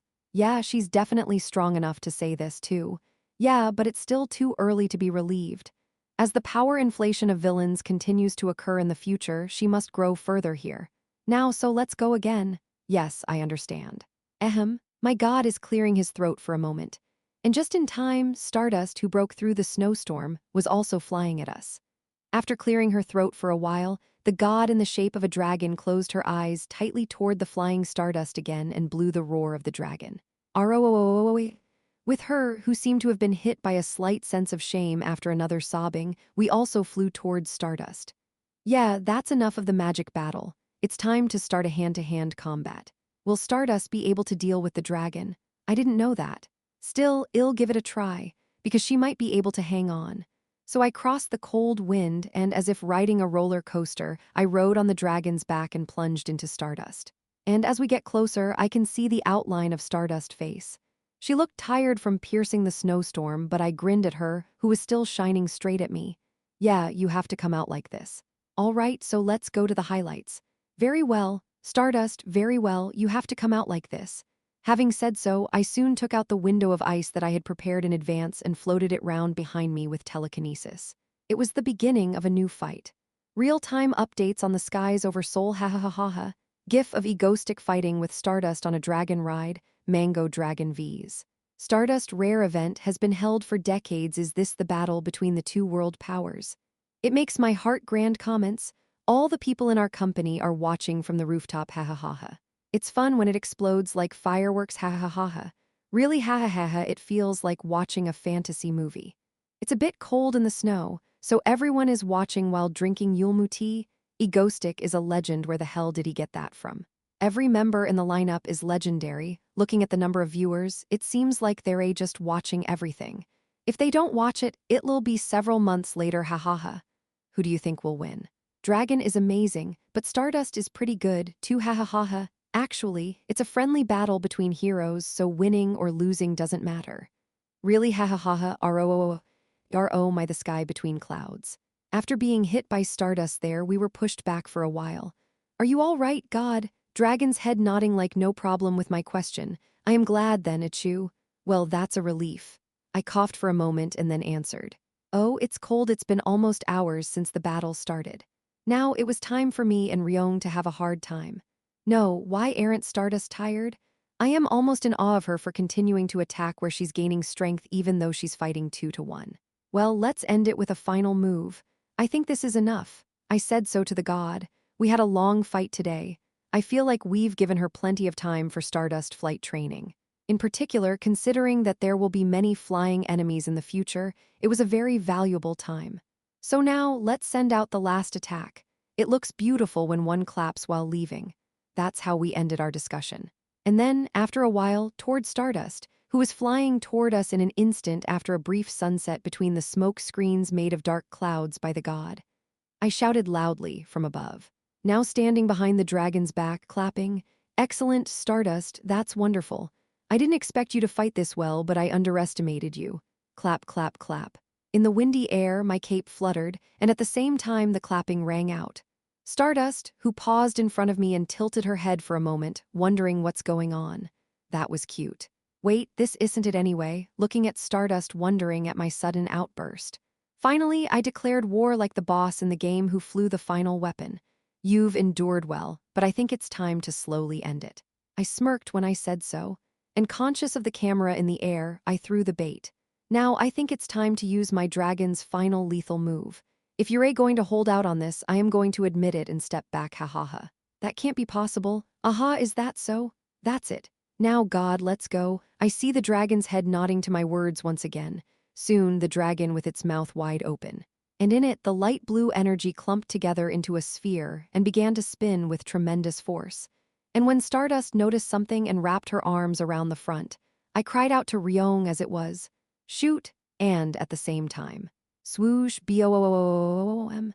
With great energy, a blue ray of destruction came out of the dragon's mouth, and as it flies exactly towards Stardust, bang, bang, I crashed into her.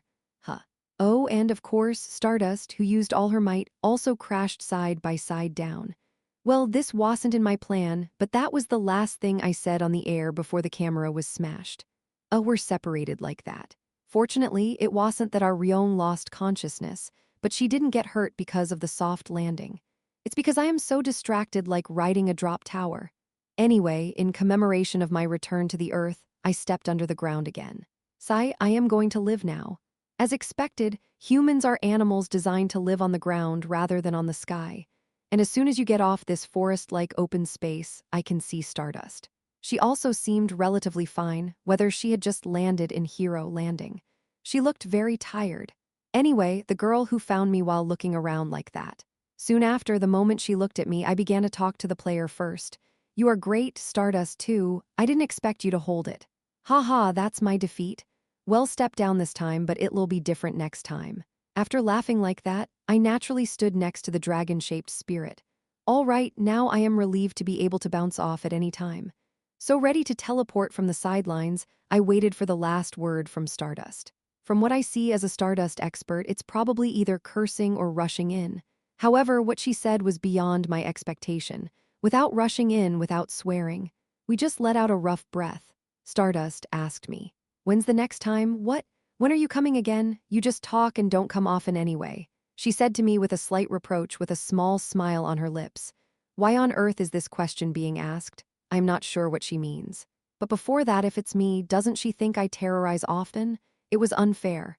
Her question is when she's coming anyway. When can I see you again? Oh, come to think of it, the event is next. Having reached that point, I said to her with a smile, "Well, next time we'll see you again soon. Let's stop here." It felt a bit strange because it felt like a couple grabbing a date between a hero and a villain, but it seemed to me that she asked me secretly to prepare in advance after inducing the date of my next terror. As expected, Stardust, you are really smart to the end. Anyway, after answering, I said, then bye, and teleported again and disappeared in front of her. Of course, as we tried to leave, Ryong still looked like a dragon, so it was too bulky to teleport with me, so I turned her back into a human being, and there was a time when Stardust's face hardened a little bit anyway. I was able to return safely. And when I went back home, I found out that Korea was in a mess due to the terrorist attack. Well, I am relieved for a while. So today's terrorism ended successfully. Everyone ended happily except for Ryong, who blushed when she saw herself as a roaring dragon flowing out on TV. Everything ended happily, everything went well. Chapter 201, Sam Hyup Pa. Chapter 201, Sam Hyup Pa. During the time when Egostic's dragon terror struck South Korea. No way, K-Katana, I shut up. The headquarters of the Japanese Yakuza organization, Sam Hyup Pa, in the underground basement. In the darkness, a process of dealing with a traitor was taking place. Miss Katana, we have gathered all the evidence. Hitamoto Natsuha was betraying us and giving all the information to the association. It's a conspiracy. This is all a conspiracy. At the far end of the basement, there was a woman dressed in traditional Japanese clothing, with black hair tied up. She was Katana, the leader of Sam Hyup Pa. Underneath her, two strong men were holding a woman, Hitamoto Natsuha, the traitor, on her knees. And standing next to them was a subordinate reciting Natsuha's activities. Based on what we've gathered so far, it seems that this woman is the reason we've been losing battles recently. From tactics to weaknesses in our troops, attack positions, she had given everything away. This is a setup. The woman's mouth was soon blocked by her subordinates. Watching this scene quietly, Katana couldn't help but think to herself, how could this happen? Her most trusted friend, why? She never could have imagined. Natsuha, who had always been by her side, was her companion from the beginning. In reality, she was a traitor to the association. If the man she met at the meeting of S-Class villains, Cathedral, hadn't told her, she would have been ignorant forever. The fact that her longtime friend was a traitor. With bitter betrayal, Katana looked quietly at her former friend who was now cursing at her. She let out a sigh and ordered her subordinate next to her. Deal with her. Yes, Mom, Although the betrayer was convulsing at her words, she was soon taken away somewhere and disappeared. And after a few minutes, the subordinate quietly returned. Miss, it's done. Well done. Take a rest. Yes. After dismissing all her subordinates, Katana was left alone in the underground basement. She sighed and got lost in her thoughts. The shock of her longtime friend being a traitor was immense, but as the leader of the organization, she couldn't dwell in this shock forever. And when she thought about it, it was actually a good thing. Finally, they found the traitor. Yes, let's think positively. Katana closed her eyes quietly and came to that conclusion. Instead of feeling depressed, she should celebrate. Ever since Natsuha started feeding false information to the association, their Sam Hyup Pa had been winning all the battles against them. With this momentum, it wouldn't be too difficult to overthrow the wicked association and restore Japan to its former glory. While fiddling with the Japanese knot on her waist, Katana murmured, and yes, that man, Egostic, Hitamoto Natsuha, she is the traitor, the villain from Korea who had given her information. He suddenly appeared from a neighboring country and said they should get along and share some information. At first, she didn't believe him. She was rather cautious. She even thought he might have been sent by the Japanese association to separate her from Natsuha. Considering the corrupt government now, they would easily make deals with villains from other countries. But there was something suspicious about him. And the feeling he showed in the conference room, it felt like he was hiding something. It was as if he knew everything, with that relaxed attitude of someone who had everything on their palm. That made her start thinking, what if? After assigning her subordinates to investigate Natsuha, they found out about her betrayal. Since the day they intentionally fed her false information and expelled her, Sam Hyup Pa had been on a winning streak against the association. And all of this was thanks to Egostic. That man. She didn't know how he found out, but if he hadn't told her, she would have never imagined it. Maybe she would have lost all her subordinates and fallen apart herself. I owe him a debt of gratitude. Katana murmured to herself. Now that she saw him again, he seemed like a good person. Well, in the beginning, he was the one who approached her first, saying they should get along as neighbors. At that time, they had experienced numerous defeats, and she was on edge, responding with a sharp attitude.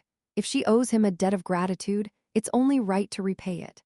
As our Sam Hayap Pa values our relationships with allies more than anything else, even more so thinking like that, Katana made a promise to herself to approach Egoistic first when they meet at the next meeting.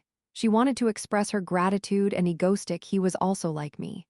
Despite being labeled as villains, Sam Hayap Pa had risen against the corrupt government, and just like us, Egoistic also received support from the Korean citizens.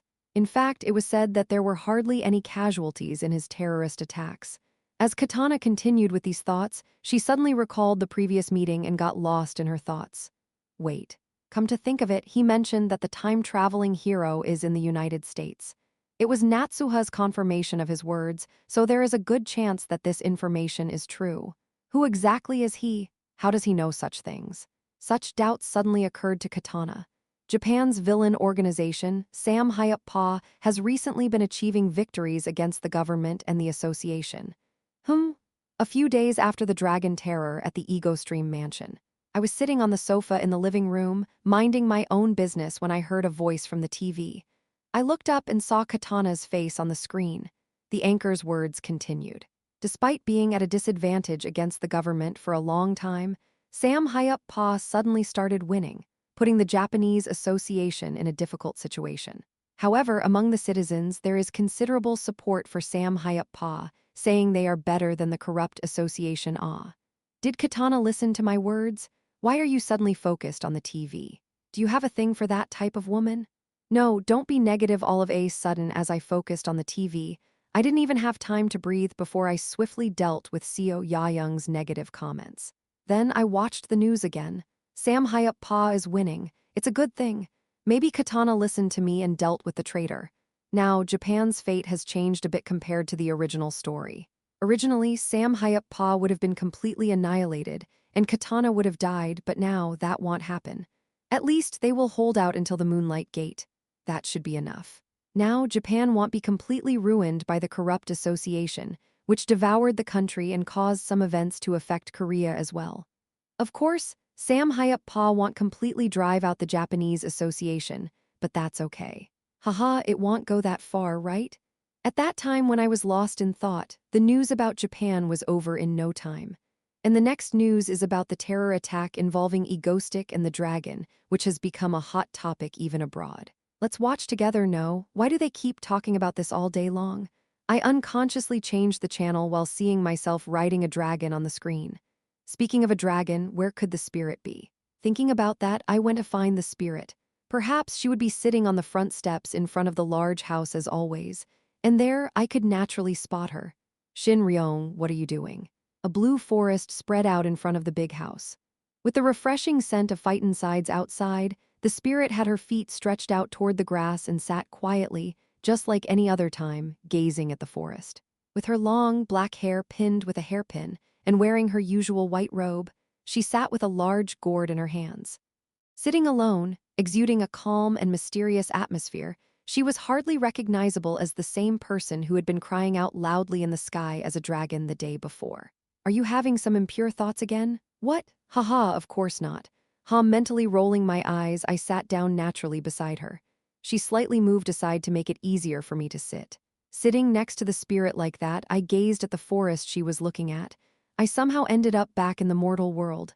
How do you feel about it? Well, it's not too bad. The people living in this house are all seemingly good people considering they are villains, that is. If that's the case, then you're not a villain anymore either, right? You flew and terrorized with me. I've been a guardian dragon all my life. How did I end up like this? But still it's like you said, this is a form of protection, isn't it? As she grumbled like that, she suddenly touched her forehead as if she recalled something about the dragon's appearance when it was flying and crying out. I probably shouldn't bother her any further. Remembering when Seo Ya-young was teasing her and got hit by the dragon's breath, letting the spirit continue her mental healing while looking at the forest, I decided to return home. As I walked through the corridor, I suddenly noticed a calendar hanging on the wall. Oh, come to think of it, it's really coming soon, I murmured as I looked at the calendar. The main event, and soon to be the non-existent event. The day when the world would be destroyed, and the day when the time manipulator Ex Machina would die. Well, I guess I can keep the promise I made to Stardust. I decided to think positively. Chapter 202. The World Before Doomsday, Chapter 202, The World Before Doomsday. It's been weeks since the last terrorist attack I met with Stardust. Now, it's slowly getting closer to winter, I murmured, as I felt the noticeably chillier wind outside on the veranda. The end of the year was approaching, and in terms of the original story, it felt like we were crossing the middle point. It had been a few years since I arrived in this world, and I couldn't help but feel sentimental on days like this. It had been quite a while since I started my actual villain activities. While lost in my thoughts, I heard a voice from below. It was Seo-yoon, riding on some sort of mechanical contraption. It seemed she got bounced here while training in the forest. "Oh, Dylan!" As Seo-yoon spotted me and waved her hand excitedly, I smiled and waved back. After exchanging greetings, she rushed back to her training. Probably our new spirit had been watching her training. Watching Seo-yoon running again, I was caught in memories. I first met Seo-yoon when she was in middle school. In just 1 or 2 months, she would be a senior in high school. Time flew so fast. Seo-yoon used to seem like a kid, but now she looked quite grown up compared to before. And if I only considered the time we started the terror together, it had been nearly 3 years. Phew. After deciding to become egoistic and start terror activities, we had come a long way. We recruited EgoStream members, developed Stardust, and even met with villains from other countries. There were so many things that had happened. In other words, it meant that the world was about to become hardcore. In fact, even now, it was an abnormal world, with more villains than heroes, and each villain possessing powerful abilities. It was just that most of them were concentrated in the United States, so other countries were relatively peaceful. And speaking of our country, it was practically taken over by the megacorporations. They had control over finance, politics, and everything else. I heard that a single word from Lee Seola could change even the prime minister. Of course, the chairman of the corporation had teamed up with villains. That villain was me. In conclusion, this world was never normal and anything could happen at any time. And soon, something was about to happen. Quite a big one. Dylan, yes. Lost in my thoughts, I suddenly heard a voice from behind. When I turned my head, I saw Subin holding a cup of tea with a warm smile. "It's cold outside, you might catch a cold. Have some warm tea." "Oh, thank you." I expressed my gratitude to Subin and took the cup of tea in my hands. It was warm and comforting. "What are you thinking about so deeply?" After handing me the tea, Subin leaned against the railing and asked me with concern. "Well, I was just thinking about this and that, what to do next, something like that." As I spoke, Subin remained silent for a moment, then she lightly smiled and turned her head to me. "Din, even though you know a lot and work hard for this world, try not to overdo it too much." Subin spoke with a warm voice. Did I look like I was overdoing things lately? As I was contemplating my words, Subin continued to talk to me. "I know you've been doing a lot, Din. And it's natural to work hard for this world, but sometimes, isn't it okay to take a break? If you get too immersed in your work, it might even lower your efficiency." Subin smiled again, giving me a gentle reminder. "Well, I don't really think I am overdoing it. I mean, I take breaks whenever I can, right? You're right. I'll keep that in mind." Despite feeling like I shouldn't say it that way, I simply nodded with a smile. Subin smiled softly and then went back inside. It was getting colder, so I followed her back into the house from the veranda. As we returned to the living room, Subin jokingly spoke, "Well, no matter how unstable the world is these days, it's not like it's going to end tomorrow." "Haha, you're right." I tried to laugh as she said that, but I couldn't help but glance at the calendar hanging in the hallway. "Well, Subin, of course, the world won't come to an end tomorrow, but in truth, it's going to end once next week." Of course, I kept my mouth shut and didn't say such things. Anyway, it's going to become non-existent. The original Stardust was quite worn out up until the middle part, but there were still quite a few readers who followed it with hope. From the beginning, the breadcrumbs about Stardust's unique and special power, as well as the author's mention of the difference in her power's origin compared to other heroes, kept readers intrigued. As such, readers had hope even though they saw Stardust rolling among villains every day. Yes, one day, Stardust will suddenly awaken her hidden power and beat up all the other villains. However, an issue that shattered the reader's mentality was an episode that suddenly unfolded in the middle of the story without any prior hints. The episode about the end of the world. The content of the episode was simple.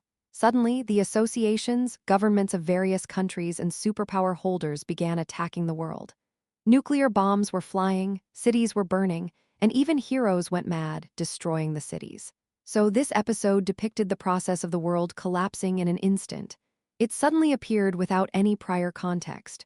The world started to crumble rapidly, yet Stardust seemed to be the only one unaffected, fighting against the chaos. Naturally, readers went crazy. The fact that the world collapsed in just 3 episodes while it took 3 weeks for those episodes to be released made the situation even more intense.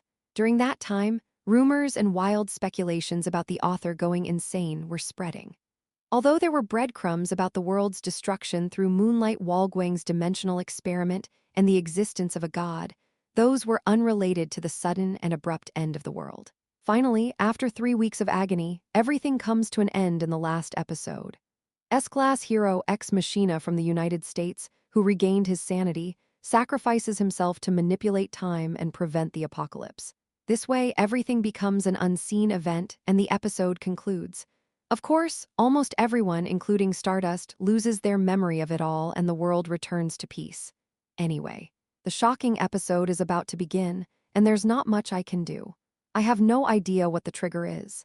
Based on the situation, I can only speculate that an S-class villain with a crazed ability that induces mental contamination in a chain reaction might be behind it. However, since that part was mostly narrated from Stardust's perspective in the original manga, there's no way to know for sure.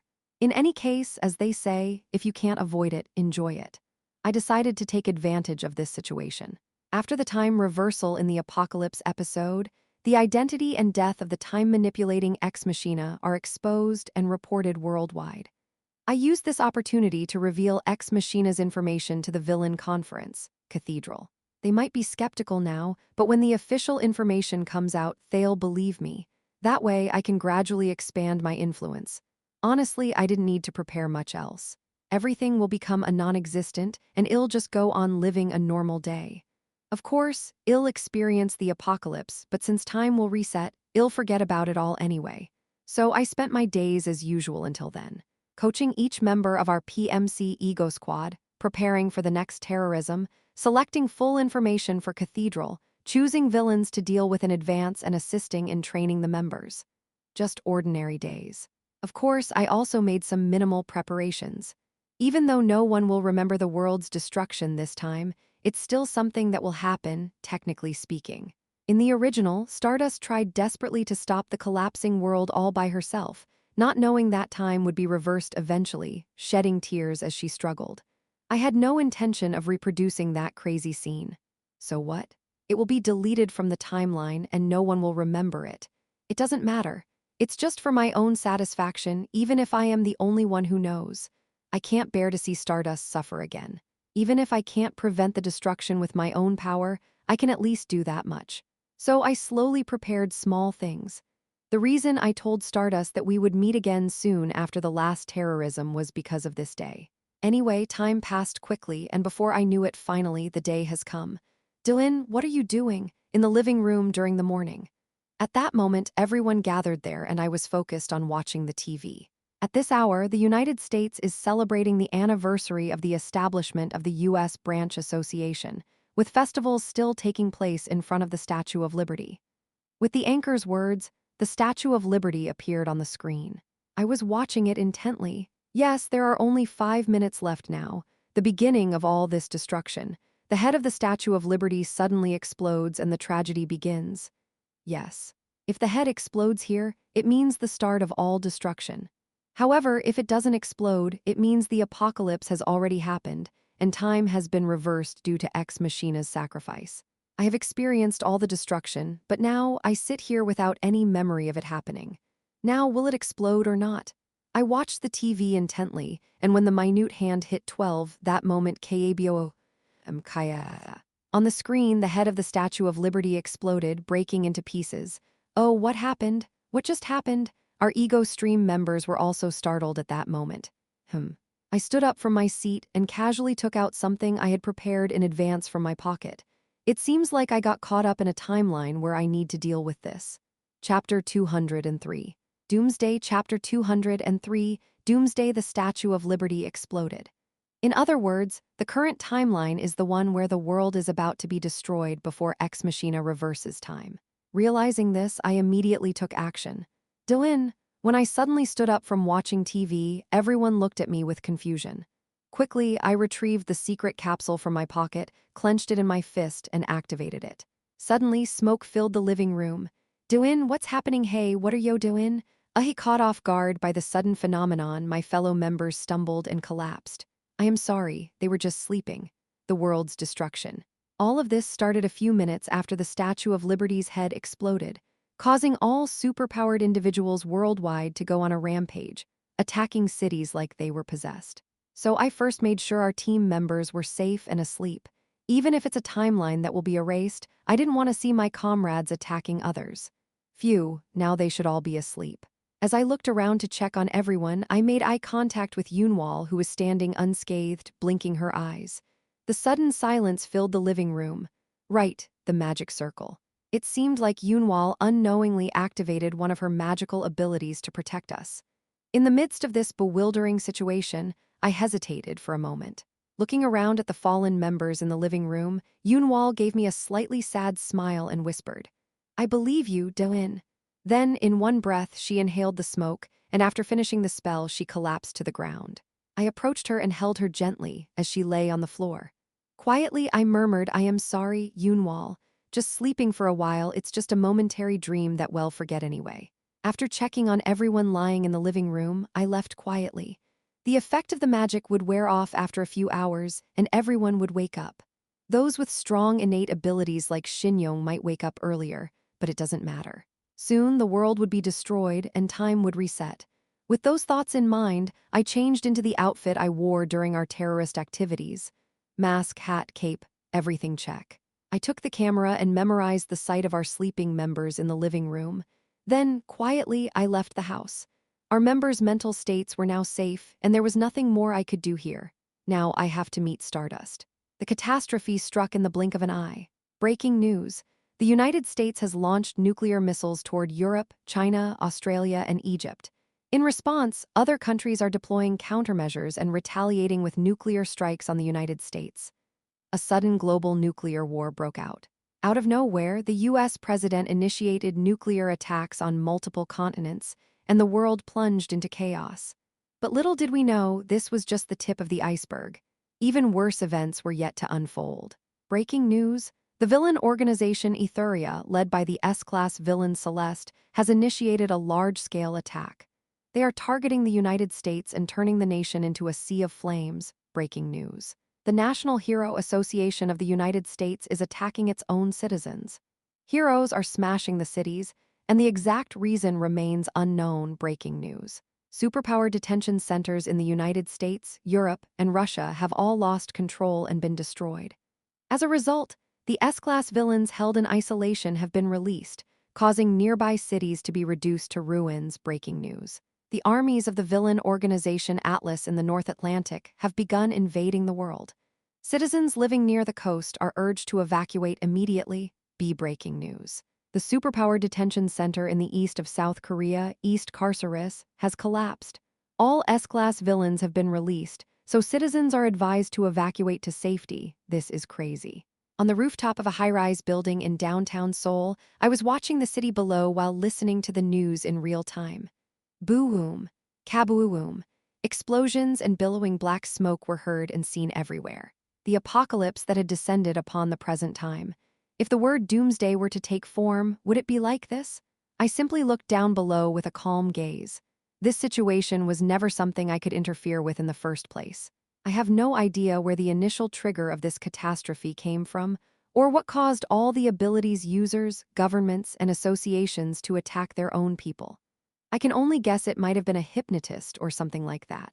Or maybe the work of a god. I really don't know. But what I do know for certain is that all of this will become a non-existent. I too will forget today's memories. Perhaps after seeing that the Statue of Liberty didn't explode, I'll be reassured and just continue with my daily life. In other words, everything that happens from now on is like an off-the-record story. I can reveal all my secrets here, and even expose my true identity without any consequences because it will all become a non-existent. So, I didn't bother with any identity concealment when I came out now. I leaned against the rooftop railing for a moment and watched the collapsing city below. And then I heard the news in my ears. Breaking news. Lee Seola from Yu Seong Enterprise has started firing missiles toward the entire country. It seems to be random, but unfortunately it's headed in the direction of this broadcasting station. So well, this seems to be the last broadcast. Goodbye, everyone. And the news ended. Something seems to be exploding and missiles are flying around. It's truly a catastrophic situation.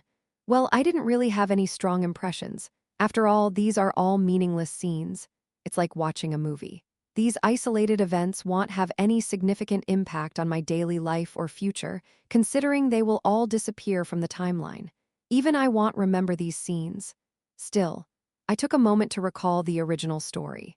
The struggling Stardust, unaware that all of this would become a non-existent, desperately working and suffering alone. Yeah, no matter what, I can't stand to see her in such a state. With that thought in mind, I smiled briefly and activated the camera I had brought with me using telekinesis. All right, the broadcast should be transmitted to all TV channels by now. Now I can only hope that Stardust will hear this. With that tiny hope in my heart, I opened my mouth and started speaking to the camera. Ahem. Hello, this is Egostic. Wow, the world is quite a mess right now, isn't it? Well, there might not be much I can do, but I do know something about this situation. So Stardust, could you please come over here? I said with a hopeful smile. In just one morning, the world collapsed. Shin Haru couldn't help but think that way. Emergency, we need to declare a state of emergency. America has launched another nuclear attack. We need to stop it. Activate the missile defense systems. Where is the president? The control center of the association was in complete chaos, as the remaining staff tried their best to control the situation, despite the lack of salary. As Stardust watched the rapidly changing situation in foreign countries with a blank expression, almost screaming-like sounds kept coming from one corner of the association.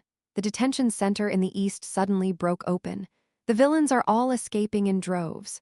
Reports are coming in that villains have suddenly appeared all over the country, including Seoul, Busan, Gyeonggi, and Jeonbuk. They are rampaging like it's some kind of planned event today. Stardust felt like her soul was about to leave her body. This situation now made her doubt whether it was just a disturbing dream. However, the cold air against her skin confirmed that it was indeed reality. Whoa, President Lee Seola fired missiles?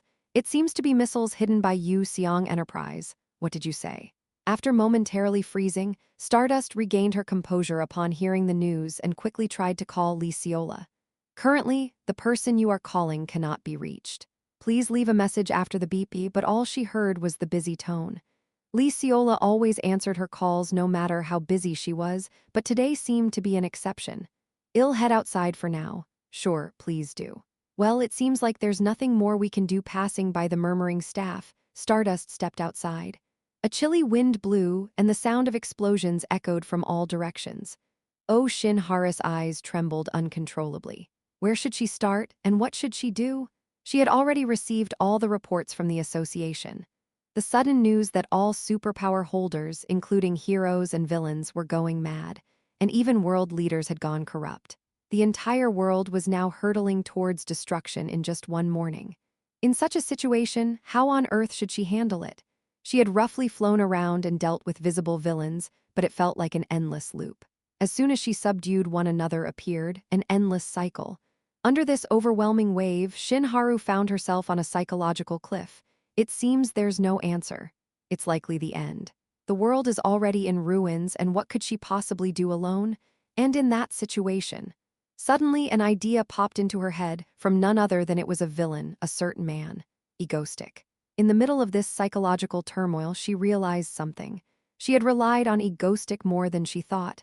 Even in this situation, she thought of him first, but there's no way he can help. It's almost certain that he, like the others, has gone mad. As she flew away, leaving everything behind, a broadcast was playing on a billboard next to a collapsed building. And on that broadcast, a man's appearance, something she didn't expect. No, she had thought of it, but she couldn't bring herself to hope for it. The image of one man was coming through. Whoa, this world is in a bit of a mess, isn't it? His playful voice echoed from the large speaker. She couldn't take her eyes off him. And he continued to speak. Well, there might not be much I can do, but I do know something about this situation. So, Stardust, could you come over here, please? Looking as if he was looking directly into her eyes, he gave a cheerful smile. Checking the background behind him, she found herself unconsciously flying towards that place. only to see him. Chapter 204, Conversation 1. Chapter 204, Conversation 1. In truth, if I look back at everything I've done so far, it was all to prevent the destruction. But here I am, faced with the impending destruction. I sat on the edge of a rooftop railing, legs dangling in the air. While waiting for Stardust to arrive after calling her, I just gazed out into the distance. In the clear view before me, the world was collapsing vigorously.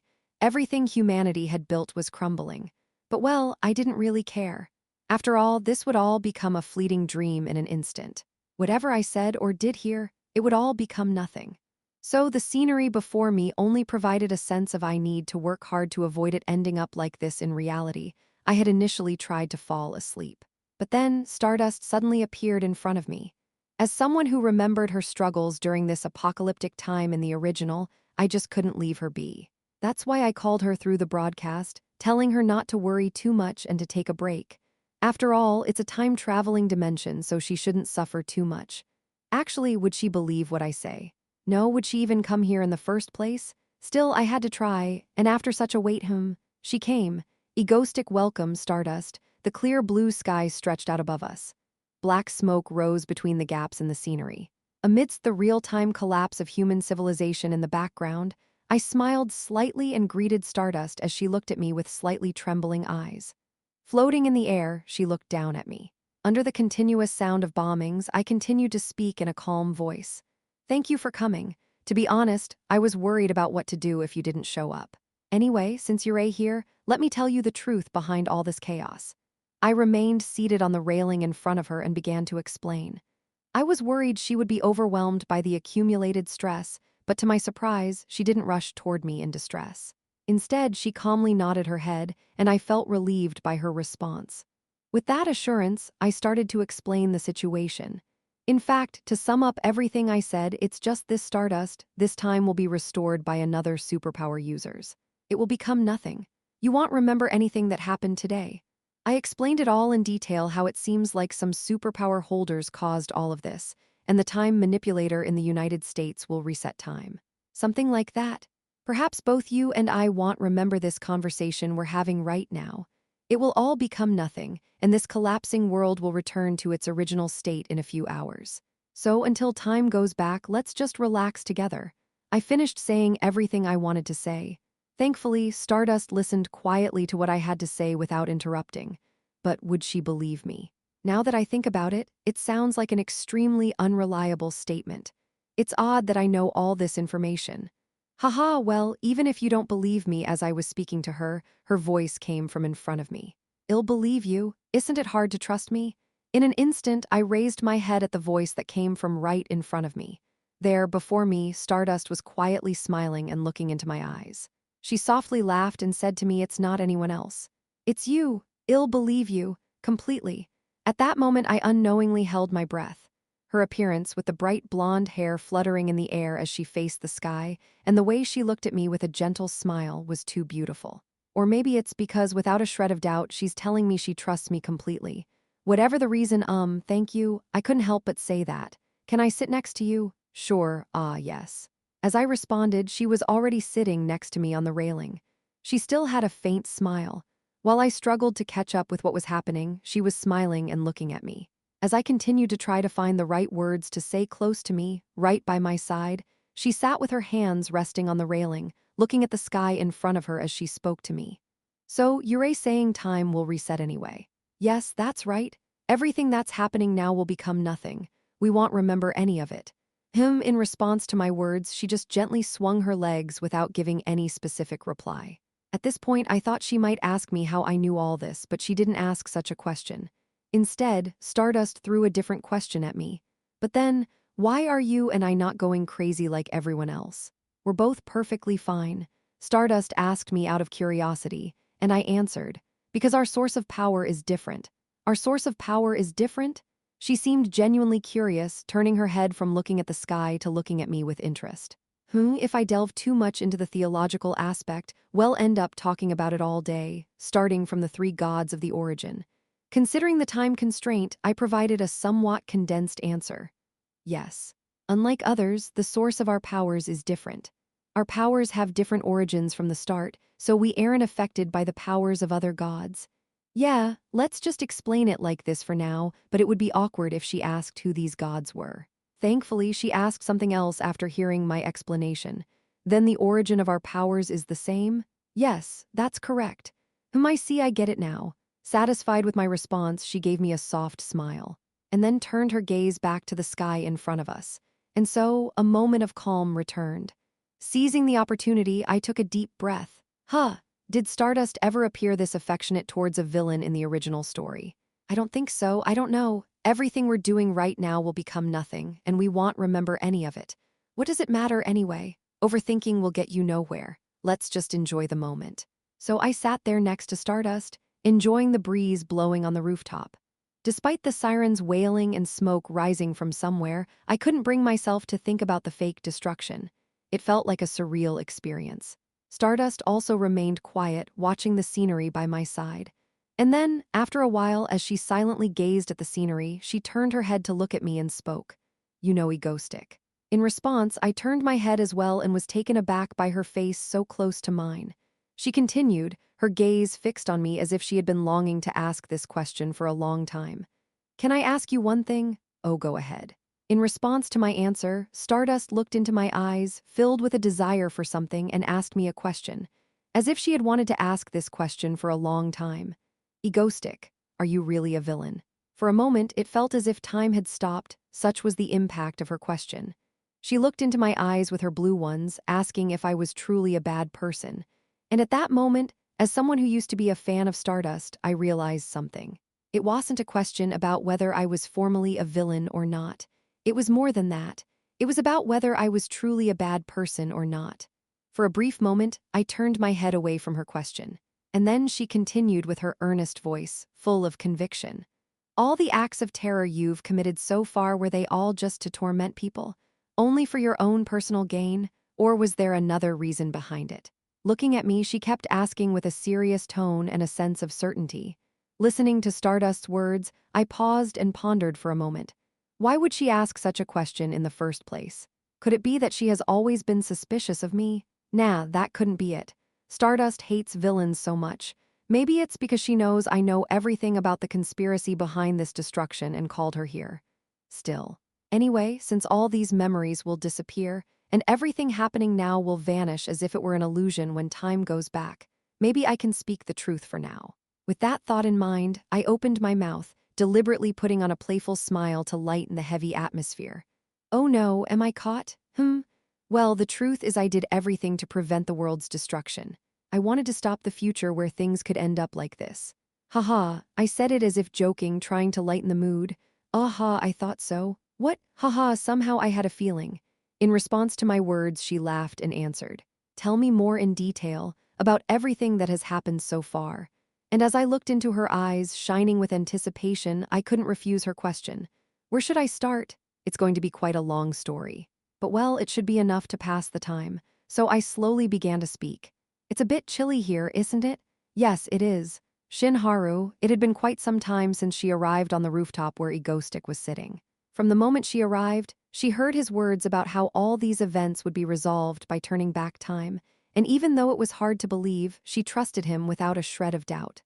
That's how much she believed in Egoistic. Yes, in this moment of witnessing the destruction of the world, she realized. Haha! She had trusted Egoistic so much, believing his story all at once and finding immediate relief. It's still chaotic. Gosh, yeah, after he had finished telling his story, they sat side by side, looking at the vast scenery beneath the open sky. However, her attention wasn't on the view in front of her. Rather, it was on Egoistic beside her. Badum, badum. Ever since she heard the story he had done all this for her and that he wasn't a villain, she felt her heart beating faster whenever she looked at him. And for some reason, she could feel her cheeks flushing a little, a smile unconsciously appearing on her face. Yeah, at the end of the world's destruction. After gaining the certainty that Egoistic wasn't a villain, sitting next to him, hearing the reason why he called her here, because he didn't want to see her suffer, even though she thought it was all over, he said it wasn't. Then he confidently claimed that everything would be resolved. Seeing his smiling face as they conversed, she vaguely realized something about her own feelings. Haha, why are you suddenly laughing? Huh, oh, it's nothing. Smiling, she turned to him and gave that response. He looked a bit puzzled but smiled back at her in the same way. Seeing his smile, Shinharu thought to herself, "That's right for now, let's just focus on this moment, even though it will disappear soon." Chapter 205, Conversation 2, Chapter 205, Conversation 2, a world on the verge of destruction, soon to be erased as time rewinds. On the rooftop of a building overlooking that world, Stardust and I sat side by side, enjoying in various conversations. Do you know how surprised I was back then? Haha, I was surprised too. Especially when we were trapped there since everything would disappear once time reversed. I chatted casually and comfortably, without worrying about making mistakes. We chatted about various moments we had shared together, now feeling like memories. The time we first met underground at Han Yun Group, the events at the hotel in Busan, things like that. It was somehow funny. A hero and a villain sitting side by side, laughing and talking about the past. Considering I had always liked Stardust, I just enjoyed this moment. However, to be honest, it was surprising to see her like this. Well, it didn't really matter. I had already revealed my true identity, and the world was ending anyway, so it didn't change anything even if we were sitting together like this. Stardust must have decided to take it easy too, or so I thought. We spent hours on the rooftop, enjoying the gentle breeze as we talked about various things. In normal times, we were busy fighting each other, entangled in our identities, always wary of others' eyes, suppressing our true feelings, unable to share such stories. Only at this moment, when the world was about to be destroyed and disappear, were we able to laugh and talk comfortably with each other. So for hours, in the midst of the world's destruction, we exchanged various stories. "Tada, nice to meet you. Have we met before?" "Wow, haha, yeah, I thought so." During our conversation, as it was a timeline that we would soon forget, I removed my mask and revealed my identity. "I'll call you Dylan, so you can call me Haru." "All right, Haru." We formally addressed each other by our real names. "Wait, Dein, back then on the beach, didn't Lee Seola introduce you to me?" "Oops." As Shinharu smiled mischievously and playfully asked about the relationship between Lee Seola and me, I instinctively felt a sense of danger and quickly tried to explain myself. "You guys are not?" "Of course not. We have a family-like relationship. There's absolutely nothing like that. That's a relief." "What?" "No, it's nothing." At that moment, I found myself explaining the suspicions Staris had about something going on between me and the female members of Ego Stream. There were surprisingly endless conversation topics. "Haha, really? You wanted to see me back then?" Yeah. Ahaha, hahaha. Ah, please stop laughing. It's embarrassing I laughed together with her like that and quite some time passed. The blue sky gradually turned orange.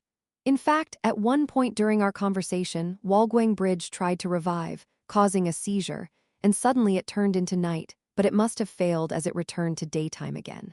Anyway, now it was getting closer to sunset. Instinctively, we realized that time was running out. So, without even realizing it, we ended up gazing at the orange-streaked sky, smiling gently on our lips. Sitting on the rooftop railing, hands on the railing.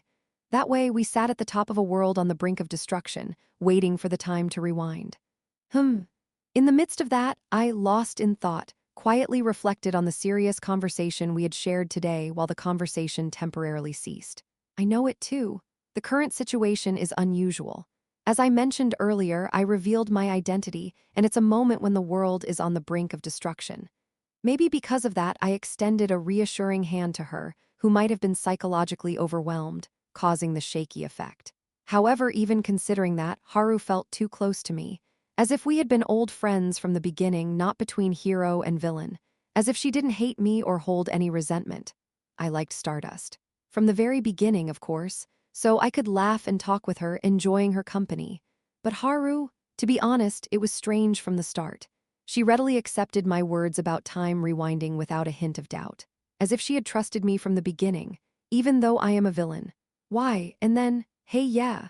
While I was pondering such doubts in my mind, suddenly Haru, with a small smile on her lips, looked at the setting sun and began to speak.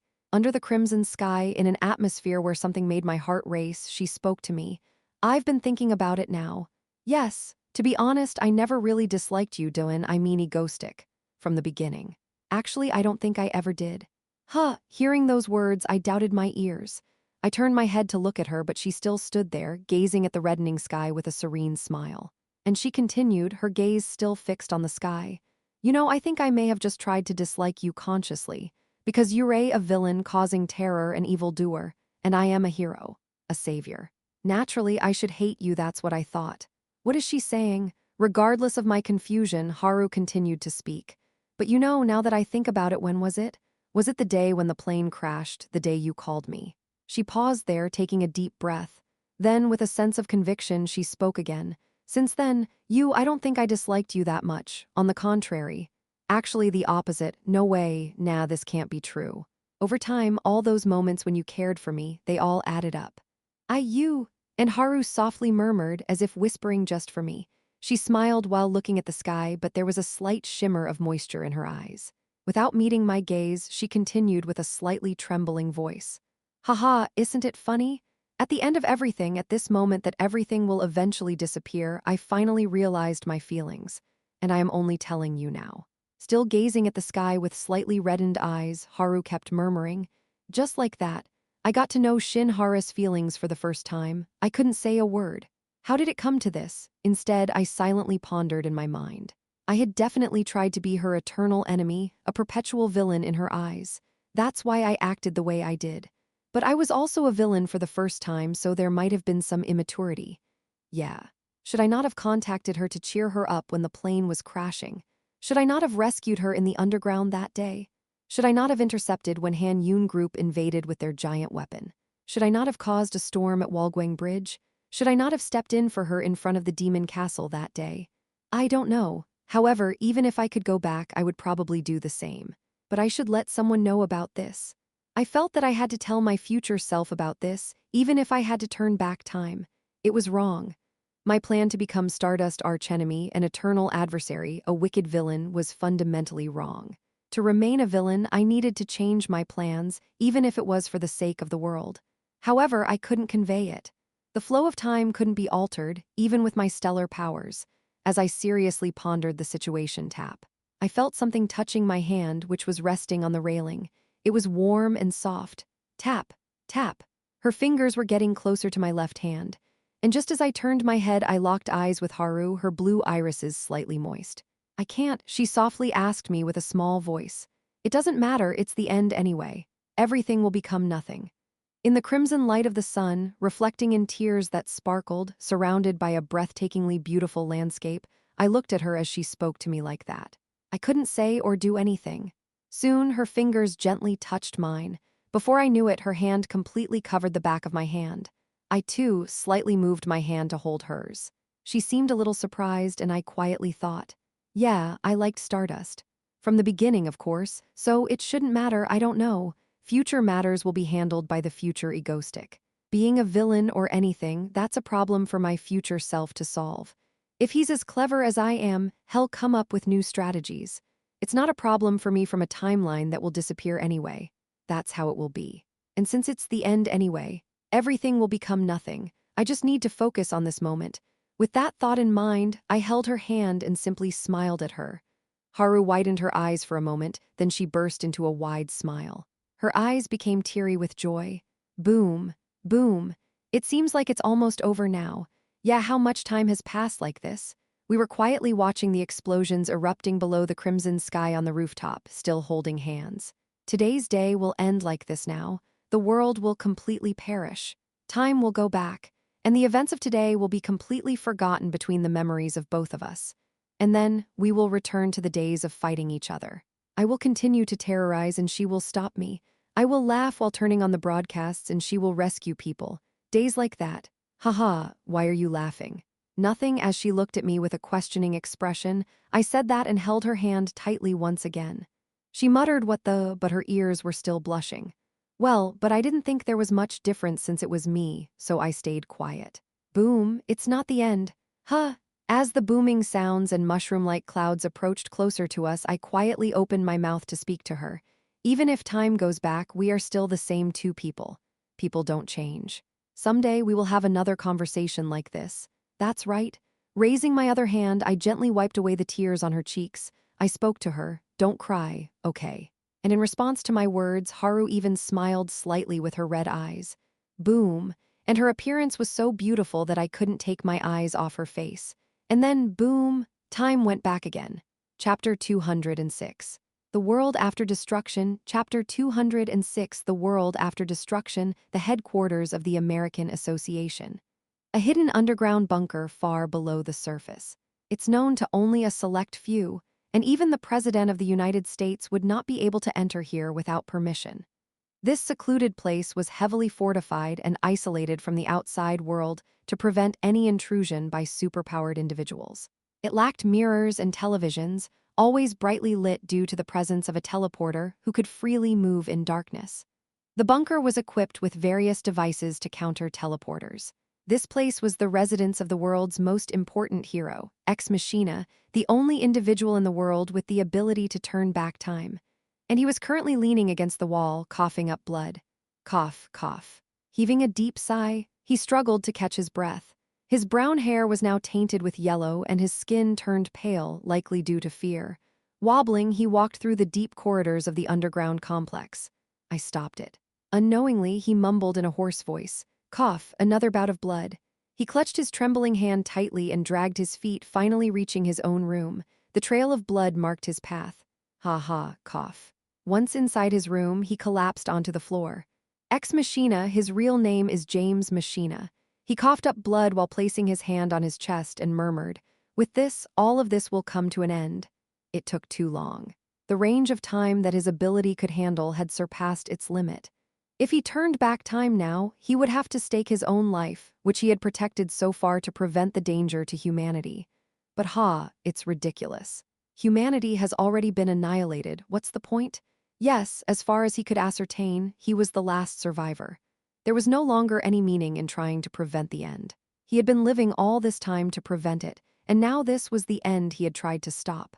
However, next time, with trembling eyes and a face filled with fear, James muttered faintly. He had figured it all out, the cause of the incident and the solution. Now that he had turned back time and activated the device he had last revealed, he would fulfill his duty to prevent the destruction. Even if it meant losing his life in the process. It didn't matter, because he was a hero who protected people, who saved the world. His own life, he could gladly give it up. But if that thing returned again next time, who would stop it then? Could it be stopped at all? Oh, God, please save this world. Unconsciously, he murmured his final words, not to the divine, but to his own beliefs. And then he tightly clenched his heart even harder. At that moment, the white underground room was filled with blinding yellow light. And like that, not just the underground room, but the entire world was enveloped in yellow light. The world that had been destroyed, all of it, was now filled with yellow light. Suddenly, time returned.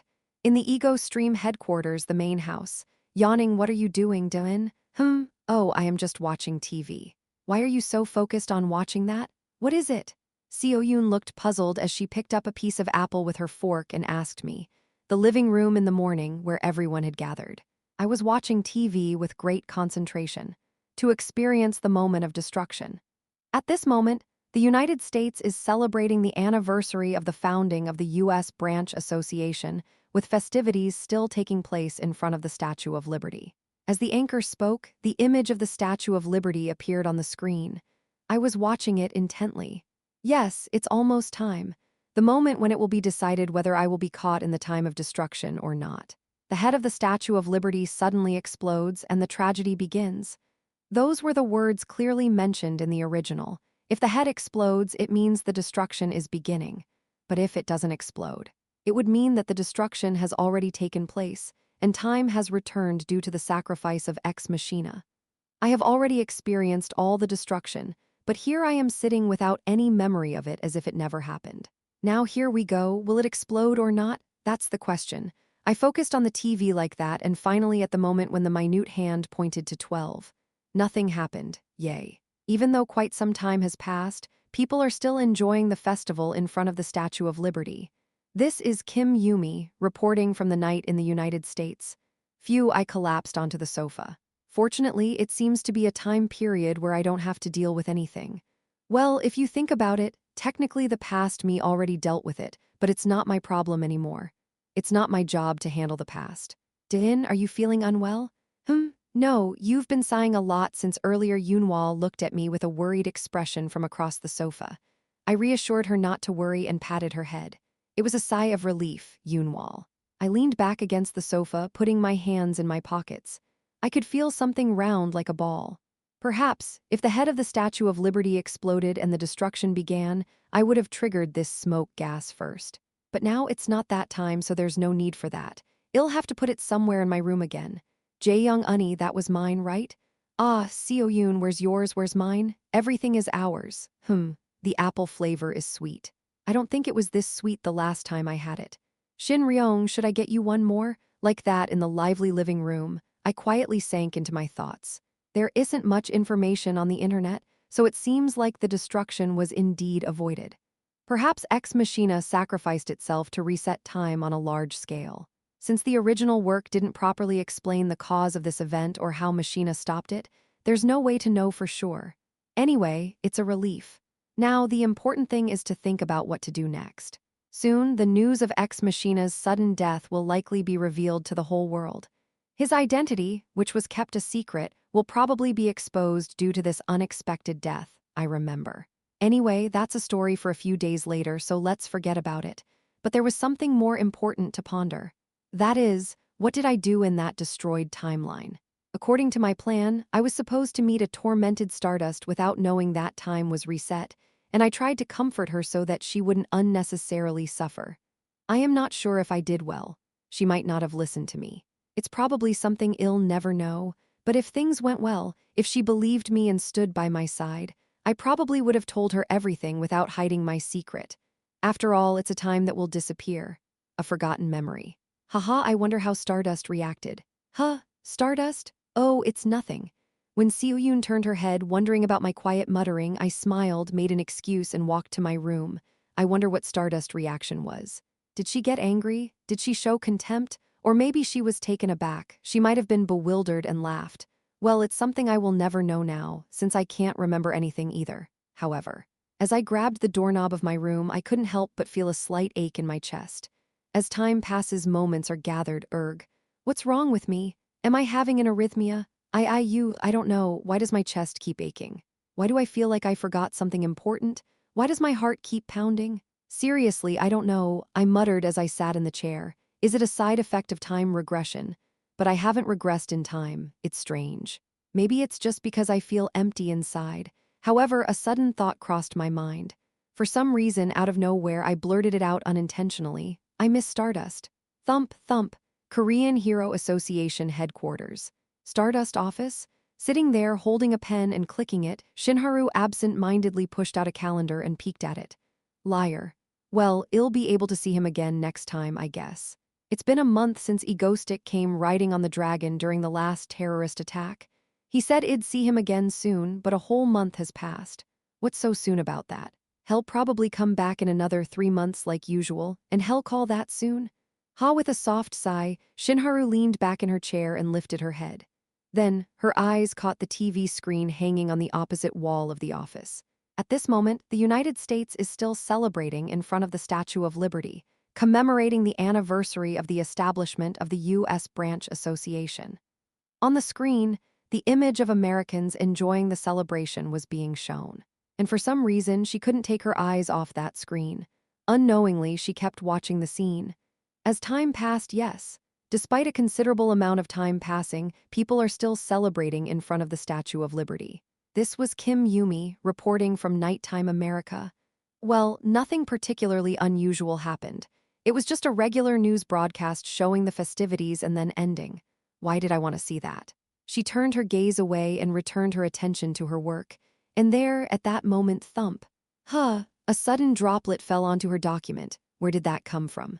With a puzzled expression, she reached up to her eyes, feeling something strange. What is this? Then, at that moment, she finally saw her own reflection on the turned-off computer screen. From one of her eyes, she realized there was a tear rolling down her cheek. What? Why, Sniffle, why is this happening? Am I going crazy? Shinharu thought that while wiping her tears. But at the same time, suddenly, a thought occurred to her. It feels like I've forgotten something. It's not the end. Even if time goes back, we'll still be together. A certain feeling settles in the corner of my heart, a tangled emotion. Why is this happening? I wanted to remember. I didn't want to forget. If I forget, we might never know each other again. Something I really wanted to remember. This feeling of seemingly forgetting. And along with that feeling, she suddenly felt a strong impulse. I can't let it go like this. At least this emotion, please remember. Please. Someday we'll be able to have a conversation like this again, just like that. In the middle of her sudden and confused thoughts, she unknowingly shed tears.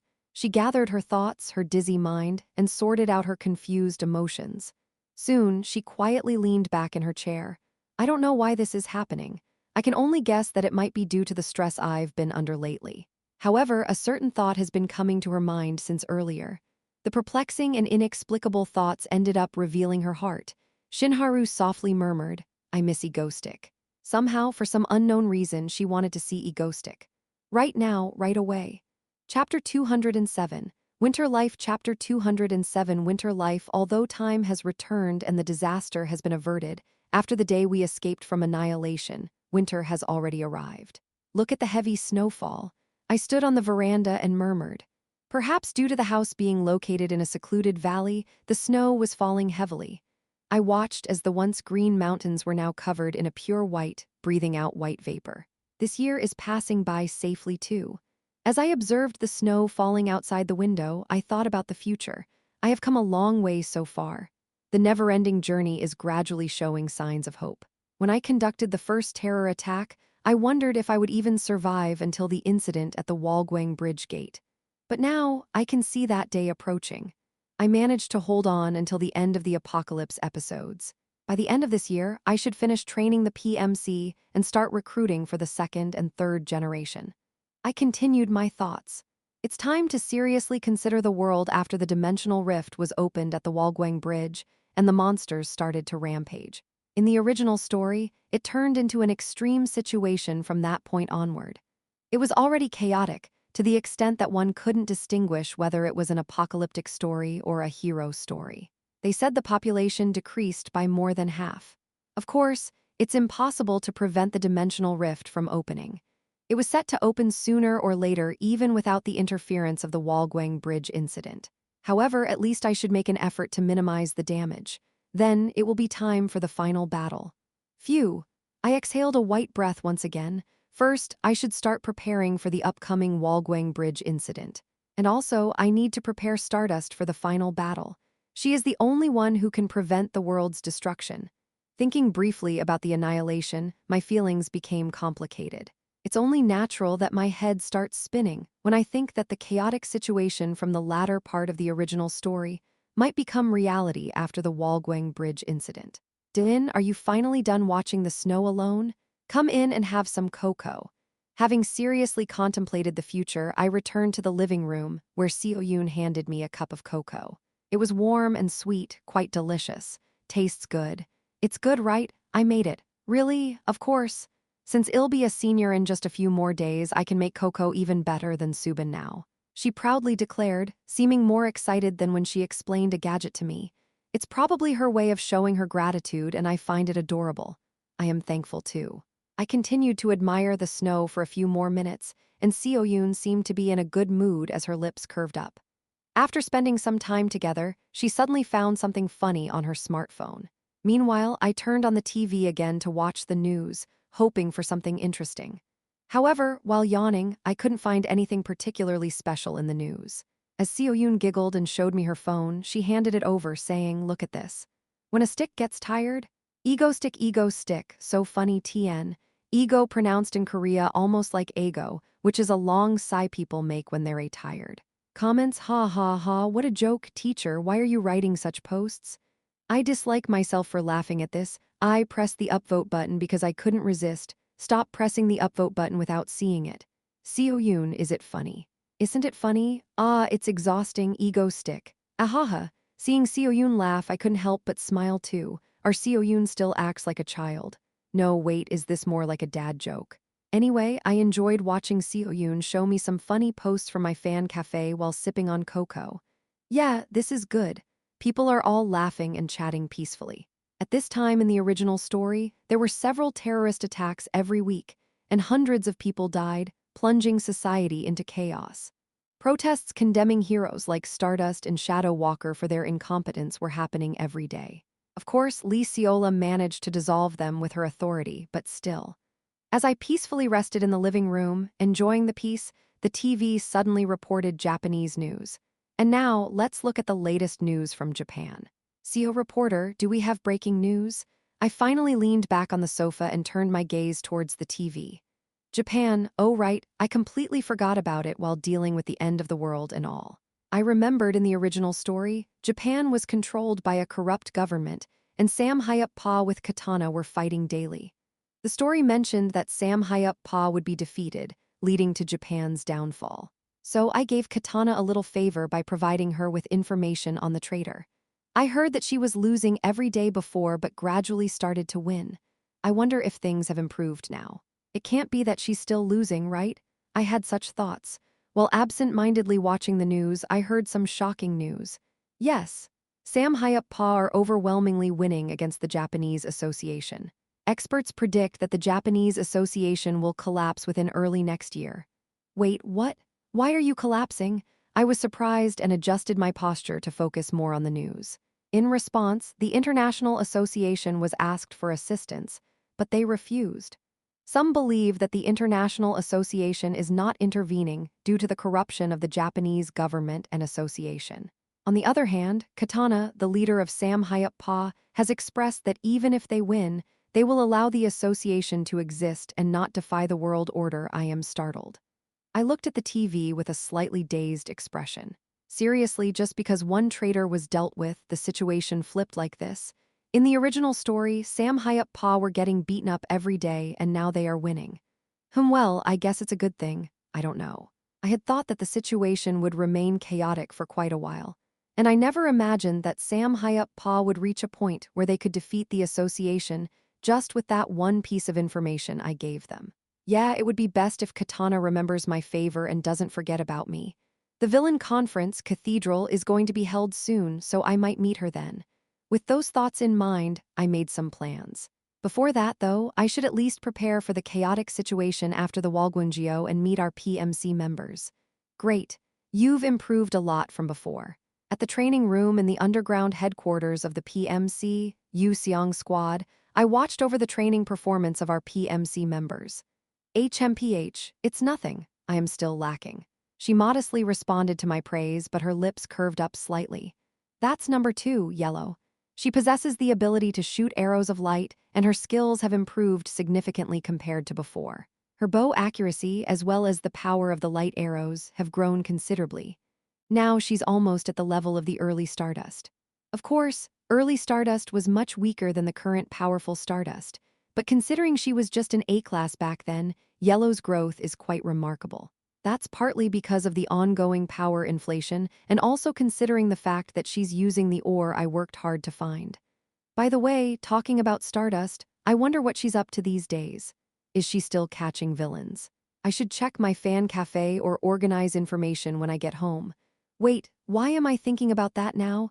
Let's focus on our PMC members for now. As I brushed away such thoughts, I turned my attention to each member again. Our number 3, Red, who wields fiery punches as her main ability and swings a greatsword, has also grown significantly stronger. When she fights against the special training robots made by Seoyun, her judgment and attack power are incomparable to before. Haha, did I do well? She asked with a big smile. Yep, you did well. And Blue, number 4. Blue has also become quite strong. Although the soap bubbles she creates are still weak in and of themselves, it doesn't matter since Blue's true value shines when she's together with others. When she's with her team members, they become stronger. Anyway, after looking at all 3 of them, I decided to test the skills of our PMCS number 1, who was observing the most attentively. Hiya, whoosh, thump. He soared like a storm and swung his sword like lightning. His tied-back gray hair fluttered, and he swung the sword through the air with the intensity of a man. It was truly a manly attack. After defeating the enemies in the shortest time among the members, he looked up at me, gasping for breath. I nodded my head at him. Indeed, among the PMC members, he's the real deal. After the training was over, I gathered the members and praised them. Great job, everyone. I can see how hard you've trained. Let's keep it up. I meant it. You guys need to get stronger soon so that you can teach the second generation. That's what the Hero Automation Factory is all about. The first generation trains the second, and the second trains the third to create copies of PMC elites. That was my plan. Anyway, as I saw them beaming with pride from my compliments, I decided to bond with them today. Yeah, I'll talk about the mindset and spirit of heroes using Stardust as an example. All right, it's time for some education. That night, after Dylan left at the PMC dormitory, the four members gathered in the room and sat there, yawning. Naturally, the topic of their conversation revolved around Dylan. They casually talked about the praise no. 2 and number 3 received and how number 1 told them not to relax but work even harder. And number 4 was there, dozing off. As they continued their conversation, it naturally drifted towards discussing heroes. Hey, let's watch that. The video of Stardust fighting the dragon from last time. Should we? They naturally shifted the topic to combat and real battles, focusing on Stardust, the strongest hero in Korea who is always praised by Dylan. Especially today, he had a slightly sentimental expression as he praised Stardust even more. Anyway, thanks to Dylan's cramming thought education, they naturally looked up to Stardust as their ideal and goal. For them, watching Stardust's combat footage was not a stretch. Wow, amazing, how did she move like that and face the dragon? Egoistic, who brought that with him, is also incredible. They were in awe as they watched the footage. While observing Egoistic on the screen with his back against the wall, number 1 suddenly realized something strange. Wait, that man, the more he watched, the more he felt a familiar sensation. Chapter 208. Moonlight. Chapter 208. Moonlight. A new year had arrived. Despite the world becoming increasingly tumultuous with the emergence of various villains, the new year came without fail. Now let's check the global news for updates from around the world. Today, the United States officially acknowledged the identity of S-Class time traveler Ex Machina and expressed their regret at his reported death. Citizens, upon hearing his achievements so far, are mourning his loss, and as expected, news of Ex Machina's death surfaced right at the beginning of the new year. Seeing this, I finally confirmed it. Yes, it seems that time has indeed looped back as in the original story. Furthermore, with his death being revealed along with his identity, there was a possibility that my stock value would rise. Last time at the K-Datal, I didn't reveal his true identity, and people might have been skeptical or unsure, but with this news, they would undoubtedly realize the truth. Oh, Egoistic, that guy does have something special after all. Anyway, those who have taken an interest in me might start investigating or looking into me, and that way, they'll probably learn a bit about me. For now, it's unlikely that foreign villains invading for plunder would come to Korea.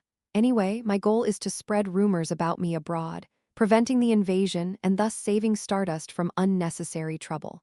It's easier to deal with the villains' scum in Korea in advance, so the best course of action is to prevent foreign villains from coming at all. Anyway, that's how K-Datal will gradually increase its influence. I can release a few more pieces of information to keep this strategy going. Yeah, for now, let's put these complicated thoughts aside. First, let's eat. Bon appetit.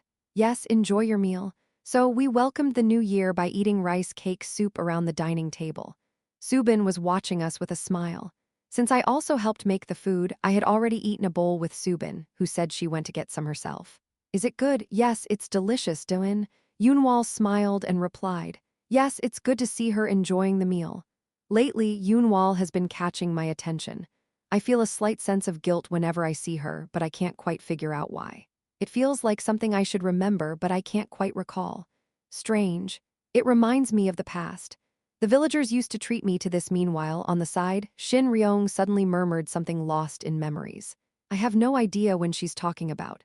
Anyway, the atmosphere at today's meal was warm and pleasant. As the snow fell outside, the sight of the whole family gathered together in the warm house, eating rice cake soup, warmed a corner of my heart. It looks nice, doesn't it? Yes, it's great that everyone enjoys the meal. Subin smiled and replied to my words. We all looked happily at everyone enjoying their food. Wow, Dylan, look outside, it's snowing so much. At that moment, Seo Yoon grabbed my sleeve and said excitedly. I turned my head to look outside as she pointed. Indeed, the snow was falling heavily compared to before.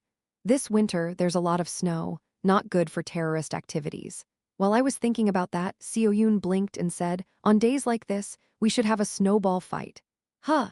Before I could respond to the sudden snowball fight idea, Choi Sehi and Seo Yayoung, who were sitting next to me, chimed in.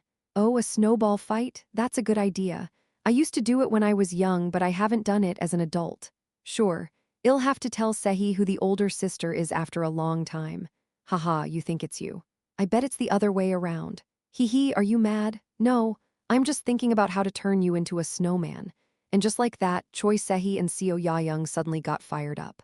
Actually, when Seo Yoon suggested a snowball fight, I was about to tease her, saying she's almost a high school senior and acting like a child, but now it seems like I can't tell who's the adult here.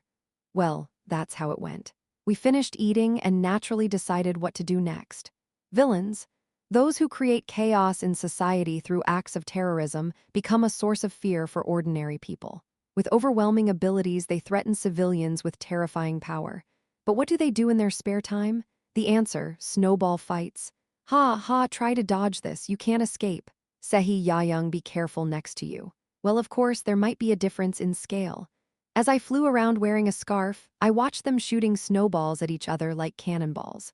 Of course, Seo Yoon was there too, riding some strange robot and shooting snowballs like a snow cannon. I'm not sure why it turned into fireworks and lightning flashing while they started with a snowball fight, but anyway, everyone was having fun. Seeing this, I am glad we built our house in the mountains. So, what was I doing? I was rolling snow with Yoonwal, making a snowman together. Let's avoid those rough places and quietly make a snowman. Yoonwal was shaping the snow with her gloved hands, and I rolled the snow alongside her. Doing this made me feel more at ease. When was the last time I made a snowman? I vividly remember the time when I made the biggest snowman with my friend in the parking lot when we were young. Dylan, this should be enough. Really. Shall we put on the head now? With that, we finished rolling the head, and Yoonwal and I made a small snowman. It reached about my waist. It looked a bit plain, so I picked up some twigs and inserted them on both sides like hands. It looked quite presentable. Snowman complete. Feeling satisfied, we celebrated with a high five. Then Yoonwal smiled brightly. She seemed quite pleased with the snowman we made. Ha, let's take a break now. Yes, Dylan. That way, I brought a log from among the trees and used telekinesis to clear the snow off it. With Yoonwal chanting a spell, a long, fluffy log bench appeared on top of the snow in no time. With her nose slightly red, Yoonwal sat down on the log bench, emitting white breath into the cold air. Yoonwal, wait a moment? Yes, okay. Seeing that, I used telekinesis to teleport inside the house instantly. A few minutes later, I returned to the log bench with 2 cups of hot cocoa in my hands. Here, Yoonwal, drink this. Oh, Dylan, thank you. She smiled widely as she received the cup. Against the backdrop of the snowfall in the forest, her long black hair, reddish eyes, and the warmth of her clothes, along with the red scarf, made her look like a typical girl her age. She was not the fierce villain known as Moonlight Shaman from the original. Ya-young, is this how you're going to come out so recklessly? Yeah, what can you do? Fire, shield, seriously, I have similar thoughts. Meanwhile, while we were peacefully taking a break after the snowball fight, a battle was raging on the other side. Seo Ya-young was surrounded by flames, melting the snow before it could even reach her, while Seo Yoon, who seemed to be seeking revenge, was somewhere constructing what looked like a snow cannon. Meanwhile, Sehi, now flying around, was throwing lightning-fast snow and lightning at the speeding Ya-young. Should we just drink cocoa here? Yes, Dylan. Not wanting to get involved in their rough play, we decided to sit quietly on the log bench and enjoy the view. We placed the snowman we made together right next to us and sipped our warm cocoa. Yoonwal, beside me, held the warm cup in her hands like a makeshift heater and quietly smiled while watching the others play. I took a sip of my cocoa. Beak Yoonwal. She's Moonlight Shaman who has the ability to use the moon magic. To be precise, she was the only person on Earth who could perfectly control all aspects of moon magic. And the reason I recruited her into the ego stream wasn't solely because of her abilities. Please just kill me. In the original story, she was manipulated by the leader of Walgwang and forced to carry out terrorist acts against her will. Tormented by guilt every night, she eventually reached a point where she begged Stardust to kill her while suppressing her powers as much as possible. In the end, having lost her life at Stardust's hands, she passed away with a final smile as if finally being freed from her suffering. When this episode was serialized, the online community of readers was flooded with tears. Especially during a time when there were hardly any normal characters in the original Stardust, the tragic fate of a character who was so kind ending up in the hands of the protagonist was truly tear-jerking. Many people felt sorry for her, especially considering how cute she looked. Of course, I was one of those people. That's why I had the intention of saving Yoonwol from the beginning. At that moment when I was thinking about that, doing, yeah. Thank you, what for? Out of the blue, Yunwal spoke from beside me, and I raised an eyebrow in response. In the snowy forest, she continued to smile slightly, not paying attention to the members playing around. Just I was thinking, if it weren't for you, would I have been able to see this scenery for the rest of my life? Seoyun, Subin, Hayal, everyone, all of you welcomed me warmly when I first came here, of course. We're family now. Family. After briefly contemplating my words, Yunwal's voice became slightly quieter, as if she was gazing into the distant forest. Dylan, back in the Walgunjio, you see, for the first time since coming to this place, in front of the mansion in the snowfall, Yunwal brought up her past. When I woke up, I had no memories. Only based on what the leader said, she was trapped under a seal, wearing a shaman outfit. Meeting the Walgunjio was her first memory. She had no memories of her childhood or any recollections. She became a bioweapon for Walgunjio. As a shaman of Walgunjio, she became the symbol of the cult, under the oppression and control of the leader, learning magic. And no one approached her. She had no friends or family, only learning ways to harm others. So I can do anything for you, Dylan. Even if the whole world betrays you, I'll always be by your side. Yeah, thank you, Yunwal, hee. At Yunwal's sudden confession, I had no choice but to express my gratitude and comfort her. It seems like Yunwal becomes sentimental when it snows. Oh, Dylan, Yunwal, what are you two doing? I want to make a snowman too. Just as we were discovered by Seoyun, who came running over, we smiled at her. Family, huh? Family, such a warm feeling. And so that day passed with us making snowmen all day long and playing snowball fights together with Yunwal. And before we knew it, the day of the first cathedral meeting of the new year was approaching. Already? Chapter 209. Katana. Chapter 209. Katana. A few days after the new year arrived, I was preparing to go to cathedral. Wow, it's already open?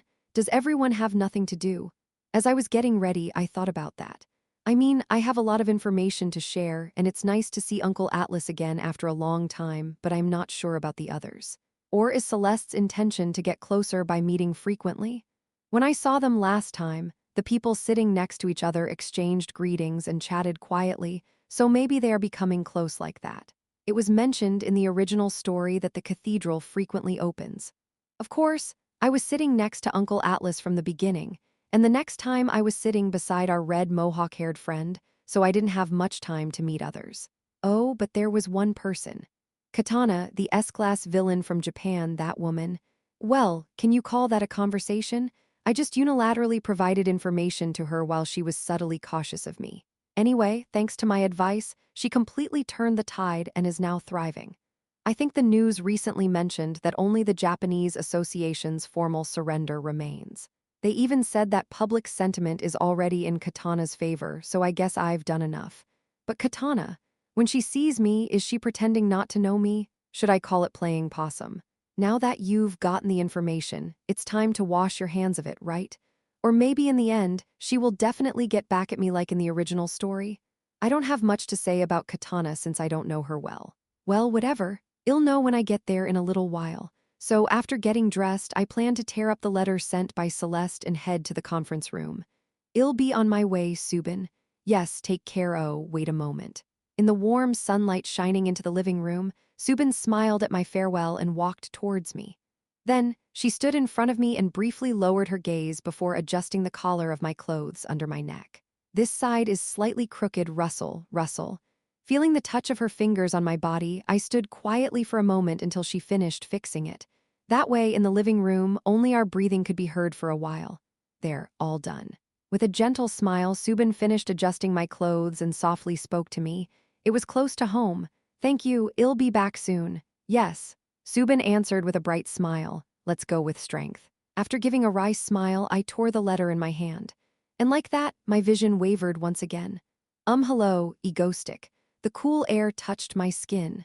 In the slightly chilly atmosphere contrasting with the warm living room until a moment ago, I opened my eyes. Dressed in white priestess attire, Celeste, the priestess, bowed her head slightly to me, and I nodded in response before walking down the long corridor. My footsteps echoed on the white and sky-tinted marble floor. The candles hanging one by one on the walls further recreated the feeling that this place was some kind of cathedral. And as I walked along the corridor toward the conference room, I felt a warm aura, and I squinted my eyes in response. And soon, I arrived right in front of the conference room and stepped inside the door. Oh, under the grand chandelier, the conference room was set with a warm atmosphere, distinctly different from the corridor below. The chandelier was even brighter, and there seemed to be more candlesticks around. It seemed like Celeste took care of the heating since the weather was cold. I found an empty seat at the large round table and sat down. Before taking my seat, I greeted some of the other villains with a slight smile. They seemed surprised when they saw me, but then realized that I was just greeting them, and they nodded back in response. Why do the S classes get flustered when they see the A classes? Am I really the weakest here? Give me a break. As I settled into my seat, I felt glances being cast here and there. It seemed that my identity leak about Ex Machina and his public reveal a few months later had caused this reaction. Perhaps these glances were wondering how I knew such a Class 1 secret. If they had a vivid imagination, they could even speculate some connections regarding his death after I disclosed his information externally. Well, everything was intentional. The purpose was to increase my presence here. While I was engrossed in my thoughts, the room was still relatively empty, as some members hadn't arrived yet, including Atlas and the red mohawk guy. As a result, I wandered around the conference room, taking in the surroundings. After this meeting, I should start planning a terror against Stadius. But what should I do? Under the grand chandelier, around the spacious round table, the white walls and stained glass subtly illuminated. On one side, there was a depiction of a gigantic sun, which I was briefly observing. From that direction, Katana opened the door and entered. With her black hair tied up and wearing a Japanese-style warrior outfit made of white and black cloth, she looked like a Japanese samurai. And as she entered, she looked around as if searching for someone. When her eyes met mine, she widened them in surprise. Then she began approaching me. As she got closer to me, she greeted me right away. "Hello, Egostic." "Oh yes, hello." In response to my greeting, she smiled brightly. It was quite different from her usual expressionless face. After exchanging greetings, she naturally sat down in the chair next to mine. Sitting beside me, she met my gaze, and then she bowed her head to thank me. "Thanks to you, Egostic, I was able to overcome the crisis. I am truly grateful." With a serious expression, Katana looked me in the eye and spoke sincerely. Her gaze felt genuine. I responded to her with a smile. "Oh, no need to thank me. We are colleagues operating in neighboring countries, so it's only natural for us to help each other and survive together. No, if you hadn't helped us, we might have been wiped out. I received an immeasurable favor from you." She said it earnestly. I never expected her to think this far. It's a bit burdensome. So I cleared my throat and deliberately lightened the mood with a smile. "Thanks for thinking that way. I just wanted to become friends with Katana, that's all." Friends, as if she was muttering a strange word she hadn't heard in a while, she responded to me with a slight smile. "That's nice. Then are we friends from now on?" "Yes." And so I made a new friend at Cathedral. A Korean-Japanese villain collaboration, and no one can stop it now, of course. The process of this collaboration was quite awkward, like making new friends in the beginning of a new semester. A conversation between two villains that could shape a nation? Anyway, since there was still some time before the meeting began, we chatted about various things. Among the topics that drew attention was, "Have you already won?" "Yes. Although I haven't announced it to the press, it's already over." It turned out that Katana had already conquered the Japanese Association. They were controlling the information to avoid international intervention, but the conquest was nearly complete. They had dealt with all the corrupt politicians and bureaucrats that were there before, and it seemed they were planning a complete overhaul. Based on a rough plan I heard, they intended to maintain the association's appearance externally, while the Sanhyong faction, led by Katana, would operate in a non-elected position. It felt somewhat similar to the situation in our country. Now I understood why she was so grateful to me. She saved her country, so to speak, and it was thanks to me that she could devour the association. That was her lifelong goal, and she could achieve it because of me. As I was thinking about this, Katana, who was sitting next to me, spoke in a serious tone. "In other words, I don't think the favor I owe you, Egostic, can be easily repaid. So if you want anything, please let me know." She said that, but I didn't really have anything to ask for. "If there's something I can do for you, I'll do anything." Anything? When I heard those words, an idea came to my mind. Yes, she said anything, right? Just as I was about to speak, I heard a loud voice calling me from the other side. "Hey, Egostic." In that moment, I saw Uncle Atlas approaching with his large build. He greeted me with a hearty laugh and sat down next to me, squeezing himself in between me and Katana, who was sitting beside me. He asked who she was. "Oh, she's Katana from Japan, with whom I've become friends this time." "Hello, I am Katana." "Haha, so you're a Ghostix colleague? Then you're my colleague too." He laughed heartily and complimented me on having good taste in making friends. What kind of compliment is that? Anyway, with Katana on my left and Atlas on my right, the conversation continued. We had to finish our previous discussion, and after a while Celeste arrived. The meeting finally began. That's my seat. Oh, nothing of course. After a while, our red mohawk-haired friend arrived and meekly tried to tell Katana that she was in his seat. But a stern look from Katana made him scared and end up sitting next to Atlas. It was a minor incident, but it happened because of Katana's piercing gaze. Anyway, the meeting finally started. Chapter 210, Otherworld. Chapter 210, Otherworld, the meeting where all the leaders of the world's S-class villain leagues gather cattle. Everyone has arrived. At the center of various races and attires. With closed eyes, Celeste, the villain ranked first, dressed in a white saint's gown, was speaking. Her voice was gentle and reverent as if a Celeste hymn were softly resounding in one's ears. While she was speaking, I was looking around. Our fellow villains, sitting in their unique and diverse outfits, were still present. Almost everyone who attended the previous meeting was here. It's surprising that no one died. At least they came dressed more warmly this time. It's getting colder these days. Of course, I was more interested in a man on the other side with a hairstyle resembling a flame. He is Li Xiaofeng, the S-class villain from China. As I glanced around, I noticed Katana, who was sitting right next to me, looking at me with a puzzled expression. Despite her expression, there was a sense of goodwill in her eyes. I had other thoughts in my mind. China is also in conflict with the government, including Li Xiaofeng. If this goes well, of course, it's just a fantasy for now. Still, I never expected to become this close to Katana. Who knows what will happen in the future? Just as I was contemplating the Asian Villain Union, Celeste's voice resounded. "Let's start the meeting now." Finally, it begins. I turned my gaze away from the man on the other side and looked back at Celeste. She, dressed in a saint's gown, and Arthur, her aide sitting next to her in gray knight armor, began the meeting. As expected, Celeste was the first to speak. The influence of the International Association is weakening. Starting with that statement, she continued to talk about the powerful abilities that are emerging at an increasing rate and how the association can no longer control them, causing an unusual atmosphere. Well, I already knew this information, and it didn't interest me much. We've known from the beginning that power inflation would occur, so we've been researching various means to control proliferating ability users, including PMC. Anyway, Celeste continued by revealing some internal secrets of the association and areas they are currently neglecting. She drew special attention when she mentioned that the death of Ex Machina caused chaos within the association, and naturally, the eyes turned toward me. After Celeste finished her speech, the real sharing of information began in a counterclockwise direction. It's amusing to listen, but most of the talk isn't very helpful. Naturally, Celeste, as the host of the meeting and the pinnacle of villains, had the most significant amount of information. But others didn't have much to offer. Still, there were some creative stories. From rumors of an imminent volcanic eruption to stories about a hero hiding a second ability or a bomb-headed man with green goggles distributing weapon designs. I should show that to Xiaoyun. Anyway, everyone took their turn sharing information.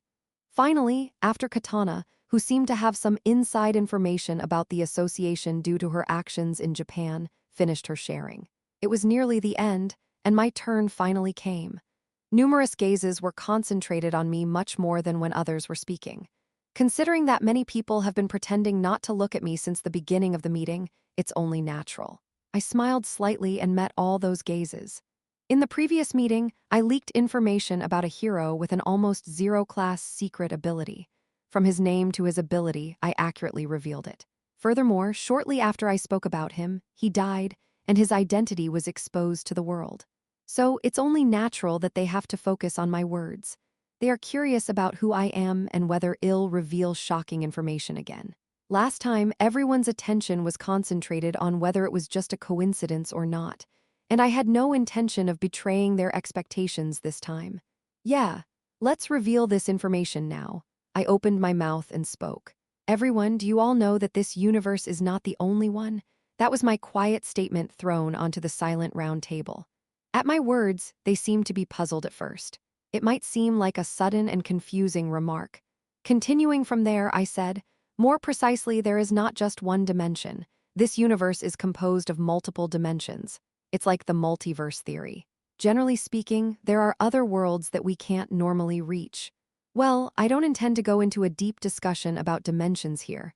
I have a separate point to make. Anyway, what I want to say is there are rumors that the barriers separating each dimension have been weakening lately. In other words, beings from other dimensions, creatures from the second dimension, might be able to come over to our world. That's what the rumors say. Please keep that in mind. I finished my statement there. This should be enough. Speaking any further or in more detail would only be counterproductive. After my words were done, the round table fell into silence. Or rather, it became a bit perplexing. Well, that's to be expected. While it may sound like an implausible fantasy to hear, I have my track record. Wasn't I the one who accurately predicted Ex Machina, whom no one knew about last time? However, believing my words without question would be difficult. After all, they probably heard about different dimensions and monsters from another world for the first time today, so how could they believe it? It sounds unreal too. Suddenly, monsters from a previously unknown dimension are going to invade. It sounds ridiculous. But then again, I have a track record that can't be ignored. However, believing that I can predict the appearance of beings from the second dimension, just like with Ex Machina, is a whole different issue. That's probably why the round table, which was quiet a while ago, has become noisy again. Of course, I sat quietly without any further explanation. The main event, the Walgwang Gate, where creatures from the second dimension forcefully come through, is still some time away. Anyway, sooner or later, a portal will open without the need for them to be involved. In the original story, it was an event that passed by as if it was just someone's ability, but now the ones here should understand. It's the passage to the second dimension that I was talking about. I guess I only speak up when the atmosphere becomes strange due to being Egoistic's sidekick. Oh well, everyone focus. I've brought a very astonishing story. Our Uncle Atlas outburst silenced the continued grumbling. Anyway, not long after Uncle Atlas finished speaking, the meeting also came to an end with Mohawk and some others. Those of you who have more to discuss, feel free to stay and continue your conversation. That was how the meeting ended.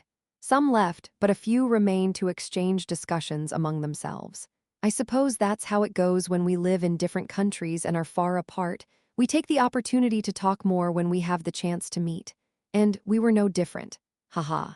Egoistic, the information you share is always unique whenever we hear it. I have a reason to acknowledge you, ha. So, is what you said earlier really true? Haha, yes.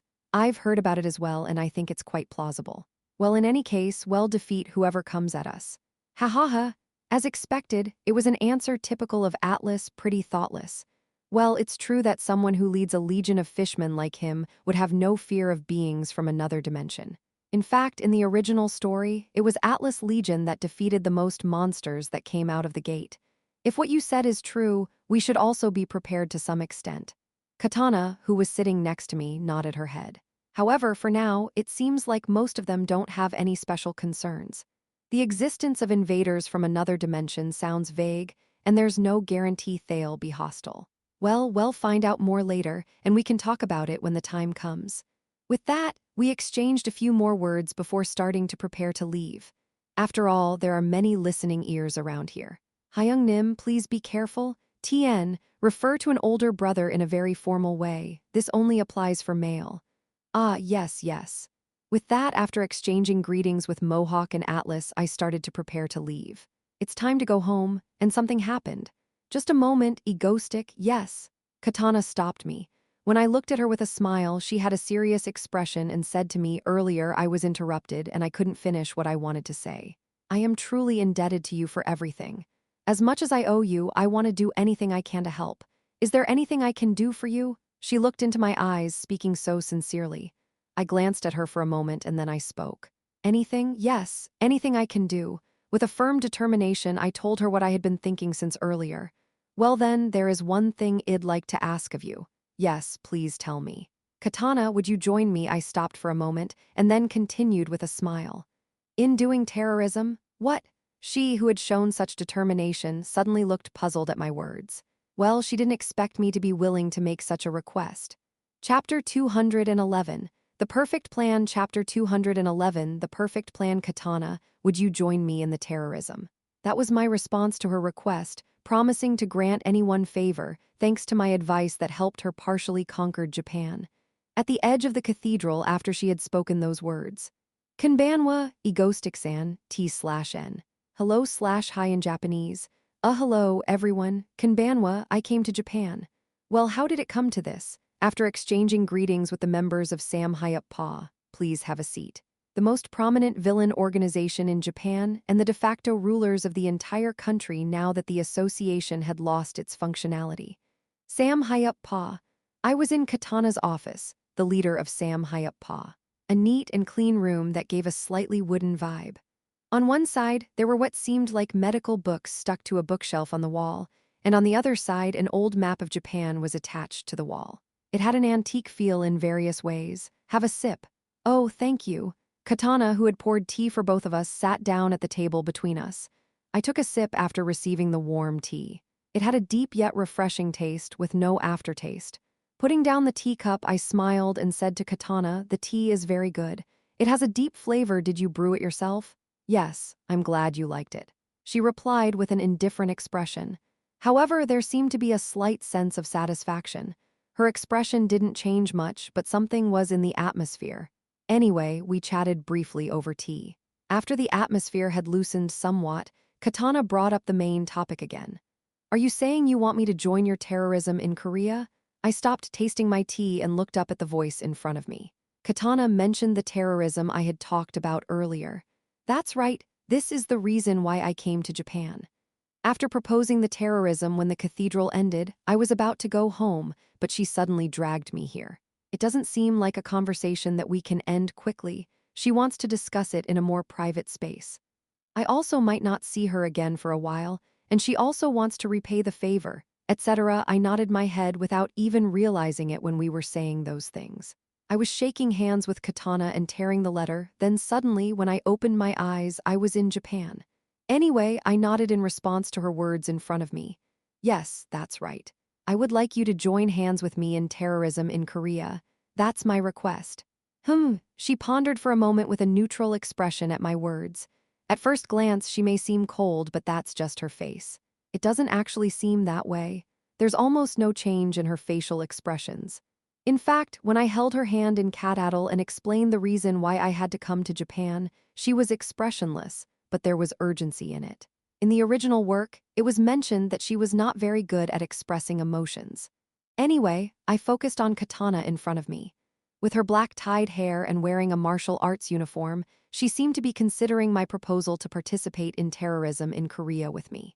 After a short moment of thought, she raised her head again, looked into my eyes and said, I don't think that's the way. Well, I didn't expect this. And while I was smiling like that, I stopped for a moment and she added a quick comment as if she misunderstood my expression. No, I mean, I'm not saying I want join in terrorism. What? She cleared her throat slightly, then smiled and continued speaking. You did say we're friends now, right? That's right. This is just something I can do for a friend. It's not a one-time request. With a slight smile and a serious face, Katana said that. Isn't it normal for friends to go to different countries and engage in terrorism together? When you think about it, maybe it is among villains? While I was thinking like that, she firmly stated as if she wanted to conclude this matter here. Then let's just say that we're doing terrorism as friends, a favor, all right, let's call it a wish. Please tell me when you need it. I'll grant it when the time comes. Katana said so without giving room for objections. So to sum up her words, she initially said she would grant anything, but when I proposed cooperation in terrorism, she meant that it's just something friends do naturally, not a favor. If I have a real request, please tell her later, that's what she meant. But judging by the atmosphere now, if I were to ask for something later, she would probably say something like, this is just something friends do, and grant it again. It's like a tree that gives without hesitation anyway. For now, I had nothing to say other than thanking her for her words. She maintained a neutral expression but smiled slightly at my response. We've only met twice now, but I felt that she was being unusually friendly to me. If I didn't know Katana's character from the original work, I would have suspected that there was something fishy. Of course, I did help Sam Pa, which was on the brink of collapse, to completely turn the tide and devour Japan in one go, but even taking that into account, it was a bit strange, wasn't it? Is it possible? But considering Katana's character, it didn't seem likely that she would be this friendly to me just because of that. While I was thinking like that, Katana, who had been looking out the window for a moment, suddenly spoke to me. Actually, Egostic-san, I did some research about you, me. Yes, your work so far and such. After saying that, she caressed her teacup and then, with a faint smile, said to me I realized something. You are also in the same category as me. In the same category? In the same category? Yes. She turned her head and looked out the window after saying so. With her gaze fixed on the sky, she spoke to me. Egostic-san, didn't you also become a villain for the sake of protecting your country, Korea? What? You don't have to deny it. As someone similar to you to some extent, I can understand it to a certain extent. Even if you become a villain to protect your country, you must rise and take action, right? Now she looked into my eyes and spoke seriously. Then, she continued, as if passing through various pieces of evidence. No victims liked by the citizens has protected the country many times and so on him. It seems like you're seriously mistaken. I'm just trying to stop the misdeeds coming towards Stardust. I didn't become a villain to overturn a rotten country. No, but on the other hand, I have actually protected the country a few times, so is what she said really wrong? It doesn't seem like it. It was a bit strange, though. Anyway, regardless of whether she misunderstood or not, I had something to say. Yes, that's correct. Being a villain or doing terrorism was indeed to protect my country and homeland. Well, I didn't expect to meet someone who understands. I knew it. You're just like that. She responded with a more relaxed expression than before. Well, I wonder if this is okay. Anyway, there's nothing wrong with gaining favor here. After all, I did it to save the country. Of course, there was a big difference between Katana and me. She became a villain with the goal of protecting her country from the beginning, while I initially did it for just one reason: to stop the misdeeds coming towards Stardust. But I didn't bother to correct her misunderstanding. It's better to think positively. From today on, I am a patriotic hero. After that, we continued our conversation. She still appeared calm as usual, but there was a slight sparkle in her eyes, probably because she had met someone with similar ideals for the first time. Her tone became less formal as well. We talked about various things, and eventually we returned to the topic of terrorism. When exactly should we carry out the terrorism, and what should we do? Well, I'd like to ask you to fight against a hero. Is that okay? You mean Stardust, right? Okay. After all, I like to spar with various opponents. She nodded in agreement. But how did she know it was Stardust? I've never mentioned her. Anyway, after discussing Katana's promise to come to South Korea and the general details of the terrorism, we parted ways. Of course, during the process, I received a call from Seoyun asking why I hadn't come back yet, had dinner with Katana at her invitation, and had various conversations. I also realized that Katana, despite her inability to express herself well, was actually quite kind. Well, afterward at dinner, I prepared to return home near Sam Pa base in Japan, near some sort of shrine on a hill. I'll probably go back to my house by tearing open this cathedral return letter. This is also Celestia's power, I guess. Anyway, everything worked out well. As I stood there feeling the breeze and with a slight smile, I thought to myself, maybe the next terrorism will be a collaboration with Katana. Honestly, there was a reason why I chose to approach Katana instead of our Ego Stream members. Last time, I saw you during the Dragon Terror, and apart from forgetting the memories of the destruction, it's the first time I've seen you in Stardust in the new year. Up to that point, everything seemed fine, but I had a foreboding feeling. Something made me feel like it would be a big problem if I brought another female member in front of Stardust this time. Yeah. My instinctual survival alarm told me not to bring another Ego Stream female member in front of Stardust. I had a strong gut feeling that something really bad could happen, so I made a decision. Yes, I'll go with Katana this time. Katana is not affiliated with our Ego Stream but is a member of Sam Pa from Japan. Problem solved. I could say I heeded the warning of my intuition. On top of that, she's undoubtedly strong. It will greatly contribute to Stardust's growth. I praised myself for coming up with a brilliant idea. Perfect. Chapter 212. That day, after securing a promise for terrorism cooperation from Katana, I was working in the underground facility with Seoyun for the first time in a while. So, Dylan, That woman Katana is coming to our country soon. Yeah, she's coming on a private jet. I nodded in response. Of course, the private jet was arranged by our trustworthy Yuseong Enterprise. Thanks, Xiaolimong T/N. A combination of Li Siola and Dorimong anyway. I sighed deeply at my own words, and Xiaoyun smiled with an air of disbelief. Yeah, you've always been like that. Anyway, so we need to determine the location for the terrorism, right? Right. It should be in a spacious area, somewhere people can quickly evacuate, and it should be near the Seoul city center, right? Got it. Seo Yoon stopped her idle fiddling and began to work in earnest. We had originally planned it casually, but this time, Katana's abilities were quite powerful, so we needed to be more careful in selecting the location. And so, in this workspace, which served as Seo Yoon's central command, dozens of monitors were displaying incomprehensible code, while a few displayed Seoul maps. With a little manipulation, the monitors suddenly started calculating distances, population densities, and other relevant factors. All right, soon we'll have the candidates for the target locations. After taking a sip of her milk tea, Seo Yoon, with a straw in her mouth, continued to fiddle with something, all while sharing this information. Seo Yoon was working diligently on the Ego Stream Terrorism Planning Maker 2.0, a project she had automated. Of course, Seo Yoon and Subin were the creators behind it.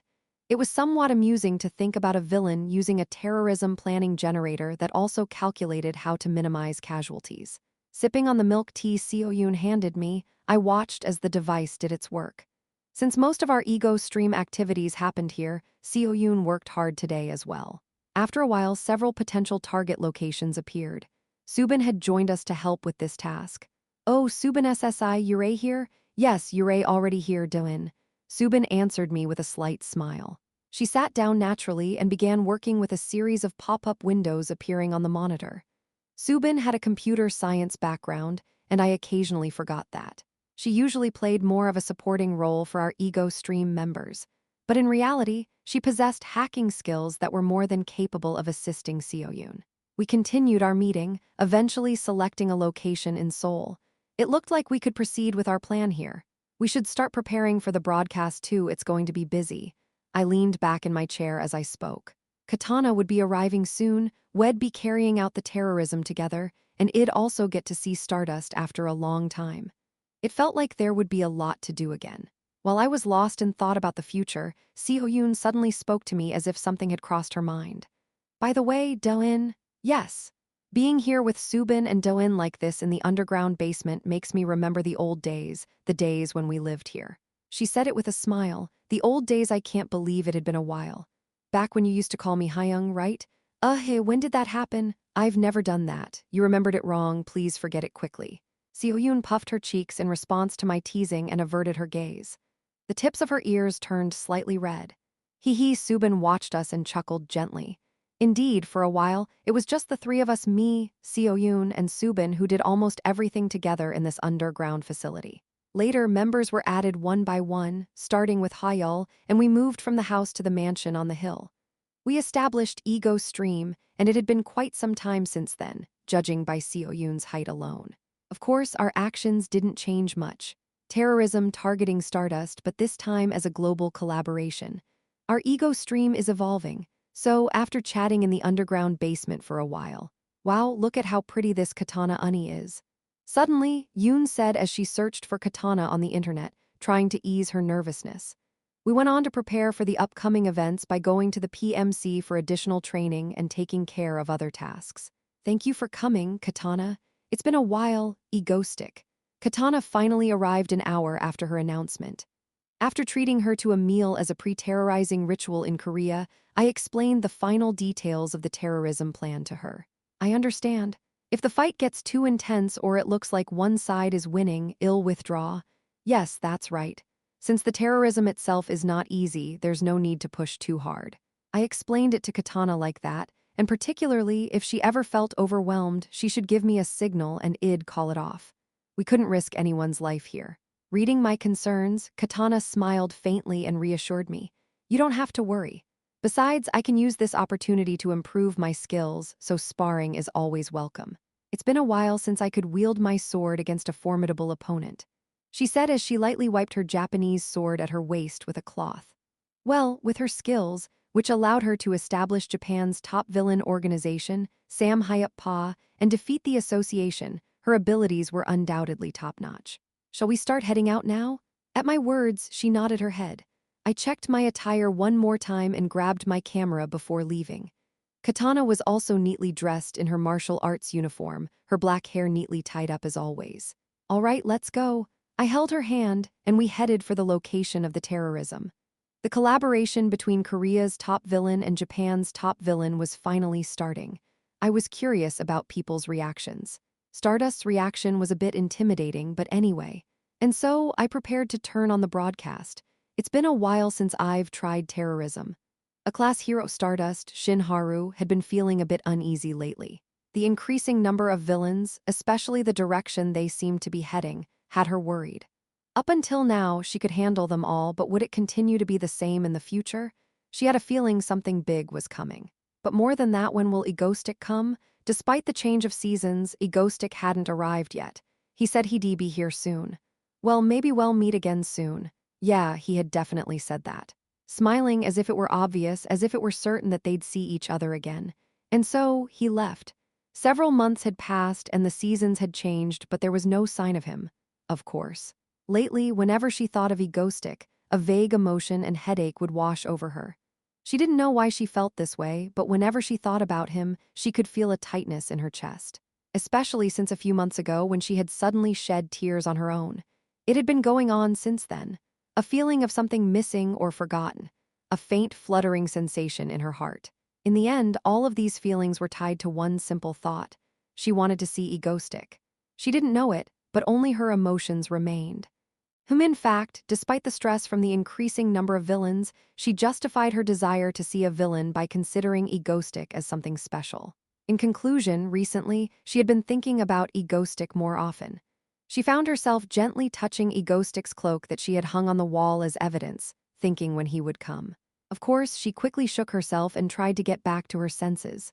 Whenever she thought like that, she would pause, realizing that Egostic was a villain, but she ignored it. She convinced herself that her interest in him was just part of her job, nothing more or less. Probably. Really? Sometimes her inner voice would question her, but anyhow, that was that. On one hand, she was diligently taking care of all her tasks, completely neutralizing the villains, sending them to the detention center. The association was running smoothly, thanks to her. Of course, she occasionally found herself spending more time in the Egostic fan cafe, trying to figure out his whereabouts. But she justified that as part of her job as well. So she would read prediction posts by his fans, check posts about electric mango, purple mango, dragon mango, and even silly posts, downvoting them when necessary. Living day by day simply by checking the calendar. And then one day, hello everyone, it's Egostic. Finally, the day had come. Stardust? Yes, I know. With a desperate attempt to control her expression in front of the association staff who were urgently delivering the news, she prepared to set out. Finally, she could see him. The last time she saw him was for a moment. Images of a sunset, a rooftop, and a clear sky came to her mind, but they vanished before she could even recognize them. The last time she saw him, it was a park. Yes, the last time she saw him was at a park. The park where he got off the dragon. Since then, she hadn't seen him, she didn't know why, but her chest hurt for a moment. However, she forcefully pushed that feeling aside. Right. Anyway, she could finally see Egostic. And when she briefly watched the broadcast, it seemed like there was no one around him. Shinharu couldn't help but feel her heart race slightly. This time, finally, it seemed like he had come alone, without other villains. With a hint of hope and expectation, Shinharu flew towards him. Until that moment, she was feeling good. Until that moment. Chapter 213, only feeling left in a cityscape in Seoul, where tall buildings sparsely stood, and cars rushed through the streets, a man stood on a clear sky, gazing down. Dressed in a black cloak fluttering in the wind, a magician's hat atop his head, and a white mask partially covering his expression. This man was the most popular and sought-after figure in South Korea at the moment, Egostic. After disappearing for several months following his last broadcast, he had suddenly gone live today, igniting immense excitement among the people. The chat room on the Ego stream page, where his broadcast was being aired, filled up so rapidly that it was almost impossible to read. He's finally here, ha ha ha ha ha. Season 524 and Mango Stick finally makes an appearance, ha ha ha ha ha, finally, damn it. I knew it was worth the wait, woohoo. Ha ha ha ha, today's chicken is on me. Wait, Mango, how many members are there in Ego Stream now? Why aren't you doing any terrorism? Hyung, do you want to see me go crazy? How to properly welcome an Ego Stick broadcast. 1. Turn on the TV. 2. Grab a beer. 3. Order chicken. This is the way, ha ha ha ha ha.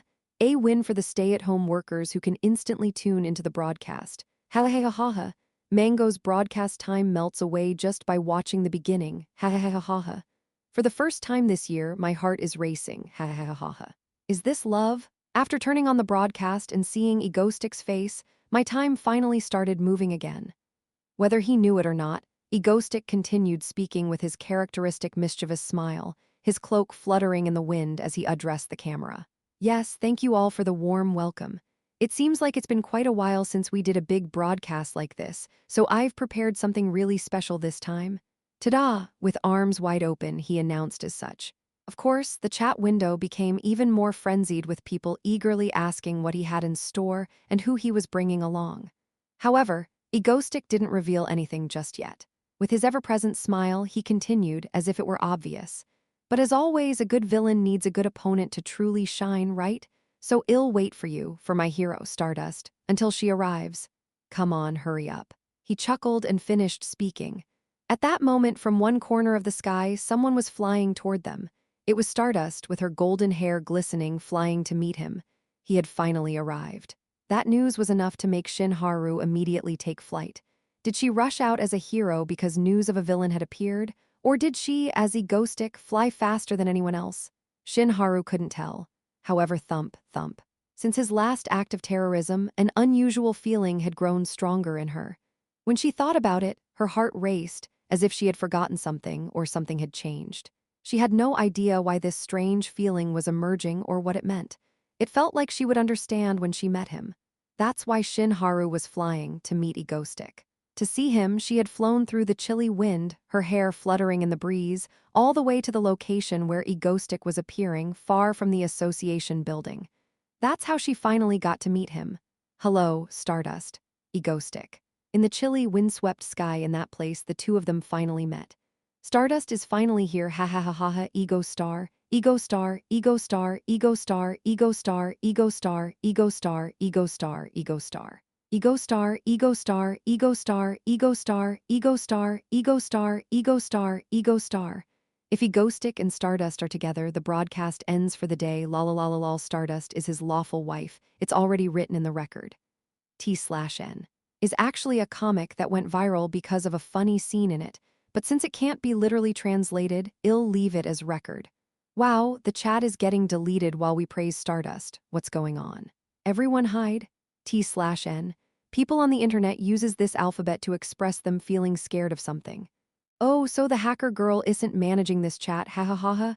But still, Stardust is the lawful wife. As people in the chat continued their conversations, Stardust silently gazed at him.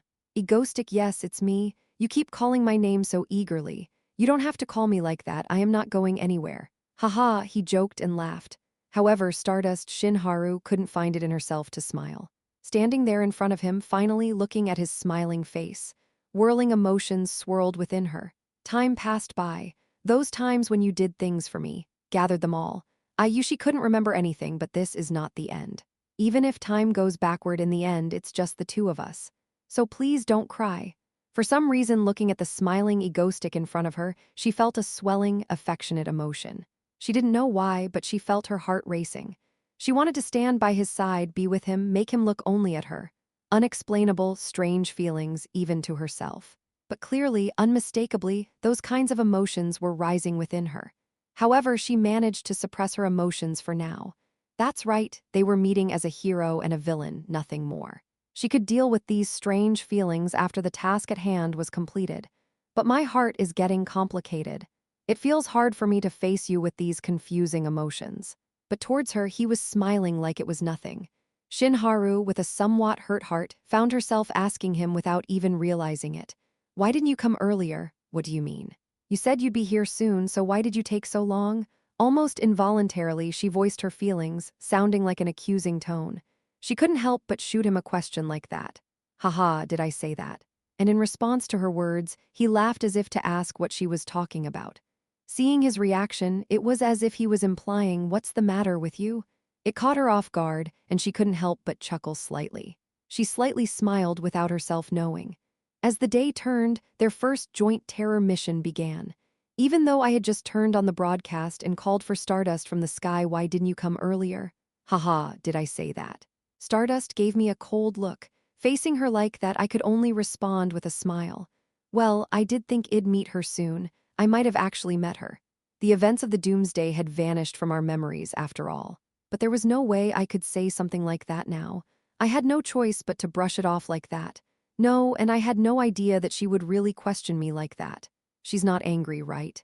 For now, I shifted the conversation and glanced at the chat. "You said you'd be here soon. Why are you so late? Wow, isn't this dialogue between lovers? Wow, what's going on between these two?" I can already hear the rumors pouring in. Haha, A-class hero Stardust, S-class hero Egostic, the birth of the Apple Mango hero couple, lol no way. Moonlight Mango is the national rule for Egostic? No, isn't it Elec Mango? Stop talking bullshit. Why do they keep fighting? Haha, but it's clearly Mango Star, why do they keep saying strange things? Over-immersed in their fantasies, lol. Fact, they're just overreacting. It's obvious that the hero prepared for the villain's terror because they didn't appear, and now their preparations have all gone to waste. Romance my ass, you guys are overreacting. Is that so? Thankfully, they seem to understand and were making sense among themselves. Anyway, that wasn't the important part. I turned my attention back to Stardust.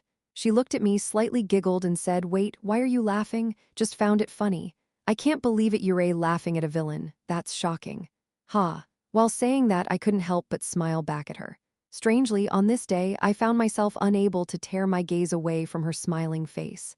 Am I going crazy? I entertained such thoughts for a moment and shook my head. Get a grip. A professional villain shouldn't act like this. I needed to maintain professionalism and focus on the task at hand. Nevertheless, on this day, I couldn't help but feel a strange sensation when looking at Stardust.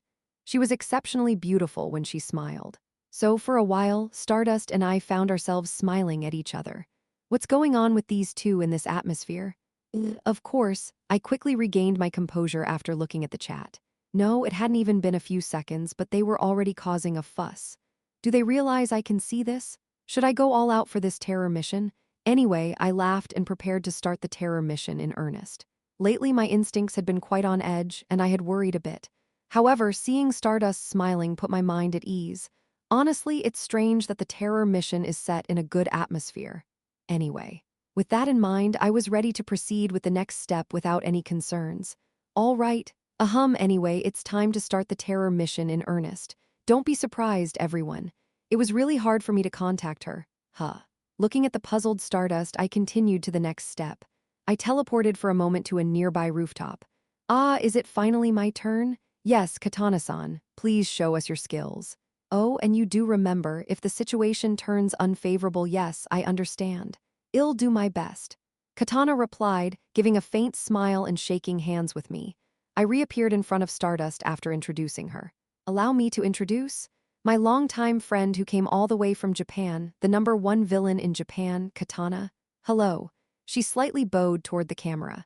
She seemed a bit nervous, holding my hand even tighter than before as we stood in front of the broadcast. I squeezed her hand reassuringly, trying to calm her nerves. And then, seeing us like this, Stardust, who had been smiling just moments ago, suddenly went completely blank. A sudden shift in the atmosphere, something darker than before, a turbulent and ominous feeling and sighing intuition. This isn't right. Chapter 214. The fist. After introducing Katana, the chatroom went wild, filled with excitement. Why is she here? Unexpected figure. Duck ha Mango Stick X Katana collaboration, is this for real? Egostic is a legend, who's that Japanese girl? Info, Katana is Japan's top-ranked villain, the leader of Japan's largest villain organization, Sam Pa. She has fallen out of favor with the Japanese government and the association to the point that she is now practically considered a hero by the Japanese public. With rumors circulating that Sam Pa has taken control of the association, she's currently a major player in Japan. The chatroom was abuzz with comments and information, and I didn't have time to keep up. However, I couldn't afford to be distracted. Stardust, who had been smiling just moments ago, had a blank expression on her face now. The atmosphere became heavy, and a palpable unease began to spread. Soon, even Katana noticed the change and looked around nervously. The air was oppressive. Haha, despite the situation, I forced a smile. I couldn't understand what was happening. I had followed my instincts, yet the mood had suddenly shifted. It seemed like everyone could see that something was wrong with Stardust. What have I done wrong? I did everything as my instincts told me. Why is the atmosphere like this? Is it because I brought a foreign villain? That seems to be the most likely reason. What should I do? No, this might actually be a good thing. I changed my perspective. Crisis meant opportunity. If Stardust was angry right now, it meant she was more committed to the fight. That meant she could potentially grow stronger. However, I couldn't help but worry about Katana. I am worried more about Katana. Well, Katana was at the top among Japanese villains, so she should be able to hold her own against Stardust. If not, I could always tell her to run away. Having made a quick judgment in my mind, I smiled again and addressed the camera. Yes, as you all expected, today my longtime friend, Katana, has graciously agreed to fight for us. She's here to showcase her incredible Japanese swordsmanship skills. Katana, please show them what you've got. Yes, I will do my best. In response to my words, Katana awkwardly nodded her head, her movements almost robotic. She should be fine, right? As if telling me not to leave already, the tense gaze of Katana, who had been watching me, I offered my support and quickly teleported away from the scene. Since a while ago, the air around Stardust had been getting heavier now. I had let go of my hand. All I could do was to offer my support. After leaving, how much time had passed since I took my position in a hidden spot on the rooftop of a nearby building. Kaboom, from where I had left, a loud noise suddenly started to ring out. It seemed like it had begun. This is annoying. It's annoying. That was the thought going through Stardust's mind. Egoistic hadn't caused terror in a long time, and now he brought a Japanese woman along, holding her hand tightly, referring to her as a friend. It was all irritating. It wasn't anger, just plain annoyance. Her smile had disappeared a long time ago. All that remained was the image of Egoistic holding hands with that woman right making her dizzy. Really? It was unbelievable. Why on earth were they holding hands as if they were in a romantic relationship while conducting terrorism? Of course, when looked at rationally, it was obvious that he had brought her with teleportation and they had to hold hands. But still, Stardust was angry. She didn't even know why, but she was furious. All right. After taking a deep breath, she thought for a moment. The reason she was angry was that Egoistic had brought another villain with him. And not just any villain, but a foreign one to Korea. That was just unacceptable. If she thought about it logically, her anger made sense in this situation. So for now, it's more reasonable to deal with the woman right in front of me. With that thought in mind, Stardust came to a rational conclusion. She would take down that villain in front of her, Katana, and then drive her out of Korea. And then she would figure out what to do with Egoistic later. Well, let's think about that a little later. She smirked cynically.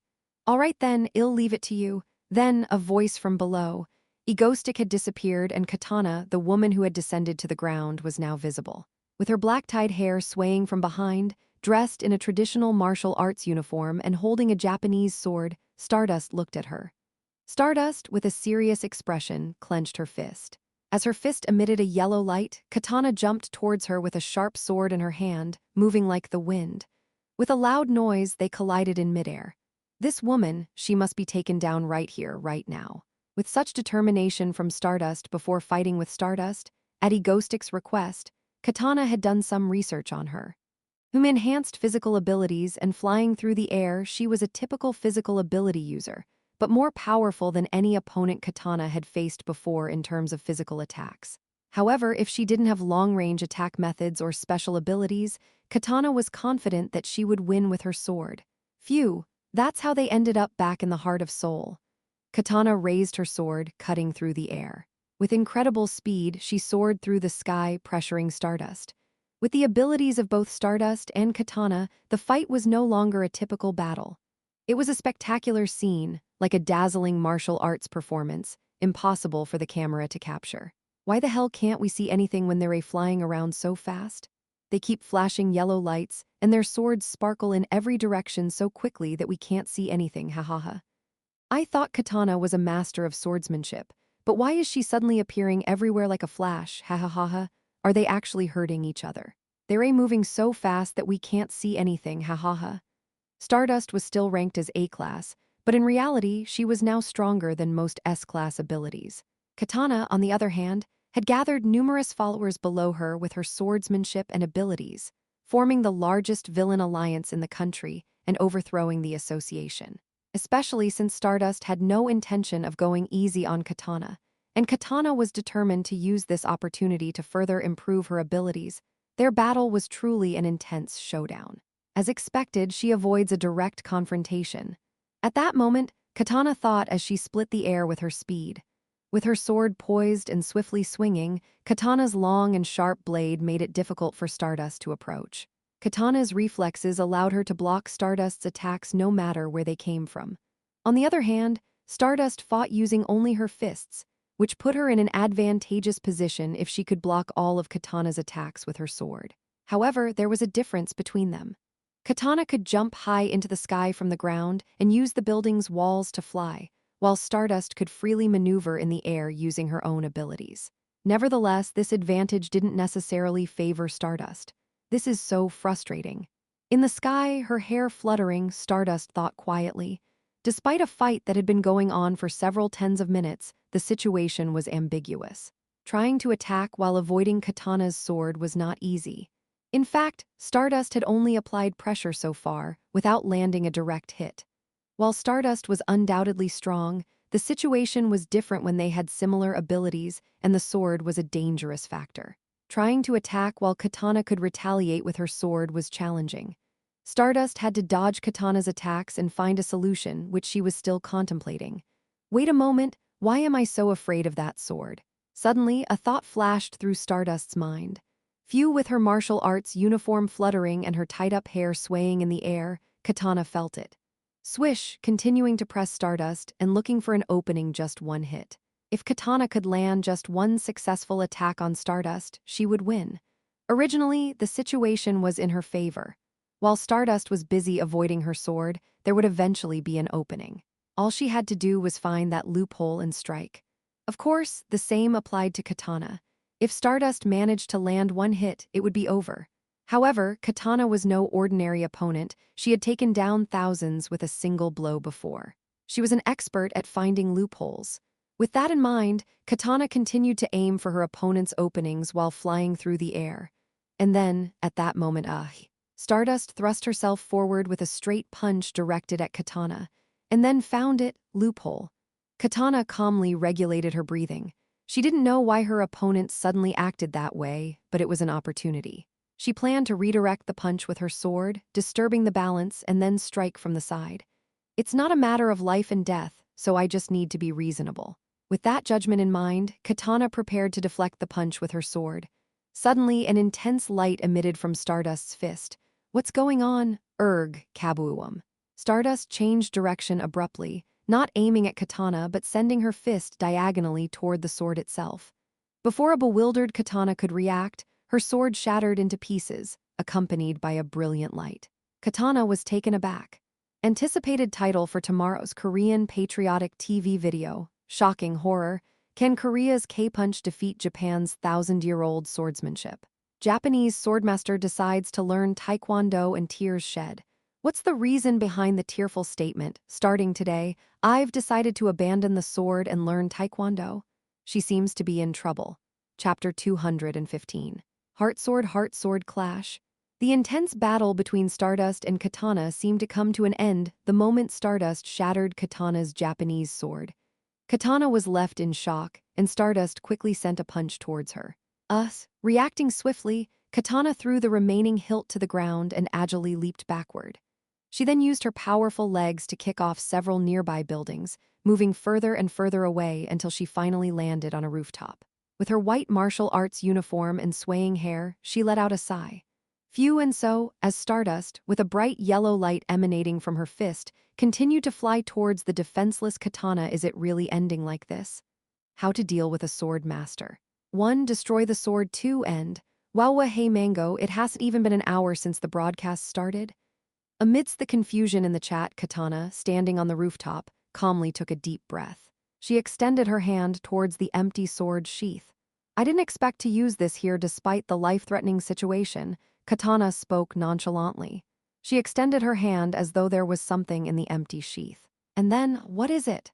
From her side, within the empty sheath, a blue glowing sword seemed to emerge as if it were being created from thin air. No, to be precise, the sword was appearing in the empty space with a mysterious, glowing energy. With the sword glowing blue, Katana withdrew it from her side, extending her arm. Suddenly, a breeze began to flutter around, as if responding to the sword. I never thought it would come to this.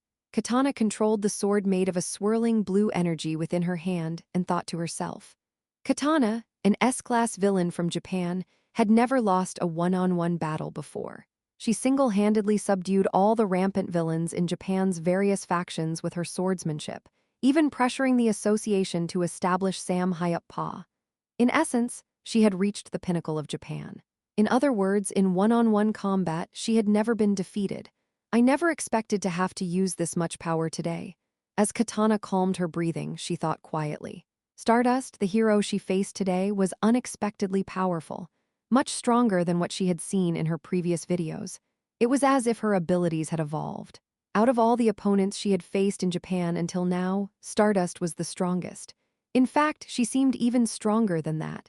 Katana decided to unleash her full power on foreign soil. Today's events seemed like they would provide her with a valuable lesson. With the blue sword now in her hand, Katana swung it directly at Stardust, who was flying toward her. Swoowash kabuuwum, In an instant, an eerie premonition, the sound of tearing wind, and the overwhelming energy in front of her overwhelmed Stardust. Stardust quickly raised her shining arm in front of herself in response to the immediate threat. Then the blue sword's energy emanating from Katana's sword clashed with Stardust. Boo-woo-wum. In the sky, a tremendous explosion echoed as if a bomb had gone off. A thick smoke clouded the sky. Amidst the chat uproar about what had just happened, Struggling for breath, Stardust faced Katana, who was still standing strong, her black hair fluttering in the wind, with her calm and composed demeanor. Katana aimed her blue sword at Stardust. The blue energy of Katana's sword swirled, while Stardust's yellow light sparkled. In that moment, as the chat was buzzing with excitement, now the real fun begins, everyone. Laughter mixed with a familiar smile echoed in the ears of those watching the live stream. Egoistic, who disappeared from the screen silently, started to speak up again. As expected, after Katana's sword broke. Witnessing Katana wielding the blue spirit sword and facing off against Stardust, I nodded in agreement. The blue spirit sword was an incredibly durable weapon, and honestly, I didn't expect it to come to this when I first introduced it into the story. Katana's ultimate weapon, the blue spirit sword.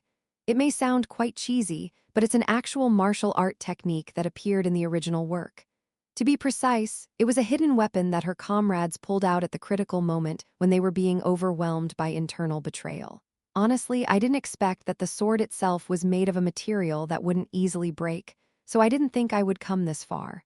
Originally, Katana could easily defeat most opponents with just her sword, so there was no need to bring out that soul sword. It's not necessary for one-on-one battles either. However, in moments like this when her sword alone isn't enough to handle the situation and things are getting out of control, she may have no choice but to unleash that weapon. At this point, Katana and Stardust were evenly matched. They were in a fierce, equal battle, which was quite different from their initial encounter. In the original work, Katana had demonstrated her ability to slice through buildings with a single swing of her sword. Now that it's almost at our doorstep, we need to provide Stardust with opponents of this caliber to help her grow quickly. With the arrival of the monster army led by the Walguinjio, and as the world gradually falls apart, I naturally need to focus on Stardust's ability growth. There's no harm in her becoming stronger sooner rather than later, especially while my body is still in good shape and Katana is functioning smoothly. It's crucial to maximize Stardust's growth potential now, especially because there will be more and more to handle soon as we move beyond the middle of the original story. The named villains will start to appear one by one. We need to pay attention to them as well, particularly in the later part of the story, considering the power displayed by the main villains and the fear they instilled in the public. It becomes necessary for members of Ego Stream to step forward to control public opinion. In other words, when that time comes, I might not have as much time to focus on Stardust's growth as I do now, so it's essential to prepare him in advance. And once her growth is complete, ill need to consider retirement. It's a bit of a shame that I won't be able to watch Stardust directly, but given her personality, she'll probably appreciate it. It's time to relax and focus on other things. That's something to think about later. For now, let's concentrate on Stardust. With that thought in mind, I used telekinesis to bring the camera that had been filming their battle over to me. Maybe I could provide some commentary. Of course, while pretending to provide commentary, the main focus would be on showcasing Stardust. I revealed myself in front of the camera. Haha, now the real fun begins, everyone. Now should I start talking? Until the fight reached its climax. Meanwhile, Stardust successfully blocks this one.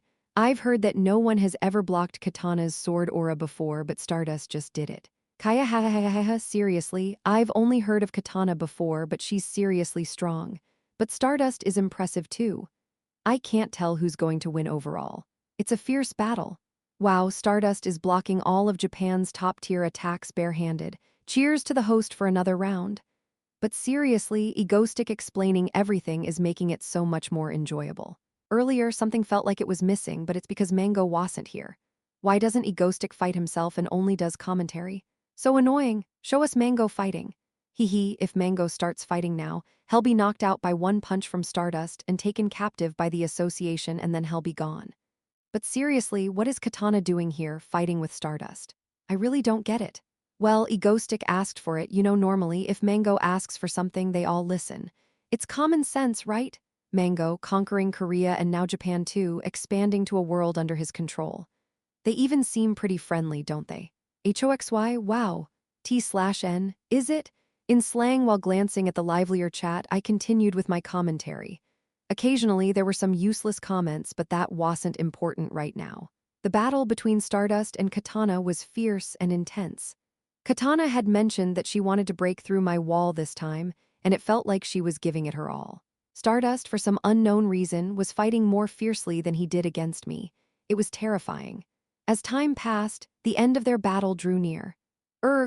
Stardust took advantage of a moment when Katana let her guard down and once again struck her sword with his fist, just like before. I was surprised to see Stardust boldly punching Katana's blue spirit sword, which wasn't made of any physical material but rather composed of energy. Clash, huh?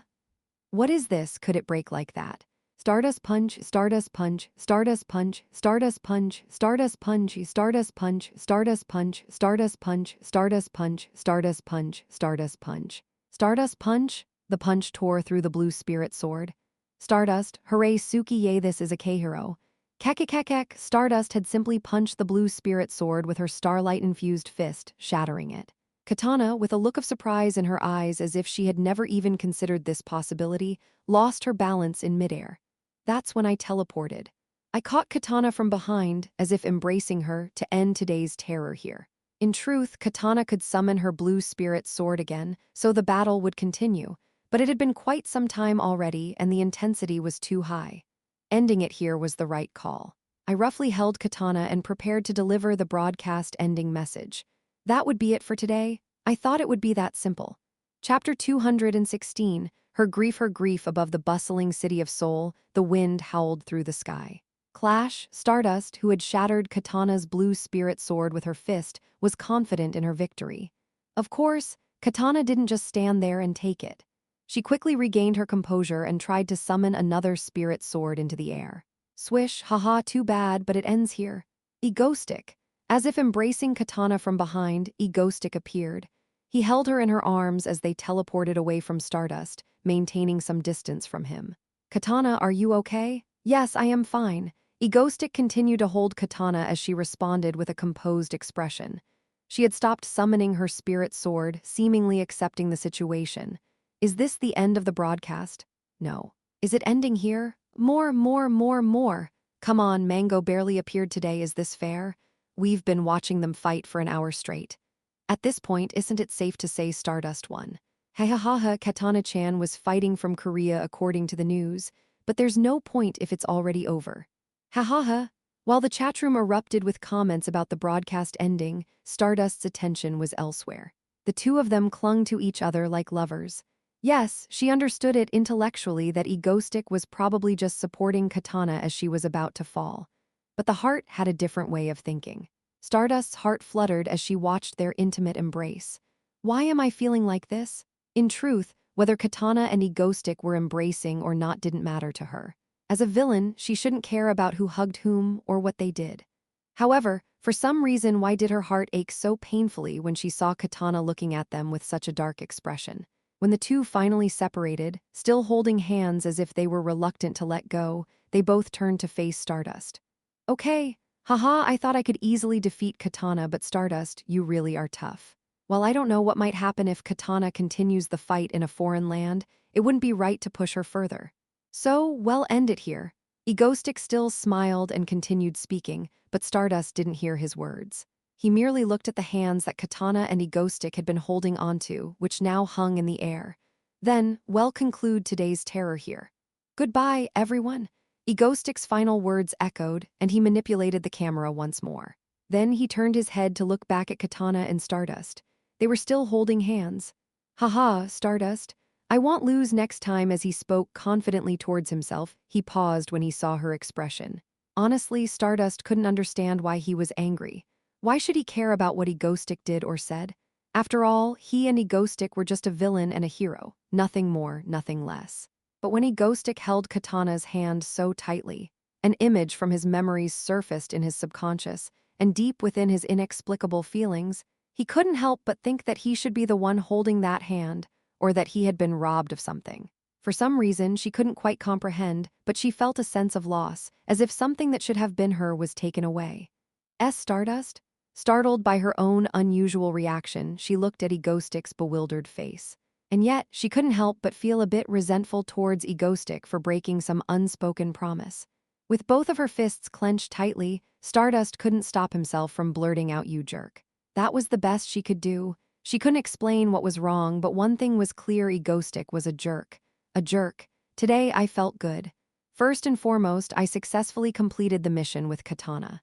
Seeing Stardust make such significant progress in just a few hours was a big deal. Katana's attacks, which resembled butterflies and bees, had proven to be beneficial for Stardust's reflexes. Yes, up until that point I had a positive outlook. Okay, haha, I thought I could easily defeat Katana, but Stardust, you really are tough. While I don't know what might happen if Katana continues the fight in a foreign land, it wouldn't be right to push her further. So we'll end it here. Under the clear sky, Egostick spoke while embracing the gasping Katana, making her appear calm.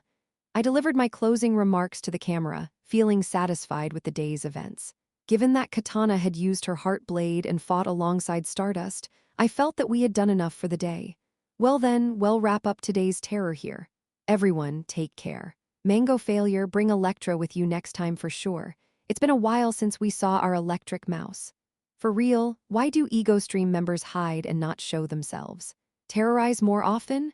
I have a dream that Mangastick will engage in direct terrorism like the Last Dragon and Mango Terrorism Dam. People are requesting terrorism content from the new concept villain. What's going on? Hey ha ha ha, but wasn't today's terrorism fun? It was just so dazzling that there was no time to rest your eyes. Ha ha ha, and Katana is so pretty. Ha ha ha, Mango x Katana, this is a hit. Seeing the positive atmosphere in the chat, I decided it was time to end the broadcast. After all, it had been a successful day. As I turned off the broadcast, I couldn't help but wonder what the future held for Stardust. The moment when I saw the chat, the mood shifted and I felt something strange. Haha, Stardust. I won't lose next time, but as I spoke those words to Stardust, something unexpected happened. She lowered her head, her fists clenched tightly, and then an eerie atmosphere seemed to surround Stardust. What's going on? Feeling the oppressive tension in the air, I instinctively tightened my grip on Katana's hand. Katana, too, appeared tense, with her left hand hovering near her waist, ready to summon her heart blade at a moment's notice. Should I teleport away from here right now? That thought crossed my mind as the ominous atmosphere continued to build. However, I had a gut feeling that fleeing would only make things worse. I wasn't sure where things had gone wrong, but leaving now might lead to even greater trouble. So, cautiously, I called out to Stardust once again, Stardust? And at that moment she raised her head again, her blue eyes glistening in the light and something moist. In that moment, my brain froze. Stardust hesitated for a moment, then muttered softly to me, "You jerk." I didn't know what was going on, but I felt like I was the bad guy here. As both Katana and I fell into silence, Stardust wiped her eyes quickly with her hand. She glanced at me again and then turned her back. Swoosh, disappearing with a swift movement, almost like the wind. And what just happened? Well, Katana and I remained standing in the air for a while, both confused and perplexed by the situation. Had Stardust ever left the scene before the villain did? Egoistic, teaming up with Japan's S-class villain Katana for a terrorist attack. Check out today's entertainment news at 9 p.m. for a breakdown of Stardust and Katana's showdown, as well as Egoistic's global influence. That night, after the terrorist attack ended, people talked about the day's events nonstop. Everyone discussed how Stardust had become stronger and how Katana was indeed formidable. Particularly in Japan, Katana was seen as a staunch rival to the oppressive and ineffectual association and government. Her popularity was soaring, and the news of her collaborating with me in Korea had caught the attention of many. As a result, my name had gained some recognition in Japan, and people were curious about how I had become acquainted with Katana. Among the many surprising reactions from people, one stood out. Despite the unexpected alliance between Korea's top villain and Japan's top villain, there didn't seem to be much concern about a potential threat. Some even described it as reassuring, although I was unsure what they meant by that. Besides the mixed reactions, one thing was certain honestly, those things weren't important to me at the moment. Din, what are you doing going back and forth in the living room? Well, the only thing that mattered to me right now was one thing. You jerk. Stardust had been extremely upset, almost crying as she glared at me with a distraught expression. I couldn't help but wonder why she was so angry. The fact that there were too many variables to pinpoint a single reason was the biggest problem. That night, Shinharu's house. Thud, thud. Shinharu had her face buried in her pillow, her hands repeatedly pounding on the bed. I must be crazy. Seriously, why did I do that? Tears welled up in her eyes as she muttered. You jerk, hick ugh. Why did I do that? I must be insane. And so, until she fell asleep that night, Shinharu continued to pound the bed in frustration. Because she was embarrassed, chapter 217, calmly, AAAH. In the association Stardust office, sitting there as usual, Shinharu held her head with a slightly tired expression. You jerk. Why did I do that?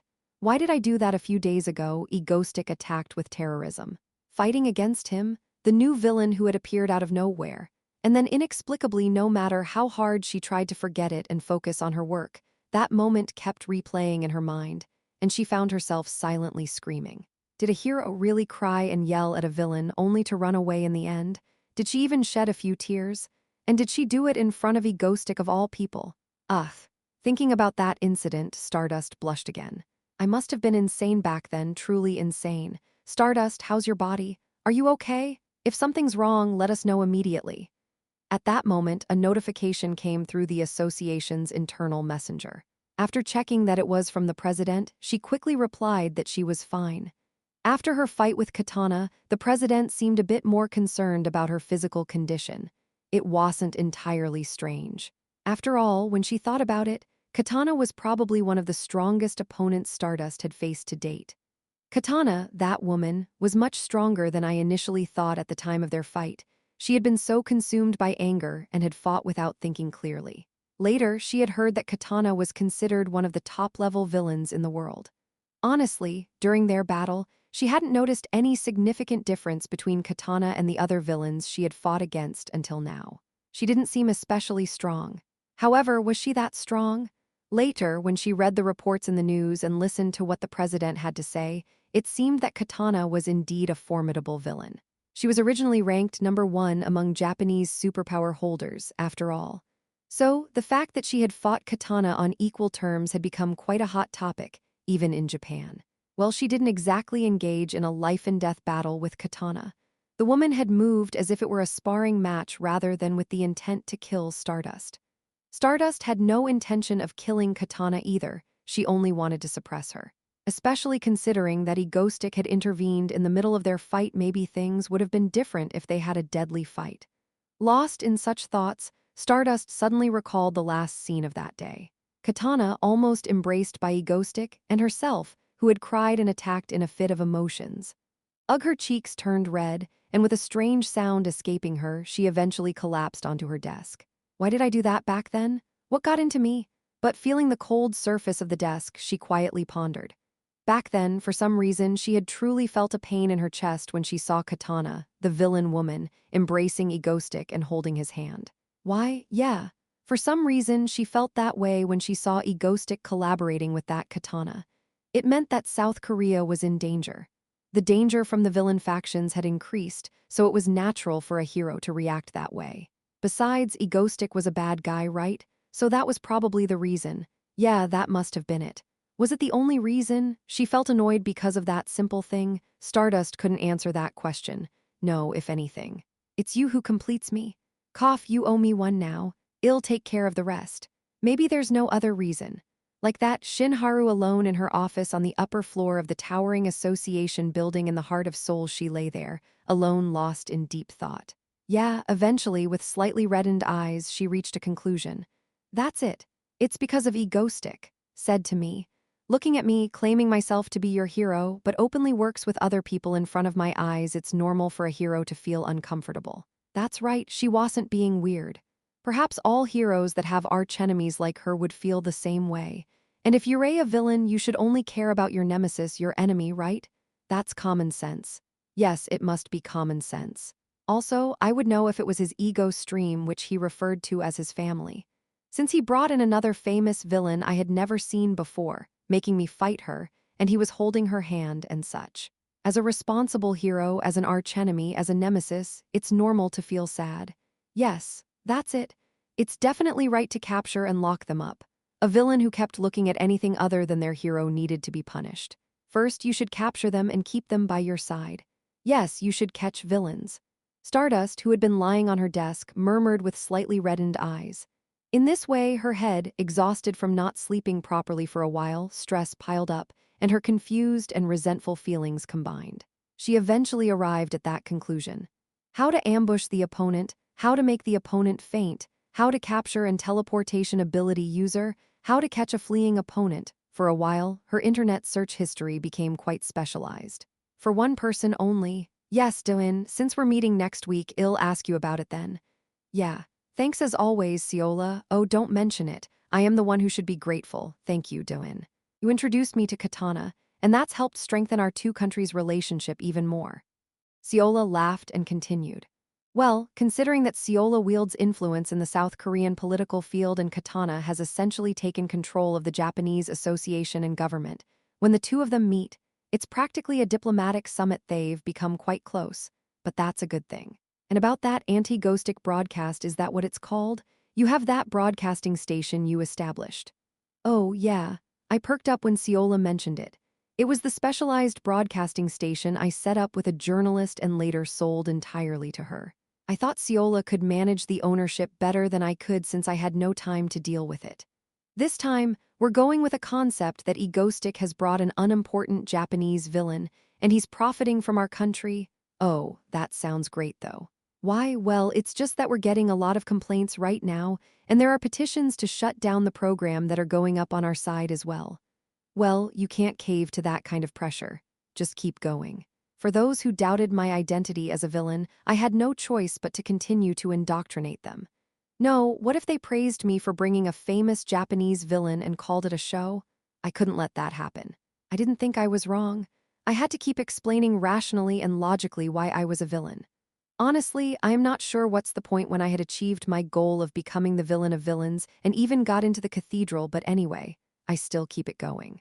I'm not sure if that'll work out, but okay. That's right, I need to say a few more words to persuade Lee Ciola. Then we talked about the PMC. By the way, I was thinking about meeting the PMC members. What do you think? They're still under my group's title, but it feels like I haven't paid much attention to them. Oh, that sounds good. Now that most of them have completed their abilities, it's about time we sent them out for practical training. Let's discuss that when the time comes. Sure, take a good rest, Doin. I'll go see Haru and I'll contact you again after that. Yeah, got it. Thanks. Click. After ending the call with Lee Ciola, I let out a sigh and put my phone down. What are you up to? Want some of this? Oh, thanks. Just then, Choi Sehi approached me holding out an ice cream bar. I caught it in midair and started unwrapping it. It was mango-flavored ice cream. Do you have any other flavors besides this? Nope. Remember, Seo Yayoung ordered a bunch of these mango sticks last time, but this one's delicious. Why, with a raised eyebrow, Choi Sehi watched me take a bite of the mango bar. It was refreshing and sweet. I couldn't deny that it was tasty. As I ate the ice cream, my mind began to wander.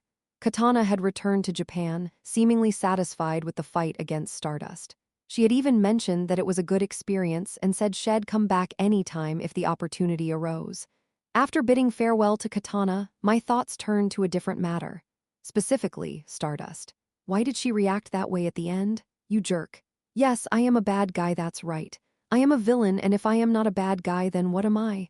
But Stardust's reaction that day felt odd. It was as if she was upset or disappointed. And you jerk. Hearing those words made my heart skip a beat. Honestly, I couldn't pinpoint exactly when it started. If I had to trace it back, it might have been around the time when the Statue of Liberty remained intact and when the news of Ex Machina's death was announced. Strangely, Stardust had been catching my attention more than before. So why did she cry? I let out another sigh and leaned back on the couch. Well, ill trust that Lee Seola will find out more about it when she meets Stardust next time. Listening to the TV in the background, I got lost in various thoughts while absent-mindedly enjoying my ice cream. I also needed to visit Vinewich sooner or later, but I wondered when that would be. Oh, by the way, Sehi, aren't you feeling cold? Not at all, it's quite warm. Maybe it's because you're eating ice cream. Is that so? Did I feel the chill because of that? As I continued to eat the ice cream, I wondered if it had something to do with the chill I felt earlier. Chapter 218. The Prelude to Danger. The prelude to danger after the terrorist attack on Stardust. I rested at home and then busied myself with various tasks. One significant change recently was that Yoop. Wow, you dodged this. I had been training alongside our Ego Stream members. Why are you suddenly testing your abilities, even though you've been coaching us all this time? Choi Sehi asked as she threw lightning attacks at me while we practiced in a forest near my home. Just in case. I replied with a shrug. Actually, the news of the recent arrest from the day before had put me on edge, which was the real reason behind my decision. Nevertheless, I had been thinking about enhancing my abilities for some time now. As society continued to become more chaotic, it was essential to be prepared in advance. With that in mind, I decided to test my evasion ability. When Choi Sehi launched lightning attacks at me, I used my teleportation to dodge them. The results were impressive. You dodge really well. Is that so? Yeah, I mean, I really went all in at the end, but how did not a single one hit you? Choi Sehi, still panting from the training, had beads of sweat on her forehead. Even though the weather was chilly, she seemed to have anticipated the physical exertion and dressed lightly. Phew, that was exhausting. I'll heal you up. Both of you, wait a second. Hyul said, extending her hand, and a warm, comforting energy enveloped both Choi Sehi and me. Phew, I feel much better now. Thanks. Choi Sehi, who had been struggling earlier, let out a relieved sigh. I also felt much lighter than before and flexed my muscles. Indeed, Hyul was the best. It might be a bit imbalanced to receive healing from someone of Hyul's treatment, but as long as she was satisfied, it was fine. With the training concluded, we had a conversation as we walked back home. I mean, you're really good at teleporting. It's almost like you have a sixth sense. Do you even need more training? That's right, Dylan. It was incredible to watch. Really? I took a moment to reflect on my performance earlier, especially when I had been dodging Choi Sehi's lightning bolts. I had reasonably good control, given the substantial energy consumption associated with teleportation. However, I realized that occasional practice was necessary to maintain my skill, as I had felt a slight dizziness in my head after the recent bout. Thankfully, Hyul's healing had largely alleviated that issue. Nevertheless, I should practice teleportation occasionally to maintain my ability. If I don't use it often, I might lose my edge. I could accumulate some stacks and train with moderate distance teleports. True. That's why I also periodically use my abilities. Choi Sehi nodded earnestly. Actually, I had a feeling she just enjoyed blasting everything with lightning. Anyhow, teleportation was working just fine. I considered my other abilities like telekinesis, but it was best used for firearms or weapons. It was relatively weak on its own. That left me with Behemoth. I placed my hand on my chest and awakened Behemoth. KQing, the creature stirred as if waking from a dream. I reached into my inner clothing where a black, tentacle-like appendage was attached. As I clenched my fist, the creature in the air grabbed it. Now I appeared as if I had a massive, black armored arm, reminiscent of a heavy armored knight. I aimed a punch at a nearby tree. Boom! The tree collapsed with a thunderous crash. Oops, sorry. Well, many of its fellow trees had already fallen during training, because of the aftershocks from Choi Sehi's lightning strikes. It should be fine. While I was lost in thought, Choi Sehi regarded the massive black behemoth gauntlet attached to my arm with interest. What's this? Are you finally going to make use of that black whatever it is? I've been using it, and now I am going to explore various ways to utilize it effectively in combat. KQing, I released the black tentacle once again and wrapped it around my chest like a bulletproof vest. This was Behemoth, the crystallization of my knowledge from the Han Yun Group's underground lab. It was an unfortunate biological weapon, normally serving as a shield, but it was time to learn how to control it better. Because as Choi Sehi and Hayul continued chatting while walking through the forest, I suddenly gazed up at the sky. With the world becoming increasingly chaotic in the mid to late stages, and the emergence of named villains and the Walguanjiao incident looming on the horizon, it seemed prudent to take good care of my own body. Upon reaching the mansion, Hayul and Choi Sehi separated to attend to their respective tasks. Hayul was visiting her brother, while Choi Sehi and I continued walking towards one side of the mansion. Phew, I need to take a shower right away. Are you going to shower too? Of course. Afterward, let's have some banana milk over there. Sounds good? Sure, okay, come down in about 15 minutes. After parting ways with Choi Sehi, I made my way to the mansion. I felt the cool breeze and the path ahead, my thoughts returning to the reason I had decided to significantly power up my abilities today. It was because today marked the turning point in the original storyline. The event in question was the Walguanjiao incident, which was set to happen later today. I continued walking, anticipating that it would likely occur in a few hours.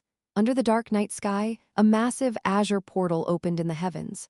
Numerous gates appeared, one after another, filling the sky. From these gates poured countless monstrous creatures. The cities below were engulfed in flames, and the air echoed with the screams of people. At the center of it all stood a cackling old man. The era of humanity had ended. Now, a new god will come to save us. With that proclamation, the rifts in the dimensions tore open, and monstrous creatures launched an assault on the world, attacking from the otherworldly portals that stretched across the sky. After completing my training with Choi Sehi and returning home, I showered and joined her on a nearby bench where we sipped drinks and chatted. But when I returned to the living room, I found myself sitting on the couch, gazing at the TV screen. Today was the day. In some part of the world, a portal would unexpectedly open, and a few monsters would emerge. While one could dismiss it as just another villain's superpower, some particularly powerful individuals among the metahumans would sense something unusual about it. The energy emitted felt too alien to be considered a mere superpower. It could even be seen as a prelude to a much larger event. Of course, such thoughts might be nothing more than wild imagination, and most people would likely ignore them. At least Katana will be different. That's right. I had already warned Katana during our previous encounter about the possibility of dimensional boundaries collapsing, allowing creatures from other dimensions to cross over. In any case, today would be the day, and I couldn't help but watch the TV, my thoughts consumed by the impending event. So I waited for a few minutes. Finally, a breaking news alert appeared. Breaking news. Something strange is floating over the skies of France. Let's take a look. And there it was on the screen, an eerie spectacle. A massive circular shape, about twice the size of a human, suspended in the sky. However, it wasn't simply floating. It seemed as though the sky itself had been shattered. Beyond the portal, you could see space or something that resembled space. It was pitch black, with tiny points of light visible, giving it an otherworldly appearance. Around the portal, there were swirling blue energies. As I watched this scene unfold, the anchor continued to report. Yes, and according to local reports, 2 monsters have emerged from this location. Fortunately, heroes were able to suppress them before any casualties occurred. Images of lifeless monsters appeared on the screen, creatures that looked like a mix of blue, purple, and black, resembling reptiles but clearly not of this earth. While the anchor spoke, emphasizing that it was the work of a villain, my thoughts kept drifting. The local association has categorized this incident as a villain's act and is currently searching for the perpetrator responsible for using this ability. Meanwhile, netizens have been sharing reactions like fascinating and terrifying. As the news segment concluded, I turned off the TV. Few in the end, it was unfolding just like in the original storyline. I let out a sigh and rubbed my eyes. It was clear that Walgunjio was behind this. They were probably researching ways to create dimensional breaches, and today marked their first successful attempt. Of course, even without them, these gates would eventually open. The silver lining was that there were still several months left. It should be enough time to prepare and counteract the situation proactively. I should grow the PMC kids faster. Even if I tried my best to prevent it, some breaches would inevitably occur. When the time came, there was no way Stardust could defend all of South Korea on her own, not in the original storyline or now. In other words, I needed to train PMC kids to handle these monsters. Perhaps it was time to think about how to connect them with Stardust through Lee Seola. As I contemplated the future, a sense of unease crept over me, particularly when I thought about Stardust. Yeah, it's fine if Walgunjio is opening gates. We have plans for that anyway. What's far more important is I couldn't shake the lingering worry about Stardust and that emotional moment she displayed during the previous attack. It was a significant concern that needed to be addressed. Since I am meeting her soon with Lee Seola's help, I'll have to wait for that. But it still worried me. In fact, it was more unsettling than the situation with Moonlight Bridge. Chapter 219. Beginning somewhere hidden in South Korea, a secretive place bathed in dim light, reminiscent of an empty church. A man in priest's attire, emanating a faint blue aura, stood before an elderly man who had his back turned, silently gazing out the window. Lord, the experiment has been successful. The missionaries from this world have successfully opened the dimensional portal that connects to the dimension where God resides. The man in priest's attire, having relayed detailed results and specific figures, bowed his head respectfully to the elderly man. After the display of the monstrous entities and an explanation about the outer dimensions were concluded on the floating screen, he withdrew. Then, the elderly man, Walgunjio's leader, who had been quietly listening with his eyes closed, lowered his head again, and with a parting of his hands held in front of him, whispered in a voice that seemed to split the air. Yes, the day we've been waiting for is coming. Walgunjio's leader, Chen Walwang, raised his clenched fist quietly as he spoke. Finally, the moment when this corrupt world would be purified little by little approaches. A moment when these servants of a deviant deity would face judgment, and a new god would descend upon this universe. The world would come to understand who their true god is, and what the meaning of the moonlight truly signifies, deep within their bones.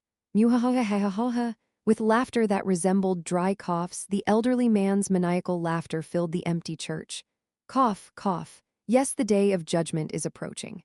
When that time comes, I wonder how the children of this world will struggle and resist. I am looking forward to it, he said with a smile as he parted his hands that had been joined. One experiment was successful. For now, there was only one. But soon enough, they would be able to create dimensional gateways connecting to every corner of the world. And when that moment arrives, everyone will be helpless before the judgment of the outer dimensions. Even those who betrayed him and left, like that priestess, or that damn man who took her away, they would all be swept away in unexpected moments. Thinking such thoughts, Walgunjio's leader remained alone in the empty church. Alone, with a sinister smile on his lips. From the portal that opened in France, the emergence of monsters has become a major topic of discussion. The French Association has stated that they will conduct a thorough investigation into this unusual incident. A post from the British Association regarding this news is also gaining attention. Is that the dimensional gateway that Doin mentioned? At the top floor of the Yu Xiang Enterprise building, in the CEO's office, Lee Seola, after quickly recognizing Walgunjio's secret weapon, nodded her head in understanding. This is what those Walguang bastards have been preparing for. With her long, sky-blue hair cascading down, Lee Seola calmly commented on the Moonlight Sect's secret weapon, as if it were an ordinary matter. She closed her eyes briefly, lost in thought. So according to Doin, these things will eventually appear all over the country. As Doin had explained, these were the portals, the so-called dimensional gateways. The images showed an otherworldly scene, as if a child who had just learned to use Photoshop had combined a circular universe with a sky photo, creating an otherworldly landscape. Lee Seola fell into a momentary silence.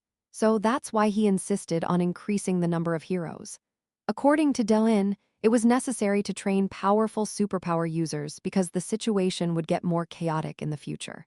Stardust, Shadow Walker, and herself wouldn't be able to handle the onslaught of monsters on their own. So that was the purpose behind Dane's PMC. The initial training was already well underway, and now all that remained was practical training. After that, they would start recruiting the second batch. Lost in thought, Lee Seola raised her fist briefly as she looked at the enlarged photos of the incident. Upon hearing that, a faint smile crossed Hara's face, although her expression seemed to cloud slightly. However, it seemed that Lee Seola didn't pick up on it as she continued with her question. Speaking of which, Haru, when I saw you after that last terrorist attack at the association, you didn't look too good. Did something happen? As if casually in passing, Lee Seola asked, her concern evident in her words. In response, Haru finally opened her mouth after briefly fiddling with her drink using the straw. It's just nothing, really, just nothing, just.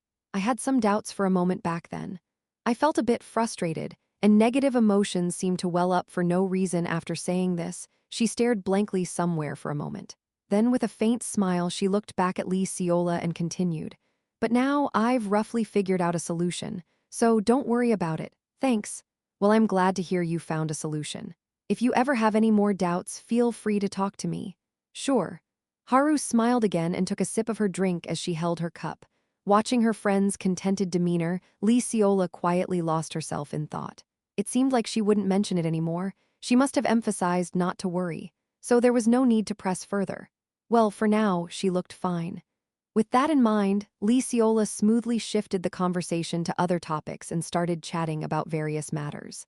They discussed everything from small talk to hero-related business. You're right. Busan and the surrounding areas didn't have many villains, strangely enough, but Seoul seems to have quite a few. I am sorry you had to endure all that trouble, Haru. It's all right. To be honest, I am glad. I'd rather have the incidents happen nearby than far away. Naturally, they continued their conversation, touching on the topic of the PMC. That's right. I mentioned it last time, right? I've been gathering some strong superpower users to train. Oh yeah, I think I remember. Now I am thinking of gradually deploying them to the field. Would you be able to help out when you have time? Lee Seola asked, mentioning that the weaker B-class heroes had a hard time dealing with the opponents who were a bit stronger. Of course. We're here to protect people, right? I'll help when I have time. Really, thank you. And as expected, Haru readily accepted. There was no reason to refuse when she was someone who was more dedicated to being a hero and protecting people than anyone else, no matter what anyone said. After chatting for several more minutes, they finally parted ways when it was well past the scheduled time. Once again surrounded by security personnel, Lee Seola sat in the back seat of her car. She smiled as she reminisced about the conversation they had today. Meeting Haru after such a long time, laughing and chatting had been a great relief. There was nothing like relieving stress through a good talk with a friend. On top of that, she had received a promise that Haru would definitely visit the PMC. However, Lee Seola fell into thought, her expression turning pensive. Haru had answered that she looked troubled because she had a lot on her mind, especially after the terrorist attack by Egostic, who appeared holding a katana. But when she mentioned that she had found a solution, Haru had gone back to her cheerful self. What could that solution possibly be? Lee Seola didn't even know what Haru's initial problem had been, let alone what the solution might entail. However, the way Haru was talking, she seemed relieved. Lee Seola felt a slight sense of unease, but she chose to ignore it. After all, there probably wasn't anything to worry about. Chapter 220. Aftermath Villains. What are villains? They are typically antagonistic characters in fictional works, often portrayed as evil figures who oppose the protagonist. Main villains, in particular, are known for persistently opposing the hero and posing a significant threat, sometimes even appearing invincible. And now, looking back, I could probably be considered a main villain. No, after going head-to-head with Stardust and even recognizing her as my enemy, if I am not the main villain, who is? So here I am, the leader of the most influential alliance of villains in South Korea, a gathering of powered individuals. What's this? It's cotton candy. I was making and eating cotton candy. Well, people need something sweet to enjoy from time to time. In the front garden of the mansion, with our Death Knight old guy revamping it from a landfill, Choi Sehi and Seo Yayoung brought a cotton candy machine from somewhere. That's why an unexpected cotton candy feast unfolded in the garden. It's quite fascinating. The one who seemed most intrigued was our centuries-old spirit, Shin Ryong. She was wearing a white hanbok with a hairpin adorned in her hair, and her radiant appearance while eating cotton candy looked rather unusual. Of course, I had my own cotton candy, a pink one. I roughly tore it open and tasted the melting sweetness inside. It felt like I was eating cotton candy for the first time since I was a child, back when I visited amusement parks. Ha ha ha, time for the free cotton candy giveaway. Who wants some? As the old guy energetically made cotton candy behind the machine, I asked Seo Yayoung, who was enjoying her candy nearby. Seriously, where did you find this thing? I was browsing the internet and I found one for sale. So I decided to buy it. Lying on a bench, Seo Yayoung answered as she indulged in her candy, her eyes closed, and a contented smile on her face. It seemed like she really enjoyed cotton candy. Dylan, what are you doing over there? Come here. Someone grabbed my arm and pulled me closer. It was Seo Yoon holding a light blue cotton candy in her hand. Try this taste too. It's delicious. With that, she smoothly handed me her cotton candy, which effortlessly melted in my mouth. How's it taste? It's good, sweet. Honestly, I couldn't detect any difference in taste between the pink and sky blue cotton candies. Supposedly, one was strawberry flavored and the other was blueberry flavored, but why? Regardless, they were both deliciously sweet. So, what started as an impromptu cotton candy machine turned into something like a picnic in front of the mansion. The idea might have sprung from the machine, but anyway, everyone had come outside and laughter filled the air. It was a beautiful sight. We even spread out mats for a proper picnic. While we rested and munched on cotton candy, Seo Yoon, who had been energetically taking pictures of us eating cotton candy, suddenly asked me something. Dylan, you know what? How about we start using social media too? Social media? I asked her in disbelief, and she began to explain. In summary, she suggested we create an official Ego Stream account to raise our visibility. We could post pictures of our daily life, even moments like this when we were out having fun, with our faces covered. And when she sees us like this, I didn't catch her last words because they were spoken softly, but it seemed like a similar sentiment. Anyway, I pondered for a moment. Is there really a reason to do this? My fame is already quite high within Korea, and aside from Japan, there aren't many other countries where I am known. Besides, running such an account would consume my time. It's not necessary, at least for now. All right. Seo Yoon seemed slightly disappointed, but I managed to reassure her that I might reconsider if circumstances changed. And come to think of it, it might not be a bad idea to manage such an account after I retire from being a villain. So, while discussing various topics, I relaxed with a cup of tea provided by Subin. Even though it felt a bit strange to be eating cotton candy in these tumultuous times, well, sometimes you need to rest like this to work harder. After all, I would soon be leaving on another mission to apprehend a new villain. Around the time I was enjoying this break, coincidentally, I received a call from Lee Seola. Is that so? Well, there is a solution, but I am not quite sure what it is. Anyway, she seemed to be in a better mood. All right, thanks, and I got permission from PMC too. I'd like to meet up with them soon. They seem to be planning some practical training, right? Really? That's great. I couldn't help but feel happy about what she said. Yes, it's about time we started preparing our PMC as well. With the help of Stardust, it could be a significant asset. Yes, when we schedule a date, I can go down there and see the kids and maybe naturally introduce them to Stardust. Sounds good. Just let me know when we can set a date. After discussing further about PMC and Walgunjio, I ended the call. Yes, I should let our PMC know as well. I need to go see them sometime. That's how I concluded my thoughts. 101 reasons why Egoistic likes Stardust. From their first mission, she left a message saying to Stardust. Called Stardust immediately during their first boat terrorism incident. Even though her first mission was to kill villains, she made a Stardust calling card. When a train terrorism incident occurred, she called for Stardust and praised him while petting him. Isn't this a form of affection? Suddenly, when a crocodile villain appeared in the middle of Seoul and Stardust was nowhere to be seen, she just went ahead and defeated it herself. Completely bypassing Stardust? Although it was mentioned that she lives with Ego Stream members, the majority of them are women, yet there is no mention of any jealousy. Most villain incidents seem to be concentrated in Seoul, and she often takes care of them, bypassing Stardust. Even when the Demon King villain appeared, she immediately flew over to rescue Stardust. What's this? Isn't this love? And what I just realized is that even their names are similar: Ego, I, Stick, and Stardust. It's surprising, isn't it strange, that all the members of Ego Stream, except for D-Sick, are women. Rumor has it that Stardust didn't want to see her fighting with other men, so that's why. For the reasons mentioned above, it's only common sense for Egostick to like Stardust, and Stardust should not reject the offer to join forces with the S-Class hero Egostick, who has repeatedly saved South Korea single-handedly. This is a no-brainer. Ha ha ha ha. Comments. I clicked on this thinking, could it be? And you really wrote all 101 reasons. That's crazy. Ha ha ha ha. I give you credit for your dedication. Now that I read this, it really seems like Egostick likes Stardust. I hit the like button. Well, because it's true. Actually, wouldn't it be worse if Stardust didn't accept? It would be a disaster if they didn't join forces. It seems like a reasonable argument. An SSS-class hero like Egostick can't handle everything alone. It's just common sense for him to connect with Stardust, including the Ego Stream members. Yeah, I don't think he would give up on Ego Stream members either. Ha ha ha ha. Don't say nonsensical things. Seriously? New Day 313. Wow, this person is clearly on Stardust's side every time. Could it be Stardust? Why would Stardust be on an Egostick fan page, torturing innocent members like a high-voltage mango grill? I'm not an elect mango, but a moonlight mango.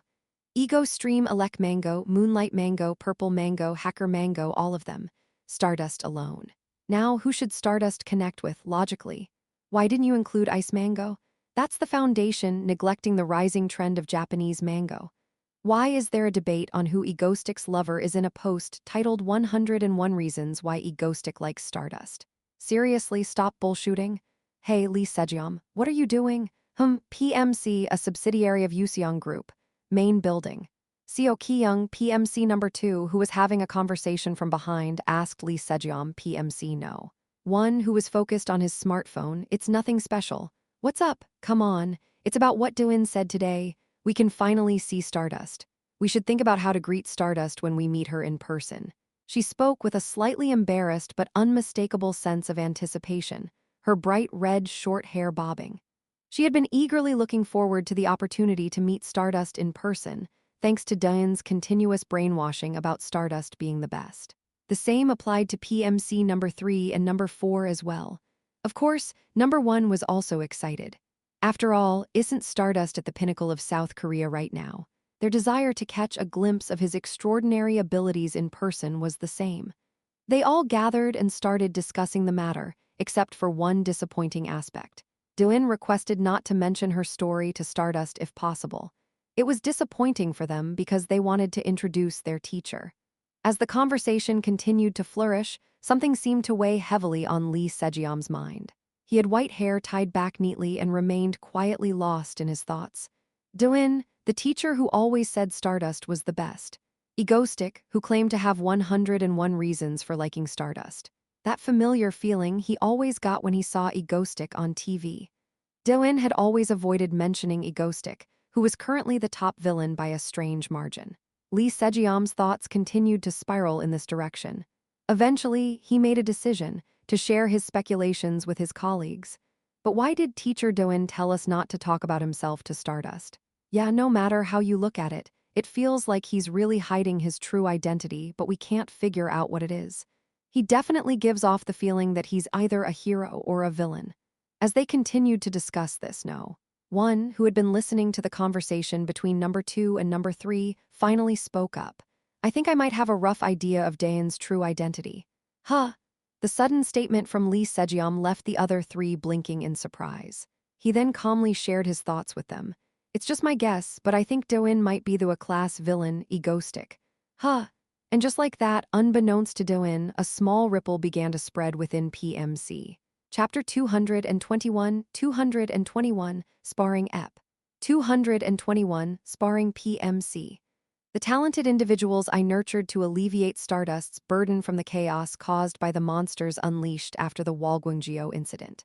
I placed these individuals with abilities under private sector companies rather than under the association's heroes, allowing me to have complete control over them. At first, I personally nurtured them as their mentor. I can say that I imparted all the expertise and essence of ability control that I acquired from Ego Stream to them. In this way, they quickly awakened the potential of their abilities, and I provided them with some combat experience as well. Since I spent months eating, sleeping, teaching, and sharing their concerns with them, our bond is strong. They trust and follow me, although sometimes it seems like they trust and follow me a bit too much, but it's better than not having their trust. Anyway, the conclusion is that this time, our PMC members are going to meet Stardust through Lee Ciola. Actually, there are some concerns, but the kids are smart, so they'll handle it well.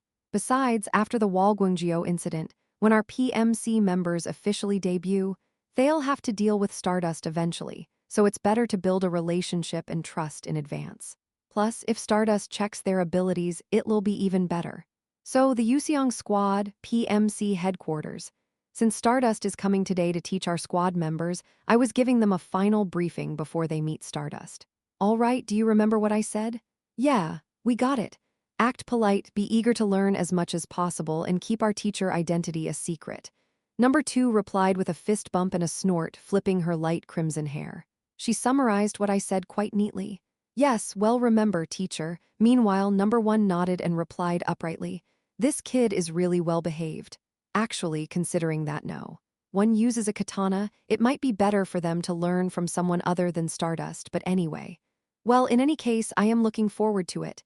Meeting the famous hero Stardust in person, Arno. 3 said brightly, laughing as she clenched their fist with the gauntlet on. Yeah, number 3 is always positive and enthusiastic, so she'll do well on her own. Yes, I'll do my best. No. 4 with blue hair and rubbing her eyes, perhaps suffering from sleep deprivation. Among them, they're the youngest, so I am a bit worried, but I believe they'll do well. All right, everyone. Are you ready? Ah, Ciola. At that moment, I turned my head to see Lee Ciola walking in from the other side, dressed in a suit. Our kids greeted her, and she smiled and waved at them. Lee Ciola had already met our PMC members once before, after she set a date for their meeting with Stardust. I had explained to the kids in advance that Lee Ciola was the generous CEO who was sponsoring them, so they all treated her with friendliness. Of course, Lee Ciola also had a natural ability to attract people, so the kids naturally gravitated towards her. Now, since Stardust will be here soon, Dylan, you should leave now. Sure. Kids, I'm going to get going. Good luck, everyone. After bidding farewell to our PMC kids, I stood next to Lee Ciola and whispered softly. And you know, right? Something unexpected might happen, so keep an eye on the kids. They might say something unintentional. I understand. Don't worry. Lee Ciola replied with a bright smile. Feeling reassured, I left the room. Stardust would probably arrive soon. But for some reason, the way the kids looked at me today seemed a bit strange. Perhaps it's just my imagination. Anyway, Stardust would be here soon, I thought to myself as I left my seat. I wonder what she'll think about our kids in the squad. Stardust. She was currently at the Yuseong Squad PMC headquarters, a massive white building created by her friend, Lee Ciola. Stardust, welcome. Lee Ciola greeted her with a smile in front of the sparkling white building. Shin Haru, who had come in comfortable clothes after a while, nodded and said, Oh, hey, is this the PMC training place? Yeah, I've invested quite a bit. Lee Ciola replied with a grin. It was indeed an impressively large building. She had heard that there were only 4 members so far, but it seemed like a huge investment. Amazing, honestly, Shin Haru couldn't help but be impressed when she heard about Lee Ciola's PMC. It seemed like Lee Ciola was more interested in business than being a hero. She had always maintained her role in securing the safety of Busan, so Shin Haru didn't mind her shift in focus. However, she had never expected Lee Ciola to be preparing something like this, recruiting individuals with superpowers as heroes. Our kids have been training diligently among themselves. It would be nice if you could take a look at their skills. All of them. Yeah, got it. Shin Haru followed Lee Ciola's lead and took the elevator down to the underground with anticipation. As she arrived, she was greeted by a vast underground space that left her slightly in awe. Lee Ciola finally brought the 4 individuals with abilities. Everyone, say hello to my friend Stardust. Hello, they greeted her immediately. Seeing them, Shin Haru exchanged greetings as well and quickly scanned their faces. 1 male and 3 females. They all appeared quite young, with one of them looking almost like a college freshman. She would need to fight alongside them to gauge their true strength. All right, kids. You all know Stardust, right? Since Status doesn't know you yet, how about we have introduced ourselves a little bit? After Lee Ciola said that with a smile, she led them to a space with chairs where they could introduce themselves. Shin Haru listened attentively as each of the 4 of them introduced themselves. Hello, I am Lee Saegium. The first to introduce himself was a young man with long white-tied hair, dressed in a martial arts uniform and carrying a sword. He mentioned that his specialty was swordsmanship and asked to be referred to as number one. Shinharu got the impression that he had a reserved personality. By the way, with swordsmanship, katana came to mind, and suddenly, the image of Egostick holding a katana and smiling while shaking hands flashed into her mind. She quickly shook off the distraction and maintained her composure. Hello, I am Seo Ki-young. Next was a young girl with slightly crimson hair. She had a straightforward tone but seemed to have a kind personality. She mentioned her main ability was shooting arrows of light from a bow, likely some form of weapon enhancement. Shinharu understood that she was number two. Why are all these PMC kids called number one, number two, and so on? She couldn't help but wonder who came up with these names. Hello, I am number three, Hyodahi. Immediately, the red-haired girl with a bright and cheerful voice continued to speak. She seemed full of energy and appeared organized. She explained that, like Stardust herself, she could enhance her physical abilities through body reinforcement. On top of that, she could wear gauntlets and unleash flame punches, as well as wield a greatsword in combat. Next, the fourth member introduced herself. Hello, I am Sansua. She had blue hair and looked the youngest among them. Her eyes seemed a bit drowsy, and she came across as quiet and timid. Can she really fight villains? That's a bit worrying. Hello, I am Stardust. I am an A-class hero under the association, of course. Shinharu introduced herself as well. Although it seemed like they were all aware of her, it was a gesture of respect. The kids looked at her with sparkling eyes, making her feel slightly uncomfortable but not entirely unpleasant. She sensed a friendly attitude from them towards Stardust. Did Lee Seola teach them that? Meanwhile, as they talked in the room, Shinharu couldn't help but glance around the room with a sense of familiarity. There's something about this place that feels familiar. She feels familiar. Maybe it was just her imagination. Nevertheless, she stood up. All right, kids, I said I'd check your training, didn't I? Follow me. Oh, okay, they followed her one by one. As they arrived in a spacious training room with a high ceiling, Stardust released her hand momentarily and responded. All right, now one by one, come at me. They were taken aback by her sudden words. Well, it was understandable. She was only wearing a shirt and not her suit, which could be surprising for them. However, unless it was an emergency, there was no need for her to wear the suit when engaging in combat. Seola wanted her to check their abilities, right? In that case, the easiest way would be to engage with them. Perhaps they sensed her thoughts. Lee Saegium, who had introduced himself as number one, stepped forward at the front. The boy drew his sword and said to Stardust with a deep breath, I request a match, please, sure. Immediately, with her short response, the battle began with a flash of her blade. Not bad. Next. Of course, within a few minutes, Shinharu clearly won. Their abilities are roughly at this level. He might not be as good as herself back in the days, but she felt that he was stronger than B-class heroes. Perhaps with some real combat experience here, he could even reach a class. Impressed by his unexpectedly strong performance, she couldn't help but admire it silently. And she had a bit anticipation for them. Maybe someday, when these kids have all grown and become capable of capturing S-class villains on their own, I can focus solely on dealing with Egostick. Because Egostick is the most dangerous in South Korea, of course. With those thoughts, she held on to a bit of hope. It would be great if that day comes.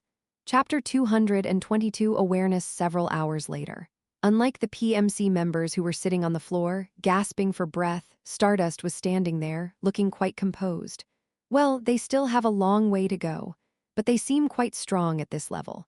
She thought to herself as she relaxed her hand. She fought, wearing only her t-shirt, but she hadn't even broken a sweat. With a little more training, they wouldn't be bad. She thought that since they had only sparred among themselves until now, she could provide some training for them if weaker villains showed up in her name. However, Shinharu, who felt something strange, looked down at the four trainees recovering on the floor, lost in thought. There's something about their fighting style that feels familiar. Fighting, then retreating when at a disadvantage, luring the opponent into complacency and striking their weak points, and so on. Why does it feel familiar? Overall, this place felt familiar too. While pondering this, Stardust took a quick look around the training center. She sensed familiarity here as well. What should she call it? A familiar atmosphere? It shouldn't be a big deal, right? Anyway, could someone have trained them separately? Stardust wondered about it. They had learned techniques from sparring among themselves, but in some places it felt quite professional, a bit more specialized, familiar as well. Well, considering she had fought countless villains up until now, she might just be mistaken, having experienced a variety of combat styles. But anyway, let's observe them a bit more. She thought so. Yeah, now that they seem to have rested enough, shall I call them out again? Especially as she thought about it, Stardust looked at the little girl with blue hair was leaning against the wall with her eyes closed as she rested. She was no. For, right, the girl who created large water droplets in midair, the weakest among them. However, her ability will be enhanced around the water droplets, right? Yeah, she had a very unique ability. The ability where she is enhanced when she's around the water droplets. For some reason, it didn't work on Stardust herself, indicating some limitations, but it was definitely an intriguing ability. But when fighting villains, wouldn't their abilities also be enhanced so it would be pointless? However, she only had such thoughts. It might not be very useful in ordinary terrorism situations unless she was fighting civilians or animals. Still, if she controlled the distance of the water droplets well, it could be useful when fighting alongside others, enhancing their abilities. Yeah, should we try experimenting it right away? With the four of them seeming to have recovered, Stardust calmly spoke to them. All right, this time all four of you attack at once. Still wearing just a t-shirt, she spoke as if she could easily defeat all four of them at once. Yes, Mom. They just calmly prepared again. The four of them, who had never had real combat experience versus Stardust, who had faced hundreds of villains on the brink of life and death, the gap in their skills was inevitable. And so, another battle unfolded. Unaware of another gaze watching them, their fighting skills are certainly good. Below the Ego Stream underground facility, there was a giant screen. Watching Stardust and the PMC trainees fight while eating popcorn, I muttered. I didn't expect to use the CCTV set up in case something happened in the underground training area like this anyway. It's a considerable profit. It gives the feeling of directly checking how strong our Ego Squad members are, and it's a chance for Stardust for me to see as well. But it's the first time I've seen Stardust fight in casual clothes well. I am not saying that Stardust is pretty whether she's wearing a suit or a t-shirt. Hey, are you focusing on the fight, Dylan? Yeah, of course. Seo-yoon asked me with a sharp and cold gaze from the side, causing me to nod in response. Yeah, I was concentrating. It does seem like we're just watching, however. Our PMC Ego Squad members were doing well. Maybe it's because I personally trained them, but I felt proud for some reason. And so, the sparring with Stardust came to an end. Obviously, Stardust won, but I conclude that it was a great success. Not bad. With that thought in mind, I got up from my seat. All right, PMC should be satisfied with today. The rest, Stardust will take care of it herself. And after that, Stardust will help them grow. Thinking so, I gave a final glance at the screen. It seemed like today's schedule was over with everyone dispersing. Watching that, I left the room with Seo-yoon.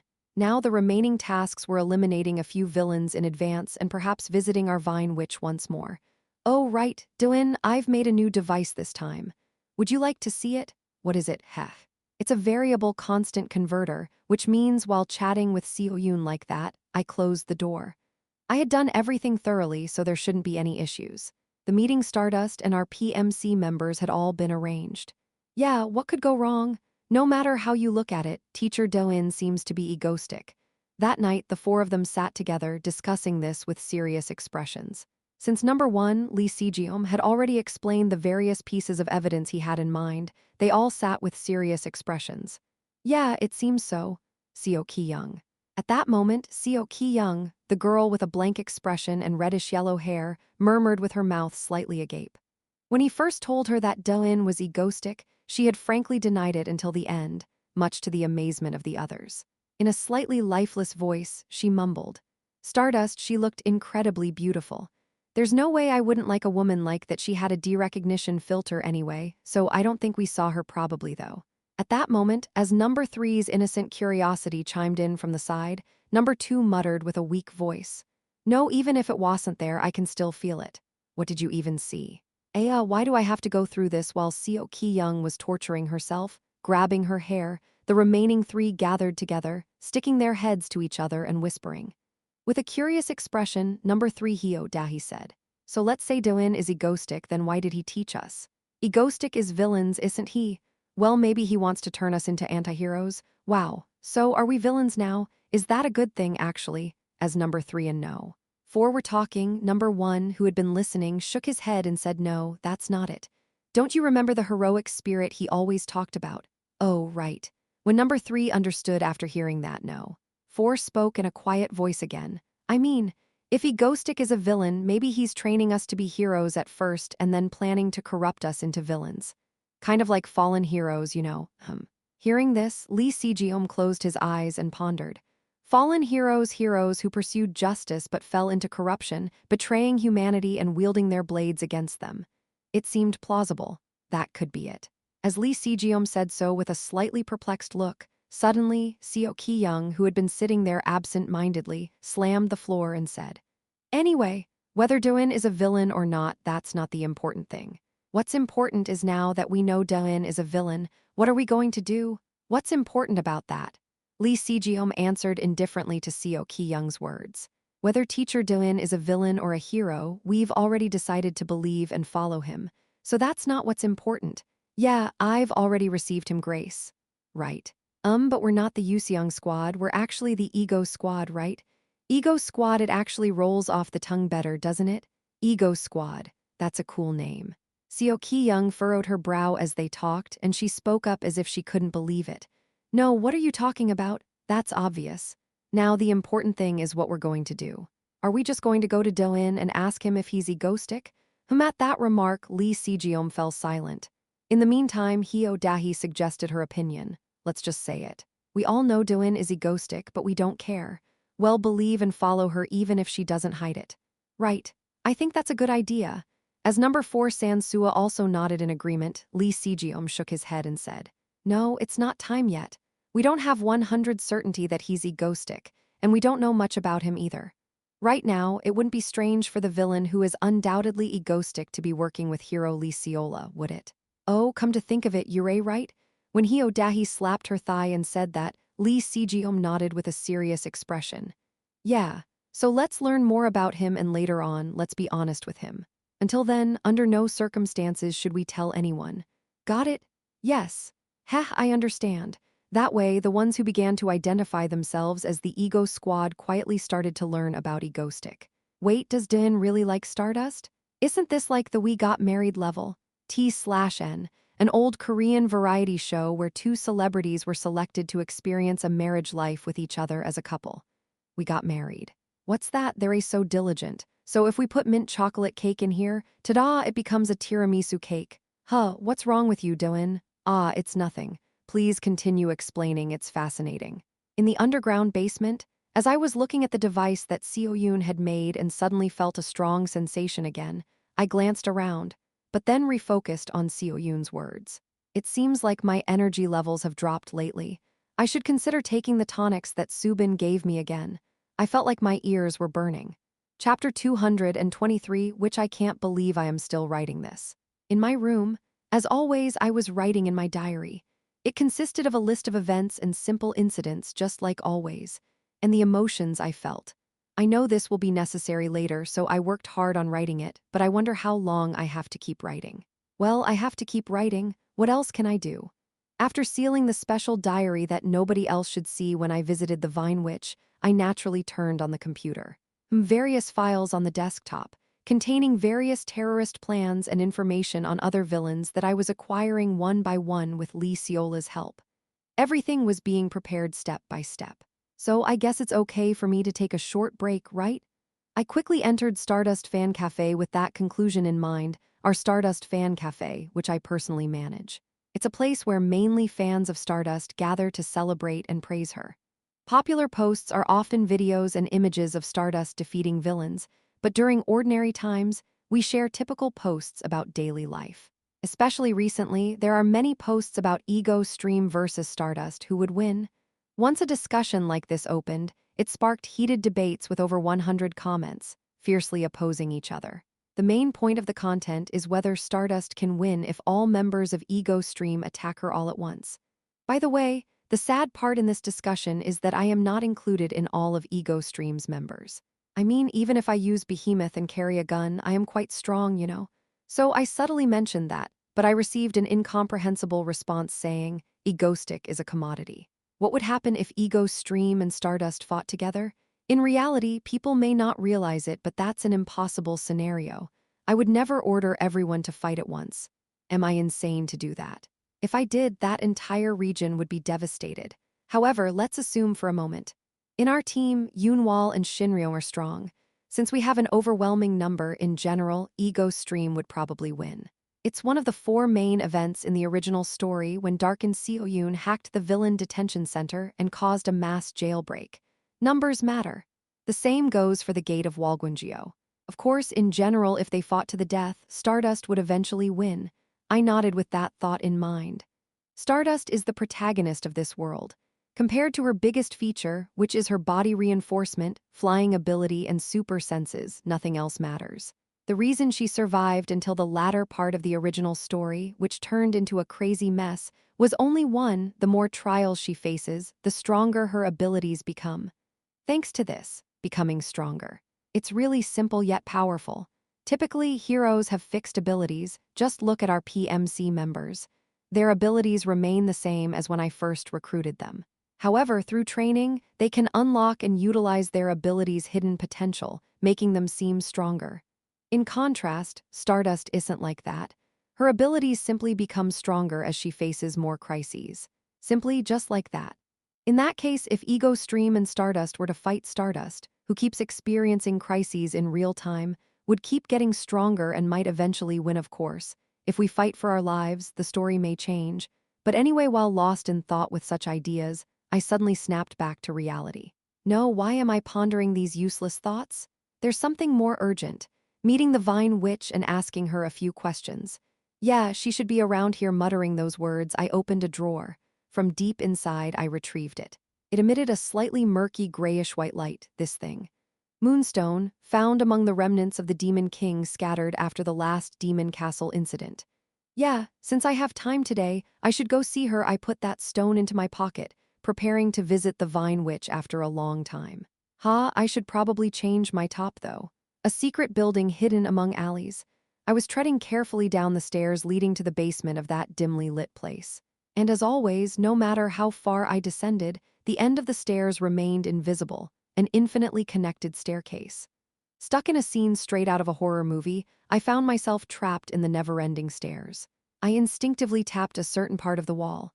Creak, and, as expected, the brick wall slid open smoothly.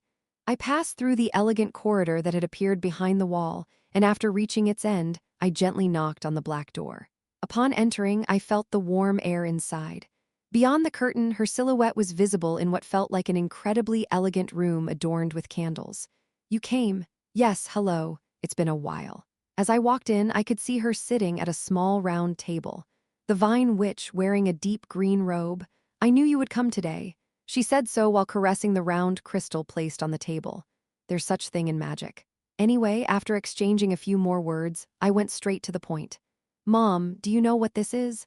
I took out the moonstone from my pocket as I said and showed it to her. She gently extended her hand towards the softly glowing object and murmured, I sense the aura of the lunar deity. Is it theirs? Yes, that's correct. They are hastening their own disaster, an impending collapse. She sighed lightly and continued. I will try to manage this. Although it may or may not return to its original radiance, yes, thank you. After disposing of the moonstone, I asked the question I had in mind. So, Mom, what about the time left? Until the dimensional barrier becomes thinner and connects with the other dimension. Let's see about the Vine Witch, who was deep in thought for a moment, declared quietly. It seems this year or the next will be the limit. If those fanatics get involved, it might accelerate further. It seems like it's about time to prepare. Yes, I understood. After confirming the desired information once again, I nodded. It had been a somewhat cryptic conversation, but in summary, it meant that there wasn't much time left until the Walguang's monsters would cross over from the second dimension. I had briefly considered if the timing might differ from the original work, but there were no indications of that. I was ready to return home after finishing my goal of visiting the witch, with a sense of relief, as long as she didn't detain me any longer. How about a reading? Sure. Now that I can see the future, why not take a look? She said this while placing her hand on the crystal ball. Could magic really be used to see the future? I don't recall hearing about that in the original comic. After all, time wasn't under the domain of the moon goddess. Although I didn't understand what she meant, I was curious about what she was going to say. So I sat back down and followed her lead. She touched the crystal ball, closed her eyes, and began mumbling. As the ball emitted a faint light, the witch opened her mouth. I see. Yes, I see your future. How is it? Yurei on a difficult path. Yurei walking a challenging road. I leaned in, intrigued by her serious tone as I asked. What do you mean? It's a tough journey ahead. You have so many women accompanying you in the future. It will certainly be a challenging path. What are you saying? Surprised by her words, I inquired further and she responded with a smirk. I'm just joking. Haha, your sense of humor is really something. It seemed like her sense of humor had become a bit strange after spending so much time here. Anyway, the Vine Witch returned to a serious expression after her joke and spoke in a solemn voice. My ability to see the future was indeed a joke, but the fact that you're going to face a difficult path is not. Can you handle it? Well, isn't that obvious? I chuckled and responded confidently, repeating a similar statement to what I had said before, as if I were reiterating it from the past.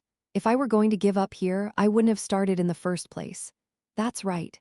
If I had been planning to give up just because it's difficult, I wouldn't have had the determination to start back when I first arrived in this world, after wandering for several years. And I clenched my fist and lost myself in thought.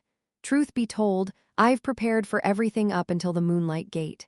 If things go according to schedule, I should proceed smoothly up to that point.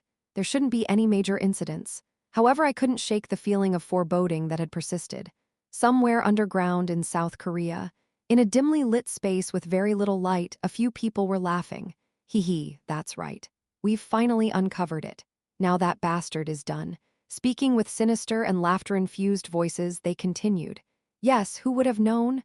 Us among them, sitting in the center, was the leader-like figure among the villains. He spoke with an unavoidable smile. We've finally revealed the identity of that fancy egoistic. Leader, we've got information containing his face, name, and place of residence. It's undoubtedly accurate information. Hee hee, yes. Let's spread this on the big day through the broadcasting station. Ha ha ha, now the South Korea that egoistic is ruling will be over too. With that, they burst into laughter. At the end, the man spoke with a chilling smile. Once his identity is revealed, he will practically be in the hands of the heroes. Ha ha ha, that's right. Who would have thought that the villain ruling over South Korea was doing part-time work at a bakery with his parents? Heh, indeed. Let's see if you can still laugh when everyone in the country knows your face and name. Egoistic. No, let's call you by your real name. Stopping there, he said Egoistic's real name with a cold laugh. Kim Chialwoo, it's you. Ha ha ha. And so their laughter filled the dark underground space for a long time. At that moment, Chialwoo, could you help with the bread placement? Yes, Mom. Kim Chialwoo, 25 years old, university student, ordinary citizen, who is working at his parents' bakery, was diligently carrying bread. Unaware of the impending tragedy that would soon come his way, Egoistic, what's gotten into you all of a sudden? Huh. Oh, it's nothing. I felt uneasy until just now, but suddenly it's gone. I guess it was just my imagination. You're so strange. Chapter 224 Identity in the world of superhero comics. There are countless villains, each with their unique abilities and charm.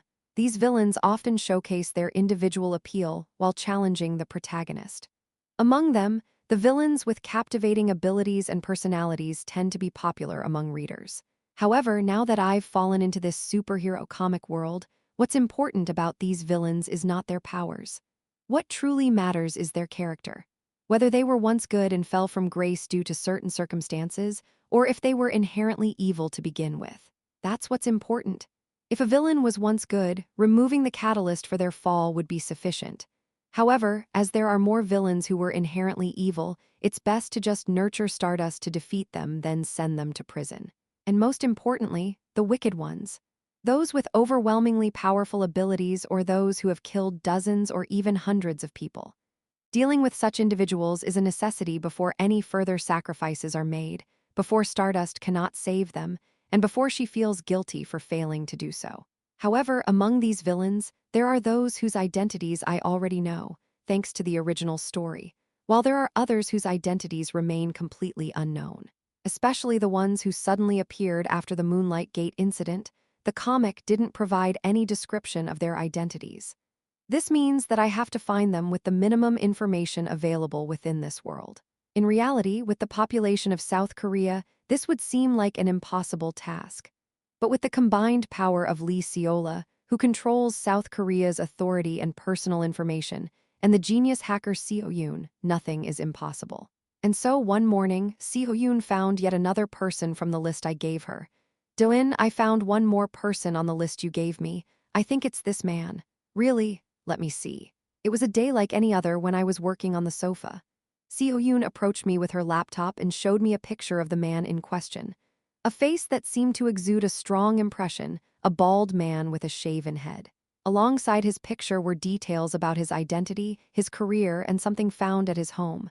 Seeing all this, I was convinced. It's him, a villain who appeared in the original story known as the Scream Maker. He would wear a backpack-like device containing a gas tank and release gas attacks through a nozzle connected by a cord. If it follows the original story, he probably appeared during the chaos after the Moonlight Gate incident, just like other villains. The Moonlight Gate incident unleashed a flood of monsters across the world. Honestly, while one might hope for superheroes and villains to join forces against this common threat, it didn't happen. Most villains took advantage of the chaos and wreaked even more havoc. And this Scream Maker was no different. In an already chaotic world, he had the brilliant idea to invent gas that, when inhaled, would cause people to scream until they died. His first terrorist act was incredibly sensational, releasing this gas in a crowded area. Stardust didn't have any time to react. Moreover, this specially crafted deadly gas could penetrate gas masks available on the market, making it a multifaceted problem. In fact, among the later villains in the original story, he might be considered weak, but the problem was that too many people died in his first attack. In other words, getting rid of him in advance would be better for everyone. Let's get ready, we'll have to eliminate him. Doin, will you broadcast it this time too? Yeah, we should broadcast it this time too. I've been thinking of broadcasting more frequently. Lately, I've only been turning on the broadcast when I am with Stardust. That's why there have been various rumors. Maybe it's time to let people know that I am concerned about things other than Stardust. Of course, it's still for Stardust in the end, but anyway. Oh, your fans will love it. Seo Yoon said with a smile when I mentioned that I would be broadcasting. I chuckled and pinpointed the location of his hideout. Assassination might be a bit difficult as expected. Should I go and head on? Let's see. After receiving information from Seo Yoon, I immediately stopped what I was doing and started planning to capture the future S-rank villain, the Scream Maker. It's essential to handle things right away to avoid falling behind schedule. Of course, Seo Yoon helped me out as well. Seo Yoon, oh, you're here too, Doin. What were you guys up to? Oh, Subin. This time, I finally found out the identity of another villain, so I was researching how to catch him. Oh, can I help as well? I would appreciate it if you can. With Subin joining us, we all gathered to discuss how to capture this villain. Hey, what are you all doing here together? Catching a villain? Then Il joined too. Choi Sehi chimed in. Before we knew it, the living room had become quite lively. Eek.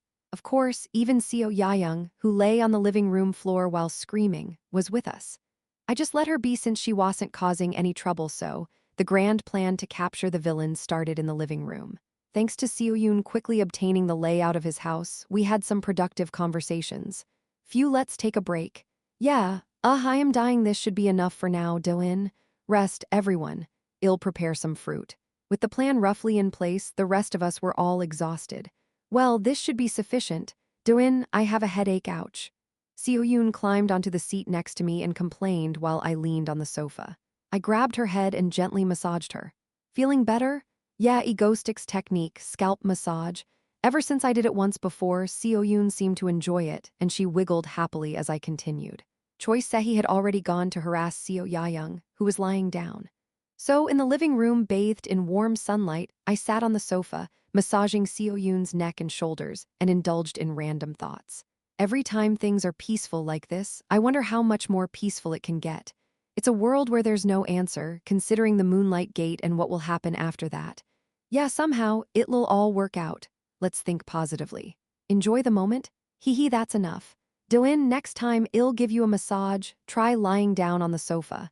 After stretching, I was forcibly moved under the sofa by Seo Yoon, who said she'd return the favor. She's quite something. She's grown up. All right, should I turn on the TV and watch something? That's how I turned on the news. I should enjoy this peace for a while. Yeah, until now I thought things would continue to be peaceful. FZZT, what's this? Suddenly, the news that was playing on TV went blank. Static on the black screen, people wearing white masks suddenly appeared. With heavily distorted voices, they began speaking before the noise subsided. We are Buzz, an organization called Shine Tier, dedicated to pursuing knowledge. We are broadcasting to the entire nation for one reason. Because we have uncovered the true identity of the villain who is turning South Korea upside down, Egostic. On the streets of Seoul, a bustling place with massive billboards where people were moving about busily. However, as time passed, pedestrians came to a halt, gazing up at the billboards. The reason being that in a location where an ordinary video should have played, there was a man wearing a peculiar white mask against a black background, his voice full of static. We are Buzz, an organization called Shine Tier, dedicated to pursuing knowledge. We are broadcasting to the entire nation for one reason. Because we have uncovered the true identity of the villain who is turning South Korea upside down, Egostic. And at the moment when those words resonated through the streets via nearby speakers, everyone's attention was focused. They've discovered the identity of Egostic through TV, smartphones, billboards, a sudden infiltration delivering a broadcast to the entire nation. In this situation, with the attention of the entire population focused, the distorted voice continued to speak. Chapter 225, Confusing Heart, the Hero Association. The auxiliary research facility located in its underground section. In this place, where a significant portion of the tools and weapons used by the association are manufactured, Stardust was receiving guidance from one of the researchers. In this bustling place where various people were clad in lab coats, the person in charge of the lab guided Stardust and explained, "Yes, that's correct. This time, we've received a lot of support from Yuseong Enterprise, so we're working together with them." Over here, guiding him along the way, the person continued to speak. He eventually got to the main point, the topic Stardust had inquired about. "Do you remember the underground facility of Hanyun Group that Stardust visited last time? It's the place where a monster named Behemoth was created. I heard that you were there with Egostic O." Yes, there were many other monsters there as well, so it took quite some time for the cleanup team to eliminate them all. Nevertheless, we managed to recover everything.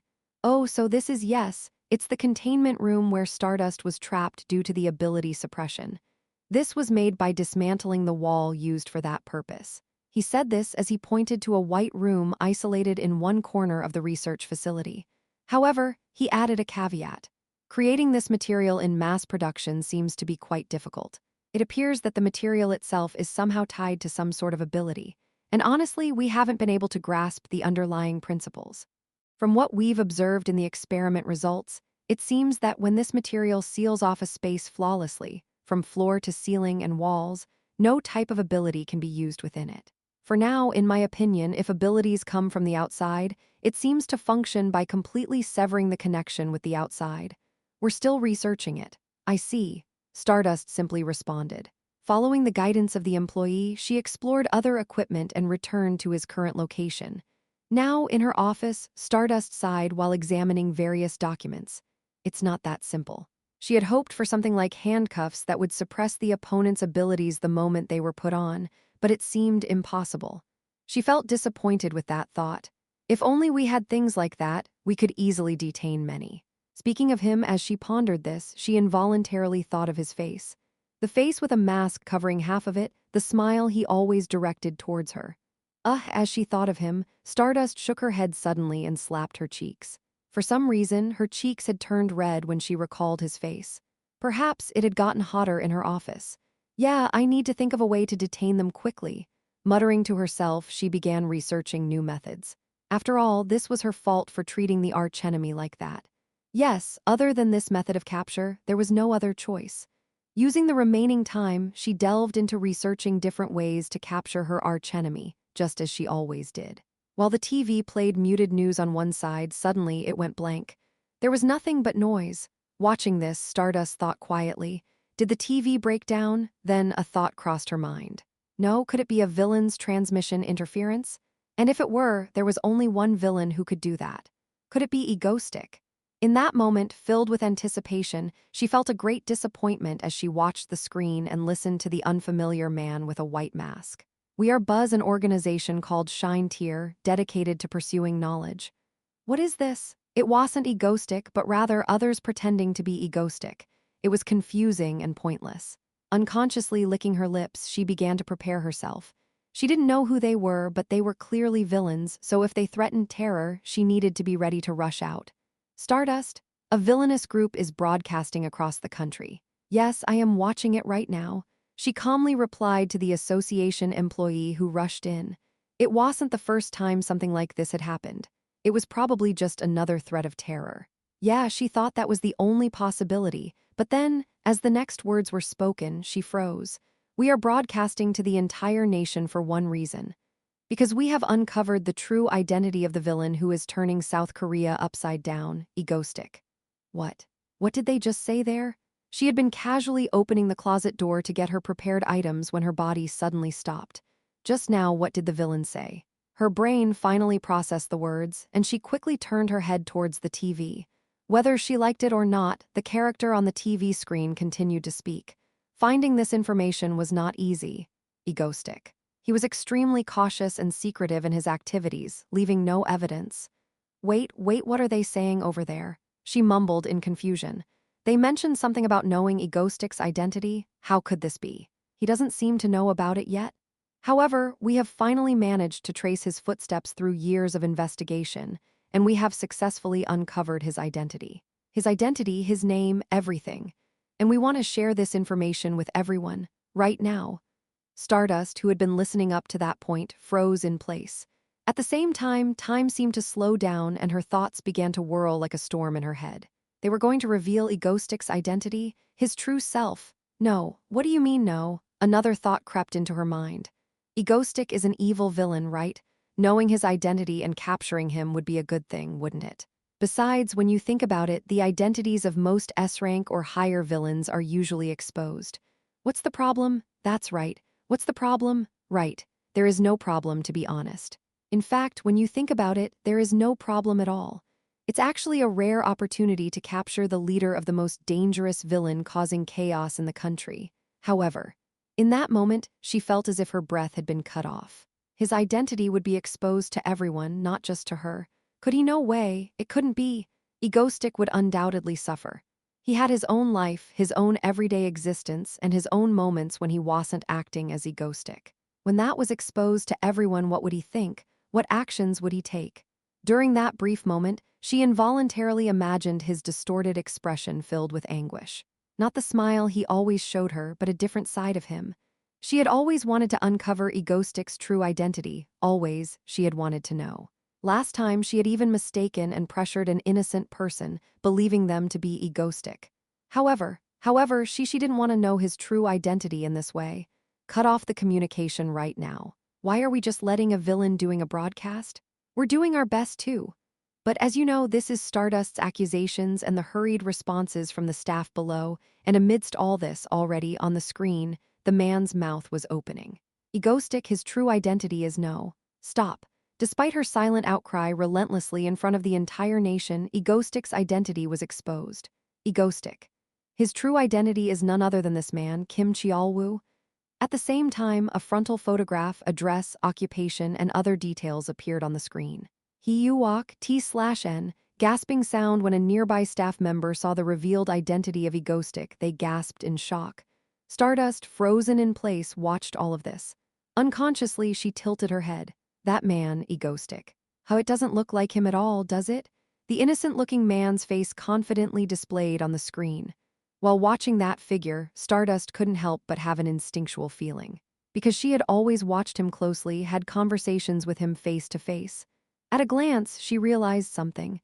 It seemed like that man wasn't egoistic. However, of course, that was just her thought. After the villainous organization's broadcast ended, South Korea was turned upside down. Real-time trends. 1 Kim Cheol-woo, 2 Egoistic, 3 Egoistic Kim Cheol-woo, 4 Kim Cheol-woo personal information, 5 Kim Cheol-woo ego stream, 6 Kim Cheol-woo real-time broadcast, 7 Mango Stick Fan Cafe. Completely, an apartment in Gyeonggi Province, slightly away from the major city in a quiet and modest suburban apartment complex. Due to the huge crowd gathered there, it was bustling like a war zone. Journalists and ordinary citizens alike swarmed the area, leaving no space to even step foot. Mr. Kim Chialwoo, please say a few words. Considering that your identity as Egostic has just been revealed, what are your thoughts? Egostic, Egostic, Egostic, Egostic, Egostic. Chialwoo, please come out and say something. Ah, I love Egostic. Mr. Kim Chialwoo, do you admit the allegations that you are Egostic? Amidst the cacophony of voices blending together like a concert, while the police struggled to control the crowd, the front of the apartment complex was in turmoil, as if a bomb were about to explode. Inside, while the commotion outside reached a fever pitch, Kim Chialwoo locked the front door and listened to the pounding on the door. Wrapped in his blanket, he trembled and muttered, "Why is this happening to me? Is it because he tried to get by without studying and not putting effort in his grades? Or maybe because he accidentally dropped a piece of bread yesterday?" In the midst of the biggest crisis of his 25-year-old life, Kim Chialwoo whimpered. "I'm not Egostic, of course." No one heard his words. Chapter 226 Intrusion. After the nationwide broadcast exposing Egostic as Kim Chialwoo, in just a matter of minutes, people flocked to the location where he lived. It was an unprecedented scene, with people who were curious about whether this man, Kim Chialwoo, was really Egostic, along with reporters looking for a scoop, and even fans all gathering in a frenzy. Fortunately, it was only those who lived nearby who had come so far, as time had not yet passed by. However, on the flip side, it meant that in a few hours, even more people would flock to the scene. As a result, the police officers currently guarding the apartment complex were on the brink of despair. "Sir, can't we just arrest that guy, Kim Chialwoo, or whatever he is? This is driving me crazy," one junior officer asked his superior while trying to control the crowd. In response, his senior officer, with a stern expression, replied, "You fool, how can we arrest him without any evidence? Right now, all we have is a unilateral appeal from some villainous organization. We don't even have a warrant. But still, besides, anything related to villains is not within our jurisdiction. It's the association's business. So for now, we just have to stand guard until we receive orders from above. The higher-ups will take care of it. So, until then, that's right. For now, we need to manage these people. Hey, you, don't climb over the fence." In this way, the police officers were kept busy trying to control the growing crowd. This quiet area didn't usually offer much work, but now they were suddenly overwhelmed by this unexpected turn of events. And fortunately for them, it wasn't long before someone from the association arrived. It was none other than hero Stardust herself. Hello. Oh, Stardust, it's an honor to meet you. Please come this way."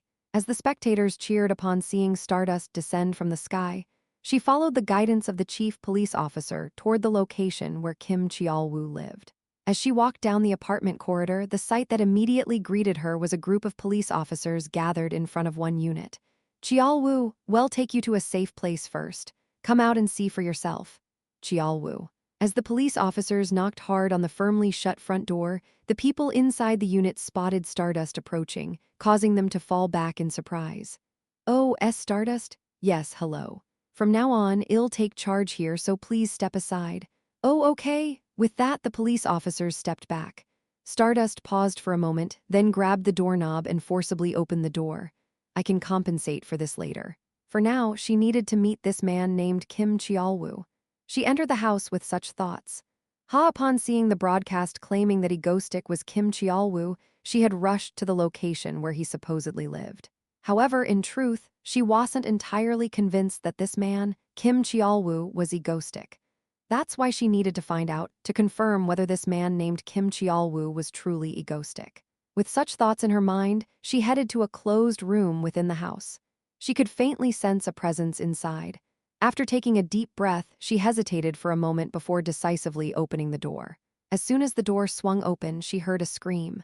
"Arg, please help me, I'm not Egostic." Inside the room she had entered, the man who resembled the one in the photo, Kim Chialwoo, was shivering under a blanket.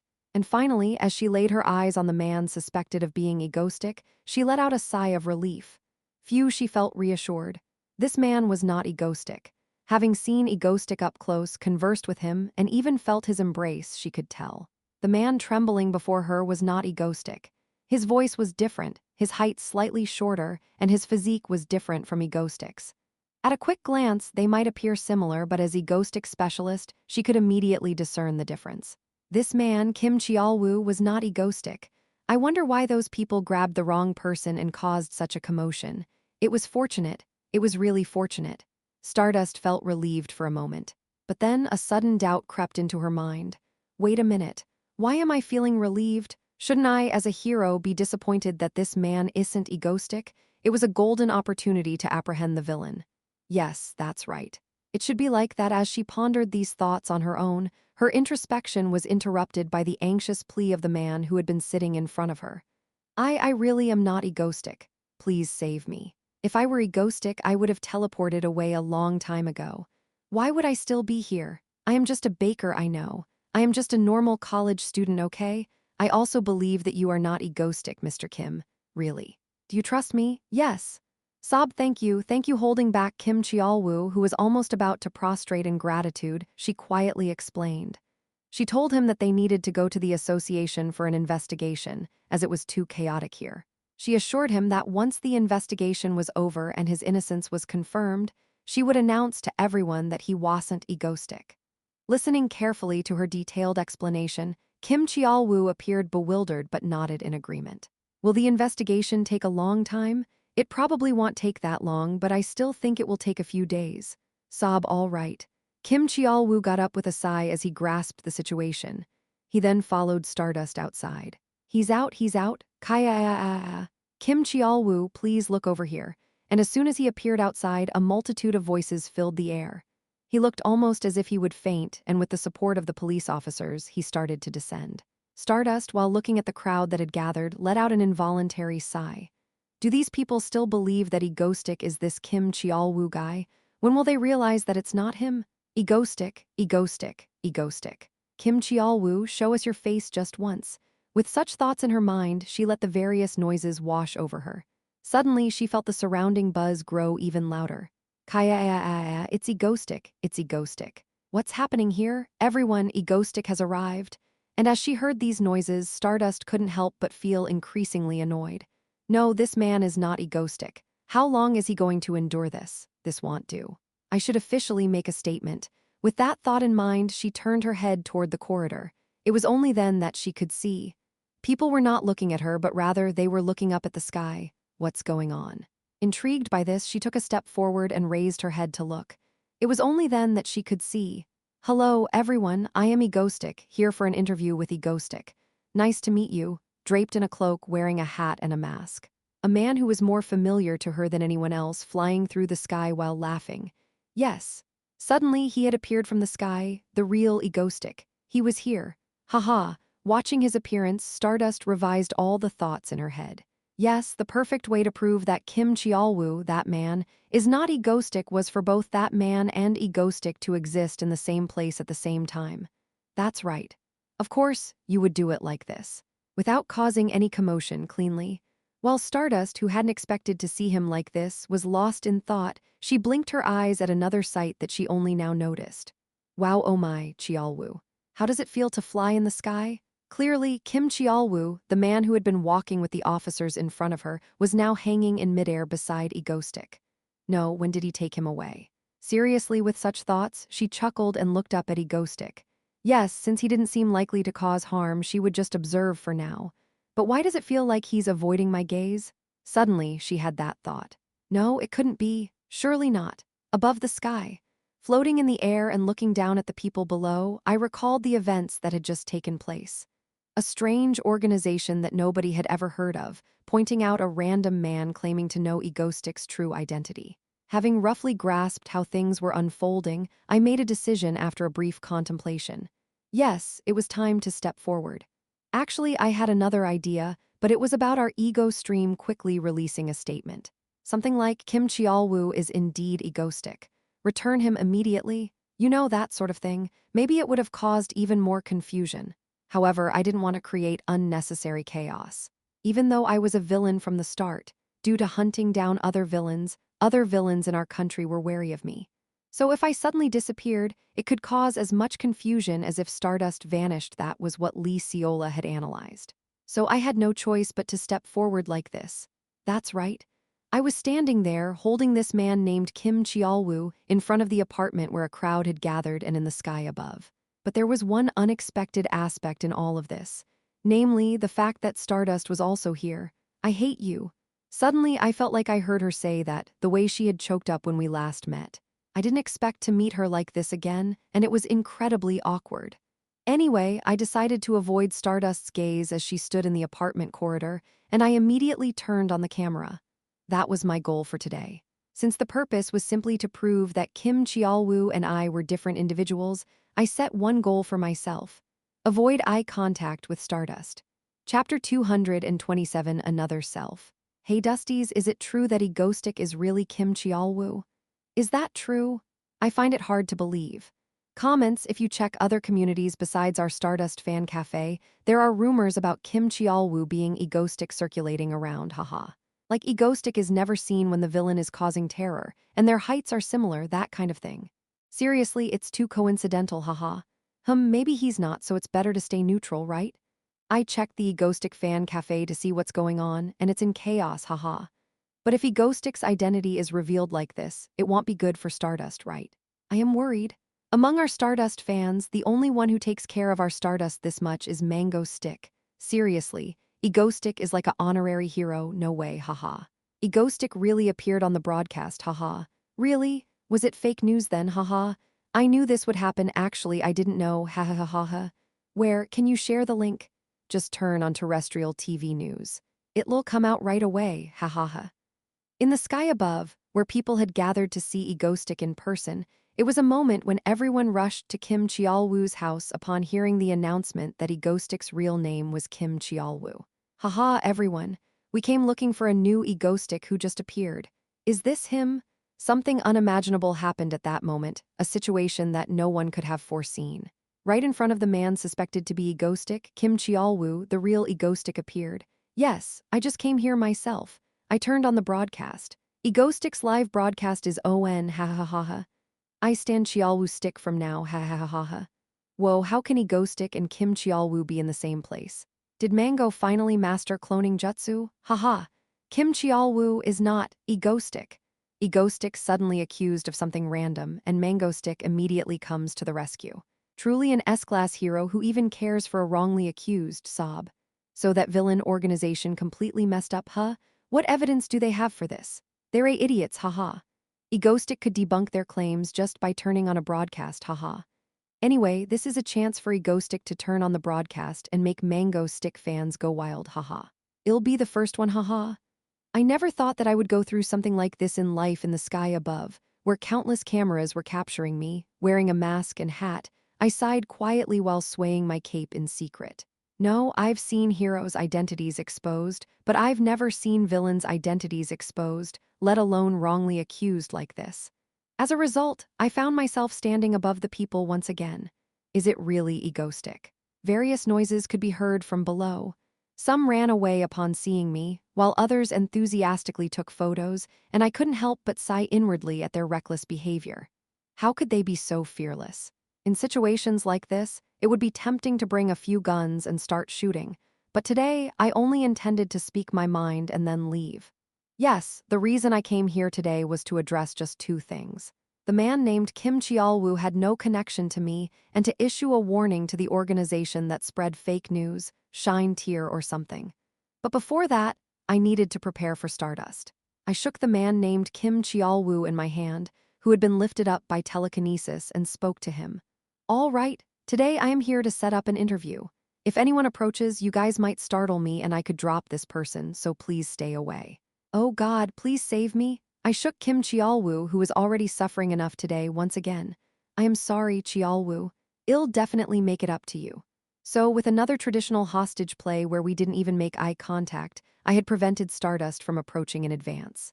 I quickly teleported Kim Chialwoo, whom I had kidnapped, and addressed him. Anyway, Mr. Kim, nice to meet you. You were called out as Egoistic on the TV today, is that true? Eek, yes. Floating in the air, looking down in terror, he turned his head in disbelief upon hearing my words.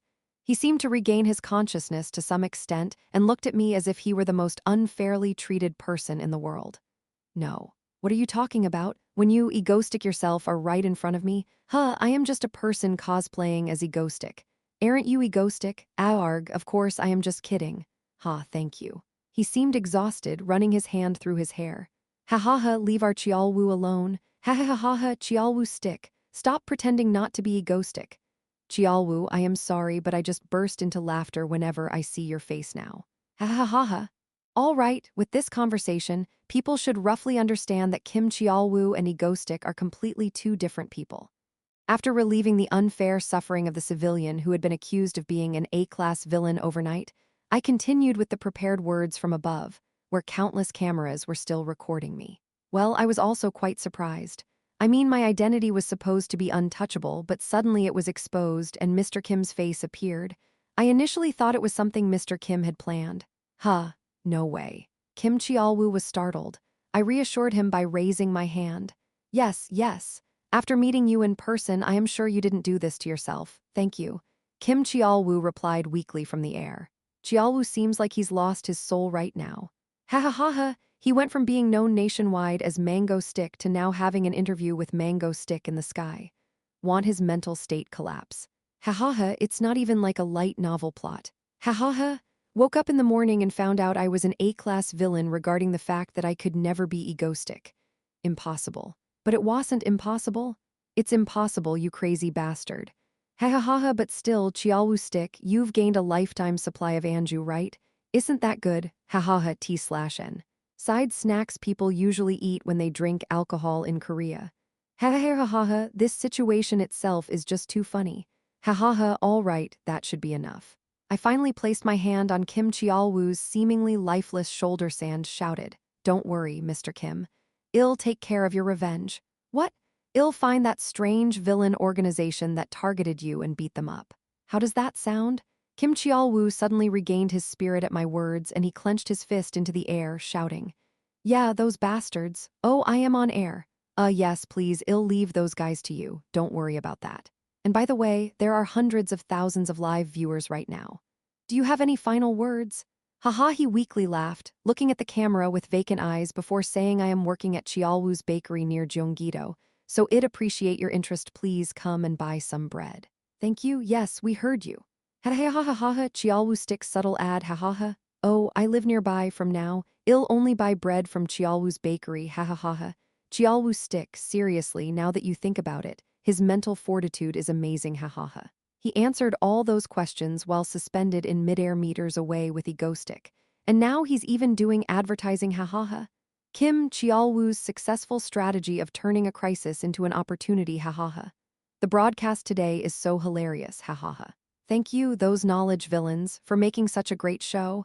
I guess there will be lines forming at Chialwu's bakery soon, ha ha ha. I had said nearly everything I needed to. I started preparing to leave.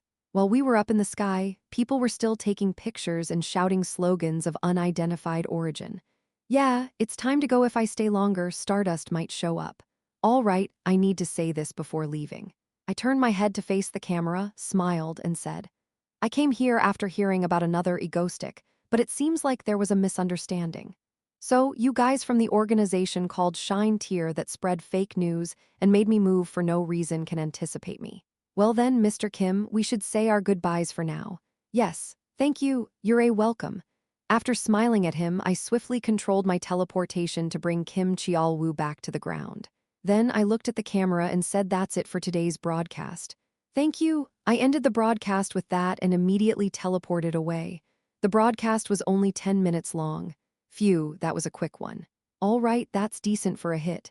And I somehow managed to avoid eye contact with Stardust? Yeah. I silently praised myself. It was more like a clarification broadcast than an actual terrorist act, but getting involved with Stardust would complicate unnecessary things. It was better to keep it short and end it there.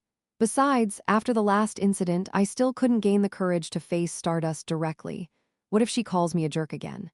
Stardust probably appreciates my absence and the lack of trouble I cause. "Dylan, over here." "Okay." I got into the car Subin had prepared for me with those thoughts in mind. I guess I handled today's situation perfectly. After Egoistic kidnapped Kim Chialwu and conducted a forced interview. In the midst of the excitement and heat between the people who were still worked up over what had just happened, Stardust stood alone on the upper floor corridor of the apartment, displaying a cold demeanor. Our eyes never met after all. "Haha, what's going on?" Does he really have no interest in me anymore? She thought their eyes would meet at least once, just once, but he didn't even glance back at her, as if he had no interest at all. Ha ha ha, and so Stardust stood alone in the corridor, laughing emptily for a while. Continuously for a while. Chapter 228 Destruction. Damn it, damn it! A hidden base located somewhere underground where light couldn't reach. The headquarters of the organization that pursued knowledge, Shine Tier. Chaos reigned there at the moment. Duck, they said the information was accurate. They said it was Kim Chialwoo, but he wasn't him. What are we going to do now, B-Boss? What should we do? Egostic has declared war on us. You know how terrifying that guy is? No way, we're all going to die like this. After they confidently declared Egostic's true identity as Kim Chialwoo in a broadcast, he appeared immediately to refute their claims, and with his warning, the Shine Tier organization was on the brink of collapse. What the hell happened? And the leader of the organization, the boss of Shine Tier, he was currently clutching his head in agony in front of a table. That beach was sure it was accurate information, wasn't she? Try contacting her. B-Boss. She's not answering our calls. It seems like she cut ties with us and escaped. At the subordinate's trembling words, he grabbed his head. She always gave us 100 accurate information to the point where I trusted her. Duckle. Of all times, she had to release false information. He regretted believing her words, but now it was too late to resent her. Honestly, he had believed Kim Chialwoo was egostic with full confidence after cross-verification. Damn it. So Kim Chialwoo disappearing during egostic's attacks and rarely being seen was all a coincidence. Perhaps he had acted too hastily in presenting the information organization Shine Tier, which had always been underground, to the world. Should he have investigated more thoroughly? Regrets were useless at this point. Boss, what should we do now? With his subordinates anxiously asking, he let out a sigh and after much deliberation, he regained his composure and spoke. Don't panic. Anyway, that egostic bastard doesn't know our location. It'll take him ages to figure it out. So B-Boss, something big happened, down there. What the duck is this? And just when he was trying hard to control the people at the scene. Buzz in real time. Suddenly, an ominous glowing violet magic circle appeared on the floor on one side of the underground. Seeing the faintly glowing magic circle being drawn alone in the dark underground room, he instinctively realized. He was screwed. Everybody fire. Like that. With his scream and shouts, everyone nearby pulled out their guns and sprayed bullets toward the floor with the magic circle. Countless bullets poured toward the floor. However, despite the gunfire, the magic circle was already complete. When the lines of the circle finally connected. Boom! On top of the magic circle, pink smoke was generated, and then, suddenly, the forms of 3 figures appeared. Sehi Yayoung, we're all here. A girl with black hair, dressed in a shaman's outfit, knelt on the floor with the magic circle. Behind her stood 2 other figures. Yeah, this is the place where they spread fake news about our egostic, right? The orange-haired girl stared ahead with a fierce gaze with sparks emanating from her body. Ha yeah. Let's deal with them quickly and leave. The girl with purple hair, looking sleepy as she yawned with her hands in her hoodie. The man who had suddenly teleported them to the underground room looked at the 2 newcomers and spoke in a fit. Shoot them. Ting. Ting ting ting ting ting. Numerous bullets rained down on them like a storm of lead, but they simply blocked them with a pink shield. So should we start now? Yeah. Hey, wanna make a bet on who can handle more? Sure. I'm going to win anyway. Choi Sae-hee and Seo Yayoung bantered back and forth as they casually walked toward the hail of bullets. One of them, sparks flying from her hands, conjured countless yellow lightning bolts in the darkness. The other, quietly igniting violet flames in the air. Protected by the Moonlight Maiden's shield, they slowly advanced through the hail of bullets, causing those who had been shooting to eventually turn and flee. Where are they? In the dark underground room, an intense crimson glow flashed, and Electra disappeared in an instant, as if struck by lightning. Kaboom! Lightning struck the underground and violet flames blazed. Thus, the collapse of Shine Tier began. This side is all taken care of. We've knocked them all out. What do we do now? Oh, I'll write a separate announcement to the association, so just leave them as they are. Is everyone okay? They weren't even at the level that could hurt us. We handled it cleanly, so don't worry. All right, thank you, guys. Come back safely. After ending the call with Choi Sehi, I heaved a sigh of relief. All right. We've crushed those attention seekers who thought they were able to expose Egostic's real identity. As soon as those bastards hijacking the radio waves, Seo Yoon immediately figured out their headquarters. They tried to manipulate their way around it, thinking they could never be discovered, but all of that was useless to Seo Yoon. We were able to quickly grasp their forces with the support from Lee Seola. As a result, Shine Tier was already beaten up by the time I met Kim Cheol-woo and returned. This should serve as a warning to other villains. They should know what happens if they mess with me. How can we consider this fuss to be mostly resolved now? In the car on the way home, I muttered to myself, and upon hearing my words, Seo Yoon tapped her laptop and replied, "Yes. Well, we managed to resolve everything in just one day. We didn't get involved with Stardust and simply dismantled the villain organization, so I'd say we smoothly passed this crisis, right? Yeah, huh? It feels like I am experiencing everything in my life." I replied as I leaned back in my seat. "Let's go home and rest. Take a deep rest, unlucky egoistic current status of Kim Cheol-woo's bakery. Picture of people lining up in front of the bakery. Their business is doing really well. Cheol-woo, you should be happy from now comments hahaha, it's a happy ending. We almost got exposed and were about to be taken to the association's detention facility that day, but it worked out well haha.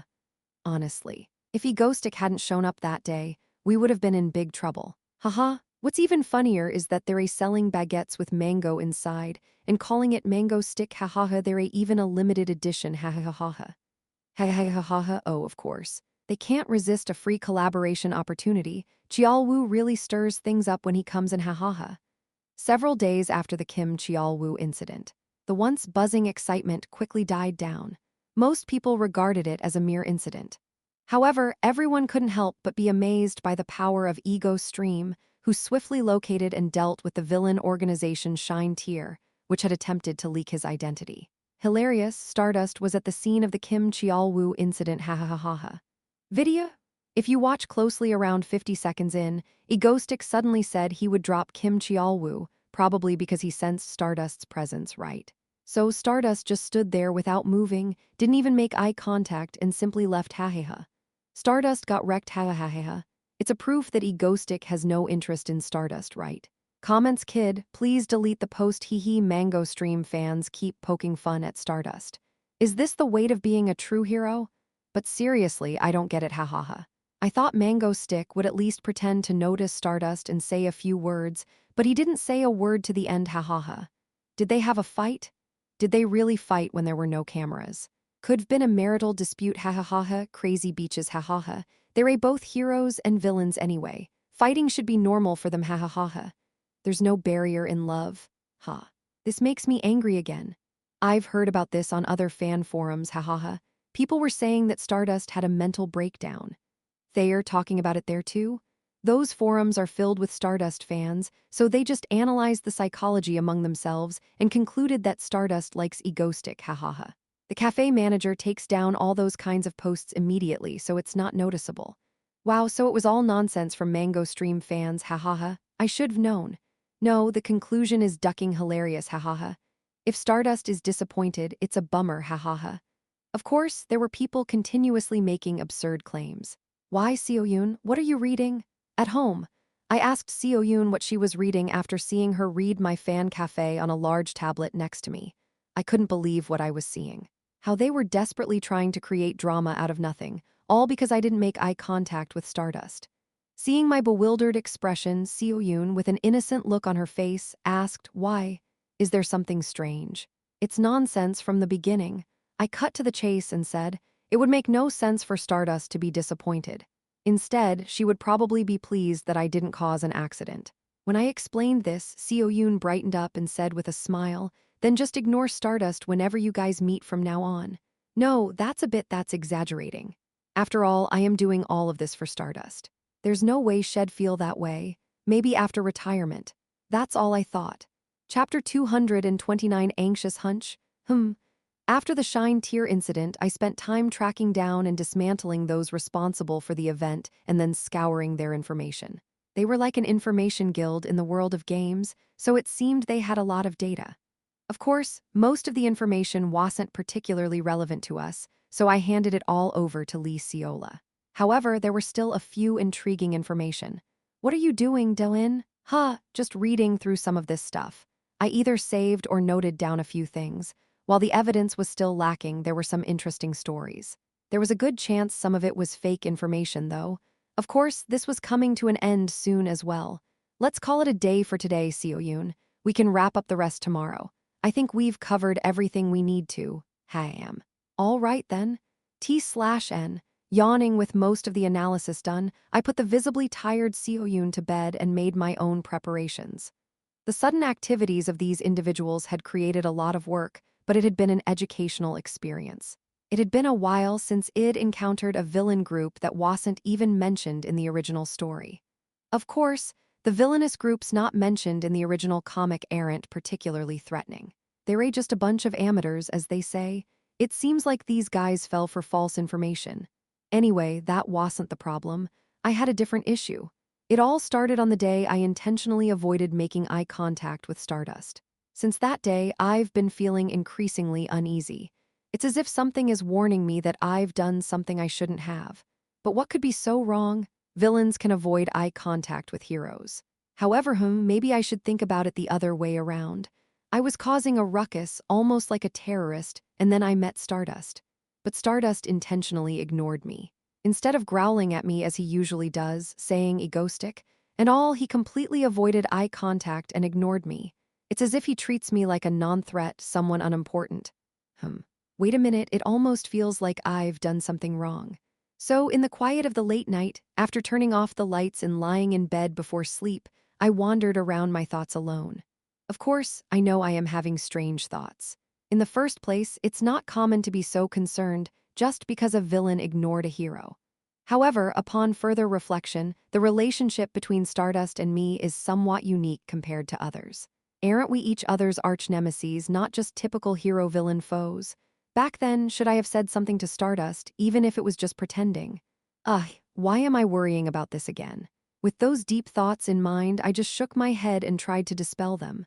I was overthinking it. Stardust probably didn't care about something like that at all. He likely thought, oh, he came and quietly disappeared and that was it. Yeah, I should get some sleep. With that thought in mind, I drifted off to sleep. That night I had a nightmare. Do-in, are you okay? Yeah, oh, Yoonwol, I'm okay, just didn't sleep well last night, ha. The next morning, I was found half dozing in the living room, sporting dark circles under my eyes. Yoonwol was surprised to see me in such a state and asked with a concerned tone, Do-in, are you okay? I let out a bitter laugh and waved her off. I've been having weird dreams these days. Why am I having such dreams? One of those dreams seemed to be about being imprisoned in a strange place, engaging in deep conversations with a yellow-haired hero, but the details were hazy. Maybe it was because I had been thinking about Stardust before going to bed the previous night, and it felt like Stardust appeared in the dream anyway. Being trapped was an extremely unsettling aspect of the dream. Isn't that what all villains fear the most? Getting caught and imprisoned by a hero. Do-in, please have this warm drink in the morning and take a rest. As I lay sprawled on the couch, Yoonwol held one of my hands and pressed a pressure point while murmuring that she wanted to relieve my tension. Meanwhile, Subin, who was already aware of my condition, brought a warm drink in a teacup. Oh, thank you. Subin brought me the warm tea, so I started to feel a bit more composed. The slightly clear, light green tea seemed to invigorate me as I sipped it. I didn't know exactly what kind of tea it was. With those thoughts in mind, I naturally turned on the TV in the living room. Upon switching it on, the screen showed the program that had been on when I turned it off the previous day. Villainous egoistic strikes again. Trying to frame another innocent civilian, Mr. Kim. Today, the channel was still airing the satisfaction-inducing program that relentlessly criticized egoistic, broadcasting it around the clock. However, as soon as I saw it, I noticed Yoonwol's mood deteriorating in real time. To avoid any further distress, I quickly changed the channel. As a result, I stumbled upon a news-like program that I often watched. It featured Stardust, who hadn't been seen for a while, making an appearance again. It showed Stardust, who had supposedly defeated another villain yesterday. The program displayed Stardust's image as he walked away emotionlessly after dealing with a villain. The host praised Stardust's exceptional skills. Listening to the host explain Stardust's greatness, I couldn't help but feel delighted. Yes, our Stardust was indeed remarkable. However, just before the news ended, the host added something ominous. Moreover, recently Stardust's expression seems somewhat emotionless. Of course, she's usually expressionless, but it seems she has become even more formidable lately. Could something be bothering her? Anyway, villains facing her should prepare themselves to face her wrath. Haha, it seems like my Haru have been quite gloomy lately, huh? I hadn't checked the Stardust Fan Cafe recently, so I didn't know. Well, it could be possible. After all, she's human too. In life, you have your ups and downs. It can happen to anyone, regardless of their relationship with me. Right. I should come up with a plan or something to get rid of this uneasy feeling. Something to make this anxious premonition go away. As I was grappling with my increasingly unsettling and unfounded anxiety, Subin, who had returned, spoke with a worried voice. Doin, are you still tired? Haha, it'll be fine soon. Don't worry. I was just a bit agitated last night because of some intense dreams. Still, if it's because you're uncomfortable sleeping here, you can come to my room and sleep. The bed is quite spacious. Subin offered with a kind smile. She's too nice. Of course, I can't inconvenience her. I just laughed and told her I understood. I also silently appreciated that our conversation went unnoticed by Seo Yayoung or Choi Sehi. If they heard it, they would definitely misunderstand. By the way, why hasn't Yoonwol come to wake me up yet? Is she using the high schooler's trick? Just 5 more minutes. While I was pondering that thought, Yoonwol came holding hands with Seoeon. Yoonwol was yawning just like me. It seems she's a bit sluggish in the mornings, probably because she's not used to getting up early. But ever since she got close to Yoonwol, she's been waking up a bit earlier. Do-in. She came over to the couch, sat next to me, and naturally leaned her head on my shoulder, starting to doze off. I'll just let her be for now. It'll get too noisy in a few minutes, and I am pretty tired myself. It seems Yoonwol is a bit weak in the mornings, but she's been waking up a bit earlier thanks to Yoonwol. She's probably drowsy now due to the morning. Do-in. She sat next to me on the couch and rested her head on my shoulder, starting to drift off. Well, she'll wake up on her own in a few minutes when it gets too loud. I am tired too.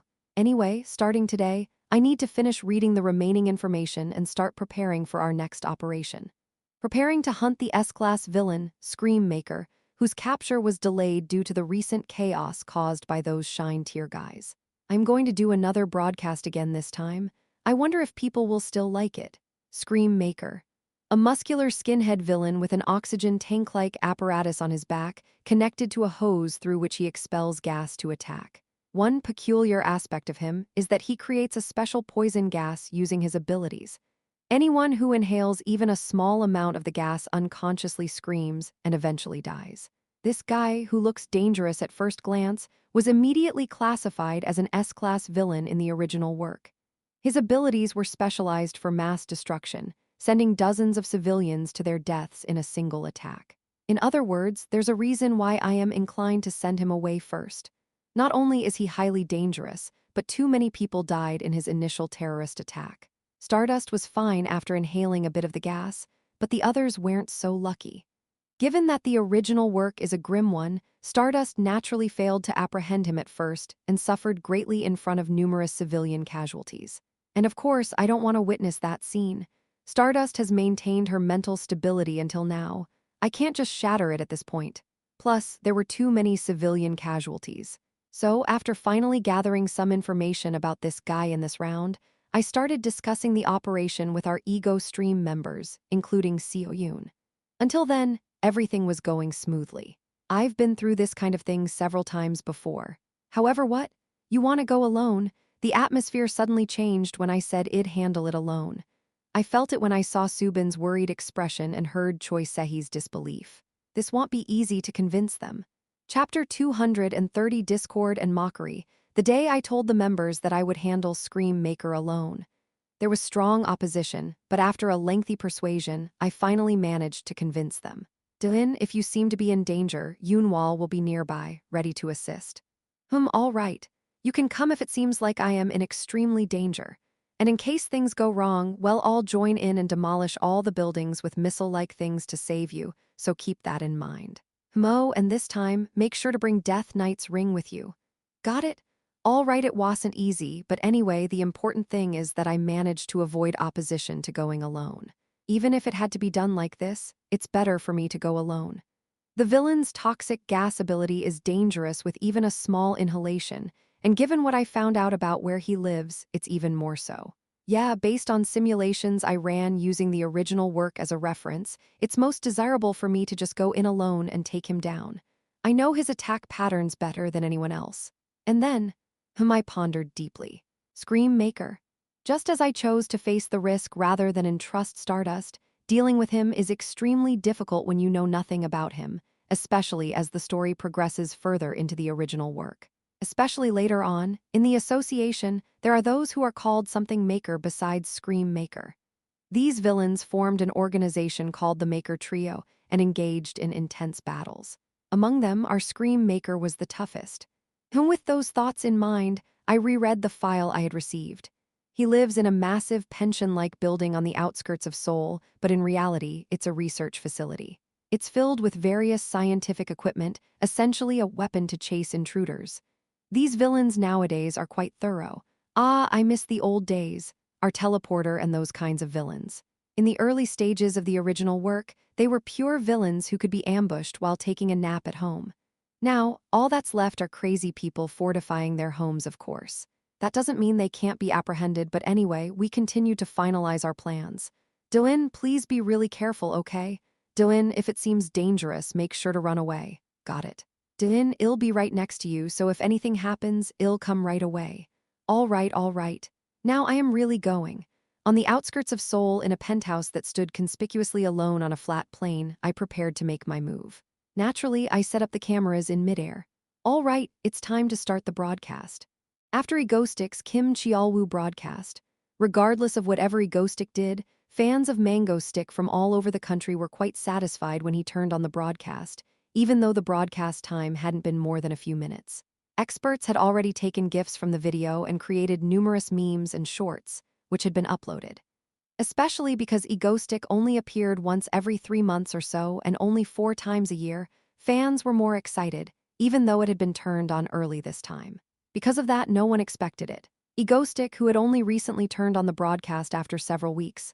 Is this for real? Wow, seriously? Mango Stick turned on the broadcast after only 2 weeks? Kaya, this is it. Mantishik is back. King God Hwangastick, like if you've believed in him, but why is it on before 7 a.m.? I am so sleepy, the best choice for the subway on the way to work. It's hilarious to see people who can't open their eyes watching on their phones. Ha ha ha. I am first, ha ha ha. People who oversleep are doomed, ha ha ha. By the time they wake up, the Egostick broadcast will already be over, ha ha ha, yeah. On a still chilly morning with no tall buildings around in the outskirts of Seoul, I felt the slight breeze as I smiled brightly at the camera. Hello, everyone, it's Egostick. Chat messages poured in. While watching the chat scroll down so rapidly that it was hard to read each message, I carefully chose my words. All right, I have to speak well from here on. From now on, I am going to conduct a villain hunting broadcast, which has its own history and tradition. In fact, there is something I need to be particularly careful about, especially since I decided to eliminate Scream Maker this time.